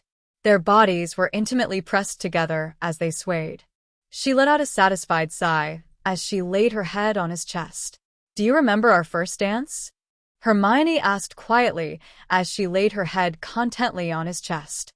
"Naturally, it was right after our wedding ceremony. You looked as if you were dying to dance, so I mustered most of my courage and asked you," he replied. "But now, I'm ready to dance with you every chance I get just so I can keep holding you in my arms," he went on as he pressed a tender kiss on her forehead. "Then don't let go. I still think everything is so surreal," she whispered. "I never will," he promised as he kissed her adorable nose. Hermione held his face when he tried to move away and leaned in to kiss his lips fervently. He swept her into his arms and carried her to their bedroom. "I love you," he added in between kisses. "I love you too, Harry," she answered passionately as their eyes remained locked on each other. As the couple entered the room, Crookshanks walked quietly to the CD player that Harry had charmed to be tapped on magically and switched it off with one of his front paws. He took the disc player with his mouth and carried it back to the table. Crookshanks had agreed immediately when Harry asked him for help. He was glad that everything was going very well for his masters. It was time for bed, so he leapt gracefully off the table and trotted to his basket. He climbed into it and fell into a deep slumber. Meanwhile, in the headmaster's office, Dumbledore was thinking deeply in his large armchair. The previous headmasters and the portraits in the office were all asleep, leaving the current headmaster alone with his thoughts. The news he heard troubled his mind greatly. Harry Potter had requested permission from Professor McGonagall to leave the school grounds for some family business. It was not difficult to determine where he went. Some of his contacts in the ministry had reported that the new Lord Potter made inquiries into the cases related to the Potters' betrayal and, more importantly, the case of Sirius Black. He slumped into his chair, feeling the weight of the world on his shoulders. He had a feeling that it wouldn't be long before Harry found out the truth of the matter. The wizard with the long silver beard stood up and began to pace around his office uneasily. He didn't want the truth to be discovered by anyone. He wasn't going to let all the prestige that he had received from all his work to go down the drain. He was no longer going to be passive. He needed to take action to ensure that Harry Potter remained his faithful pawn. I can safely assume that from the way you've been smiling all morning that your date went very well last night, Luna commented as she looked at the glowing Hermione. Her long brown bushy hair was tied up into a neat bun, highlighting the gradual angle of her jaws. She had lost most of her baby fat recently, giving her face a slightly pointy look. She was looking unusually happy this particular morning and was grinning like a Cheshire cat, naturally catching the attention of her friend Luna. Hermione's cheeks turned pink before she gave a brief nod and looked away. They were in the Gryffindor common room, practicing occlumency. It became such a normal occurrence that no one thought it unusual to see Luna and Neville mediating in the common room early in the morning before breakfast. The frail-looking blonde smiled. "I'm happy for you," Luna answered cheerfully as she clapped on her shoulders. She cast a glance at the chubby boy sitting next to her. His face was still screwed up in concentration as he tried to find his center. Luna had finished laying the foundation of the wall. "Neville told me that Harry was taking you out, just in case you are wondering how I knew. It is good that you are going out on dates." "Where did Harry go yesterday?" "When I saw him in the evening, he was wearing formal robes with the Potter crest on it. He went to the ministry to deal with some family matters. I haven't had the chance to get the details from him. We'll have to wait for him to come down. I think he'll tell us what happened during breakfast," Hermione replied as she picked up her Transfiguration textbook and casually flipped through the pages.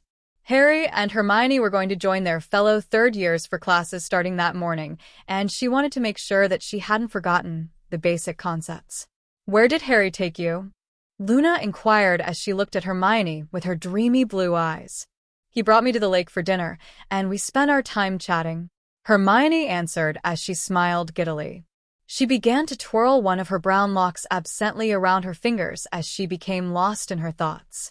Luna smiled at her dazed expression as Hermione went on. "I couldn't believe my ears when Harry said that he began liking me from the first time we met. I only started liking him after Halloween our first year. He must have seen something in you that day, the same way you saw something in him during Halloween," Luna pointed out. "I know, isn't that wonderful?" Hermione smiled contentedly and glanced at Neville. He was still concentrating hard in his mediating. "I wonder what Harry's doing in the house right now," she thought absently.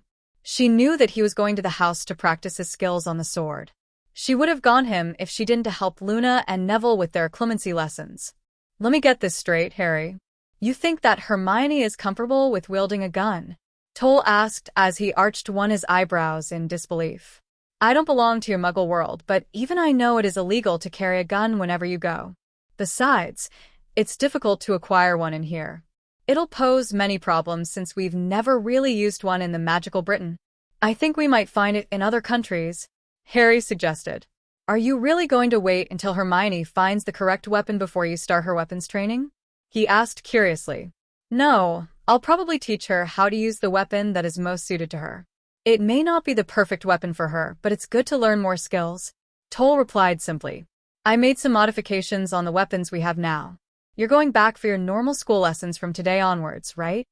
Yes. I'm going to ask Edmund to resume some of our lessons as well.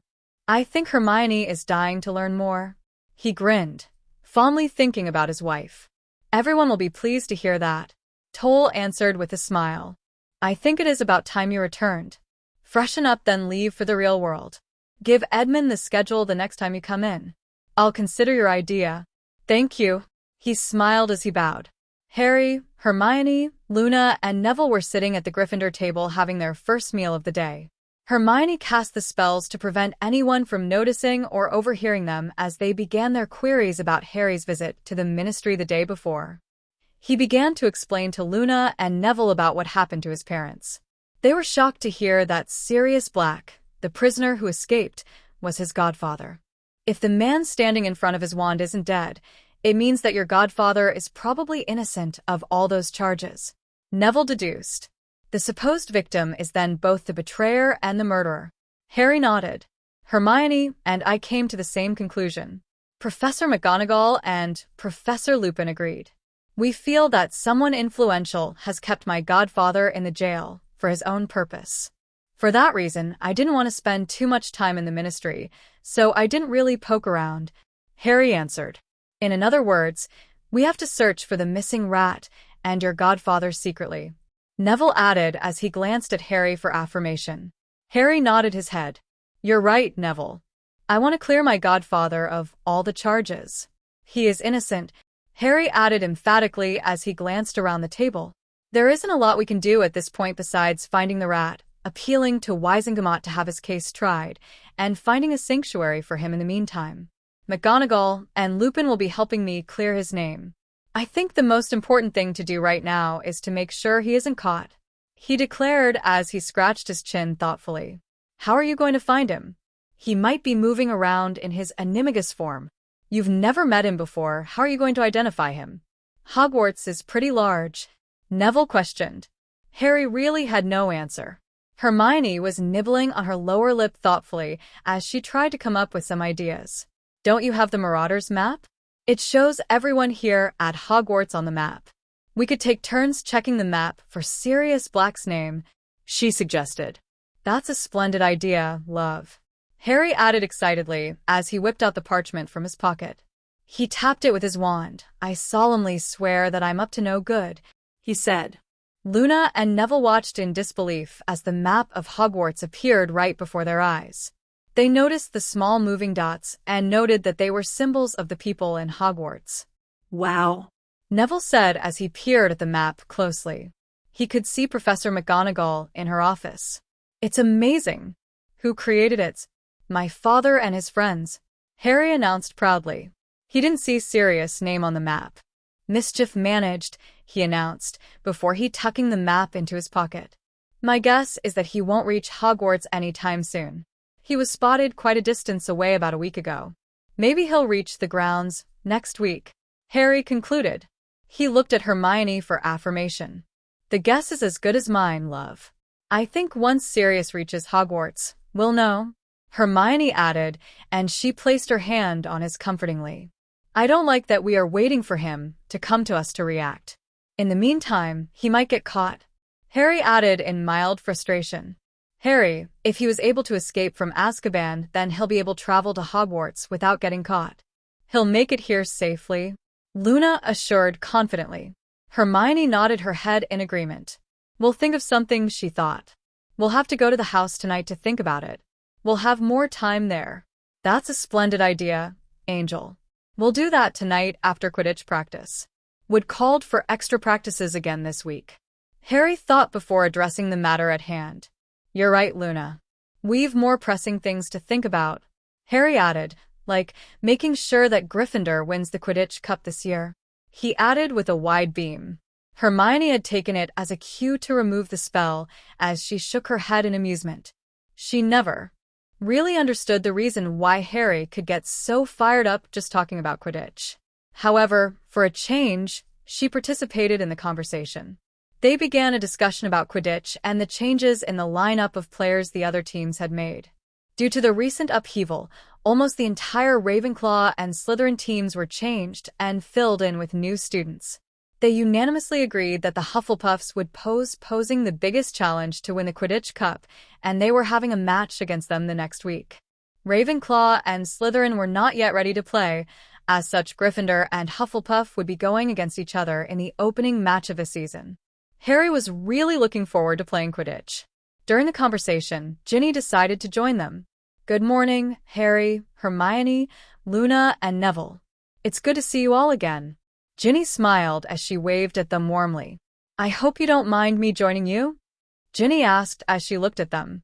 Harry peered at her, looked genuinely enthusiastic about sitting with them, so Harry agreed. "Please have a seat," Harry offered politely. She quickly sat next to Harry on his right. They continued their discussion on Quidditch, but soon the direction of the conversation began to change. Ginny was curious about Harry's absence from lessons because her brother, Ron, had been harping on it. He had claimed that it was a sign of Dumbledore's preference for Harry and his fame. Hermione rolled her eyes when she heard about this. She wasn't surprised, though. It was typical of something she expected Ronald Weasley to say. Words were out of his mouth before he even knew about what he was saying.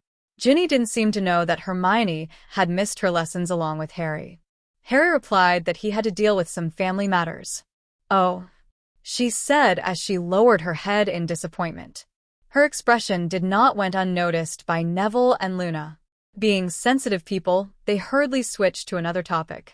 The group headed back to the Gryffindor common room to pick up their books after they had finished with their meal.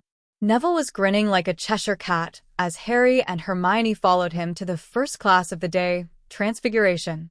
He missed having his friends with him during lessons, so he was glad that Harry and Hermione would be joining them.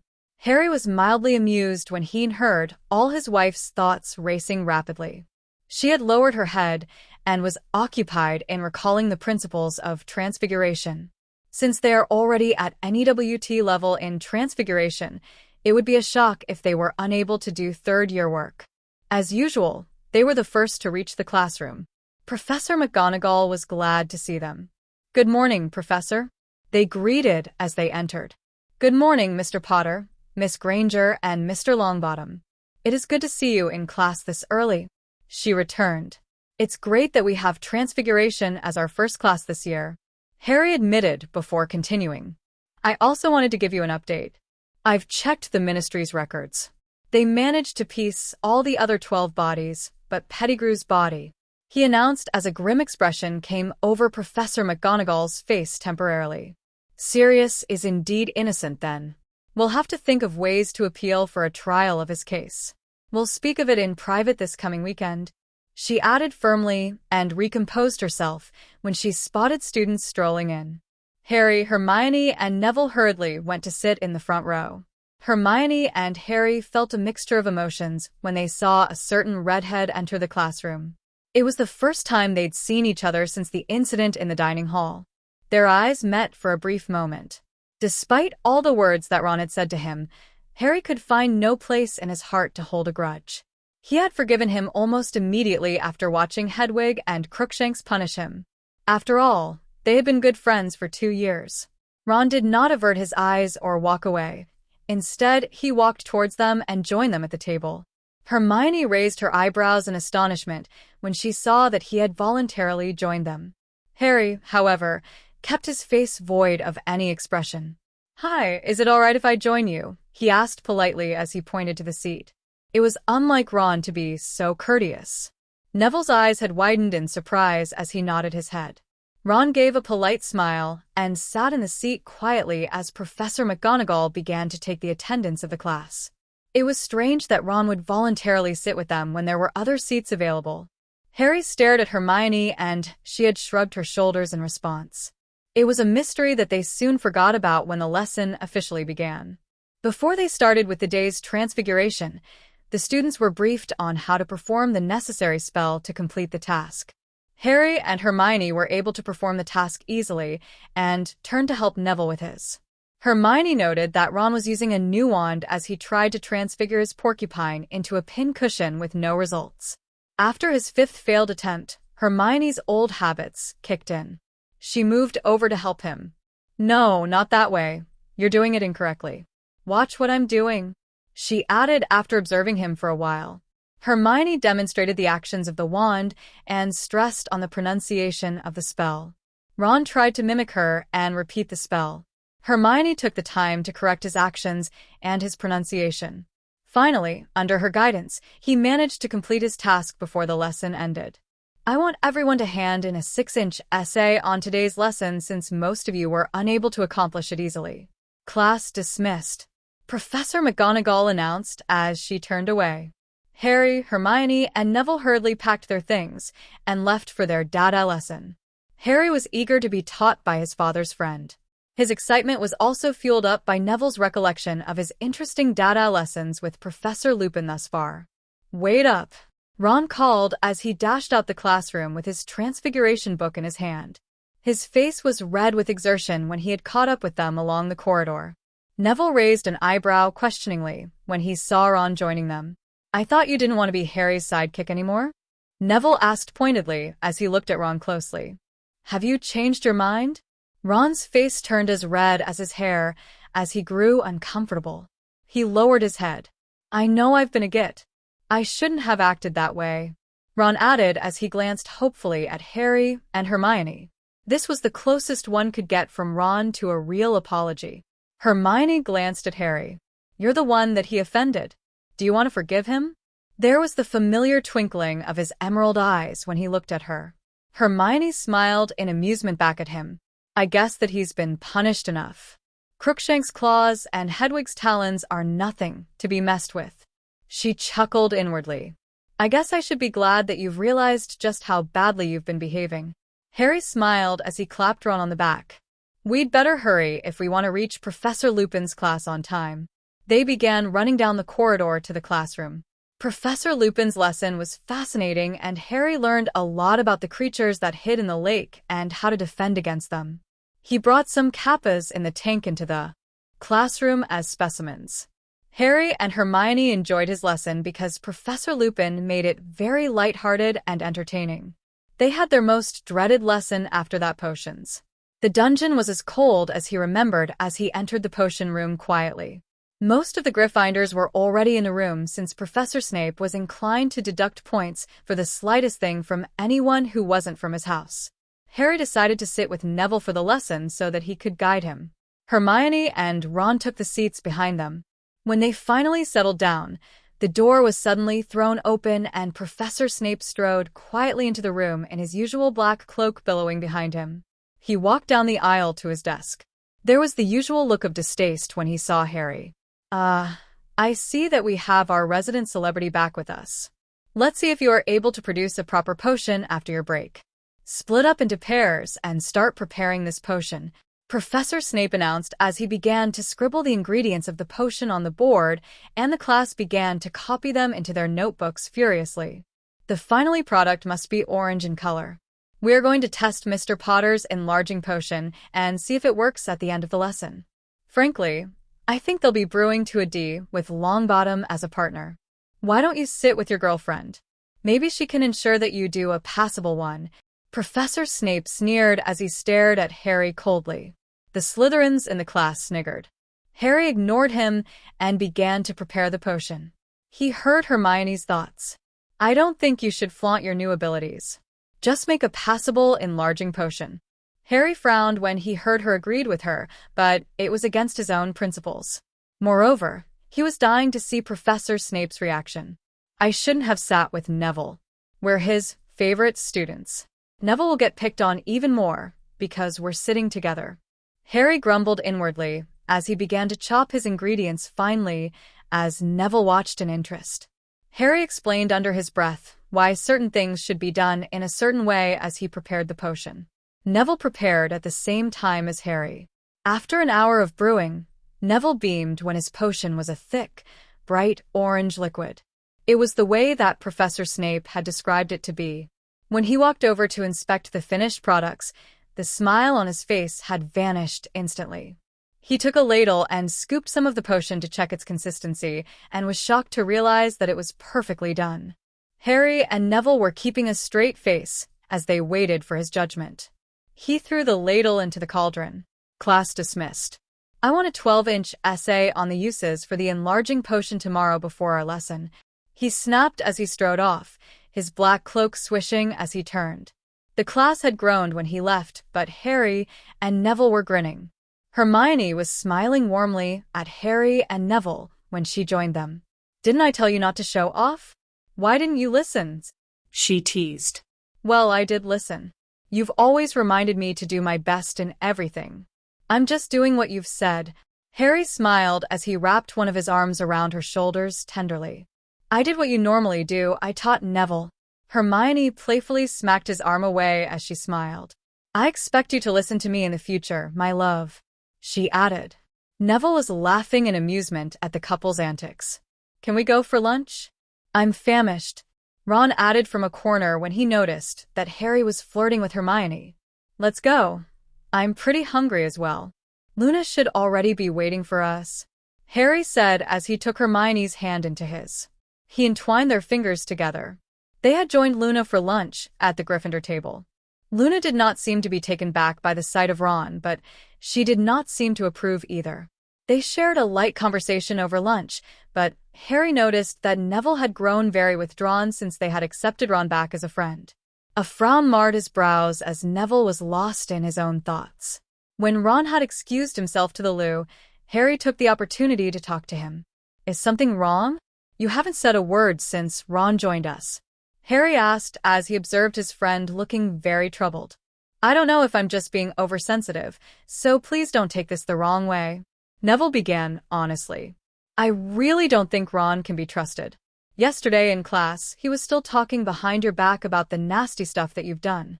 I can't believe that he'd have such a miraculous turnaround in just a day," Neville answered in a disturbed voice. "And I saw Ron Weasley with Professor Dumbledore in the headmaster's office when you showed us the map," Luna added. Hermione looked at him thoughtfully. "Ron is acting strange," Hermione concluded. Harry frowned at what he'd heard, but he understood Neville's concerns and was grateful that he was honest enough to share his concerns with them. "Thank you, Nevada. I'm grateful that you are looking out for me. As far as trusting Ron again, we'll just have to take a wait-and-see attitude," Harry added with a warm smile. If Ron was indeed there on Dumbledore's instruction, he already had his answer. They were going to have to rely on themselves to prepare for the upcoming war. His wife had nodded in agreement upon hearing his thoughts. They just had to be careful about the things that they talked about whenever Ron was around. When they were done with their lunch, they headed to the library to catch up on their homework. Ron had excused himself from the group. He felt it was too early to begin studying and returned to the common room to relax. They had difficulty trying to concentrate on their work because the girls sitting at the tables near them were giggling. Hermione was particularly bothered by them when she overheard what they were loudly whispering about. Her face turned red immediately, and she slammed her book down close, causing everyone to jump in alarm. When she ejected the wand into her hand, everyone around the table got worried. The girl sitting at the table next to them had also detected her murderous intent. "Hermione, relax," Harry said soothingly as he tried to placate her. She shot him a glare. "I'm not going to hex them." She cast a notice-me-not charm. "I wouldn't stoop to their level. However, I can tell you that they really admire you, Harry, quite graphically. In fact, what were they talking about?" Neville asked curiously. They were wondering how good Harry would be in bed and how he probably needs someone experienced to guide him on the pleasures of copulating. Hermione snapped. The raven-haired boy's cheeks turned red immediately. "Leave them to their imaginations. You get to enjoy the real thing. Besides, I really don't think Harry needs anyone to guide him in finding the right place to put his thing in," Luna added offhandedly as she flipped through her textbook for the answers she needed for her essay. The other three flushed a deep crimson at Luna's blunt words. The lessons in the afternoon sped past quickly, and soon it was approaching evening. Harry was grinning from ear to ear when he entered into the Quidditch pitch with his faithful broom, a Nimbus 2000. The team had already taken to the air and was practicing flying when Harry arrived. Hermione, as usual, decided to come with him to practice, and had taken a book along with her. The practice was grueling. Oliver had wasted no time and was drilling them on the various strategies of play against the Hufflepuffs. Their new captain, Cedric Diggory, had put together a strong team and was Gryffindor's main obstacle to the Quidditch Cup. Wood was only satisfied with them when he had made sure that every single player, besides Harry, was aching from the practice. The dirty and tired Gryffindor team trudged into the changing room for a quick shower. The sun was beginning to go down when he came out of the changing room to meet Hermione. The setting sun painted the sky in a brilliant array of warm colors like orange, red, and pink. Hermione had come down from the pitch to meet him near the changing room. "Since you're here, I'd love to show you why I love flying so much." Harry smiled as he swung his leg over his floating broomstick. "Please come with me," Harry requested. Hermione gave him an unsure look. "I'll never let anything happen to you," Harry assured. Hermione reluctantly climbed behind him and wrapped her arms around his waist. "Hold on," Harry whispered as he tilted the broomstick and accelerated. Her arms around him tightened considerably when they were climbing in height. They could feel the wind on their faces as they sped upwards. Then he changed the direction when they flew above the stands. "Love, isn't this fun? In the air, you can do anything," Harry thought. He would have done a Wronski feint if she hadn't been afraid of heights, but he came up with a better idea. Harry sped straight towards the lake. Hermione had temporarily forgotten about her fear of heights when she was presented with the picturesque sight of the lake in the evening sun. She was in awe as Harry made a trip around the lake. It looked even more spectacular from the air. Harry stopped the broom in midair so that they could bask in the splendor of the setting sun. Hermione laid her head on his shoulder as they committed the beautiful sight into their memories. They tenderly exchanged a kiss. Hermione was rather impressed when Harry managed to land on his 2 feet as they arrived in the house. The glowing white runes had faded away as they fully materialized. Ade, being as considerate as before, had made sure that it was evening when they arrived. She was standing by the entrance, dressed in her usual toga, as she welcomed them graciously. "Hi, Ade. It's so good to see you again. We wish to spend 2 days in here. Will that be all right?" Hermione asked as she looked at that face of ethereal feminine perfection. There was a warm smile on Ade's face as she looked at them. "It's wonderful to see you as well, Hermione. I think Edmund might have some other plans for you," she answered with a soft smile. "In your absence, he's been designing a proper program of study for the both of you. The teachers are excited about the new projects they've thought of in order to train you better. He's waiting for you." "Thank you, Ade. We'll see him now," Harry said as he bowed deeply. Edmund was grinning from ear to ear when he saw them walking towards him. In his booming voice, he happily greeted them. "We've decided to teach you how to apparate. I know it's against the law to learn it now, however it will save a lot of time in here. Toll and Elle are anxious to coaching you on next process. They have come to a consensus that it is time for you to learn how to use your weapons well. You'll have your usual lessons in controlling your elemental magic, politics, and history. Alyssa can't wait to start teaching the 2 of you again," Edmund went on gleefully. "This is your new curriculum for the next real 6 months. You are expected to come in every 2 days and stay for at least a day. It sounds as if there's a lot to master in this real 6 months," Harry commented. "Are you kidding me? You've already been trained way beyond your 3rd-year curriculum. You aren't learning much in your Hogwarts classes. You know that we must always make the best of the time we have. Besides, if you can't master these new skills in these real 6 months, we'll allow you more time," he replied as he looked at Harry. "Well, it all sounds exciting," he answered with a smile as he looked at his wife. "Too bad we can only apparate in here." Hermione was grinning back at him in amusement. "I'm sure there will be more interesting things for you to discover tomorrow. Toll insisted on a morning run at 5. So, I suggest that the 2 of you get some sleep now. I'll see you tomorrow for a short lesson." "Good night," Edmund said as he took the hat from his head and bowed. They were finally back home. Thank you for joining us at Grimoire Audiobooks as we delved into the opening chapters of H.J. Potter by S.M. Wane. This captivating tale has only just begun, and the twists, turns, and magical revelations promise even more excitement ahead.